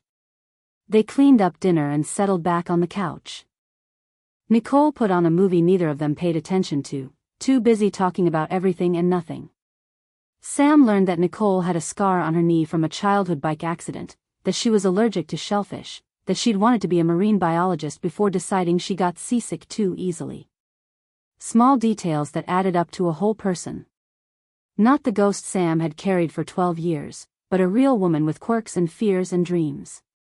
Sam, Nicole said during a quiet moment. Can I ask you something? Always. Are you scared? About Wednesday? About going back? Sam thought about it honestly. A little. Not scared that I'll change my mind. Just scared that the distance will be harder than I think. That we'll lose this, she gestured between them. This easy intimacy. This feeling like we're building something. I'm scared of that too. Nicole turned to face her. I'm scared you'll go back to your life and realize you don't need this. That you're happier alone. I won't. You don't know that. I do, though. Sam cupped Nicole's face. Because I've spent 12 years alone, Nicole. I know exactly what that feels like. And this, being with you, this is better. Even when it's hard. Even when it's scary. This is better than alone. Nicole's eyes were bright with tears. Promise me something. Okay. Promise me you'll tell me if it gets too hard. If the distance is too much. If you need out. Nicole's voice was steady despite the tears. Don't just disappear on me. Don't ghost. Give me the truth, even if it hurts. I promise. And you promise me the same thing. If you get scared, if you want to run back to safety, tell me. We'll figure it out together. Together, Nicole whispered. I like the sound of that. They went to bed early again, neither wanting to waste sleeping hours. They made love with the slow intensity of people trying to memorize each other, and afterward lay tangled together in the dark. One more day, Nicole murmured. Tuesday. And then you leave Wednesday. And then I come back Friday night. 3 days without you. 2.5, technically. I land Friday at 8. I can be here by 9. Nicole laughed softly. Okay. 2.5 days. I can survive 2.5 days. You can survive anything. You're brave, remember? Only with you. Sam held her until she fell asleep, then lay awake thinking about Wednesday. About the goodbye that was coming. About whether 300 miles was too far to sustain this fragile, new thing they were building. But then Nicole shifted in her sleep, burrowing closer, and Sam thought, we'll make it work. Somehow. Tuesday passed in a similar rhythm. Nicole went to work, Sam worked from the apartment, they reconvened for dinner and talk and touch.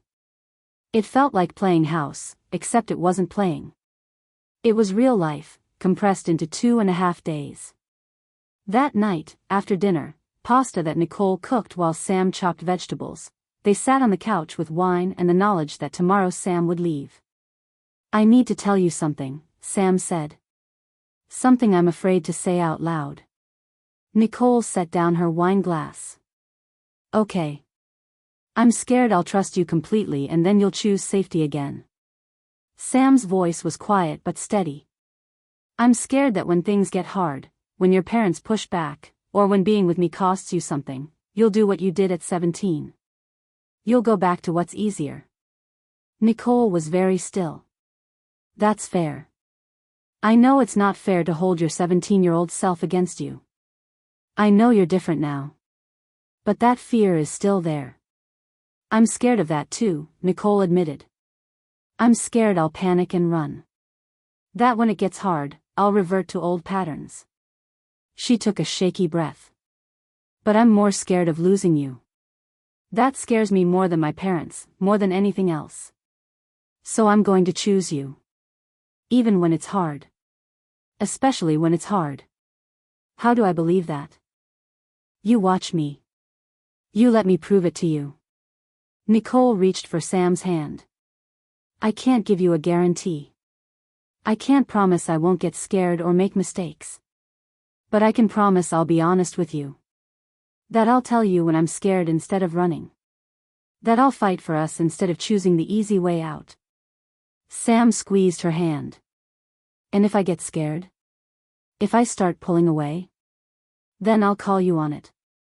I'll ask you what's wrong. I'll remind you that we promised to be honest. Nicole paused. We have to hold each other accountable. That's how this works. Honesty even when it hurts. Especially when it hurts. They sat in silence for a moment, the weight of those promises settling between them. I should pack, Sam said eventually. For tomorrow. You don't have much to pack. No. Just the few things I brought. Sam stood, pulling Nicole up with her. Come help me. Keep me company while I pretend I'm not dreading tomorrow. Nicole followed her to the bedroom and sat on the bed while Sam gathered her clothes, the jeans she'd worn here, the few shirts she'd brought, toiletries from the bathroom. It took less than 10 minutes to pack everything back into her weekender bag. That's it? Nicole asked. That's it. I travel light. You could leave some things here. For when you come back Friday. Sam looked at her. Yeah? Yeah. Then you don't have to bring everything back and forth every weekend. Nicole's voice was casual but her eyes were hopeful. You could have a drawer. A space in the bathroom. Like, a place here. Sam felt something warm bloom in her chest. I'd like that. Really? Really? Sam pulled out a shirt and a pair of pajamas. These can stay. And my toothbrush. And that book we bought at Powell's. Nicole helped her unpack those few items, putting them in an empty drawer, making space in the bathroom cabinet. Small acts that felt monumental. There, Nicole said, closing the drawer. Now you have a place here. You're not just visiting. You're part of your life. Yeah. They went to bed holding each other, neither of them sleeping well, both too aware that morning was coming. Wednesday morning arrived gray and cold. Sam's flight was at 3 p.m., which meant leaving for the airport around noon. They had the morning, at least. Nicole called in sick to work. You didn't have to do that, Sam said. Yes, I did. I'm not wasting our last few hours. Nicole pulled Sam back into bed. We're having a slow morning. Coffee in bed. Breakfast whenever we feel like it. And then I'm driving you to the airport. You don't have to. I want to. They did exactly that, coffee in bed, lazy touches, breakfast at 11. Nicole made pancakes again, and Sam thought about Sunday morning, about how much had happened in just 3 days. At 11:30, Sam couldn't put it off any longer. She got dressed, grabbed her bag, checked that she had her laptop and phone charger and the book she'd been reading. Ready? Nicole asked from the doorway. No. But let's go anyway. The drive to the airport was quiet. Nicole's hands were tight on the steering wheel, and Sam kept glancing at her profile, memorizing the curve of her jaw, the way the afternoon light caught in her hair. This is temporary, Nicole said, breaking the silence. You're coming back Friday. I'm coming back Friday. And we'll do this every weekend until we figure out something better. Every weekend I can manage. Nicole pulled up to departures and put the car in park. Turned to face Sam with eyes bright with unshed tears. I hate this, Nicole said. I hate that you're leaving. I hate it too. Sam unbuckled her seatbelt, reached for Nicole. But it's just 2.5 days. I know. I know. You're being honest about how you feel. That's good. That's what we promised. Nicole kissed her desperately, like she could make Sam stay through sheer force of will. When they broke apart, they were both crying. I'll text you when I land, Sam said. And we'll FaceTime tonight? Every night. I promise. Sam wiped Nicole's tears with her thumbs. I love you. I love you too. Nicole's voice cracked. Go. Before I convince you to miss your flight. Sam grabbed her bag, kissed Nicole one more time, and got out of the car. She walked into the airport without looking back, knowing if she did, she'd turn around and stay. The flight was turbulent. Sam white-knuckled it through patches of rough air, thinking about Nicole driving back to an empty apartment, about the 2.5 days stretching ahead of them. She landed at SFO at 4:47 p.m. and texted Nicole immediately. Sam, landed. Survived the turbulence. Getting an Uber now. Nicole, thank God. I've been checking flight tracking every 5 minutes. Sam, I'll be home in about an hour. I'll call you then. Nicole, okay. I miss you already. Sam, I miss you too.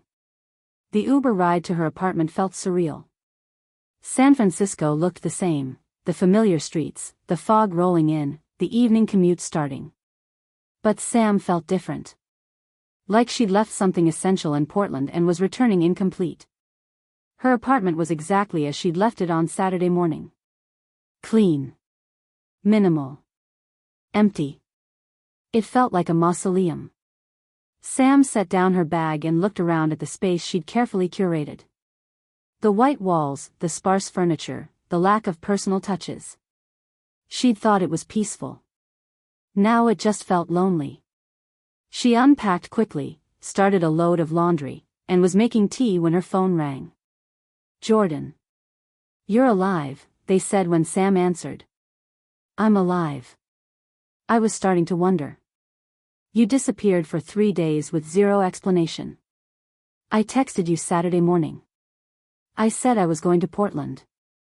You said, I'm going to Portland, and then went radio silent. Jordan's voice was half amused, half concerned. I'm coming over. I need to hear everything. They hung up before Sam could argue. 20 minutes later, Jordan appeared at her door with Thai food and an expression that said they weren't leaving until they got answers. Okay, Jordan said, unpacking containers on Sam's coffee table. Start talking. You flew to Portland on Saturday. What happened? Sam settled on the couch. I showed up at Nicole's apartment at 9 in the morning and told her I loved her. Jordan's eyes widened. You what? I told her I loved her. And that I was choosing her. And then I stayed for 3 days. Sam. Jordan set down their fork. Are you together? Like, actually together? We're together. We're doing long distance. I'm flying back Friday night. This Friday? As in 2 days? Yeah. Jordan was quiet for a long moment. Then, I need you to tell me everything. From the beginning. Don't leave anything out. So Sam told them. About showing up at Nicole's door. About the weekend, the farmer's market, the conversations about the future, the decision to try long distance. About working from Nicole's apartment on Monday and Tuesday, about the goodbye at the airport that morning. Jordan listened without interrupting, their expressions shifting from surprise to concern to something that might have been cautious optimism. And you're happy, they asked when Sam finished. Really happy? I am. Sam realized it was true. I'm terrified and anxious and the distance is going to be hard. But yeah. I'm happy. And you trust her? After everything? Sam thought about that honestly. I'm learning to trust her. It's not, I can't just flip a switch and trust her completely after 12 years. But I'm trying. And she's proving herself. One day at a time. What if she hurts you again? Then I'll deal with it. But Jordan, I can't spend my whole life protecting myself from potential hurt. That's not living. That's just existing in a carefully controlled bubble. Jordan nodded slowly. Okay. I'm still worried. But I'm also, they paused. I'm proud of you. For being brave. For choosing to try instead of running away. Thanks. But if she fucks this up, I'm driving to Portland and keying her car. Sam laughed. Noted. They ate in comfortable silence for a while. Then Jordan asked, so what's the plan? You fly up every weekend forever? For now. Until we figure out something more permanent. Like one of you moving. Eventually. Maybe. We're not there yet. Sam picked at her pad tie. But I could see it. Living in Portland. Building a life with her. You've thought about it that much already? I spent 2 days working from her apartment.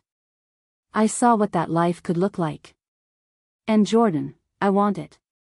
I want boring mornings and shared dinners and someone to come home to. With Nicole specifically. Not just anyone. With Nicole specifically. Sam set down her food. I know you're worried. I know you think this is too fast or too risky. But I've spent 12 years being careful. Being safe. And it kept me alone. I don't want to be alone anymore. Jordan reached over and squeezed her hand. Then I'm happy for you. Cautiously, skeptically happy. But happy. That's all I ask. They finished dinner and Jordan left around 9, making Sam promise to keep them updated. When the apartment was quiet again, Sam FaceTimed Nicole. Nicole answered on the first ring, face appearing on the screen. She was in bed already, hair wet from the shower, wearing one of the oversized t-shirts she slept in. Hi, Nicole said softly. Hi. How was the flight? Turbulent. How was the drive back? Sad. I cried the whole way. Nicole smiled through fresh tears. I'm pathetic. You're not pathetic. I'm lying in my bed missing you too. They talked for an hour about nothing important, what they'd had for dinner, what they were reading, the weather in both cities. Normal couple conversation across 300 miles. When they finally said goodnight, Sam felt the distance acutely. Nicole was in Portland, in her warm apartment with plants and art and life. Sam was here, in her sterile space, alone. But only for 2 more days. Friday, Sam would fly back. And they'd have the weekend. And then another goodbye. And then another weekend. Until eventually, they'd figure out how to have more than weekends. Sam fell asleep to that thought, eventually, and dreamed of Portland mornings and Nicole's coffee and a life that looked like home. Chapter 23. Week 1. Sam flew to Portland on Friday night, just like she'd promised. The 7 p.m. flight was packed, every middle seat filled, a crying baby 2 rows back, turbulence over the Cascades. Sam white-knuckled it through the rough patches and landed at PDX at 8:30 p.m., exhausted and wrung out. Nicole was waiting at arrivals, and the sight of her made everything worth it. You're here, Nicole said, pulling her into a hug that smelled like vanilla and home. I'm here. They drove back to the apartment in comfortable silence, Nicole's hand in Sam's on the center console. Inside, Nicole had dinner waiting, leftover pasta from earlier in the week, reheated and served with wine. I missed you, Nicole said over dinner. 3 days felt like 3 weeks. I missed you too. Saturday and Sunday blurred together, farmer's market again, a hike in Forest Park that left them both pleasantly exhausted, dinner at a restaurant Nicole loved. Normal couple things compressed into 48 hours. Sunday evening at the airport, the goodbye hurt more than Wednesday's had. Next weekend, Nicole said, holding Sam's face. 5 days. 5 days. I can do 5 days. But could she? Week 2. Monday through Thursday felt endless. Sam worked from her San Francisco apartment, taking client calls and finishing designs, but her mind kept wandering to Portland. To Nicole's laugh. To the way morning light streamed through her bedroom window. To the life waiting 300 miles north. They FaceTimed every night. Sometimes for hours, talking about work and life and nothing important. Sometimes just keeping each other company while they cooked or read or got ready for bed.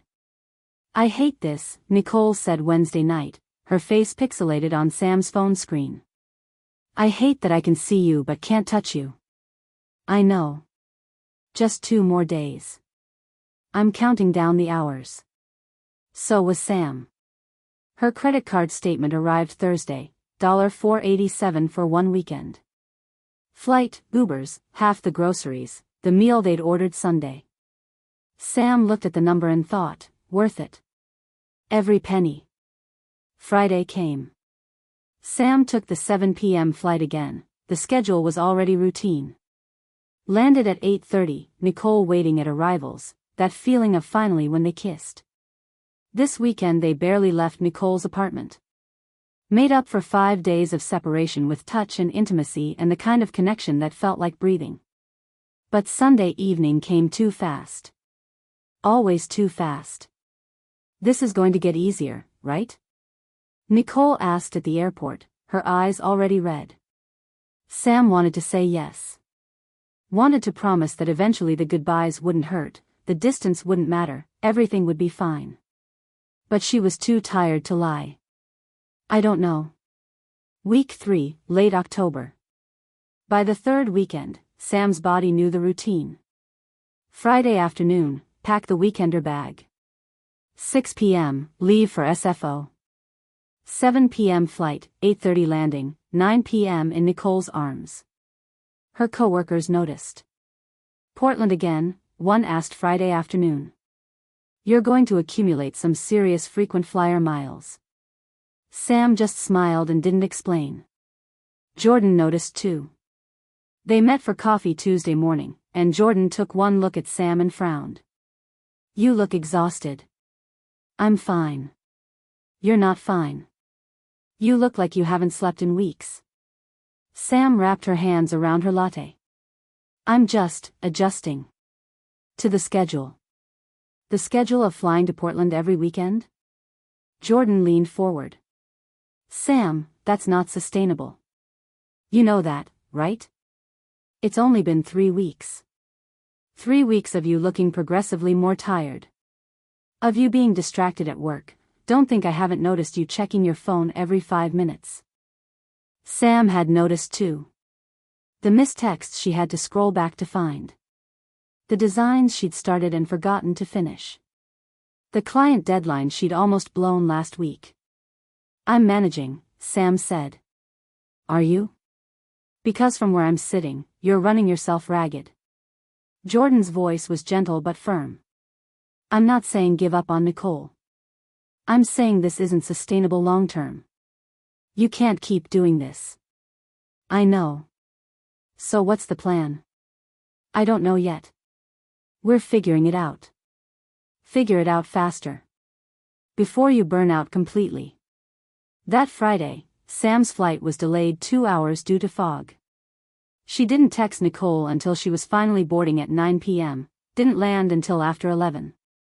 Nicole had waited up, but when Sam finally got to the apartment, they were both too exhausted to do more than fall into bed. Saturday was better. They went to Powell's again, got coffee at a new place Nicole wanted to try, walked through the Pearl District looking at art galleries. Normal couple things.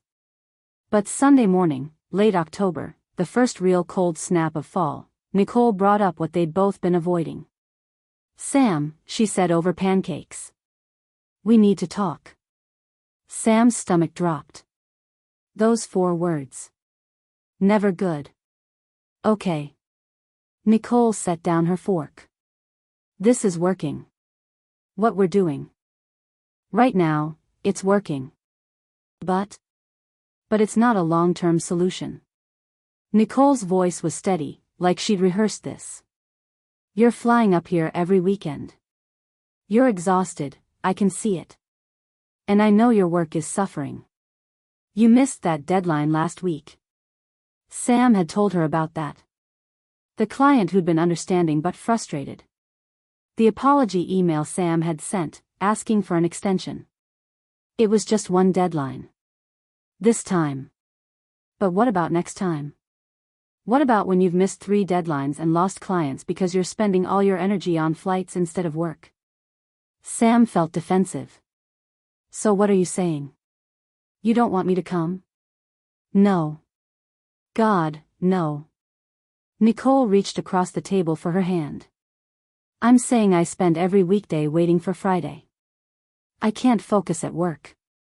I'm just counting down hours until you get here. And then you're here and it's perfect, and then Sunday comes and you leave and I'm back to counting down. So what do we do? Nicole took a breath. I think we need to talk about what we're actually doing. Not just surviving week to week. We need a real plan. A plan for what? For us. For how this works long term. Nicole squeezed her hand. Because I love having you here every weekend. I love this. But I also know we can't do this forever. Sam felt panic rising. What are you saying? You want to break up? No. I'm saying we need to figure out next steps. Real next steps. Nicole paused. Like one of us moving. Or both of us moving somewhere new. Or, I don't know. But we can't keep doing this. Not indefinitely. Sam knew she was right. Had known it for days, maybe weeks.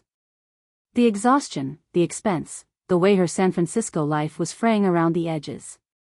But hearing Nicole say it out loud made it real. When? Sam asked. When do we figure it out? Nicole thought about it.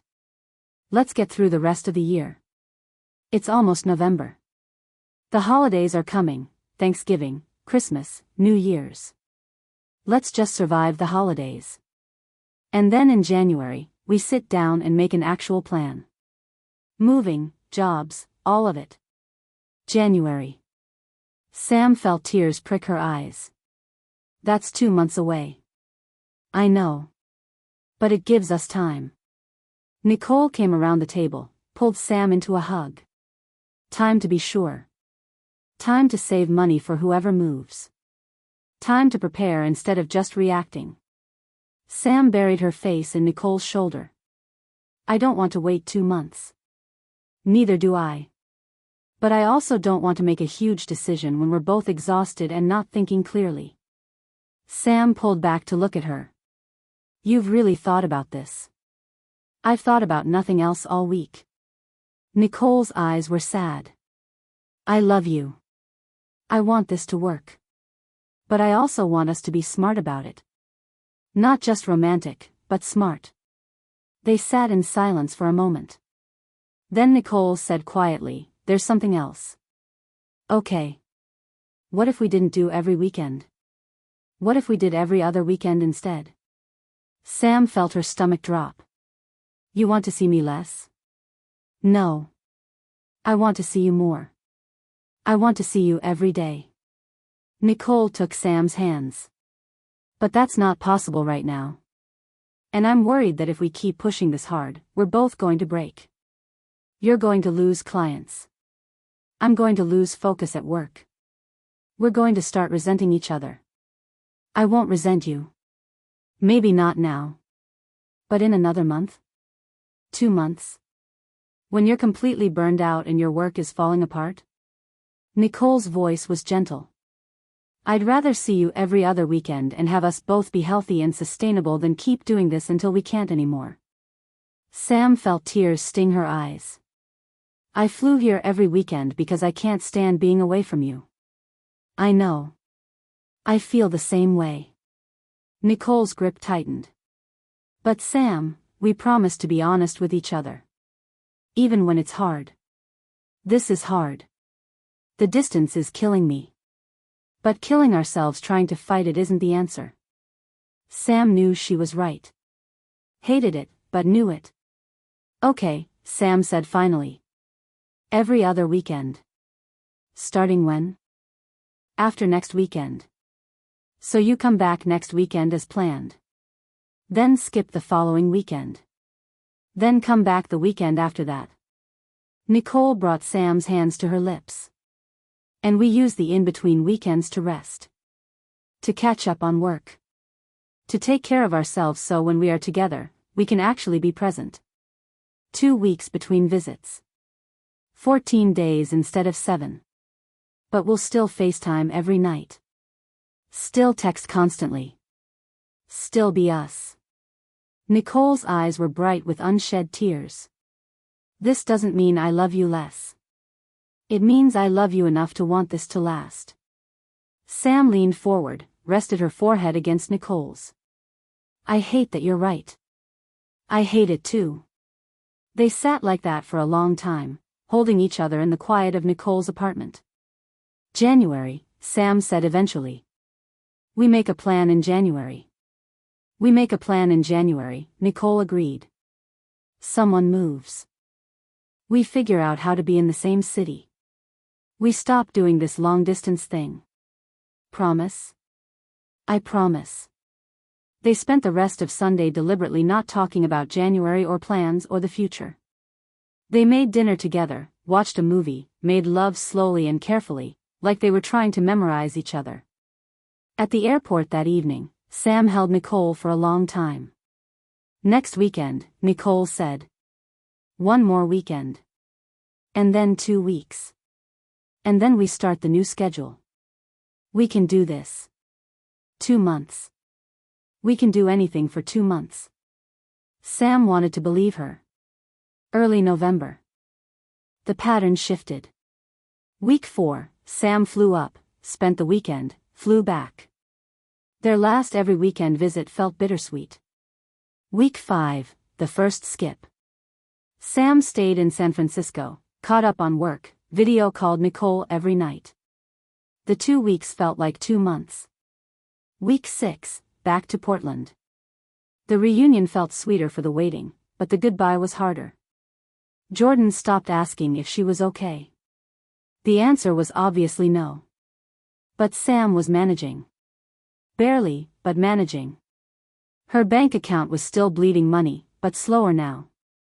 Her work was still suffering, but less catastrophically.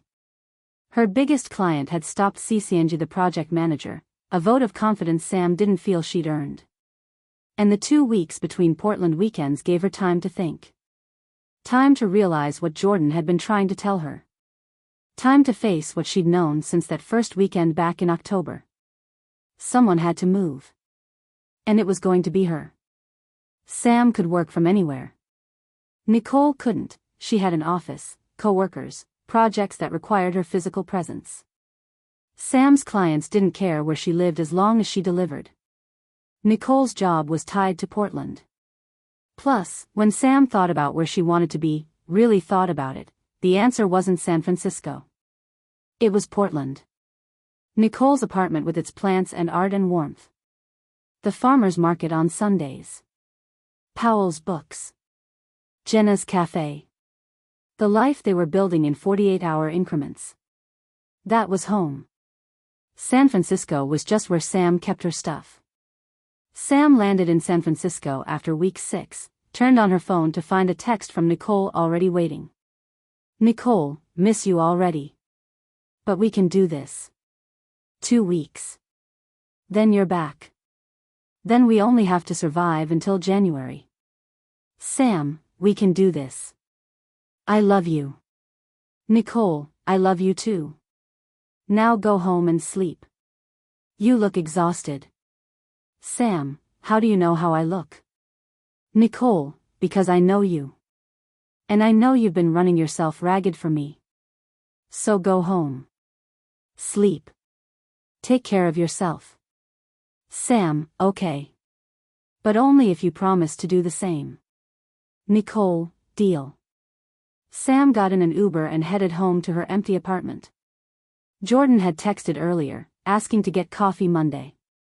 Sam suspected an intervention was coming, the "you need to make a decision" conversation. And Jordan would be right. Sam couldn't keep doing this. The every other weekend schedule was better than every weekend, but it was still just a band-aid. Eventually, soon, in January, someone would have to move. And Sam was ready to be that someone. She'd move to Portland in January. Give notice on her apartment, pack up her life, start over. Live with Nicole, build a real life instead of a weekend one. It was terrifying.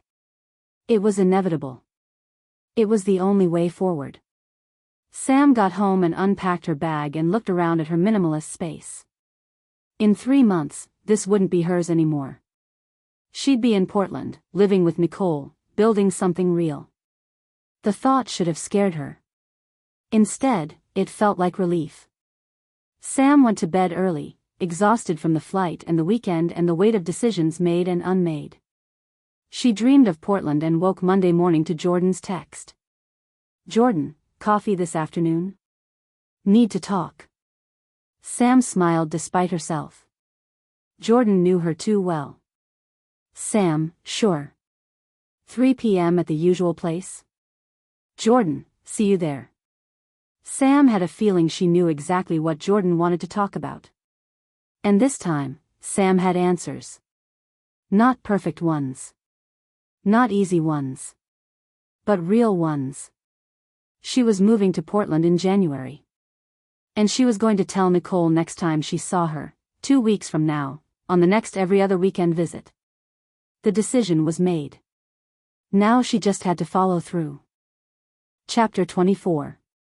Monday afternoon, Sam met Jordan at their usual coffee place, a small cafe in the Mission with good espresso and terrible Wi-Fi. Jordan was already there, 2 lattes on the table, expression a mix of concern and determination. Okay, Jordan said before Sam had even sat down.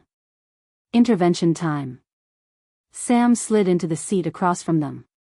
I figured. You look better than you did 2 weeks ago. Less like you're going to collapse at any moment. The every other weekend thing is helping. Sam wrapped her hands around her latte. Still exhausting. Still expensive. But better. And January? You're really making a decision in January? Yeah. We are. Sam paused. I am. I've already decided, actually. I'm moving to Portland. Jordan's eyebrows shot up. You've decided? I haven't told Nicole yet. I wanted to be sure. But yeah. I'm moving. January, after the holidays. Sam. Jordan leaned back, studying her. Are you sure? That's huge. You're giving up your whole life here. What life? Work I can do from anywhere? This apartment that feels like a hotel room? Sam shook her head. Jordan, you're my best friend. You're the only real tie I have to this city. And I'll still see you, I'll fly down, you'll visit Portland. It's not like I'm moving to another country. But Nicole. I love her. And more than that, I want the life we're building. I want Sunday mornings at the farmer's market. I want to come home to someone instead of an empty apartment. Sam stopped. I want to stop living in survival mode and start actually living. Jordan was quiet for a long moment. Then they reached across the table and squeezed Sam's hand. Okay. If you're sure, then I'm happy for you.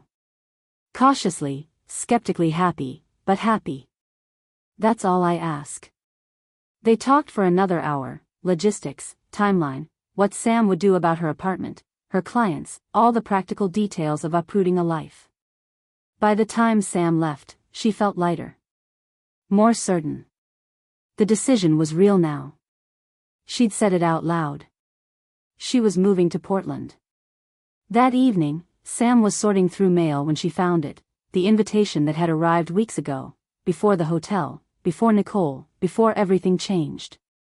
Raphael Williams and Morgan Chen. Request the pleasure of your company. At their wedding.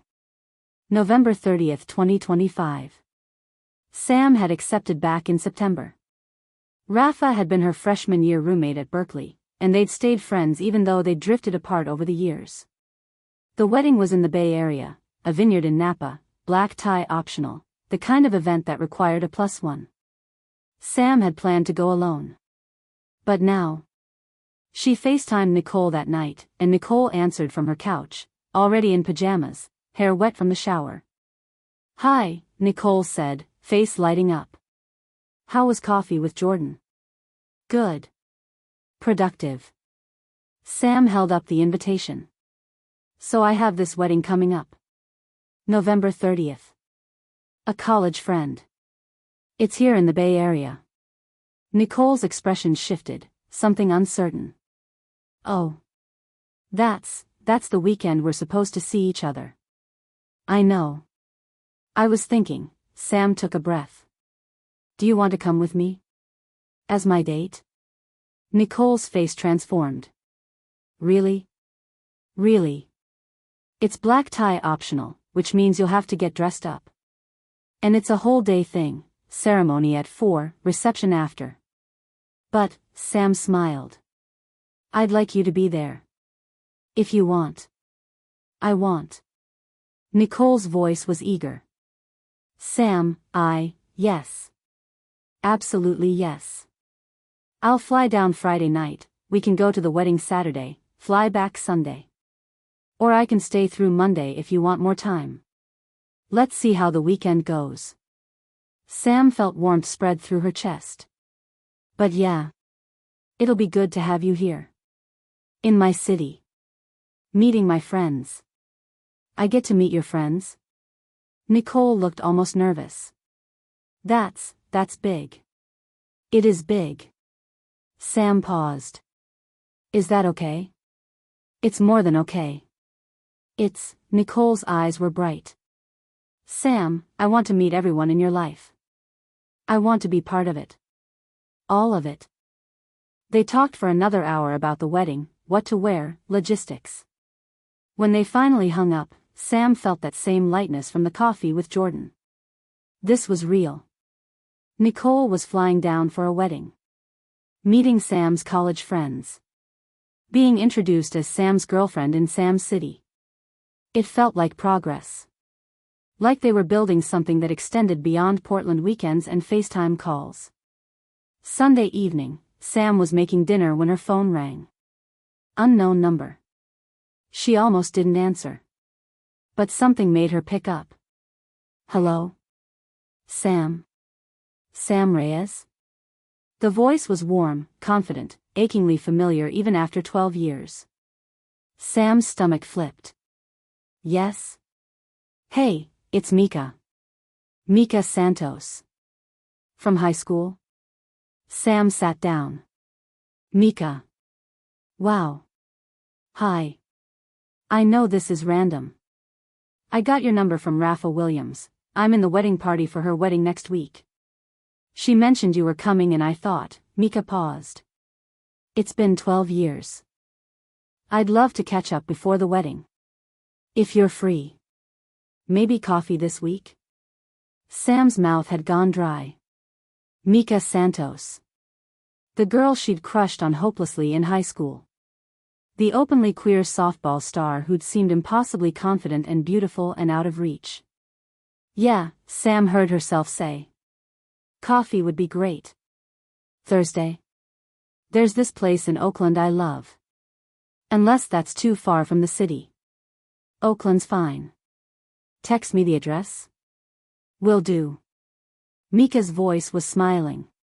"It'll be good to see you, Sam. I've thought about you over the years. Wondered how you turned out." They hung up and Sam stared at her phone, heart racing. Mika Santos wanted to get coffee. Sam should text Nicole. Should mention it casually. Hey, running into an old friend from high school for coffee Thursday. But something stopped her. Some instinct that this wasn't casual. That mentioning Mika's name would make Nicole tense, would bring up high school and all the ways Nicole had failed to be what Mika had been, out, proud, unafraid. Sam would tell her. Eventually. Just, not yet. She went back to making dinner and tried not to think about the flutter in her stomach when Mika had said her name. Monday and Tuesday passed normally. Work, FaceTime with Nicole, the routine of long-distance relationship maintenance. Sam didn't mention Mika. Told herself she was just waiting for the right moment. Wednesday evening, Nicole asked, "What are you doing this week? Anything interesting?" The perfect opening. "Just work stuff," Sam said. "Pretty boring." "You?" "Same. Meetings, projects, the usual." Nicole shifted on camera. "5 more days until I see you. I'm already counting down." "Me too." Sam hung up feeling guilty. She should have mentioned it. Should have been honest. But Thursday was just coffee. Just catching up with an old classmate. It didn't mean anything. Thursday afternoon, Sam drove to Oakland. The cafe Mika had chosen was in Temescal, a small place with exposed brick, local art on the walls, the kind of spot that screamed Portland more than Bay Area. Sam arrived 5 minutes early and ordered a black coffee, found a table by the window, and tried to calm her racing heart. Then Mika walked in and Sam forgot how to breathe. She looked amazing. 12 years had been kind to Mika Santos. She'd traded the softball uniform for well-fitted jeans and a casual blazer, but she still moved with that same athletic confidence. Her hair was shorter now, undercut on one side. She spotted Sam and broke into a grin that could have powered a small city. "Sam Reyes," Mika said, crossing to the table. "Look at you." Sam stood, accepted a brief hug that smelled like cedar and something citrus. "Hi. Wow. It's been a while. 12 years. Mika sat down, ordered an oat milk latte from the passing server. "You look good. Really good. So do you." And she did. Better than good. Mika had grown into herself in a way that made high school Mika seem like a rough draft. This was the finished version, polished, confident, radiant. "So," Mika said, leaning back in her chair. "What have you been up to? Last I heard you were at Berkeley?" "Yeah, I graduated 2017. Graphic design. Been freelancing ever since." Sam found herself relaxing into the conversation. "Living in the city. Working from home. Pretty boring, honestly." "I doubt that. You were never boring." Mika's smile was warm. "I remember you in high school. Always so quiet, but you saw everything. You'd be in the corner with your sketchbook and I'd think, there's someone with an entire world happening inside her head." Sam felt her cheeks warm. "You noticed me in high school?" "Of course I noticed you. You were," Mika paused, something shifting in her expression. "You seemed unavailable. Like you had your own thing going on and didn't need anyone else.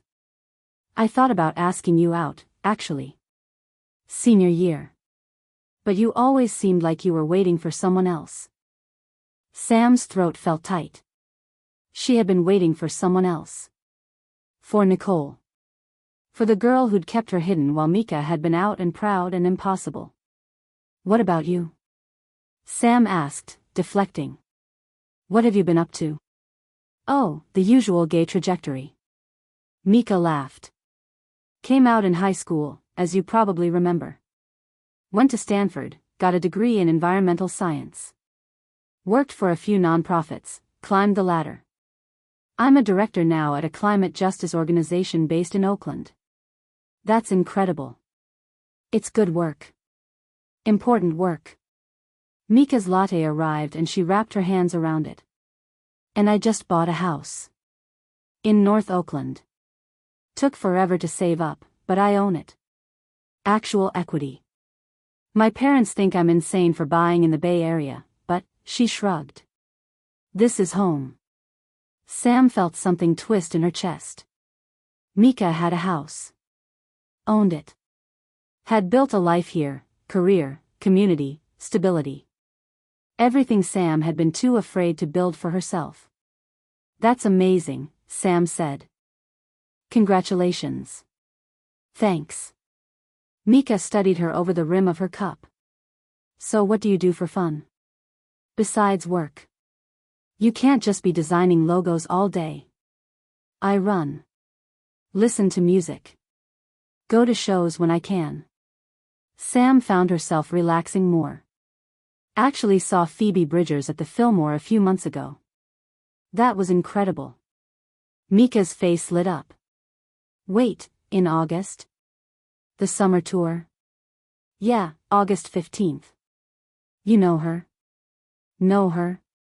She's in my top 5. Mika leaned forward, animated. Sam, I was at that show. I saw you there. Sam's heart skipped. You did? Yeah. Well, sort of. My friend posted an Instagram story. She was there with her girlfriend, and you were in the background. I recognized you immediately, even though it's been 12 years. Same profile, same energy. Mika laughed, a little sheepish. I actually almost messaged you. Thought about DMing you to say hi, ask if you wanted to grab a drink after the show. Why didn't you? Mika shrugged, something vulnerable crossing her face. I don't know.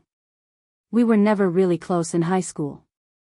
You always seemed like you had your own world, and I didn't want to just intrude, I guess. Like, hey, remember me from 12 years ago when we never actually talked? Want to hang out? Seemed weird. Sam felt something warm unfurl in her chest. Mika had noticed her. Had wanted to reach out. Had been at the same show, breathing the same air, listening to the same music. I wish you had, Sam said quietly. Messaged me, I mean. Yeah? Mika's smile was soft. Good to know. For future reference. You like Phoebe Bridgers, though. That's, Sam shook her head. That's like, top-tier music taste. Right? I also saw Boy Genius last year at the Greek. Almost cried during Not Strong Enough. Mika's eyes were bright with enthusiasm. What else are you into? Tell me you're not one of those people who only listens to podcasts. God, no. I need music to work. Sam thought about it. Lucy Dacus, Julian Baker, the whole sad queer folk rock ecosystem. The ecosystem. Mika laughed. That's perfect. Yeah, same. Add in some older stuff, Tegan and Sarah, Brandi Carlile. The classics. Obviously. Did you go to that Brandi Carlile show at the Greek 2 years ago? Sam had. She'd gone alone, stood in the back, cried during the joke like everyone else. I was there, Sam admitted. We keep almost meeting, Mika said, something wistful in her voice. Ships passing in the night at queer concerts in the Bay Area. Apparently. They talked about music for another 20 minutes, concerts they'd been to, artists they loved, the way certain songs could get you in the best way.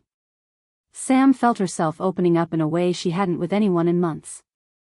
The conversation flowed like water, easy and natural, both of them finishing each other's sentences about why Motion Sickness was objectively Phoebe's best song.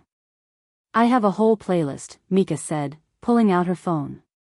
It's called Songs to Make You Feel Everything. Very dramatic. Very gay. Sam laughed. Can I see it? Mika angled her phone so Sam could see the Spotify playlist. 347 songs.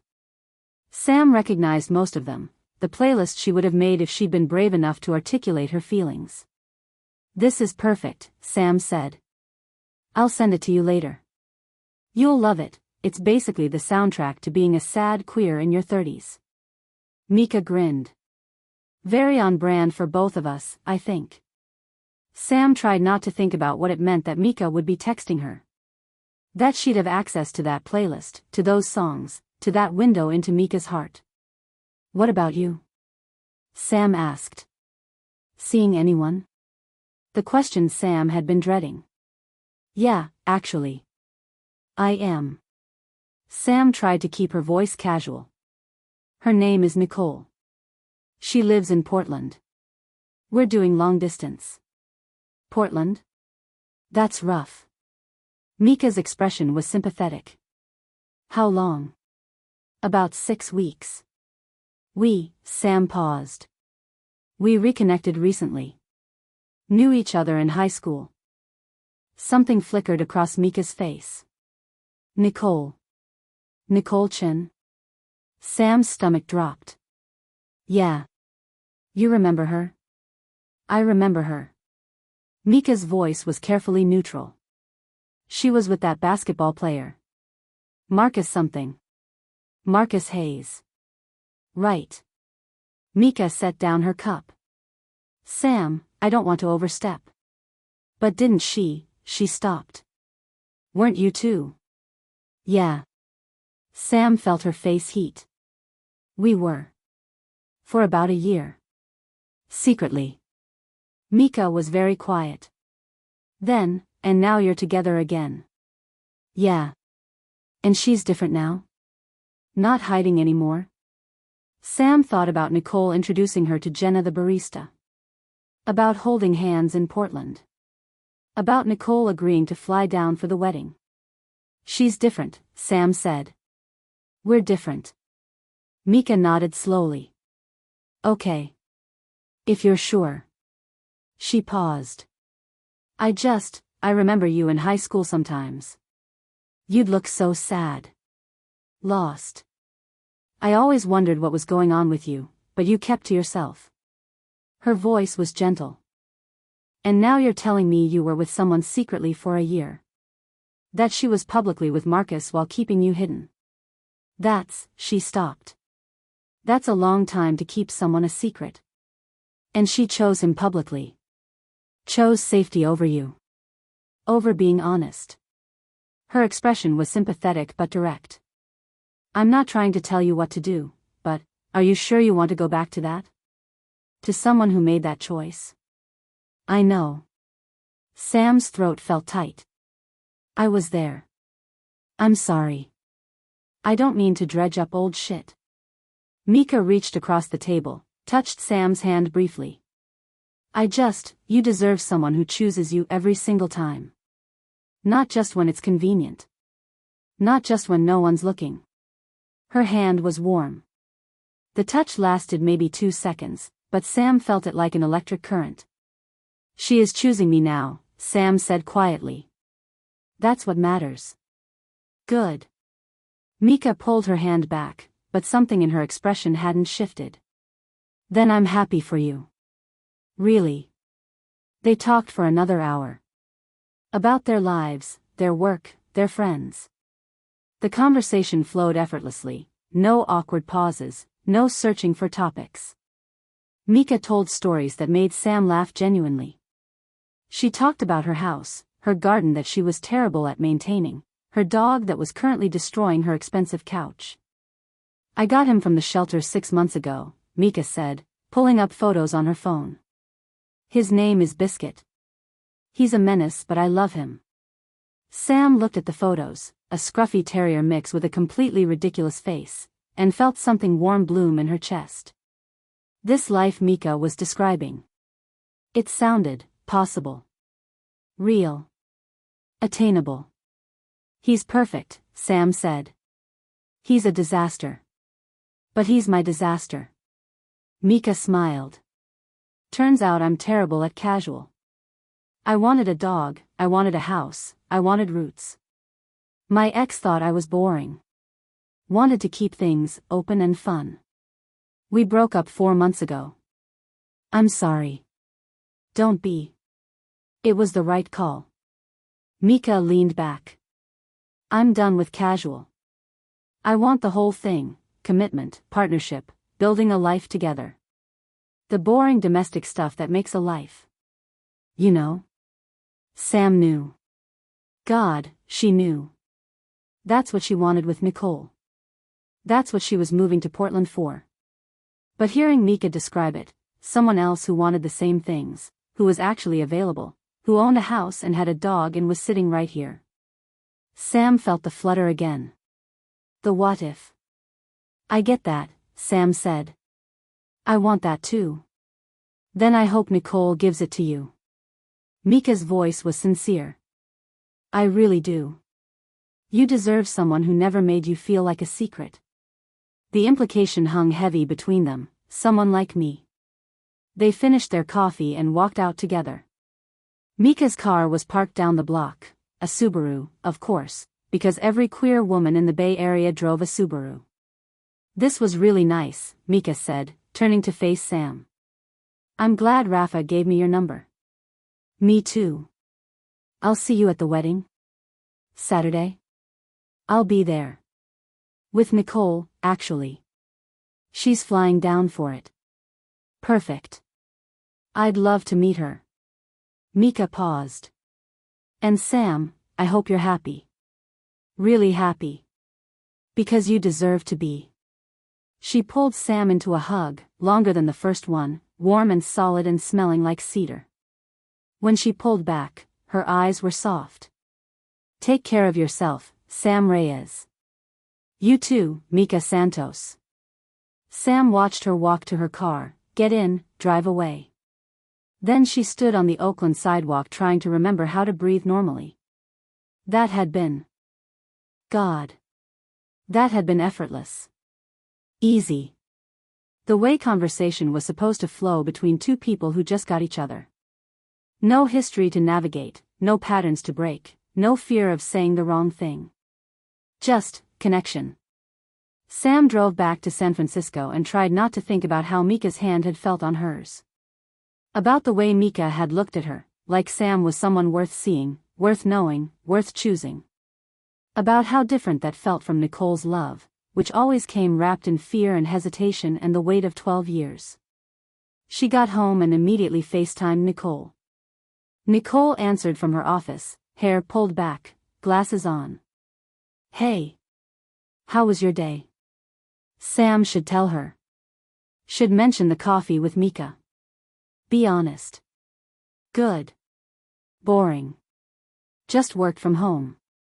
The lie came easily. How was yours? Long. So many meetings. Nicole rubbed her eyes. I can't wait for Friday. 3 more days until I see you. 3 more days. They talked about the wedding, what Nicole should wear, logistics for her flight. Normal couple conversation. But underneath it, Sam felt the guilt gnawing at her. She'd lied. Twice now, once by omission Wednesday, once outright today. And she couldn't quite bring herself to regret it. When they hung up, Sam sat in her dark apartment and thought about Mika Santos. About her house and her dog and her confidence. About the way she'd said Sam deserved someone who never made her feel like a secret. About how easy it had been. How simple. No long distance. No complicated history. No patterns to break or trust to rebuild. Just compatibility. Chemistry. The potential for something healthy and real. Sam's phone buzzed. Unknown number. Hey, it's Mika. Just wanted to say again, really great seeing you today. There's so much more I want to know about your life now. Want to grab dinner this week? Before the wedding? Sam stared at the text for a full minute. She should say no. She had Nicole. She loved Nicole. She was moving to Portland in January for Nicole. But her fingers were already typing. Sam, dinner sounds great. When were you thinking? Mika, tomorrow night? I know a great place in Oakland. Unless you prefer the city. Sam, Oakland is perfect. Send me the address? Mika, will do. See you tomorrow, Sam. Sam set down her phone and stared at the ceiling. What was she doing? This was just dinner. Just catching up with an old classmate. Nothing wrong with that. Except she knew it wasn't just dinner. Knew it from the way her stomach had flipped when Mika touched her hand. Knew it from the way she'd lied to Nicole. Knew it from the fact that she was already thinking about what to wear tomorrow. She should cancel. Should text Mika back and say actually, she couldn't make it, she was busy, she had a girlfriend. But she didn't. Instead, Sam went to bed thinking about Mika's smile and woke up Friday morning already counting down the hours until dinner. And when Nicole texted that morning, "Good morning, I love you," Sam felt the guilt twist deeper. But not deep enough to cancel dinner. Not nearly deep enough. Chapter 25. Friday dragged. Sam tried to focus on work, logo revisions for a tech startup, mock-ups for a new client's website, but her mind kept wandering to dinner. To Mika. To the way her stomach had flipped when Mika touched her hand yesterday. At 2 p.m., Nicole FaceTimed. "Hey," Sam said, answering from her desk. "What's up?" "Just wanted to see your face." Nicole smiled from her office. "Lunch break. Thought I'd check in." She looked tired. Beautiful, but tired. Her hair was pulled back in a messy bun, and there were circles under her eyes that even the grainy video couldn't hide. "How's your day?" Sam asked. "Long. So many meetings." Nicole rubbed her temples. "I'm so ready for next weekend. 8 more days until I see you. 8 days. The wedding." Nicole flying down, meeting Sam's friends, being introduced as Sam's girlfriend. Sam felt guilt twist in her stomach. "Me too," she said. "Can't wait. What are you up to tonight? Anything fun?" The lie came easier this time. "Just working late. Trying to get ahead before the wedding weekend. Don't work too hard." Nicole's smile was soft. "I love you." "Love you too." After they hung up, Sam sat staring at her computer screen, heart racing. She'd lied again. 3 times now, Wednesday by omission, Thursday outright, and now Friday. This was becoming a pattern. She should cancel dinner. Should text Mika and say something came up, she couldn't make it, sorry. But at 5 p.m., Sam was standing in her closet trying to decide what to wear. Not the nice jeans, too casual. Not the dress, too formal. She settled on dark pants and a fitted button-down, the kind of outfit that could be read as either friendly or flirty depending on context. Looking at herself in the mirror, Sam knew exactly which context she was hoping for. And hated herself for it. The restaurant Mika had chosen was in Temescal, an intimate place with low lighting, small tables, wine list on actual paper.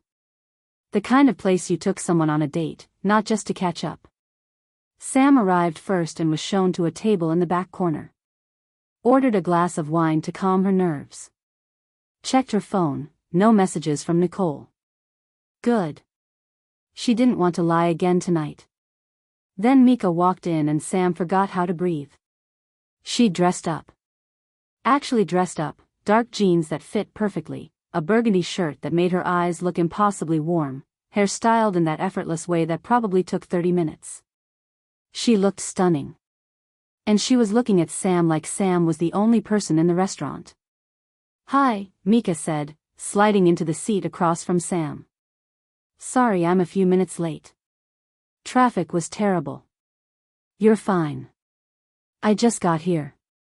Sam's voice came out steadier than she felt. Mika ordered wine, a Malbec that the server recommended, and they fell into easy conversation. About their days, about work, about the restaurant. Surface-level stuff that felt charged with something unspoken. The wine arrived. They ordered food, small plates to share, the kind of ordering that assumed intimacy. Sam tried not to think about what that meant. "So," Mika said, settling back in her chair. "Tell me about your place. You said you're in the city?" "Yeah. Mission. Small 1-bedroom. Pretty minimal. Sam thought about her apartment, the white walls, the lack of personal touches. Honestly, it's kind of sterile. I've lived there 3 years and never really made it mine. Why not? Sam thought about it. I guess I never saw the point. It was just a place to sleep between work and life. I didn't need it to be more than that. And now? Now I'm moving to Portland in January. So it definitely doesn't need to be more than that. Sam paused. I told my best friend earlier this week. Made it official. I'm giving notice on the lease after the holidays. Mika's expression shifted, something complicated. You're really doing it. Moving for Nicole. Yeah. That's big. It is. Sam took a sip of wine. But my work is remote. Her job is tied to Portland. It makes sense for me to be the one to move. Logistically, sure. Mika leaned forward slightly. But emotionally? You're uprooting your entire life for someone who, she stopped. Sorry. That's not fair. Who what? Mika was quiet for a moment. Then, someone who kept you hidden for a year. Someone you're having to rebuild trust with from scratch. Sam, that's a lot to take on. Moving cities, starting over, betting everything on a relationship that's only 6 weeks old. It's more than 6 weeks. We have history. You have trauma. Mika's voice was gentle but direct. That's not the same as a foundation. Sam felt defensive. You don't know what we have. You're right. I don't. Mika reached across the table, her hand stopping just short of Sam's. I care about you. Even though we barely know each other as adults. I see you making this huge decision and I want to make sure you're doing it for the right reasons.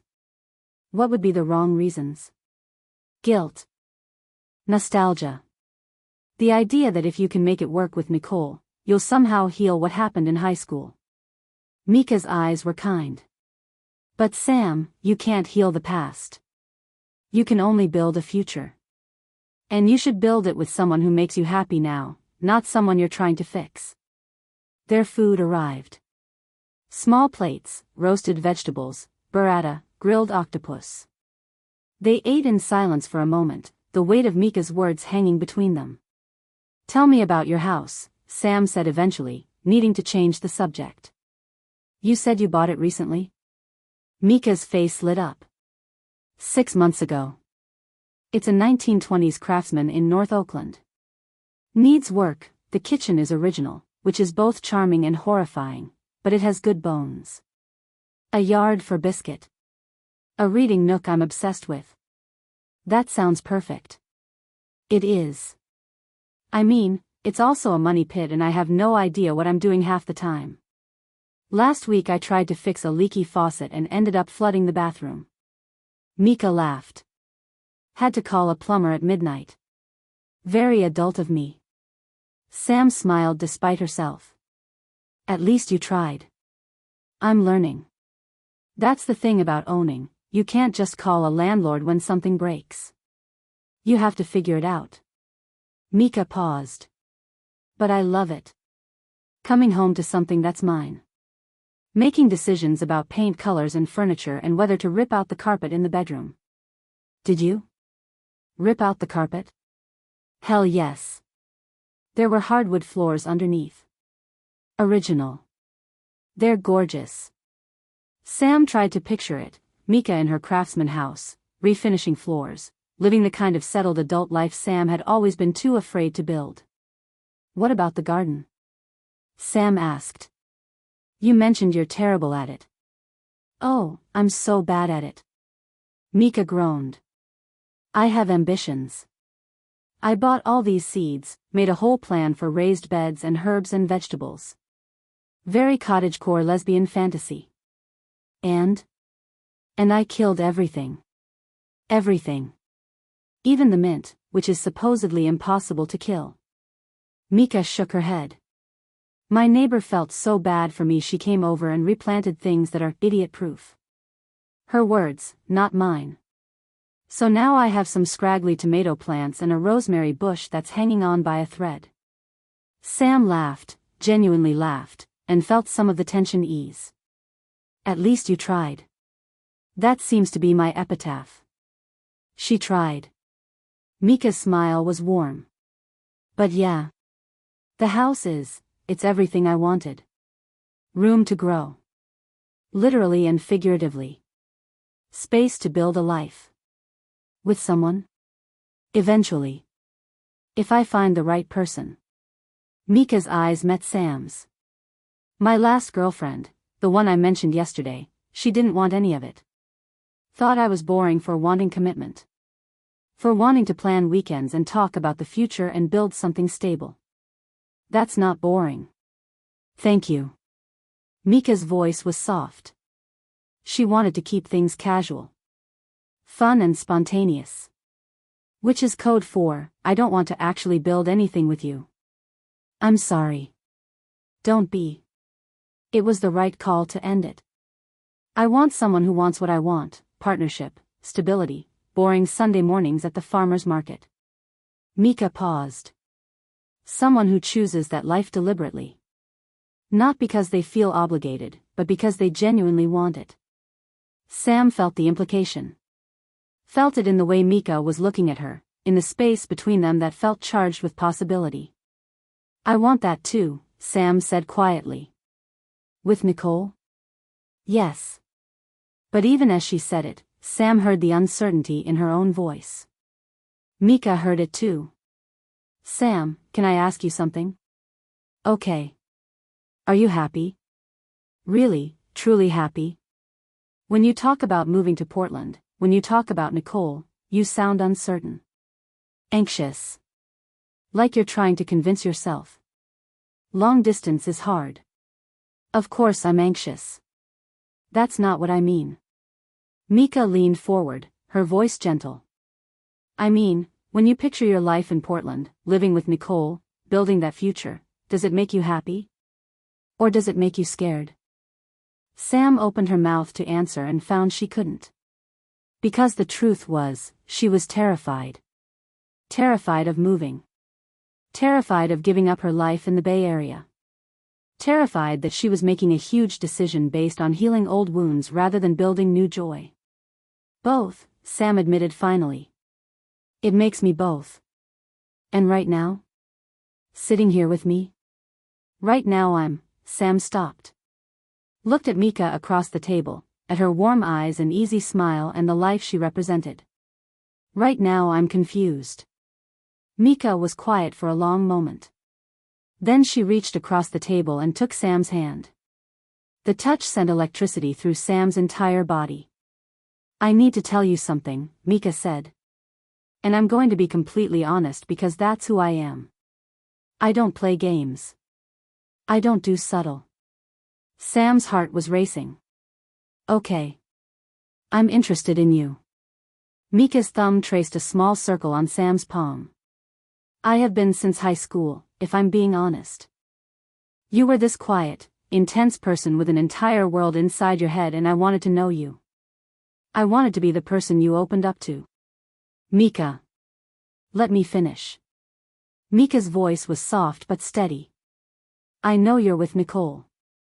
I know you're planning to move. I know you have history and complexity and things I can't understand from the outside. But Sam, I have to say this. I have to be honest. Sam couldn't breathe. I think we could be really good together. Mika's eyes were completely sincere. I think we could build something healthy and real. No secrets. No hiding. No patterns from high school to break or trauma to navigate. Just two adults who like each other, building a life together. I'm with Nicole, Sam said, but her voice came out weak. I know. And I'm not asking you to leave her. I'm not asking you to make a decision right now. Mika squeezed her hand gently. I'm just asking you to think about what you really want. Not what you think you should want, or what would heal your 17-year-old self. But what actually makes you happy. You don't know what makes me happy.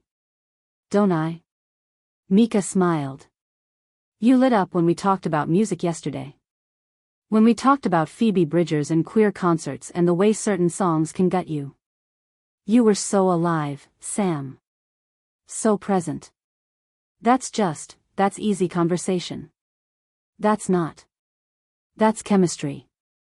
Mika's voice was gentle. That's compatibility. That's what it feels like when two people just get each other. Sam pulled her hand back, suddenly overwhelmed. This isn't fair.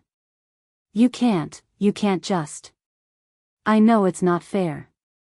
I know my timing is terrible. But Sam, I'd rather be honest and have you hate me than keep quiet and watch you make a decision you're not sure about. Mika paused. The wedding is next weekend. I'll see you there. And if you show up with Nicole and you're completely sure, completely happy, I'll back off. I'll wish you well and I'll mean it. And if I'm not? The question hung between them. Mika's smile was sad. Then we'll talk. Really talk. About what we both want. What we could build together. Sam stood abruptly. I need to go. Sam. I have a girlfriend. I love her. I'm moving to Portland for her. Sam grabbed her purse, fumbling for her wallet. I've got dinner, Mika said quietly. Please. Let me. Sam wanted to argue but couldn't form words. She just nodded and headed for the door. Outside, the November air was cold. Sam stood on the sidewalk trying to remember where she'd parked, trying to remember how to breathe. Mika appeared next to her. I'm sorry. I shouldn't have, that was too much. Yeah. It was. But I meant it. Everything I said. I meant it. Sam finally looked at her. At the woman who represented everything Sam had wanted at 17 and everything she could have now. Easy. Healthy. No complications. I need to think, Sam said. Take all the time you need. Mika touched Sam's arm briefly. I'll see you at the wedding. And Sam, whatever you decide, I hope you choose what makes you happy. Really happy. You deserve that. Sam walked to her car in a daze. Got in, closed the door, sat in the silence. Her phone lit up. Nicole calling. Sam stared at it, watching it ring. Once. Twice.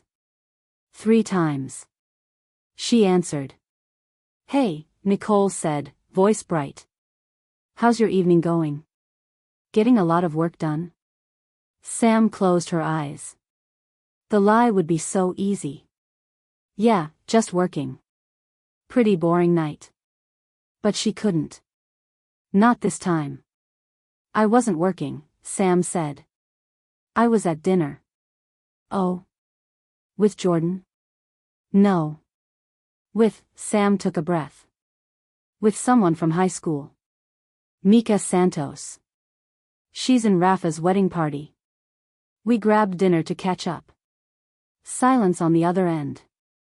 Then, Mika Santos. Yeah. The softball player.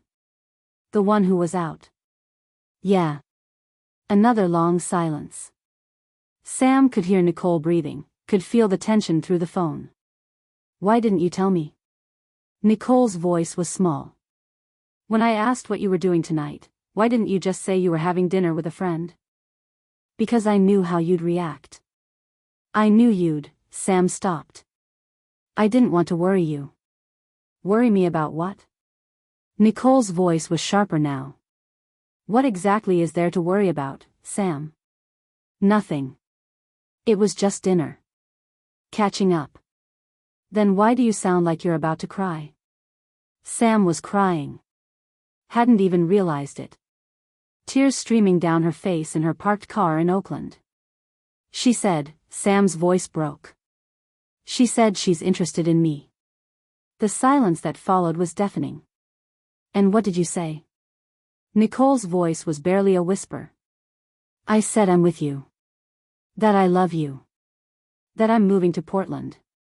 But nothing. That's what I said. Sam. Nicole's voice cracked. I can hear it. I can hear you thinking about it. You're not sure. I am sure. I chose you. I'm choosing you. Are you? Nicole was crying now too. Or are you choosing me because you feel like you have to? Because of high school? Because you want to prove something to your 17-year-old self? That's not. She's perfect, isn't she? Nicole's voice was thick with tears. Mika. She's everything I wasn't. Everything I'm not. She's out, she's confident, she never hurt you. She never kept you hidden. She never chose someone else over you. Nicole. Why wouldn't you choose her? She's objectively the better choice. No baggage. No trust to rebuild. Just easy. Healthy. Right. It's not that simple. Isn't it? Nicole let out a bitter laugh. Sam, I've been waiting for this. Since the moment we got back together. I've been waiting for you to realize you could do better. That you deserve better. That someone like Mika, someone who was always brave, is a better match for you than someone like me who had to learn how to be brave. Stop. I can't compete with her. I know that. And the worst part is, I don't even want to. Because she's right. You deserve someone who never made you feel like a secret. Someone who doesn't come with all this history and pain and shit to work through. Nicole, please. I need to go. Nicole's voice was shaking. I can't do this right now. Don't hang up. Please don't hang up. I love you. Nicole's voice broke completely. I love you so much. But Sam, I can't make you choose me. You have to want to choose me. And right now, I don't think you know what you want. I want you. Do you? Or do you want the idea of us? The redemption story? The second chance? Nicole took a shaky breath. I think you need to figure that out. Really figure it out. Before next weekend. Before you meet me at that wedding and introduce me to your friends while you're still thinking about her. Nicole. I'm going to go. I'll talk to you later. When we've both calmed down. Don't do this. I love you. I'll always love you. But I won't be someone's second choice. Not again. Not even for you. She hung up. Sam sat in her car, phone in her lap, sobbing. She'd ruined everything. In one dinner, one conversation, one moment of honesty, she destroyed the thing she'd spent 2 months building. Her phone buzzed. A text from Nicole. Nicole, I'm not breaking up with you. I just need time to think. Please give me that. Nicole, and please be honest with yourself about what you want. You deserve to be happy. Even if that happiness isn't with me. Sam stared at the messages through tears. She should text back. Should call. Should drive to the airport right now and fly to Portland and fix this. But she couldn't move. Could barely breathe. Her phone buzzed again. Different number. Mika, I'm sorry about tonight. I meant what I said, but I should have been more careful with your heart. I hope you're okay. Sam turned off her phone and drove home in silence. The next morning, Sam woke up to 17 missed calls from Jordan. She called back. What the hell happened? Jordan demanded. You sound terrible. Can you come over? I'm already in my car. 20 minutes later, Jordan was sitting on Sam's couch while Sam paced and told them everything. Coffee with Mika. Dinner last night. The confession. The phone call with Nicole. Jordan listened without interrupting. Then, okay. I need to ask you something and I need you to be completely honest. Okay. Do you love Nicole? Yes. Do you love Mika? Sam stopped pacing. I don't even know her. Not really. We've had 2 conversations. Exactly. Jordan leaned forward. You don't love Mika, Sam. You love the idea of Mika. You love what she represents, the easy path, the healthy choice, the do-over from high school. She is the healthy choice. Maybe. Or maybe she's just the path with less resistance. Less fear. Jordan's voice was gentle. Mika never hurt you. That's true. But she also never had to be brave for you. She was always out, always comfortable, always confident. There was no risk for her. And that's bad? It's not bad. But it's not the same as what you have with Nicole. Jordan paused.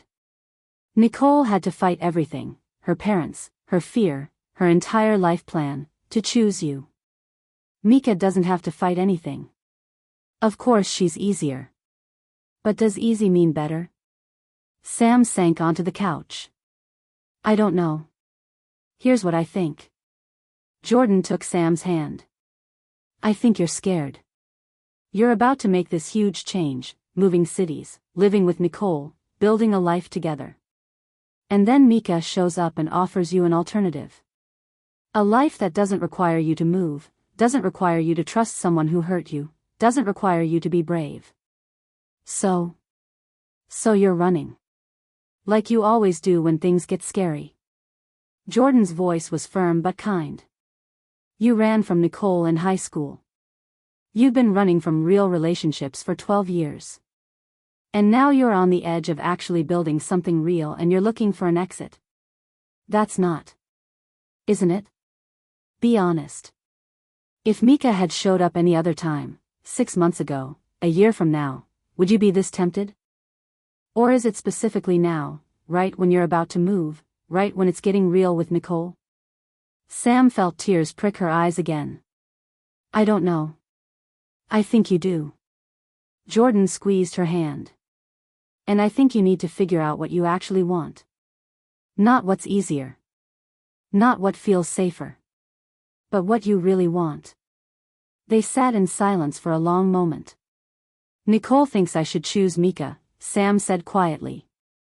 She said I deserve someone who never made me feel like a secret. Nicole's scared. She's terrified you're going to leave her for someone better. And honestly, Mika is objectively perfect. Of course Nicole is scared. So what do I do? You figure out what you want. Really want. Jordan stood. And Sam, whatever you decide, make sure you're choosing something, not running from something. That's the only way this works. After Jordan left, Sam sat in her apartment trying to think. But her phone was off. She couldn't call Nicole. Couldn't text Mika. Couldn't do anything but sit with the weight of her choices. Saturday and Sunday passed in a blur. Sam stayed home, avoided her phone, tried to work and failed. She ordered delivery, watched TV she didn't absorb, and tried not to think about the fact that this was supposed to be her weekend with Nicole. For the first time in 2 months, Sam had skipped a visit. Not because of the every other weekend schedule, this was supposed to be an on-weekend, but because everything was broken. Sunday afternoon, her phone turned back on. Sam finally looked at her messages. 3 from Nicole. Nicole, I'm sorry for how I reacted Friday. I was scared and I said things I shouldn't have. Nicole, I'm not going to make you choose. But I need you to be sure. Really sure. About us. Nicole, take this week. Think about what you want. I'll see you at the wedding Saturday. We can talk then. And 1 from Mika. Mika, hey. I know this is complicated. But if you want to talk this week, really talk, I'm here. No pressure. Just. I'm here. Sam stared at both conversations. She should text Nicole. Should apologize, should reassure her, should fix this. But instead, she found herself texting Mika. Sam, are you free today? I need to get out of my head. Mika, I'm here. Want to come to Oakland? We could walk around Lake Merritt. Get brunch. Just be outside for a while. Sam, that sounds perfect. An hour later, Sam was meeting Mika at the lake. The afternoon was beautiful, November sun, cool air, the lake reflecting clouds. Mika was waiting at the pergola, hands in her jacket pockets, smiling when she saw Sam. Hey, Mika said. Thanks for texting. I wasn't sure you would. I wasn't sure either. They started walking. Slow, aimless, just moving around the lake with joggers and families and other people living their simple Sunday lives. How are you? Mika asked after a few minutes of silence. Confused. Terrified. Not sure what I'm doing. Sam shoved her hands in her pockets. Nicole and I, we're not broken up. But we're not okay either. I'm sorry. That's my fault. It's not just your fault. Sam stopped walking. I lied to her. Multiple times. About seeing you. And that's on me. Why did you lie? Because I knew. Sam started walking again. I knew this wasn't just catching up with an old classmate. I knew there was something here. And I didn't want to face it. Mika was quiet for a moment. Then, is there something here? Or am I just projecting? Sam looked at her. At the way the afternoon light caught in her hair, at the warmth in her eyes, at the way she made everything feel easy. There's something here, Sam admitted. I don't know what it is. But yeah. There's something. They walked in silence for a while longer. Then Mika said, Want to get brunch? There's this place I love in Temescal. Great pancakes. And we can actually talk. Really talk. Okay. The restaurant was small and crowded and perfect. They got a table in the corner and ordered too much food, pancakes, eggs, bacon, hash browns, coffee that kept getting refilled. And they talked. About everything. Their lives, their work, their dreams. Mika told Sam about her job, the environmental work, the wins and frustrations, the feeling of making a difference. Sam told Mika about freelancing, the freedom, the loneliness, the constant hustle. They talked about their families. Mika's parents, who'd been surprisingly supportive when she came out, who sent her rainbow cards on Pride and asked about her dating life with genuine interest. Sam's mother, who loved her but didn't quite understand her, who'd asked once if Sam was seeing anyone and seemed relieved when Sam said no. They talked about what they wanted. Mika painted a picture of her life, the house, the garden she was terrible at, the dog she adored, the dream of finding a partner to build it all with. I want boring, Mika said, stabbing a piece of pancake. I want Sunday mornings reading the paper. I want someone to split home improvement projects with. I want to argue about paint colors and whose turn it is to take out the trash. That doesn't sound boring. That sounds, Sam paused. That sounds real. That's what I want. Real. Grounded. A life that doesn't need to be dramatic to matter. Sam thought about her life with Nicole. The FaceTime calls. The airport goodbyes. The constant longing for the next visit. The way everything felt heightened and intense and never quite settled. Was that real? Or was it just drama masquerading as romance? What about you? Mika asked. What do you want? Sam thought about it honestly. I want to feel home somewhere. With someone. She stopped. I want what you described. The boring domestic stuff. Coming home to someone who's just there. No distance. No complications. Just presence. You can have that with Nicole. In Portland. Can I? Or will I always be the person who moved for her? The person who gave up my life to make hers work? Is that how you'd feel? Sam didn't answer. They finished brunch and walked back to the lake. The afternoon was stretching into evening, the light going golden, and neither of them seemed ready to leave. Want to see my house? Mika asked. It's just a few blocks from here. I can introduce you to Biscuit. Sam should say no. Should get in her car and go home and text Nicole and fix her actual relationship. But she said yes. Mika's house was exactly what Sam had imagined. Craftsman bungalow, wide front porch, overgrown garden that spoke to Mika's terrible gardening skills. Inside was warm and lived in, mismatched furniture, books everywhere, art on the walls that actually meant something. And Biscuit, a scruffy terrier mix who launched himself at Sam the moment she walked in. Biscuit, down. Mika laughed. Sorry, he has no manners. Sam knelt down and let the dog lick her face. He's perfect. He's a menace. But he's my menace. Mika scratched behind his ears. Want the tour? The house was small but charming. Living room with the reading nook Mika had mentioned, a window seat with cushions and a bookshelf within arm's reach. Kitchen that was indeed original and terrifying. 2 bedrooms, one Mika's, one she was converting into an office. Bathroom with the infamous flooded floor. I love it, Sam said, standing in the living room. It's so, you. Yeah? Mika smiled. I'm still figuring it out. But it feels like mine. Like I'm building something that matters. They sat on the couch with Biscuit between them. Late afternoon sun streamed through the windows. Sam felt, God, she felt peaceful. Like she could breathe for the first time in days. This is what I want, Sam said quietly. This feeling. This, groundedness. You can have it. In Portland. With Nicole. Can I? Or will I always be waiting for the other shoe to drop? Waiting for her to choose safety over me again? Mika turned to face her. Sam, I can't tell you what to do. I can't tell you who to choose. But I can tell you this. She paused. You've been here for 4 hours. And you haven't checked your phone once.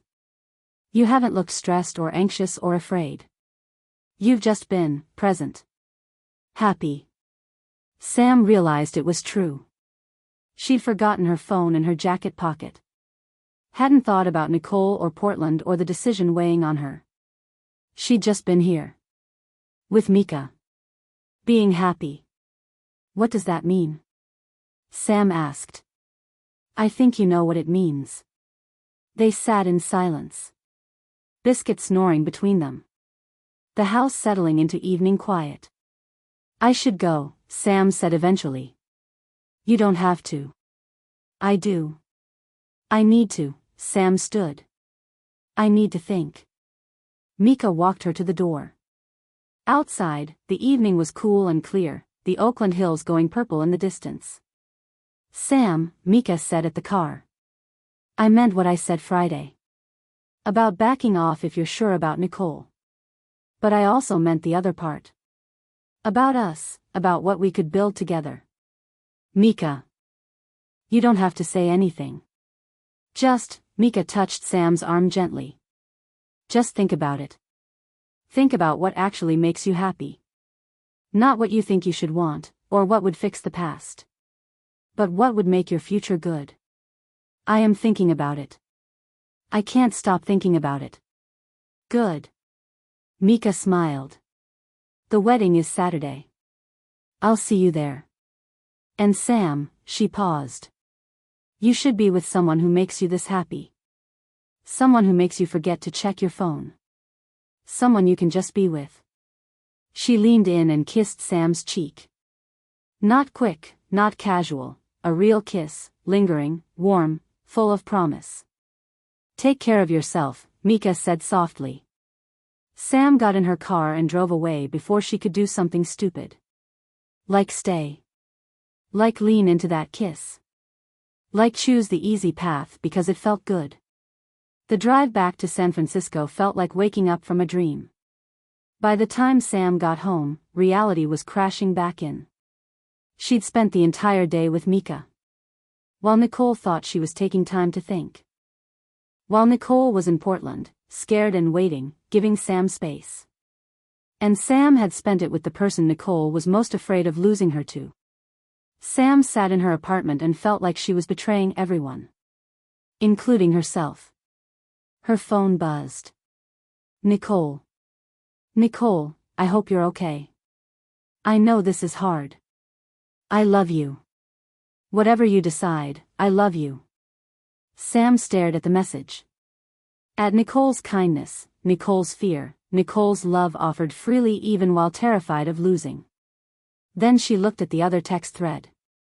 Mika's last message visible. Mika, you should be with someone who makes you this happy. 2 women. 2 lives. 2 completely different futures. And 6 days to decide which one she actually wanted. Sam fell asleep that night without texting either of them back. She had no idea what to say. No idea what she wanted. Except, that wasn't quite true. She knew she'd been happy today. Really, genuinely happy. For the first time in weeks, maybe months. The question was, did that happiness matter more than love? And Sam didn't know the answer. Chapter 26. The week passed in a blur of avoidance and overthinking. Monday through Thursday, Sam barely left her apartment. Worked on autopilot, delivered designs that were technically competent but lacked her usual care. Ignored texts from Jordan asking if she was okay. Ignored the growing pile of laundry and dishes and all the evidence of a life falling apart. Nicole texted every day. Small messages, nothing demanding. Nicole, good morning. I hope you slept okay. Nicole, thinking of you. No pressure to respond. Nicole, my flight gets in at 6 p.m. Friday. I'll get an Uber to your place if that's still okay. Nicole, I love you. That hasn't changed. Sam responded minimally. Okay. See you Friday. Love you too. She couldn't bring herself to say more. Couldn't articulate the war happening inside her head. Mika texted once, Wednesday afternoon. Mika, no pressure. But if you want to talk before Saturday, I'm here. Sam stared at the message for 20 minutes and didn't respond. Friday evening arrived too fast. Sam cleaned her apartment in a panic, vacuuming, doing dishes, changing sheets, trying to make her space look less like a depression cave. She showered, changed clothes 3 times, and was sitting on her couch trying to look casual when the buzzer rang at 6:15 p.m. It's me, Nicole's voice came through, small and uncertain. Sam buzzed her up and opened the door. Nicole appeared at the top of the stairs with her weekend bag, and Sam's heart broke a little. She looked exhausted. Beautiful, but exhausted, dark circles under her eyes, hair pulled back in a messy ponytail, shoulders tense with anxiety. Hi, Nicole said, stopping in the doorway. Hi. They stood there for a moment, 3 feet apart, not sure how to bridge the gap. Then Nicole dropped her bag and crossed to Sam, pulled her into a hug that felt desperate. Sam held her and felt Nicole trembling.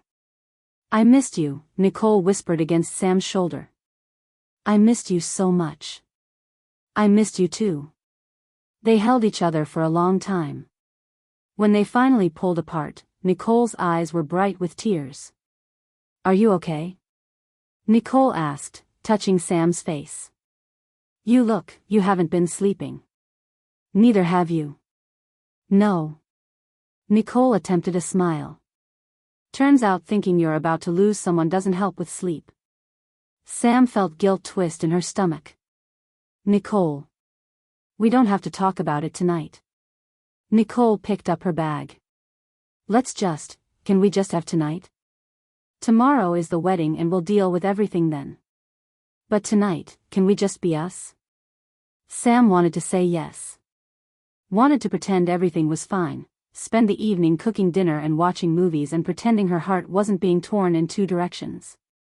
But she couldn't. We should talk, Sam said.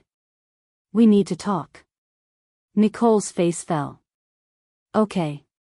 They sat on Sam's couch, the same couch where they'd made decisions about long distance, about January, about their future. Now it felt like a courtroom. Have you? Nicole's voice was shaking. Have you seen her? This week? Sam could lie. Could say no, Sunday was the last time.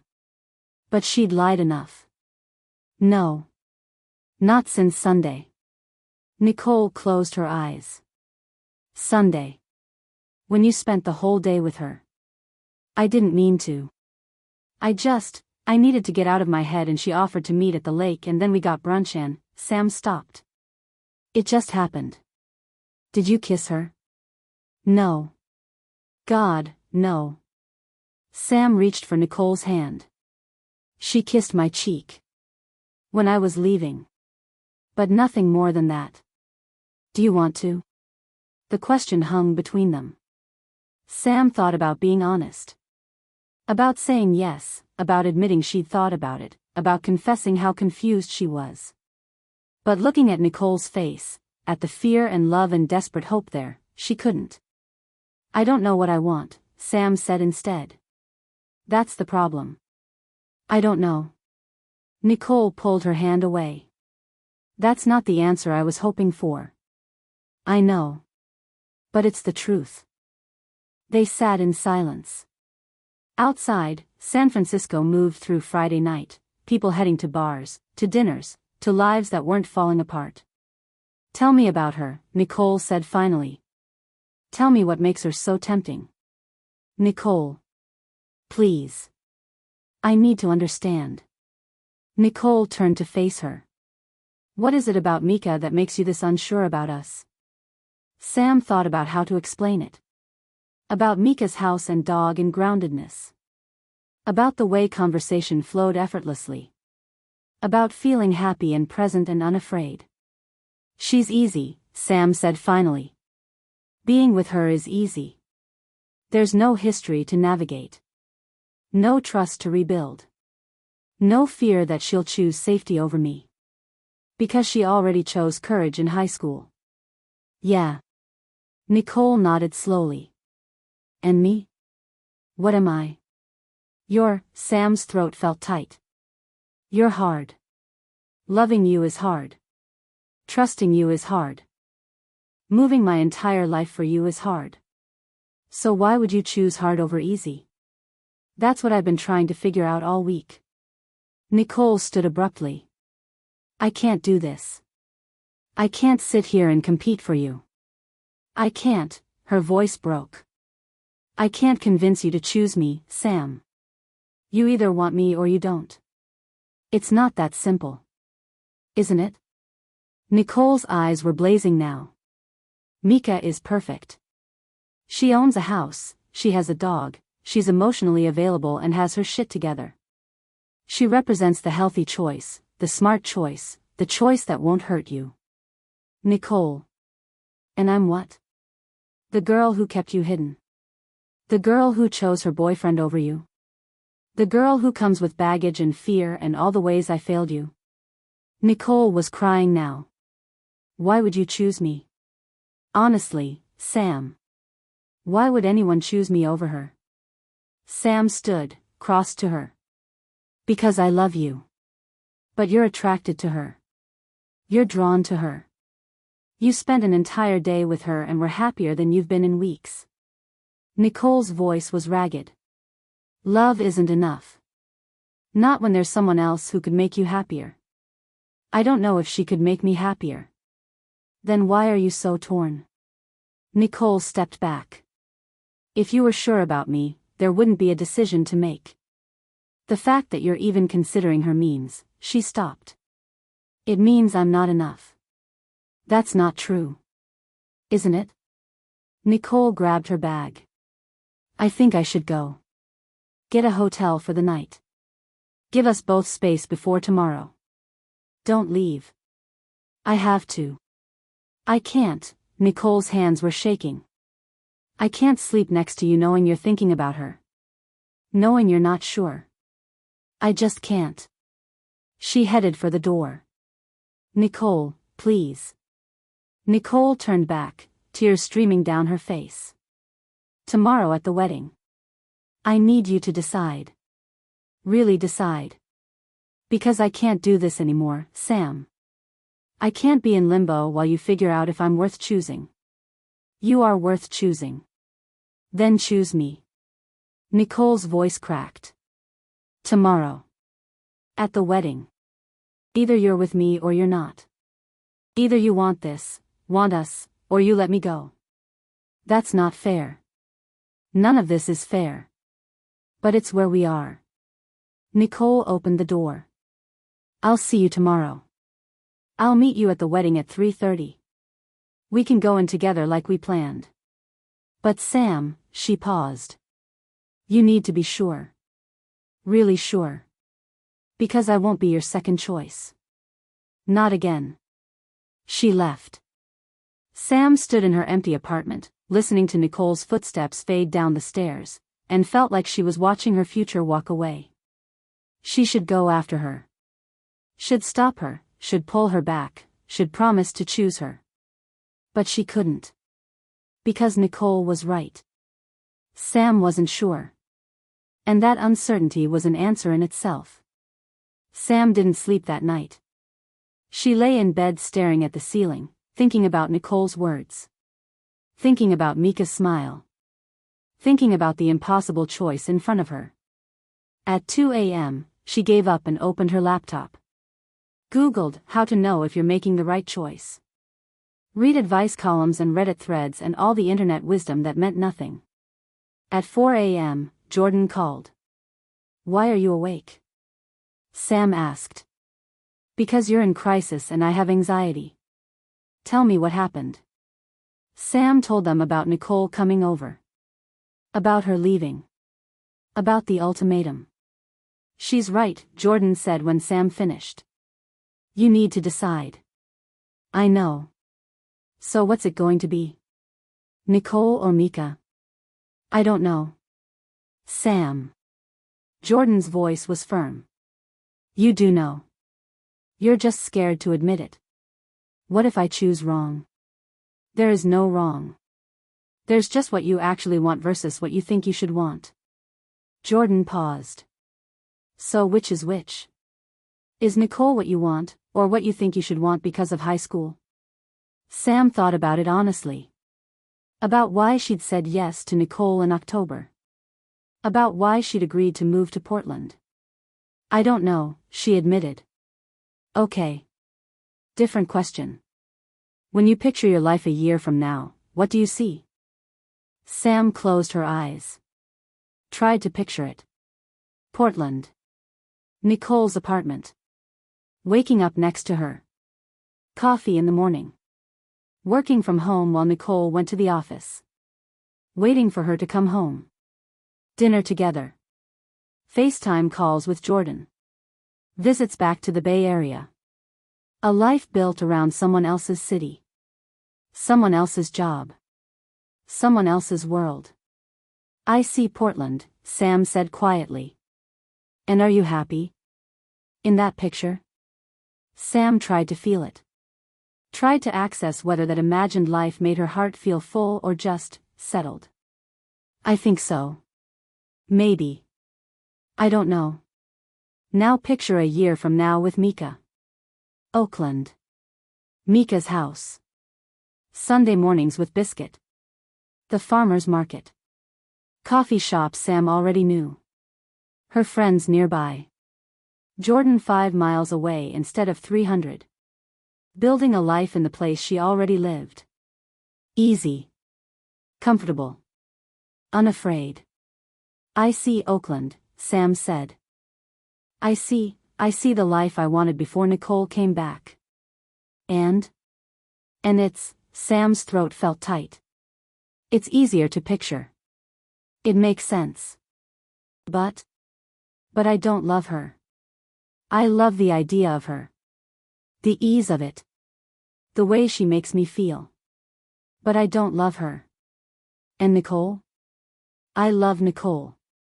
Sam felt tears on her face. I love her so much it terrifies me. Then why is this even a question? Because love isn't enough. Love doesn't fix the fact that I'm scared. That I don't know if I can trust her. That moving to Portland feels like giving up my entire life. Jordan was quiet for a moment. Then, Sam, I'm going to say something and I need you to really hear it. Okay. You spent 12 years protecting yourself. Building walls. Choosing safety over vulnerability. And it kept you alive, but it also kept you alone. Jordan's voice was gentle. Nicole is asking you to tear down those walls. To be vulnerable. To risk being hurt again. And yeah, that's terrifying. Of course you want to choose Mika, she doesn't require you to be that brave. So what do I do? You decide if you want to keep protecting yourself or if you want to actually live. Jordan paused. There's no wrong answer. But there is a choice. And you have to make it. They talked for another hour. When they finally hung up, dawn was breaking over San Francisco. Sam had 7 hours until she had to meet Nicole at the wedding. 7 hours to decide who she wanted to be. Sam spent the morning getting ready with the kind of mechanical precision that came from not thinking too hard. Shower. Makeup. Hair. The black suit she'd bought for the wedding, tailored, expensive, the kind of outfit that made her feel like an adult. She looked at herself in the mirror and barely recognized the woman staring back. Exhausted. Uncertain. Terrified. At 3 p.m., her phone buzzed. Nicole, I'm outside. Ready when you are. Sam grabbed her keys and headed downstairs. Nicole was standing by an Uber, and Sam's breath caught. She looked beautiful. Dark green dress that made her eyes luminous, hair down in soft waves, makeup subtle but perfect. She looked like she should be in a magazine. She also looked terrified. Hi, Nicole said as Sam approached. Hi. You look, Sam's voice caught. You look beautiful. Thanks. So do you. They got in the Uber. Sat on opposite sides of the back seat. The driver pulled away and they rode in silence, the city passing outside the windows. Nicole, Sam said finally. We need to talk about. Not yet. Nicole's voice was tight. After the wedding. We can talk after. But. Please, Sam. I can't do this conversation in an Uber on the way to a wedding. Nicole's hands were clenched in her lap.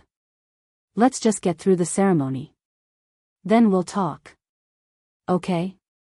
Sam wanted to argue. Wanted to say they should talk now, before they walked into the wedding together, before they had to pretend everything was fine. But Nicole looked like she was barely holding it together. Okay, Sam agreed. They drove the rest of the way in silence. The wedding venue was a vineyard in Napa, rolling hills, grapevines going gold in the late November sun, white tents set up for the reception. It was beautiful. Romantic. The kind of setting that made you believe in love.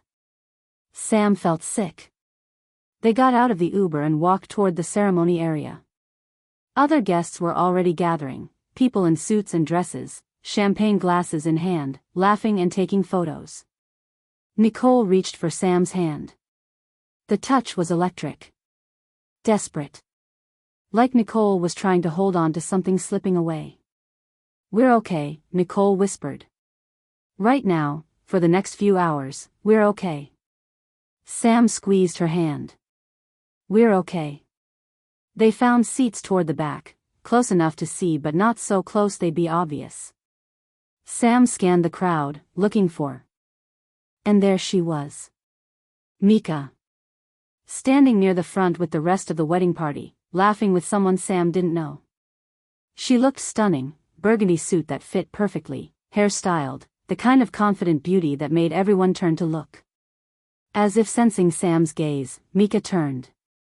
Their eyes met across the crowd. Mika's smile faded slightly.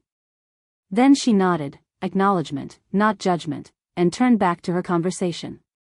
Nicole had seen the whole exchange. Sam felt her hand tighten. She's here, Nicole said unnecessarily. Yeah. In the wedding party. Yeah. Nicole took a shaky breath. Okay. Okay. We're fine. This is fine. But her hands were trembling. The ceremony started. Music swelled. The wedding party walked down the aisle, Mika among them, beautiful and composed, not looking at Sam. Then the couple, Rafa and Morgan, both radiant, both looking at each other like they'd hung the moon. The officiant spoke about love and choice and commitment. About showing up for each other every day, even when it's hard. Especially when it's hard. Rafa and Morgan exchanged vows. I choose you, Rafa said, voice steady. Not because you're perfect. Not because loving you is easy. But because choosing you makes me brave. Because building a life with you makes me better. Morgan was crying. I choose you every day. When it's easy and when it's hard. When we agree and when we fight. When I'm scared and when I'm certain. I choose you. They kissed to applause. Everyone stood. Sam felt Nicole's hand slip out of hers. Nicole was crying. Quietly, tears streaming down her face, trying not to make noise. Nicole. I'm okay, Nicole whispered. She wiped at her eyes. I thought that would be us someday. Standing up there. Choosing each other publicly. Sam's heart broke. Nicole. I'm sorry. Nicole's voice was barely audible. I'm so sorry. For high school. For keeping you hidden. For choosing Marcus in front of everyone. I'm so sorry. Sam took her hand. I know. I know you are. They sat back down as the ceremony ended, as guests started filtering toward the cocktail area. Nicole excused herself. Bathroom, she said. I need to fix my makeup. I'll meet you at cocktail hour. You sure you're okay? I will be. Just, give me a minute. Nicole disappeared toward the main building. Sam stood alone, watching people celebrate, feeling like she was at the wrong wedding. The wrong life. Sam. She turned. Mika was walking toward her, glass of champagne in hand, expression carefully neutral. Mika. Hi. Hi. Mika stopped a few feet away. You look good. The suit works. Thanks. So do you. They stood in awkward silence. Around them, the party moved on, music playing, people laughing, the world not caring about their tension. She's terrified of me, Mika said finally. Can you blame her? No. I wouldn't want to compete with me either. It wasn't arrogance. Just truth. Where is she? Bathroom. Fixing her makeup after crying through the ceremony. Mika's expression softened. Because of the vows? Because she was thinking about high school. About keeping me hidden. Sam paused. About all the ways she failed to be what you already were. I didn't fail her, Sam. I was never her person to fail. Mika stepped closer. But she failed you. She kept you secret for a year. She chose Marcus publicly. Multiple times. I know. And now you're here, about to make a huge decision about your entire future, and Mika stopped. Sam, you don't owe her your whole life because of high school. You don't have to fix what happened at 17 by sacrificing what you want at 30. That's not what I'm doing. Isn't it? Mika's voice was gentle. You're moving cities. Leaving your life. Starting over. For someone who hurt you. Someone you're still learning to trust. That's not love, Sam. That's penance. You don't know what we have. I know what we could have. Mika touched Sam's arm. I know you've been happier in the hours we've spent together than in months with her. I know you forget to check your phone when you're with me. I know you feel, she paused. You feel at peace. Easy. Like you can breathe. Sam wanted to argue. Wanted to say Mika was wrong. But she couldn't. Because it was true. I need to find Nicole, Sam said. Okay. But Sam, Mika's hand lingered on her arm. Just think about it. Really think about it. You could have the kind of relationship you deserve, open, honest, equal. No baggage. No patterns. Just us, building something new. I have to go. I know. Mika let go. I'll see you at the reception. And Sam, whatever you decide, I meant what I said. You should be with someone who makes you this happy. Sam walked away before she could change her mind. Before she could lean into the easy path. Before she could choose comfort over love. She found Nicole outside, leaning against the building, mascara streaked despite obvious efforts to fix it. Nicole. Nicole turned, and Sam's heart broke at the devastation in her eyes. I can't do this, Nicole said. I can't be here. I can't watch you, her voice broke. I can't watch you fall for her, Sam. I can't stand here knowing you're talking to her and thinking about her and maybe choosing her. Nicole. The way you look at her. Nicole was crying again. God, Sam. You never looked at me like that in high school. You look at her like she's everything. And she is. She's everything I wasn't. Sam crossed to her. Stop. Why? It's true. She's perfect. She has a house, a career, a dog. She's emotionally available and has her shit together. She represents the healthy choice, the smart choice. The choice that won't hurt you. Nicole's face was crumpling. Why wouldn't you choose her? Because. I'm just the girl who kept you hidden. The girl who chose Marcus in front of everyone. The girl who somehow lucked into a second chance she doesn't deserve. Nicole was sobbing now. You should be with her. You really should. Sam felt something shift inside her. Watching Nicole break open like this. Watching her offer Sam an out even while it destroyed her. You're right, Sam said. Nicole's face went white. What? You're right. Mika is perfect. Sam took Nicole's face in her hands. She's everything you weren't at 17. She's out, she's confident, she's emotionally available. She owns a house and has a dog and makes everything feel easy. Sam, please. But you know what you are? Sam's voice was steady now. Certain. You're everything Mika isn't. Nicole went still. What? You're the person who knows what it's like to be terrified and choose courage anyway. You're the person who kept me hidden and then spent 3 months showing me to everyone who matters. You're the person who hurt me and then did the hard work of earning me back.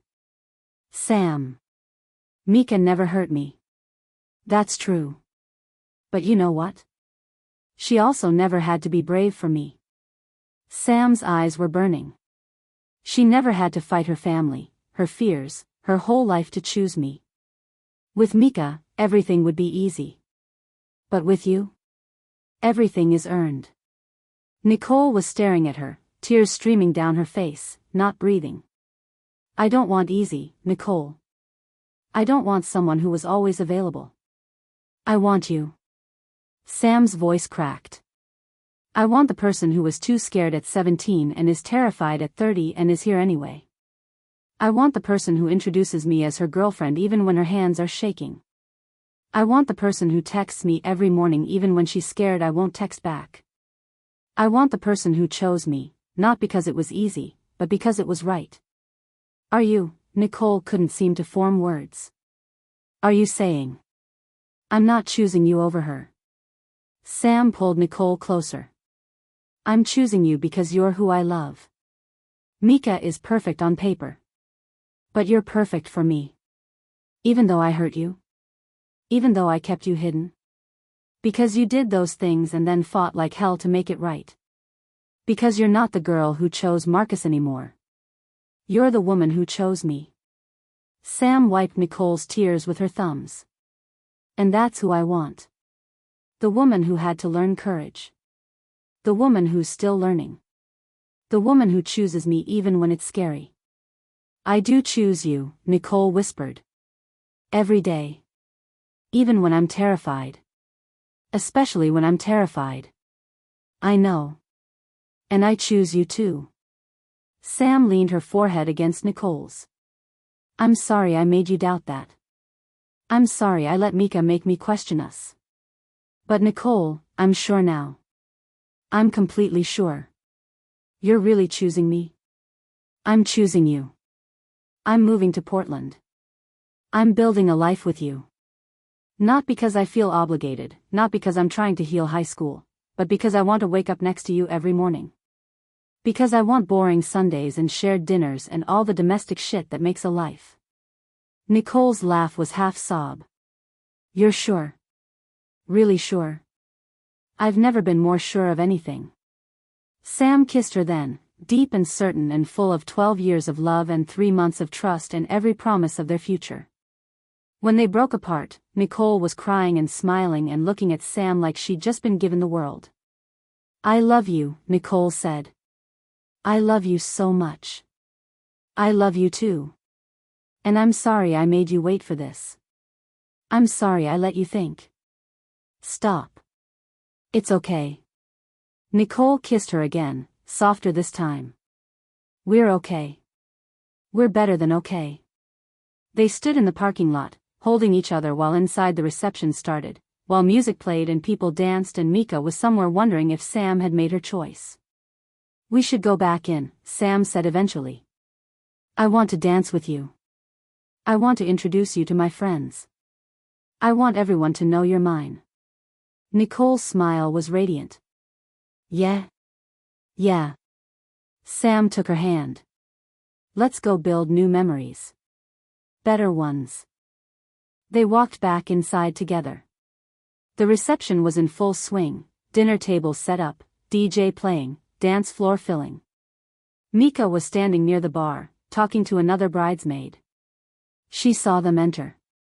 Saw Sam's hand in Nicole's. Saw the way they were looking at each other. Understanding crossed her face. Then acceptance. She nodded slowly, a small sad smile. Sam and Nicole found their table. Sat with people Sam knew from college, from work, from various corners of her San Francisco life. Sam introduced Nicole with pride. This is Nicole. My girlfriend. We're together, Nicole added, squeezing Sam's hand under the table. She's moving to Portland with me in January. The words felt right. Final. True.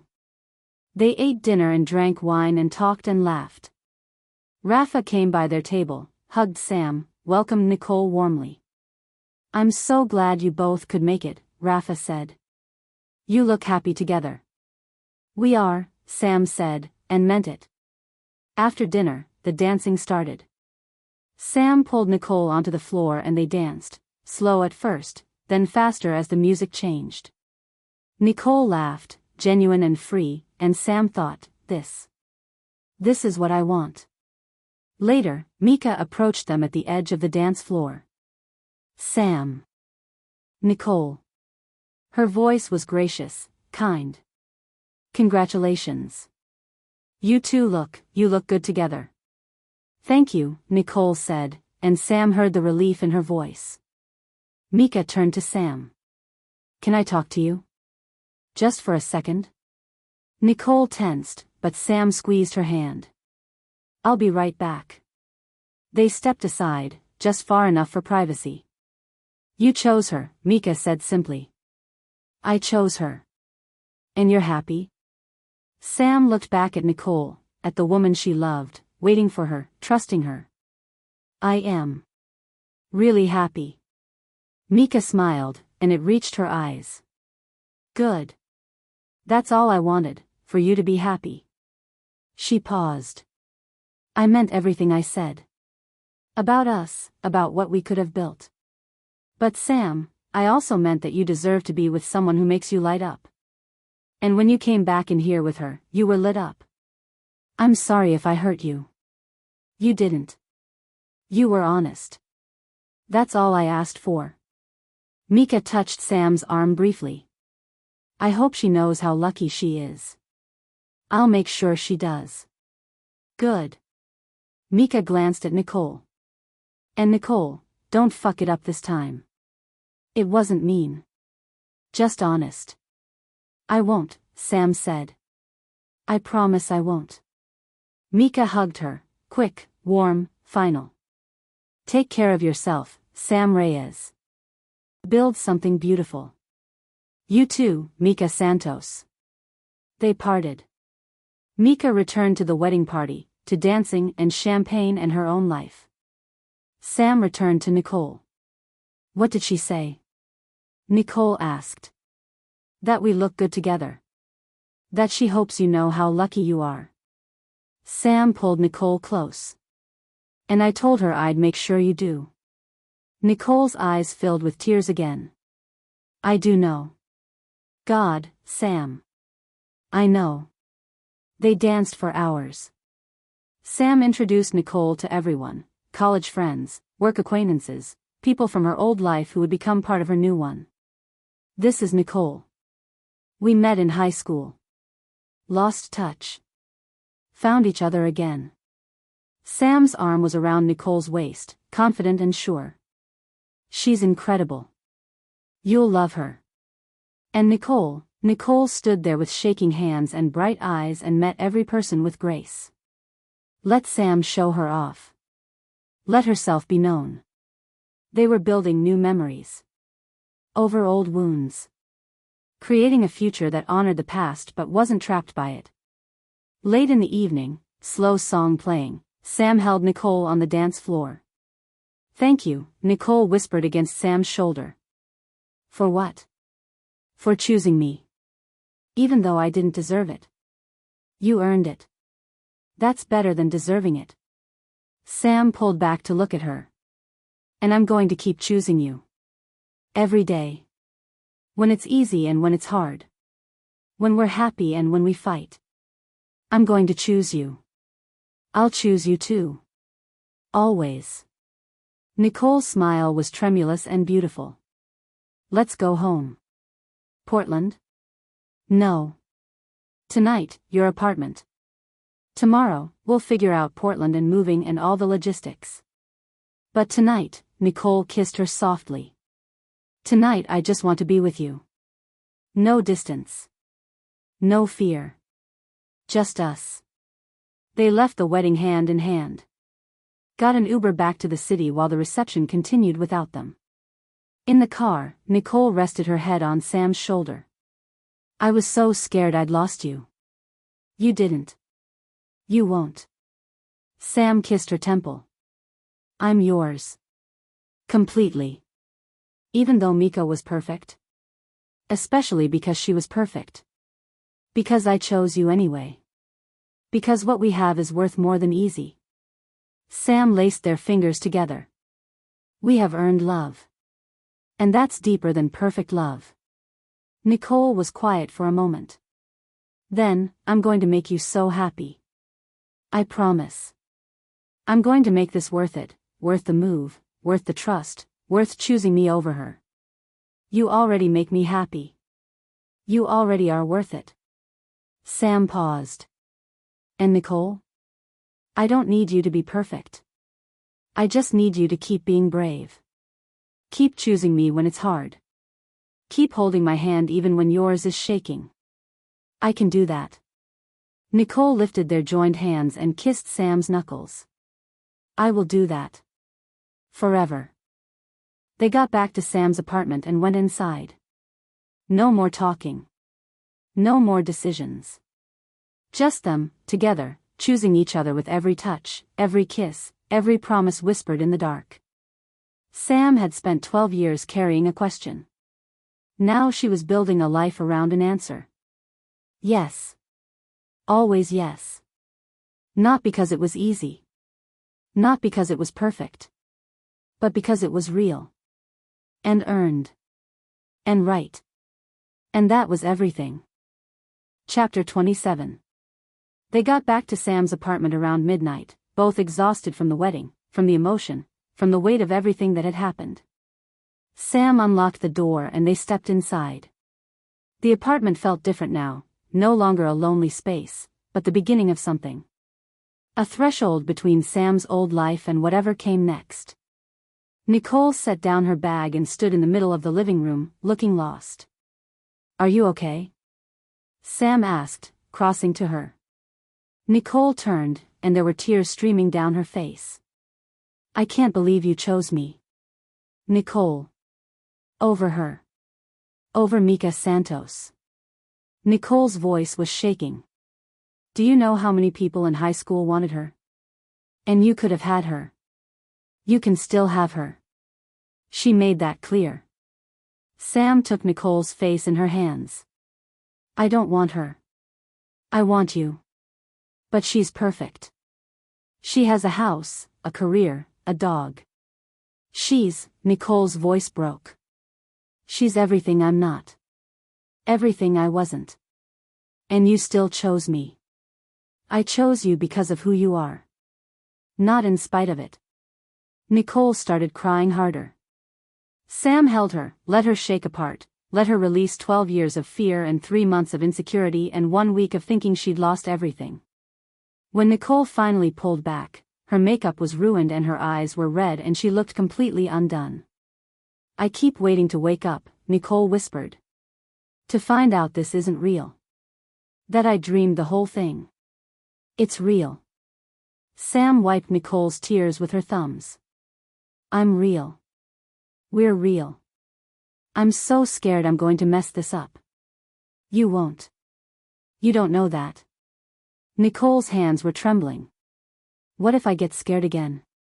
What if my parents say something and I freeze? What if I'm not brave enough when it matters? Then I'll be brave for both of us until you can be brave again." Sam pulled her closer. "That's what partners do. We take turns being strong." Nicole let out a shaky laugh. "I don't deserve you. Maybe not. But you're doing the work to earn me. That's what matters." They stood holding each other for a long moment. Outside, the city was quiet, 2 a.m. on a Sunday morning, San Francisco sleeping. "I need to tell you something," Sam said finally. "And I need you to let me finish before you say anything." Nicole tensed. "Okay." They moved to the couch. Sam took Nicole's hands and made herself meet her eyes. "I need to be completely honest with you. About Mika. About this week. About everything. Sam. Please. Let me say this." Sam took a breath. "I had coffee with her Thursday. And then dinner Friday night. And I lied to you about both." Nicole's face went pale but she didn't speak. It was easy. The conversation flowed like water. We talked about music and concerts and she told me she'd seen me at a Phoebe Bridgers show and almost messaged me. Sam's throat felt tight. And I felt something. That flutter you get when you're attracted to someone. That pull. Nicole's hands were ice cold in Sam's. "And then Friday, we had dinner at this nice restaurant. She dressed up. She looked stunning. And we talked for hours about her house, her life, what she wanted. And Nicole, she was painting this picture of exactly the life I've always wanted. Domestic. Grounded. Real. Sam. I'm not done." Sam squeezed Nicole's hands. "She told me she was interested in me. That she thought we could build something healthy. No baggage, no patterns to break, no history to navigate. Just 2 people building a life together." Nicole was crying again, silent tears streaming down her face. "And I was tempted." Sam forced herself to say it. "I was genuinely tempted. Not just attracted to her, but drawn to what she represented. The easy path. The smart choice. The relationship that wouldn't require me to be brave." "Then why?" Nicole's voice broke. "Why did you choose me?" "Because she called you Friday night. And you were kind even though you were terrified. You told me to have fun at dinner even though it was killing you. You gave me space even though you were scared. Sam's eyes were burning. And then Sunday, last Sunday, I spent the whole day with Mika. Nicole inhaled sharply. We walked around Lake Merritt. Got brunch. She took me to her house and introduced me to her dog. And God, Nicole, I was happy. Genuinely happy. I forgot about my phone for 4 hours. I forgot about everything except being there with her. Why are you telling me this? Nicole's voice was barely a whisper. Because we promised to be honest. Even when it hurts. Especially when it hurts. Sam pulled Nicole's hands to her chest. And because I need you to know that I chose you anyway. I chose you knowing exactly what I was giving up. Knowing Mika was perfect. Knowing she was objectively the better choice on paper. Then why? Because I don't love her. I love the idea of her. The ease of it. The fantasy of a relationship without complications. Sam's voice was steady now, certain. But I love you. Messy, complicated, real you. And that's not the same thing. Nicole was staring at her, tears streaming, not breathing. I chose you knowing you'll probably get scared sometimes. Knowing we'll have to work for this. Knowing your parents might never fully accept us. Knowing it won't be easy. Sam brought Nicole's hands to her lips. I chose you because earned love is deeper than perfect love. Because fighting for something makes it more valuable. Because you're not just a good choice, you're my choice. Nicole broke then. Full body sobs, falling forward into Sam's arms, shaking with the force of it. Sam held her and let her cry. Let her release all the fear, all the relief, all the overwhelming emotion of being chosen despite everything. I'm sorry, Nicole said when she could finally speak. I'm sorry for high school. For keeping you hidden. For choosing Marcus. For being too afraid. For all of it. I know. And I forgive you. Sam pulled back to look at her. But Nicole, that's not why I chose you. I didn't choose you to fix the past. I chose you because of who you are now. The woman who flew down here even though she was terrified. The woman who stood outside that wedding crying and still told me I should be with Mika if it made me happy. The woman who loves me enough to let me go if that's what I needed. I meant it. If you'd chosen her. But I didn't. And I won't. Sam's voice was firm. I'm choosing you. I'm going to keep choosing you. Every single day. Nicole's laugh was watery. Even when I'm scared? Especially when you're scared. Because being scared and showing up anyway, that's the bravest thing there is. They sat holding each other until the crying subsided, until breathing came easier, until the weight of confession and forgiveness settled into something that felt like peace. I love you, Nicole said finally. I love you so much it terrifies me. I know. I'm terrified too. Sam kissed her forehead. But we're doing it anyway. They went to bed tangled together, whispered promises in the dark, made love with the kind of desperate tenderness that came from almost losing everything. And when they finally fell asleep, Nicole's head on Sam's chest, Sam thought, this is what I chose. This fear and love and uncertainty and rightness. This. Sunday morning arrived too early. Sam woke to sunlight streaming through the windows and Nicole already awake, sitting up in bed, staring at her phone. Hey, Sam said, voice rough with sleep. What's wrong? Nicole turned to look at her, and there was something determined in her expression. I want to do something. Okay. I need to do something. To prove, Nicole stopped. I need to prove to myself that I can be brave when it matters. Sam sat up. What are you talking about? Nicole took a shaky breath. I want to call my mother. Tell her about us. About you. Sam's heart started racing. Nicole, you don't have to. Yes, I do. Nicole's hands were trembling but her voice was steady. I kept you a secret for a year in high school. I chose safety over courage. And you just chose me over someone perfect. The least I can do is choose you publicly. To my parents. Even if it costs me. It might really cost you. Your relationship with them. Their support. I know. Nicole picked up her phone. But keeping you is worth more than keeping their approval. Sam reached for her hand. You're sure? I'm terrified. But yes. I'm sure. Nicole squeezed Sam's hand. Will you stay? While I call? I don't think I can do it alone. I'm here. I'm not going anywhere. Nicole pulled up her mother's contact. Stared at it for a long moment. Then pressed call before she could change her mind. It rang twice.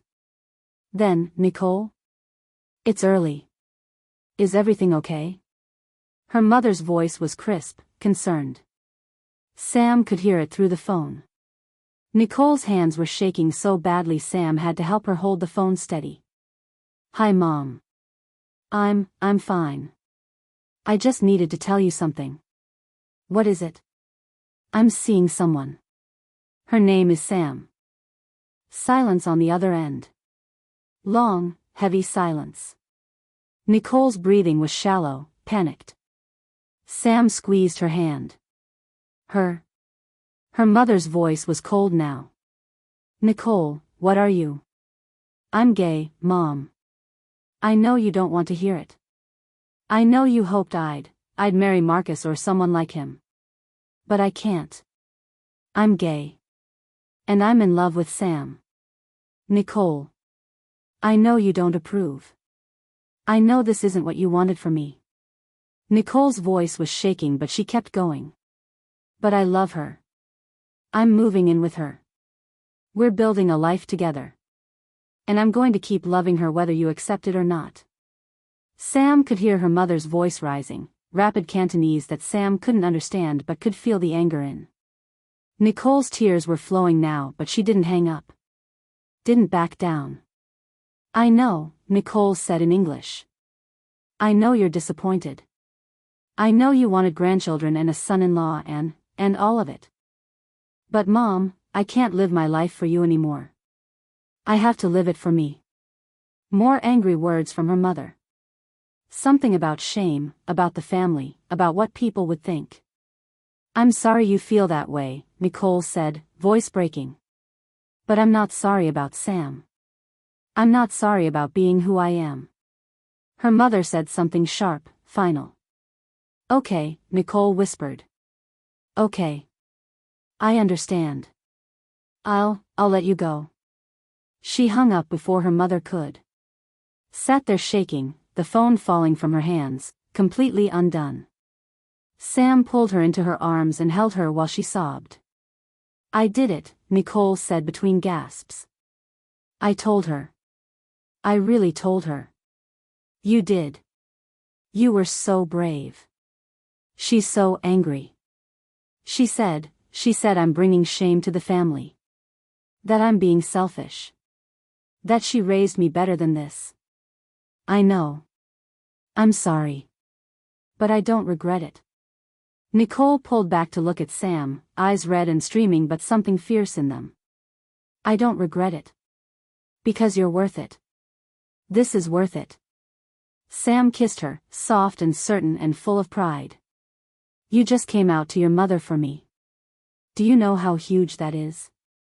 I should have done it 12 years ago. But you did it now. That's what matters. They sat holding each other while the morning light grew stronger. Sam's phone buzzed, probably Jordan checking in, but she ignored it.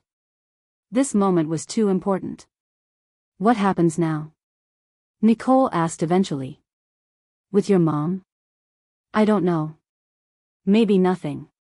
Maybe she'll come around eventually. Maybe she won't. Nicole's voice was sad but steady. But I meant what I said. I'm choosing you. I'm choosing us. Even if it costs me my relationship with my parents.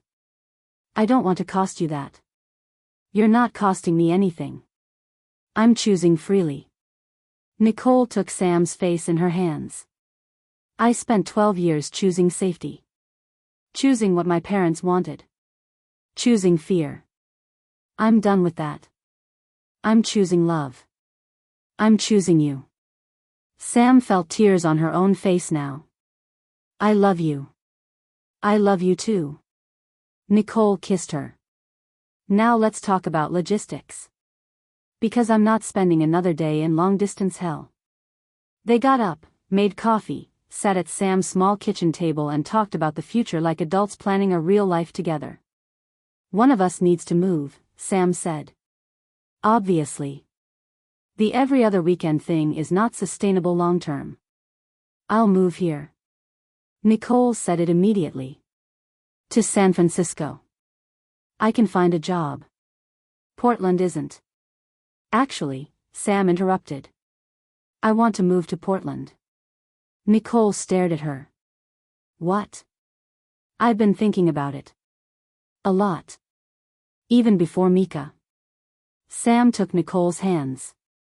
My work is remote. I can do it from anywhere.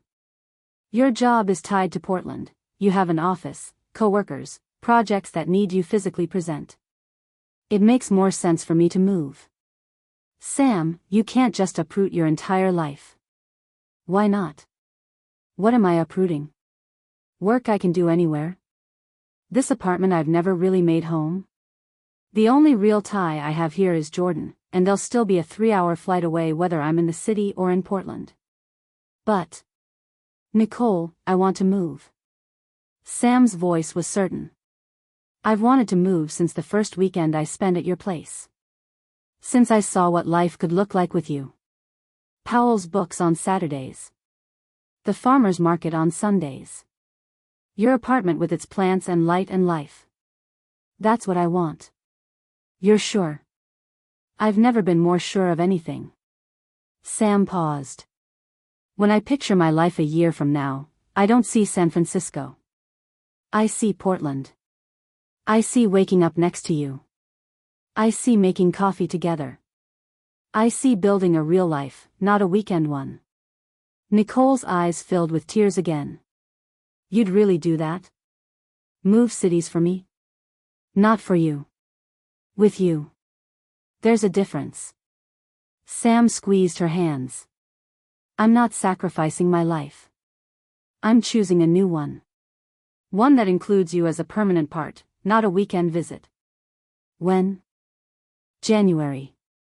After the holidays. Sam had clearly thought this through. My lease is month to month. I can give notice December 1st, be out by the 31st, spend Christmas and New Year's with you in Portland. Start the new year in your apartment. Until we find our place. Our place, Nicole repeated, testing the words. You want to live together? Not just in the same city, but together? Yeah. If you want that too. I want that so much. Nicole was crying and smiling at the same time. But Sam, what if you move and hate it? What if you resent me for making you leave San Francisco? You're not making me do anything. I'm choosing this. Sam leaned forward. And if I hate it, we'll figure it out. We'll find a solution together. Maybe we move somewhere new.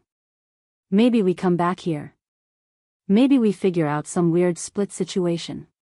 But we'll figure it out together. Together, Nicole whispered. Together. They talked through logistics. Sam would start telling clients she was relocating. Would begin packing up her apartment, not much to pack, really, given how minimalist she'd kept it. Nicole would start making space in her apartment for Sam's things. They'd figure out furniture, storage, all the practical details of combining two lives. What about Jordan? Nicole asked. Have you told them? Not yet. But they'll understand. They want me to be happy. Sam paused. They'll miss me. And I'll miss them. But I'll come back to visit. And they can come up to Portland. It's not like I'm moving to another country. Just 300 miles north. Just 300 miles north. To you. Nicole stood, pulled Sam up with her, wrapped her arms around her. I can't believe this is really happening. That you're really doing this. Believe it. I'm all in. No more half measures. No more maybes or eventuallys. I'm moving to Portland in January and we're building a life together. What if I get scared? What if I freeze up again? Then I'll be there to remind you why we're doing this. To hold your hand until you can be brave again. Sam pulled back to look at her. Nicole, we're going to fight sometimes. We're going to have hard days. You're going to get anxious about your parents. I'm going to get stressed about work. We're going to discover annoying habits about each other. Sounds terrible. It sounds real. Sam smiled. That's what I want. Not a fantasy. Not the easy path. I want the real, messy, beautiful work of building a life with you. Even though it won't be perfect. Especially because it won't be perfect. Because we'll earn every moment of happiness. Because we'll choose each other every day, not just once. Sam's voice was steady, certain. That's what makes it valuable, Nicole. Not that it's easy. That it's worth working for. Nicole kissed her then, deep and desperate and full of promise. When they broke apart, both were crying. I'm going to make you so happy, Nicole said. I promise. I'm going to make this worth it, worth the move, worth the trust, worth choosing me over Mika. You already make me happy. You already are worth it. Sam wiped Nicole's tears. And I'm not choosing you over her. I'm just choosing you. Because you're who I love. Who I want. Who I'm going to wake up next to for the rest of my life if you'll have me. Forever, Nicole whispered. I want forever. Then let's build forever. Starting in January. They spent the rest of Sunday planning. Making lists, looking at logistics, talking about what Sam would bring and what she'd leave behind. It felt surreal and wonderful and terrifying and right. Jordan called around noon and Sam told them everything. The wedding, the choice, the move. You're really doing it, Jordan said. Moving to Portland. I'm really doing it. For Nicole. With Nicole. There's a difference.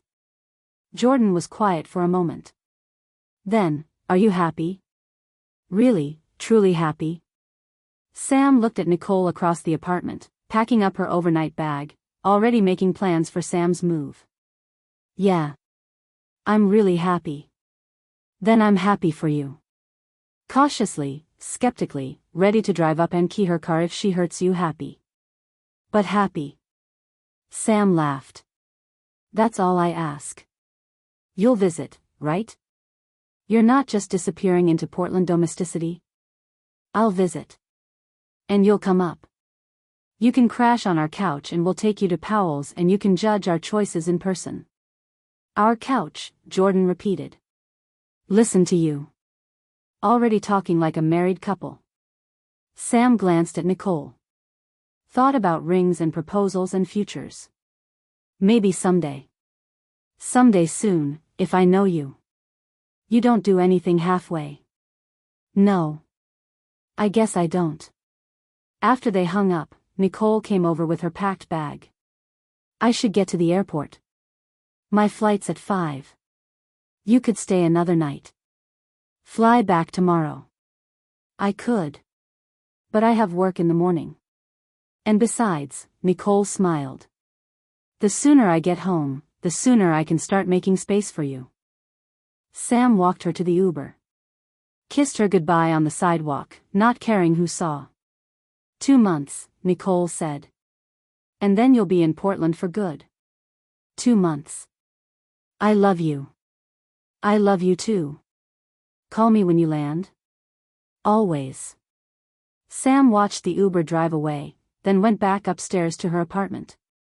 It already felt different.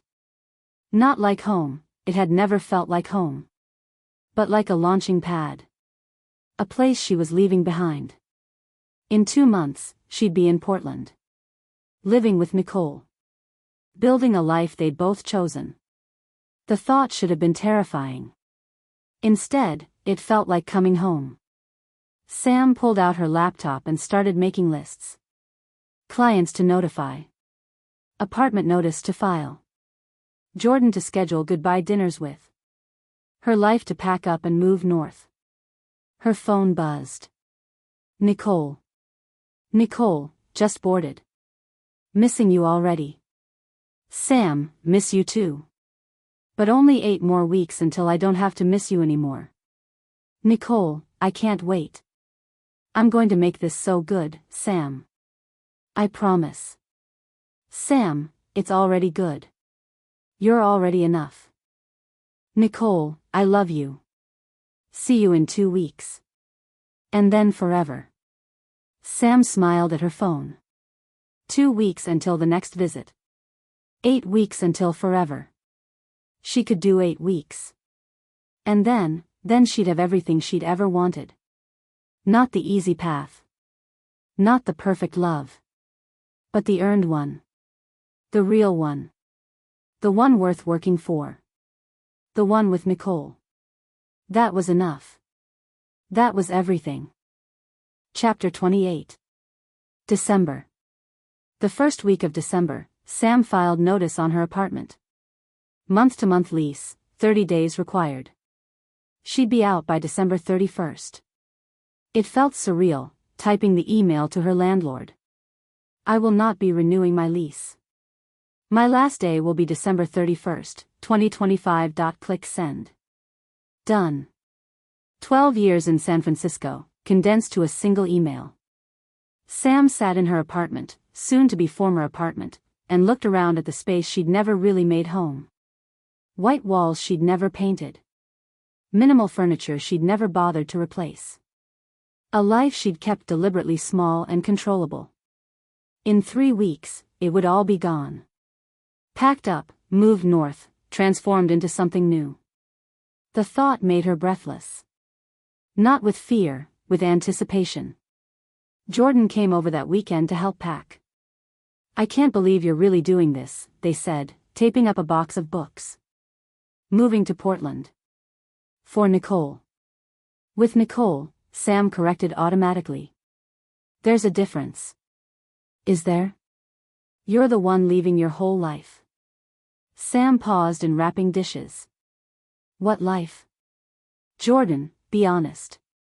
What am I leaving? Work I can do anywhere. This apartment I've never decorated. The only real thing I'm leaving is you. Thanks for that, Jordan said dryly. You know what I mean. You're the only person in this city who actually matters to me. And you're 3 hours away by plane whether I'm in the city or in Portland. Sam taped up the box. I'll visit. You'll visit. We'll FaceTime. It'll be fine. You're really sure about this? About her? Sam thought about the question honestly. About Nicole holding her hand at her parents' dinner table despite shaking. About Nicole calling her mother and choosing Sam despite the cost. About 2 months of every other weekend visits and constant choosing. Yeah, Sam said. I'm sure. Jordan was quiet for a moment, labeling boxes. Then, what about Mika? Any regrets? Sam had been expecting this question. Sometimes I wonder what it would have been like. If I'd chosen differently. And I'm glad I didn't. Sam settled onto the floor, back against the couch. Mika was perfect. She is perfect. But she was perfect for someone who wanted easy. I don't want easy anymore. You want hard? Jordan raised an eyebrow. I want earned. I want real. Sam paused. Mika represented the fantasy, the relationship without baggage, without history, without work.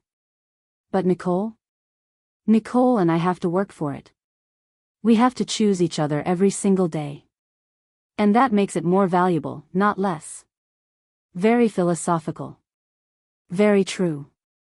Sam smiled. I don't regret choosing Nicole. Not for a second. Good. Jordan threw a roll of packing tape at her. Because if you change your mind now, I'm keeping all your stuff. They packed for hours, books, clothes, kitchen items Sam barely used. Jordan told stories about their week, about work drama, about the new person they'd started seeing. Normal friend conversation that made the packing feel less like an ending and more like a transition. I'm going to miss you, Jordan said as they were leaving. This city won't be the same without you. I'll miss you too. But I'll be back. For visits, for holidays, for whenever you need me. Jordan hugged her tight. You better be. And if she hurts you, you'll drive to Portland and key her car. I know. Sam laughed. She won't. She's too terrified of losing me. Good. She should be. Mid-December, Sam was packing up her desk when her phone buzzed. Unknown number, but the message preview made her pause. Unknown, hey Sam. Heard through Rafa that you're moving to Portland. Sam opened the message fully. Mika, hey Sam. Heard through Rafa that you're moving to Portland. I'm happy for you. Mika, I met someone. Her name is Jessica. It's early, but it's good. Mika, I think we both ended up where we were supposed to be. Mika, I hope you're happy. You deserve to be. Sam stared at the messages for a long moment. Thought about Mika's house, her dog, the life she'd offered. The easy path Sam had turned down. She felt relief. And happiness for Mika. And gratitude that there was no bitterness, no resentment, just kindness. She typed back. Sam, I am happy. Really happy. I'm glad you met someone too. Sam, thank you for everything. For being honest. For making me think about what I really wanted. Sam, you're going to make Jessica very lucky. The response came quickly. Mika, and you're going to make Nicole work for it every day. Good. She should. Sam smiled despite herself. Even in closure, Mika was direct and honest. Sam, take care of yourself, Mika Santos. Mika, you too, Sam Reyes. Build something beautiful. That was the last message. Sam saved Mika's number, not to use, but to remember. A reminder of the path not taken. Of the choice that had mattered. Then she went back to packing. Christmas came faster than expected. Sam flew to Portland December 23rd, bags packed with gifts and the few essentials she'd need for the week. The rest of her stuff was boxed up, ready for the moving truck Jordan had helped her book for December 30th. Nicole met her at the airport with a smile that could have powered the city. You're here, Nicole said, pulling her into a hug. And in a week, you'll be here permanently. 1 week, Sam agreed. And then I'm yours. You're already mine. They drove back to Nicole's apartment, soon to be their apartment, and Sam felt the rightness of it settle in her bones. This was home now. Not the physical space, but Nicole. Being with Nicole. Building a life with Nicole. So, Nicole said as they unpacked Sam's bag. Christmas Eve is tomorrow. And my parents want us to come for dinner. Sam's stomach dropped. Your parents. Who you came out to by phone and haven't spoken to since. They've texted a few times. Short messages. My mother asking if I'm still doing this. Nicole's voice was tight. I told her yes. That you're moving here. That we're building a life together. And they still want us to come to dinner? They want to meet you. Properly. Nicole sat on the bed, hands clasped tightly. My mother said, she said they want to try. That they don't understand, but they want to try. That's huge. Or it's a disaster waiting to happen. Nicole looked up at Sam. You don't have to come. I can go alone, make an appearance, come home to you. Sam sat next to her. Do you want me there? Desperately. But I also don't want to subject you to Nicole gestured vaguely. Whatever it's going to be. Awkward silence. Passive-aggressive comments. My mother's disapproval radiating across the table. I can handle disapproval. And awkward silence. And whatever else they throw at us. Sam took Nicole's hand. If you want me there, I'm there. You're sure? I'm sure. Christmas Eve dinner was exactly as uncomfortable as expected. Nicole's parents lived in a nice house in southeast Portland, traditional, well-maintained, the kind of place that felt like a museum more than a home. Her mother answered the door in a formal dress, smile polite but cold. Nicole. And you must be Sam. Mrs. Chen. Thank you for having me. Sam offered her hand. Nicole's mother took it briefly, like she was touching something unpleasant. Please. Come in. Nicole's father was in the living room, reading the newspaper. He looked up when they entered, nodded at Nicole, barely glanced at Sam. Dad, Nicole said. This is Sam. Hello. He went back to his paper. Dinner was worse. Nicole's mother had made traditional dishes, roast duck, vegetables, rice. It was beautiful and clearly took hours. It was also eaten in near-complete silence. So, Sam, Nicole's mother said finally, slicing duck with precision. Nicole says you're a graphic designer. Yes. I freelance.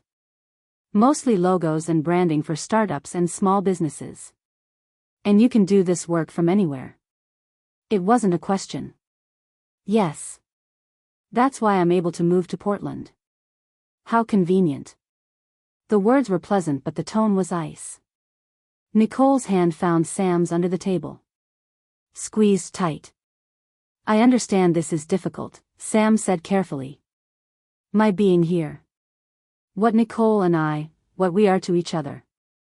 I know this isn't what you hoped for her. Nicole's mother set down her knife. You're very direct. I believe in honesty. Do you? Nicole's mother looked at her daughter. Nicole was raised to value family. Tradition. What's expected? I know.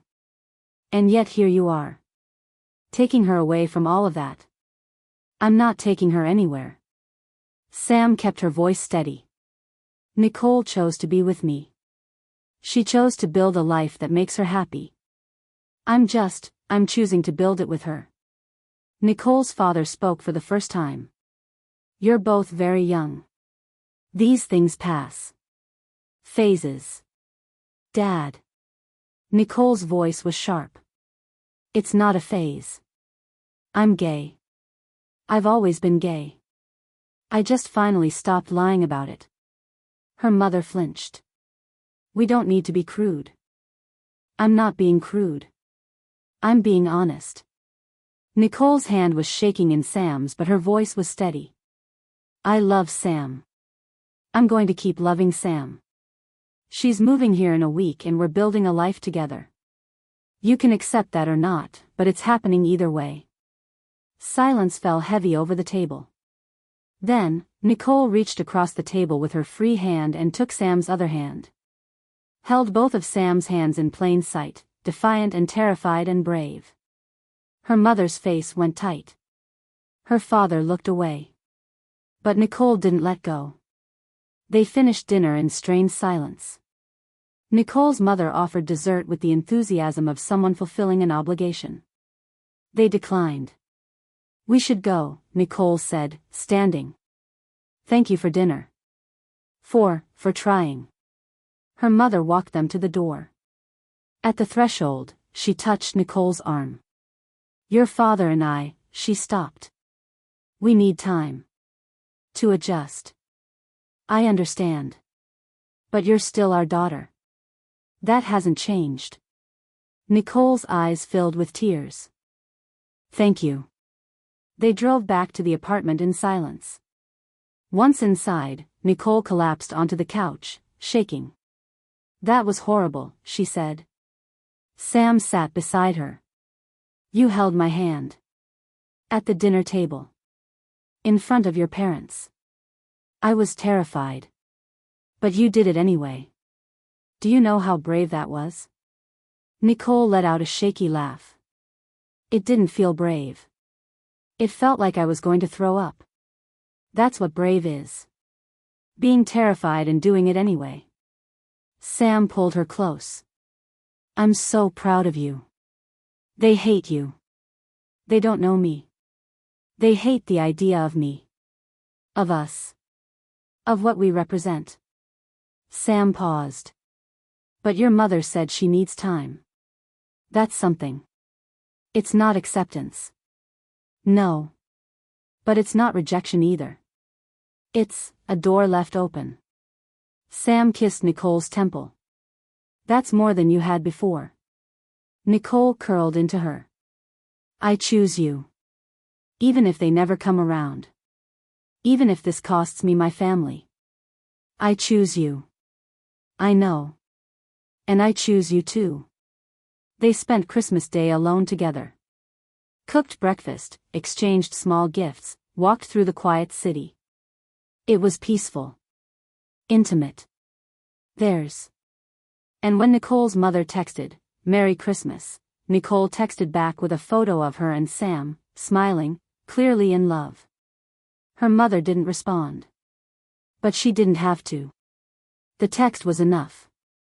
New Year's Eve.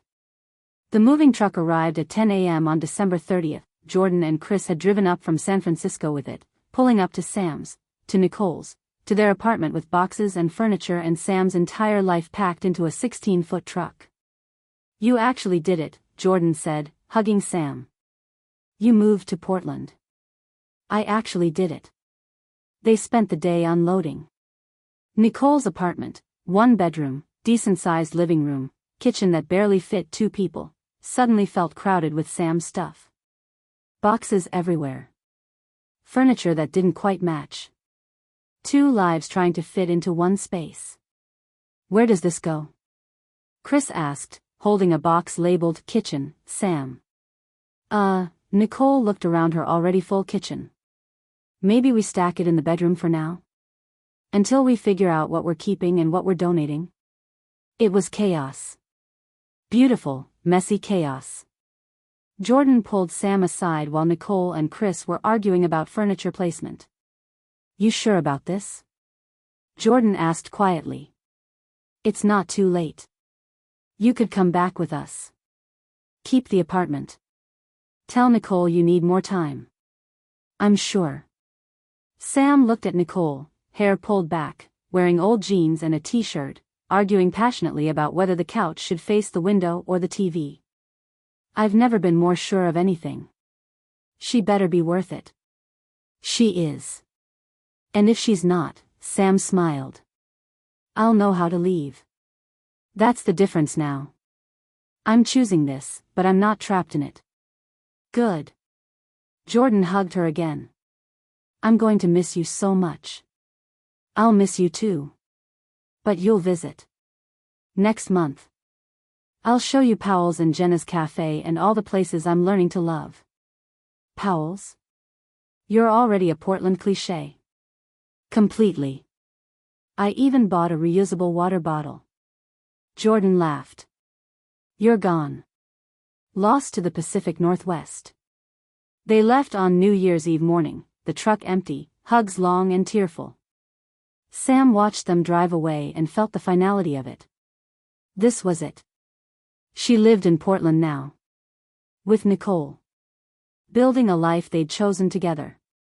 That night, they stayed in. Too exhausted from moving to go out, too happy to care. They ordered pizza, drank champagne from mugs because all the glasses were still packed, and kissed at midnight surrounded by boxes. Happy New Year, Nicole said. To our first year. Really together. Really building this. To our first year, Sam agreed. January. The first week was an adjustment. Sam worked from the dining table, Nicole's dining table, now their dining table, taking client calls and finishing projects while Nicole went to the office. It felt strange being alone in the apartment during the day. Strange but good. Domestic. Real. She learned Nicole's rhythms. How she liked her coffee, oat milk latte, extra shot, cinnamon on top. Sam had started making it for her in the mornings. How she needed 20 minutes after getting home from work to decompress before being social. How she always forgot to take off her jewelry before bed. Nicole learned Sam's rhythms too. How Sam needed complete silence to work. How she stress cleaned when projects weren't going well. How she had anxiety about running out of coffee. They learned to navigate the small space together. To give each other room when needed. To come together when wanted. And they fought. The first real fight was about dishes. Sam had been in Portland 2 weeks when she came into the kitchen to find the sink full. Again. Dishes from breakfast, from lunch, from the previous night's dinner, all piled up like Nicole was building a sculpture. Nicole, Sam called. Can you come here? Nicole appeared from the bedroom. What's up? The dishes. What about them? They're still in the sink. From yesterday. And this morning. Sam tried to keep her voice calm. I asked you to do them last night. I was tired. I'll do them later. You always say later. And then they sit there for days and I end up doing them. Nicole's expression shifted. Are you seriously starting a fight about dishes? I'm not starting a fight. I'm asking you to do what you said you'd do. I said I'll do them later. When is later? When they're moldy? When there's no clean plates left? Sam felt frustration rising. I'm not your maid, Nicole. I'm your partner. That means splitting the work. I do split the work. I cook most nights. And I do all the cleaning. All the laundry. All the dishes you leave in the sink. Sam's voice was getting louder. I moved here for us. For this. I didn't move here to be your housekeeper. Nicole's face flushed. No one asked you to move here. The words hung between them like a slap. Wow, Sam said quietly. Okay. Sam, I didn't mean. No, I think you did. Sam grabbed her keys. I'm going for a walk. Sam. But Sam was already out the door. She walked for an hour, circling the neighborhood, trying to calm down. Trying not to think about Nicole's words. No one asked you to move here. Was that true? Had Sam pushed for this? Made it happen before Nicole was ready? No. They'd decided together. Planned together. Chosen this together. But maybe Nicole was already regretting it. Maybe living together was showing Nicole all the ways Sam was difficult, controlling, too much. When Sam finally came back, Nicole was sitting on the couch, eyes red. I'm sorry, Nicole said immediately. I'm so sorry. I didn't mean that. About no one asking you to move here. That was, God, Sam, that was awful of me. Sam sat on the opposite end of the couch. Why did you say it? Because I was defensive. And scared. And I lashed out. Nicole wiped her eyes. You were right. About the dishes. I do leave them. And I do expect you to do them. And that's not fair. It's not. I'm sorry. I'll do better. I'll do them right away instead of saying later. Okay. They sat in silence for a moment. I'm sorry I left, Sam said finally. I should have stayed and talked it out. No, I'm glad you left. You needed space. That's healthy. Nicole paused. Sam, I want you here. I asked you to move here. Well, you offered, but I wanted it. I want this. You. Us. All of it. Even when we fight about dishes? Especially when we fight about dishes. Because it means we're real. We're building something real, not just a fantasy. Nicole scooted closer. We're going to fight sometimes. About dishes and money and whose family to visit for holidays. That's normal. That's life. I know. Sam took a breath. I was scared that first fight meant we were doomed. It means we're human. And we worked through it. We didn't break up. We didn't storm off forever. We fought, we took space, we came back and talked.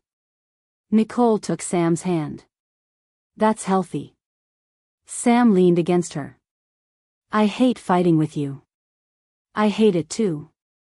But I'd rather fight with you than be with someone where everything is easy and nothing is real.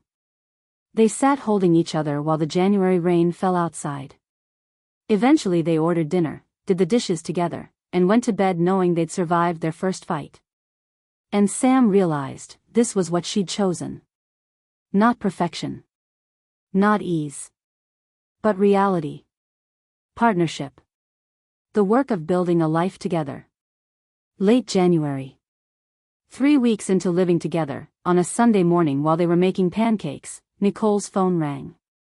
She looked at the screen and froze. It's my mother. Sam turned off the stove. Do you want to answer? Nicole nodded, hands shaking. She answered on speaker. Mom? Nicole. Her mother's voice was formal, careful. Your father and I have been talking. Okay. We would like to meet Sam. Properly. Not just a difficult dinner where everyone is uncomfortable. Her mother paused. We would like to invite you both to lunch. Next Sunday. If you're willing. Nicole looked at Sam, eyes wide and questioning. Sam nodded. We'd be willing, Nicole said. What time?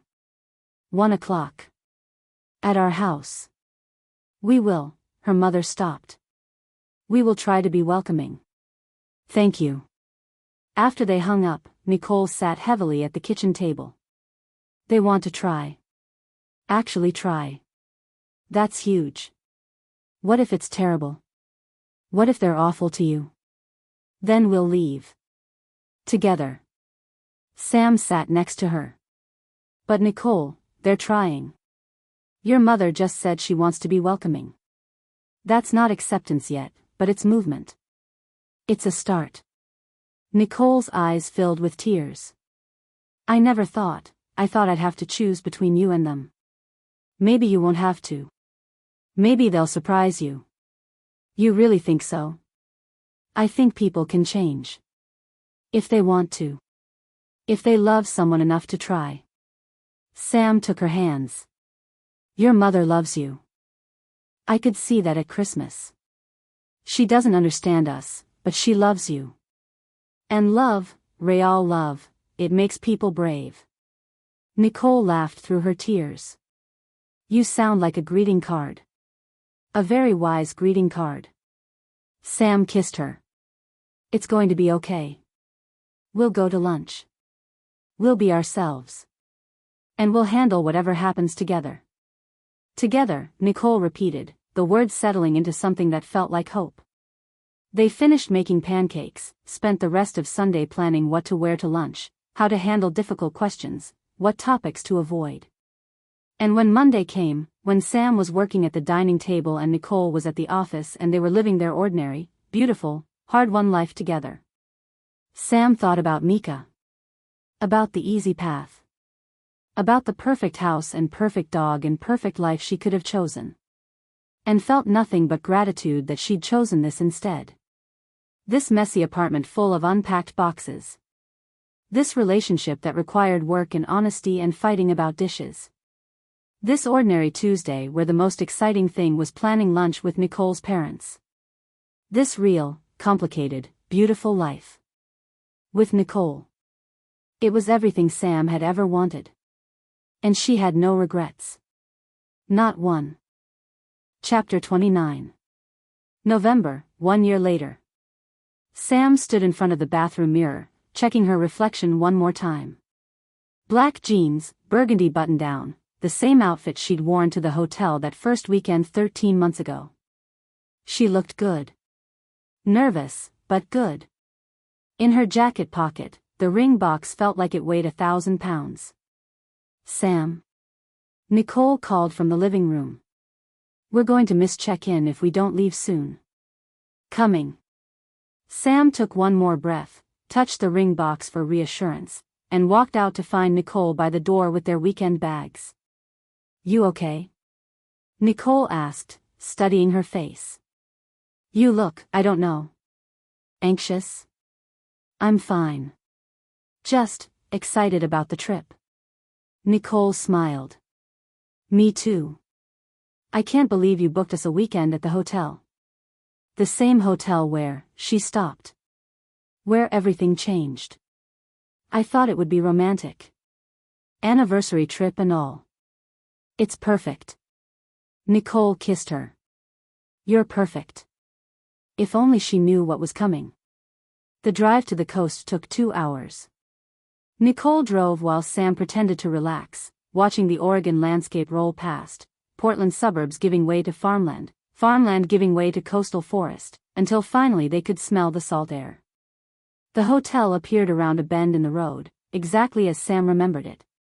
Gray stone, ivy-covered walls, that same sense of timeless elegance. The parking lot was fuller this time, no storm keeping guests away, just a beautiful November weekend. They pulled up to the entrance and Elena was there, older but still impeccably dressed, her smile widening when she recognized them. Ms. Reyes. Ms. Chen. Elena clasped her hands together. I knew you two would figure it out. I just knew it. Nicole laughed. You did seem very confident about that. Of course. I saw the way you looked at each other during the storm. That kind of love, it doesn't just disappear. Elena gestured them inside. Come. Let me show you to your room. I gave you the same suite. I thought you'd appreciate the symmetry. The hotel was exactly as Sam remembered, wood paneling, vintage furniture, fireplaces in every room. But this time, the storm was just a memory. This time, they were choosing to be here. Elena led them up the stairs to the 3rd floor, to the same suite where they'd spent those 4 days trapped together. Where Nicole had confessed everything. Where Sam had started to let her walls down. Here we are. Elena opened the door with a flourish. The honeymoon suite. Though I suppose, she looked between them meaningfully. Perhaps that term will be appropriate soon. Sam felt the ring box burn in her pocket. Maybe. After Elena left, they unpacked in comfortable silence. A year of living together had made them efficient at this. Nicole took the left side of the bathroom, Sam took the right. Clothes hung in the closet without discussion. Their rhythms perfectly synchronized. I can't believe it's been a year, Nicole said, sitting on the bed. Since the wedding. Since you chose, she stopped. Since we chose each other. Best choice I ever made. Even with the fights about dishes? Especially with the fights about dishes. Sam sat next to her. Real relationships fight about dishes. Fantasy relationships are always perfect and therefore always bullshit. Nicole laughed. Very philosophical. I learned from the best. They changed for dinner, the hotel restaurant, same as before, though this time they had a reservation. The food was just as good as Sam remembered, the wine just as excellent, but the conversation was better. Easier. No longer weighted with history and hurt, just comfortable. Happy. Do you ever think about Mika? Nicole asked over dessert. Sam considered the question honestly. Sometimes. Usually when I see something about Oakland or environmental policy or Phoebe Bridgers. She paused. But I don't regret it. Choosing you instead of her. Not even a little. Not even a little. She was perfect on paper. But Nicole, you're perfect for me. There's a difference. Nicole's eyes were bright. I don't know what I did to deserve you. You fought for me. You chose me even when it was hard.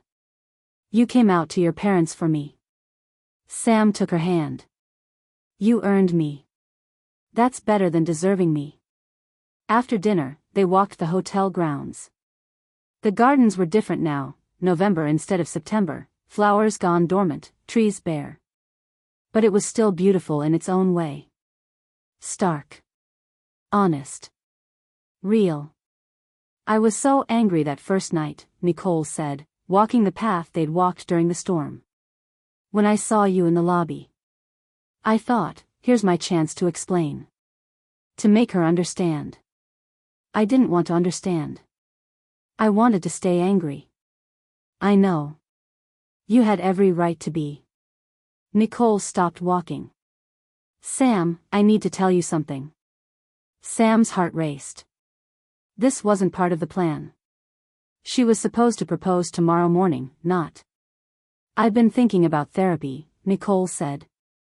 To work through some of the stuff with my parents. And the patterns from high school. The choosing safety over love thing. Sam felt relief wash over her. That's great. Really great. You think so? Yeah. I think it's brave. And healthy. Sam paused. Actually, I've been thinking about it too. Maybe we could do couples therapy. Not because we're in trouble, but because we want to build something that lasts. Exactly. They stood in the November cold, hands clasped, talking about therapy and the future and all the ways they wanted to keep choosing each other. Sam touched the ring box in her pocket. Tomorrow. She'd ask tomorrow. Sunday morning arrived with pale sunlight streaming through the windows. Sam woke before Nicole, watched her sleep for a moment, face peaceful, hair spread across the pillow, completely unguarded. This was the woman Sam wanted to wake up next to for the rest of her life. The realization wasn't new. Sam had known it for months. But standing on the edge of actually asking, of making it permanent and legal and real, the weight of it was overwhelming. Nicole stirred, opened her eyes, smiled. Morning. Morning. Sam's heart was pounding. Sleep okay? Best sleep I've had in weeks. Something about this place. Nicole stretched. It's like the hotel wants us to be happy. The hotel has good taste. They ordered room service for breakfast, easier than getting dressed and going downstairs. Coffee, eggs, pastries that were definitely too fancy for a Sunday morning but felt appropriate somehow. Sam waited until Nicole had finished her coffee. Until she was relaxed and happy and completely unprepared. Nicole, Sam said, setting down her cup. I need to tell you something. Nicole's expression shifted to concern. Okay. That sounds serious. It is. Kind of. Sam took a breath. I spent 12 years wondering if you loved me. Carrying that question around like a weight. Letting it shape every relationship, every choice, every fear. Sam. Let me finish. Sam stood, suddenly too nervous to sit. And then when you came back into my life, when we were trapped here by the storm, I spent months wondering if I was brave enough to love you back. Brave enough to trust you. Brave enough to risk being hurt again. Nicole was very still, watching her. And I did it. I chose to be brave. I chose to trust you. I chose to move to Portland and build a life with you. Sam's hands were shaking. And this past year, living with you, fighting with you, learning you, it's been the best year of my life. Mine too. I don't want to wonder anymore. Sam pulled the ring box from her pocket. I don't want to spend my life asking if this is real, if you'll stay, if we'll make it. I want to know. I want certainty. I want. She opened the box. Simple silver band, small diamond, understated and perfect. I want us. Nicole's hands flew to her mouth, eyes wide and already filling with tears. Sam dropped to one knee on the hotel room floor, the same floor where they'd sat during the storm, where everything had changed. Nicole Chen, Sam said, voice shaking but steady. Will you marry me? Nicole was crying, full tears streaming down her face, but she was also laughing. Yes. God, yes. Obviously yes. Really? Did you really think I'd say no? Nicole dropped to her knees in front of Sam, taking her face in her hands. I've been waiting 12 years for you to ask me a question and actually wait for the answer. Sam laughed through her own tears. So that's a yes. That's a yes. Always yes. Nicole kissed her, desperate and joyful and tasting like tears. Put the ring on me before I wake up and find out this is a dream. Sam's hands were shaking so badly Nicole had to help. But together they got the ring on Nicole's finger, perfect fit, like it was made for her. I love you, Nicole said, staring at the ring like she couldn't believe it was real. I love you so much. I love you too.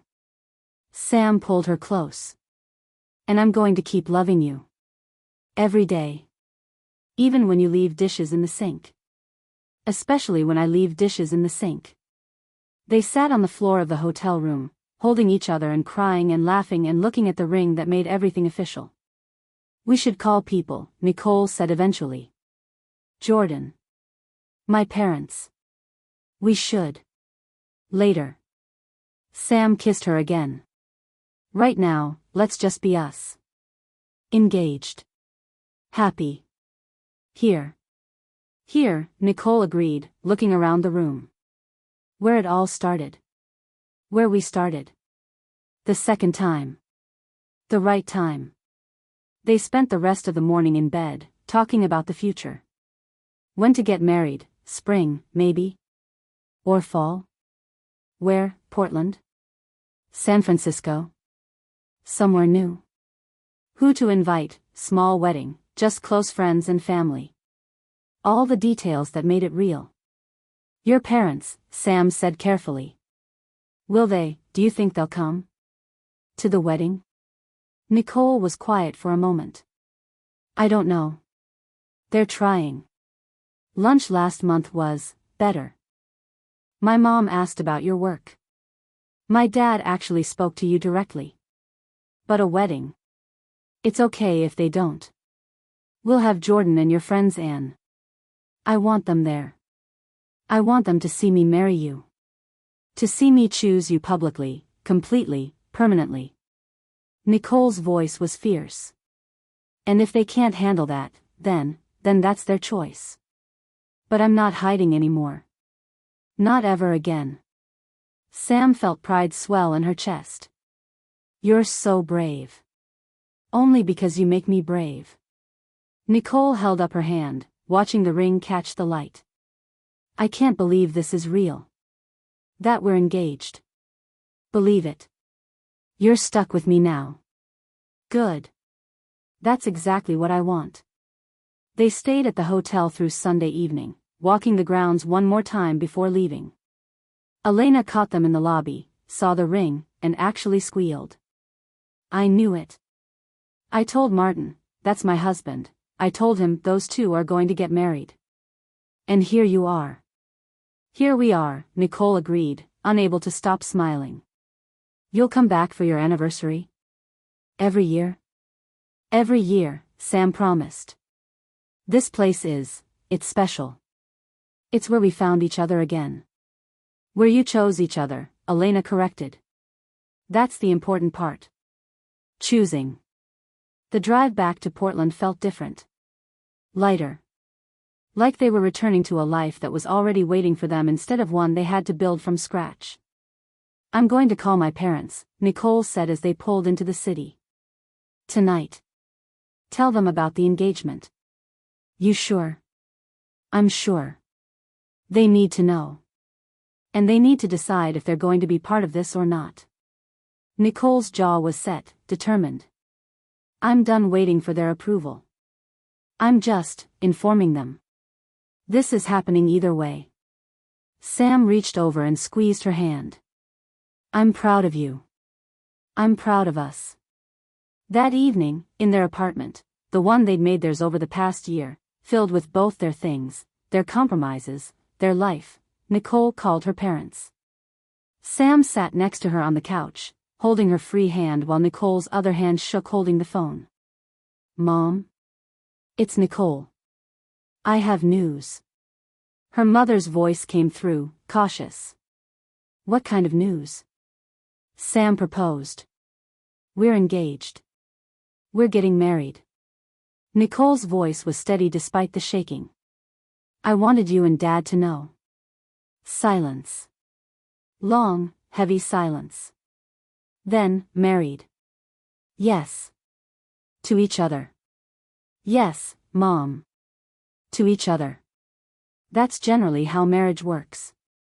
Sam squeezed her hand in support. Nicole's mother sighed deeply. Your father and I, we are still adjusting. This is not. I know it's not what you wanted. I know you hoped I'd marry a man and give you grandchildren and be different.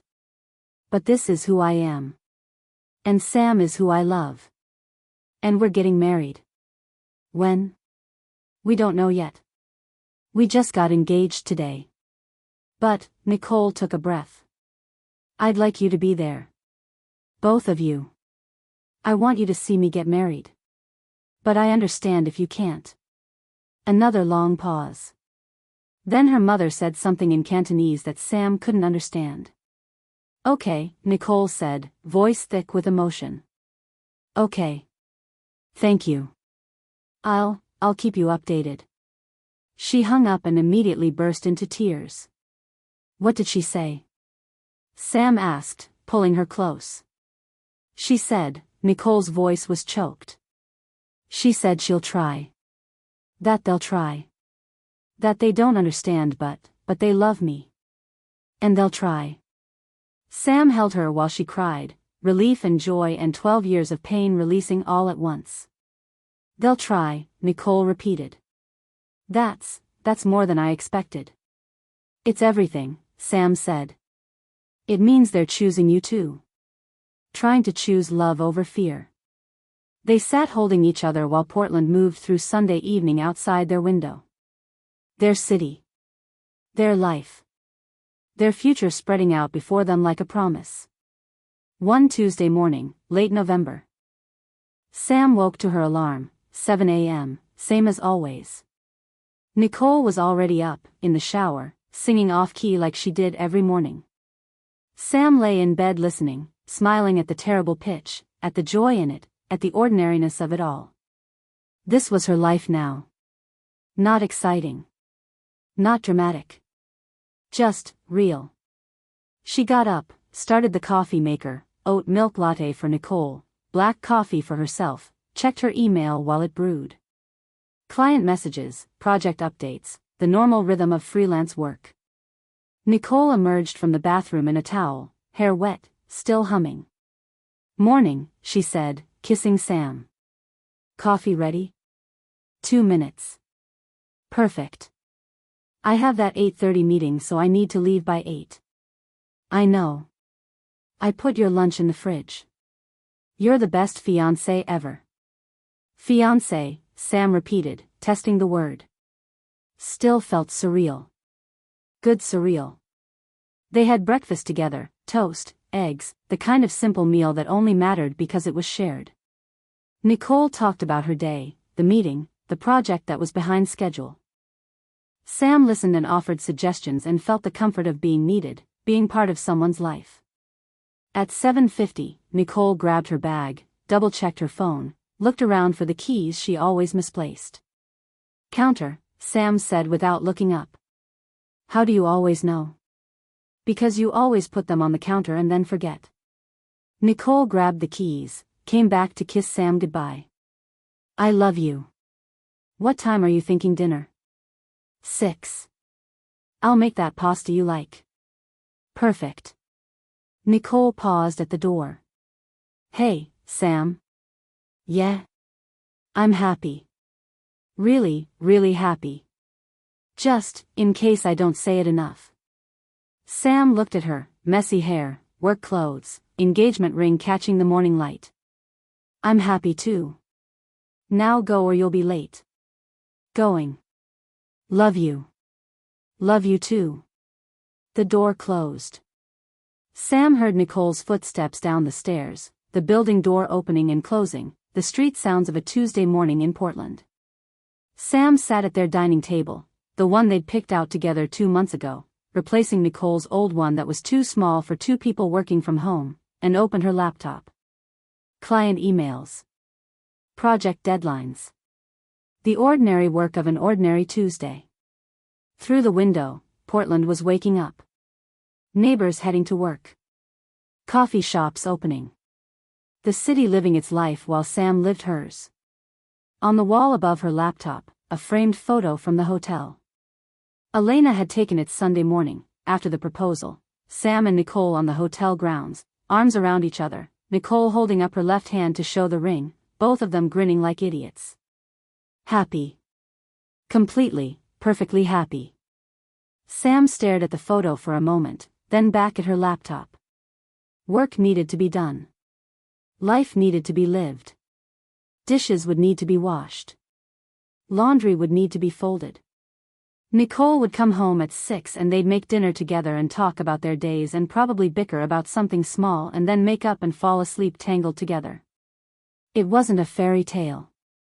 It wasn't perfect. It was better than perfect. It was real. Sam had spent 12 years carrying a question. Did you love me? Do you love me? Will you love me? 12 years of wondering. Waiting. Building walls to protect herself from the answer.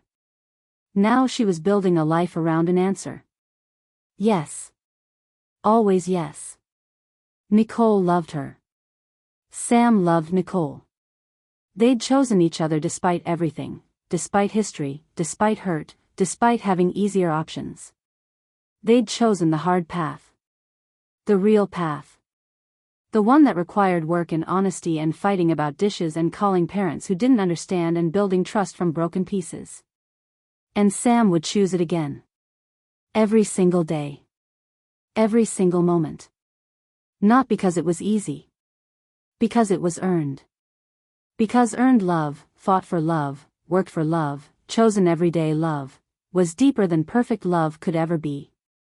Sam took a sip of her coffee, opened her first email, and started working. Just another Tuesday. Just another morning in a life she'd chosen. A life she'd built.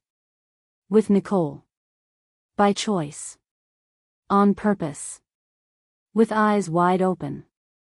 And when Nicole came home that evening, at 6:15, 15 minutes late because her meeting ran over, apologizing like she always did, bringing takeout because she'd been too tired to let Sam cook, Sam would kiss her and say it was fine and they'd eat on the couch and talk about their days and fall asleep watching TV.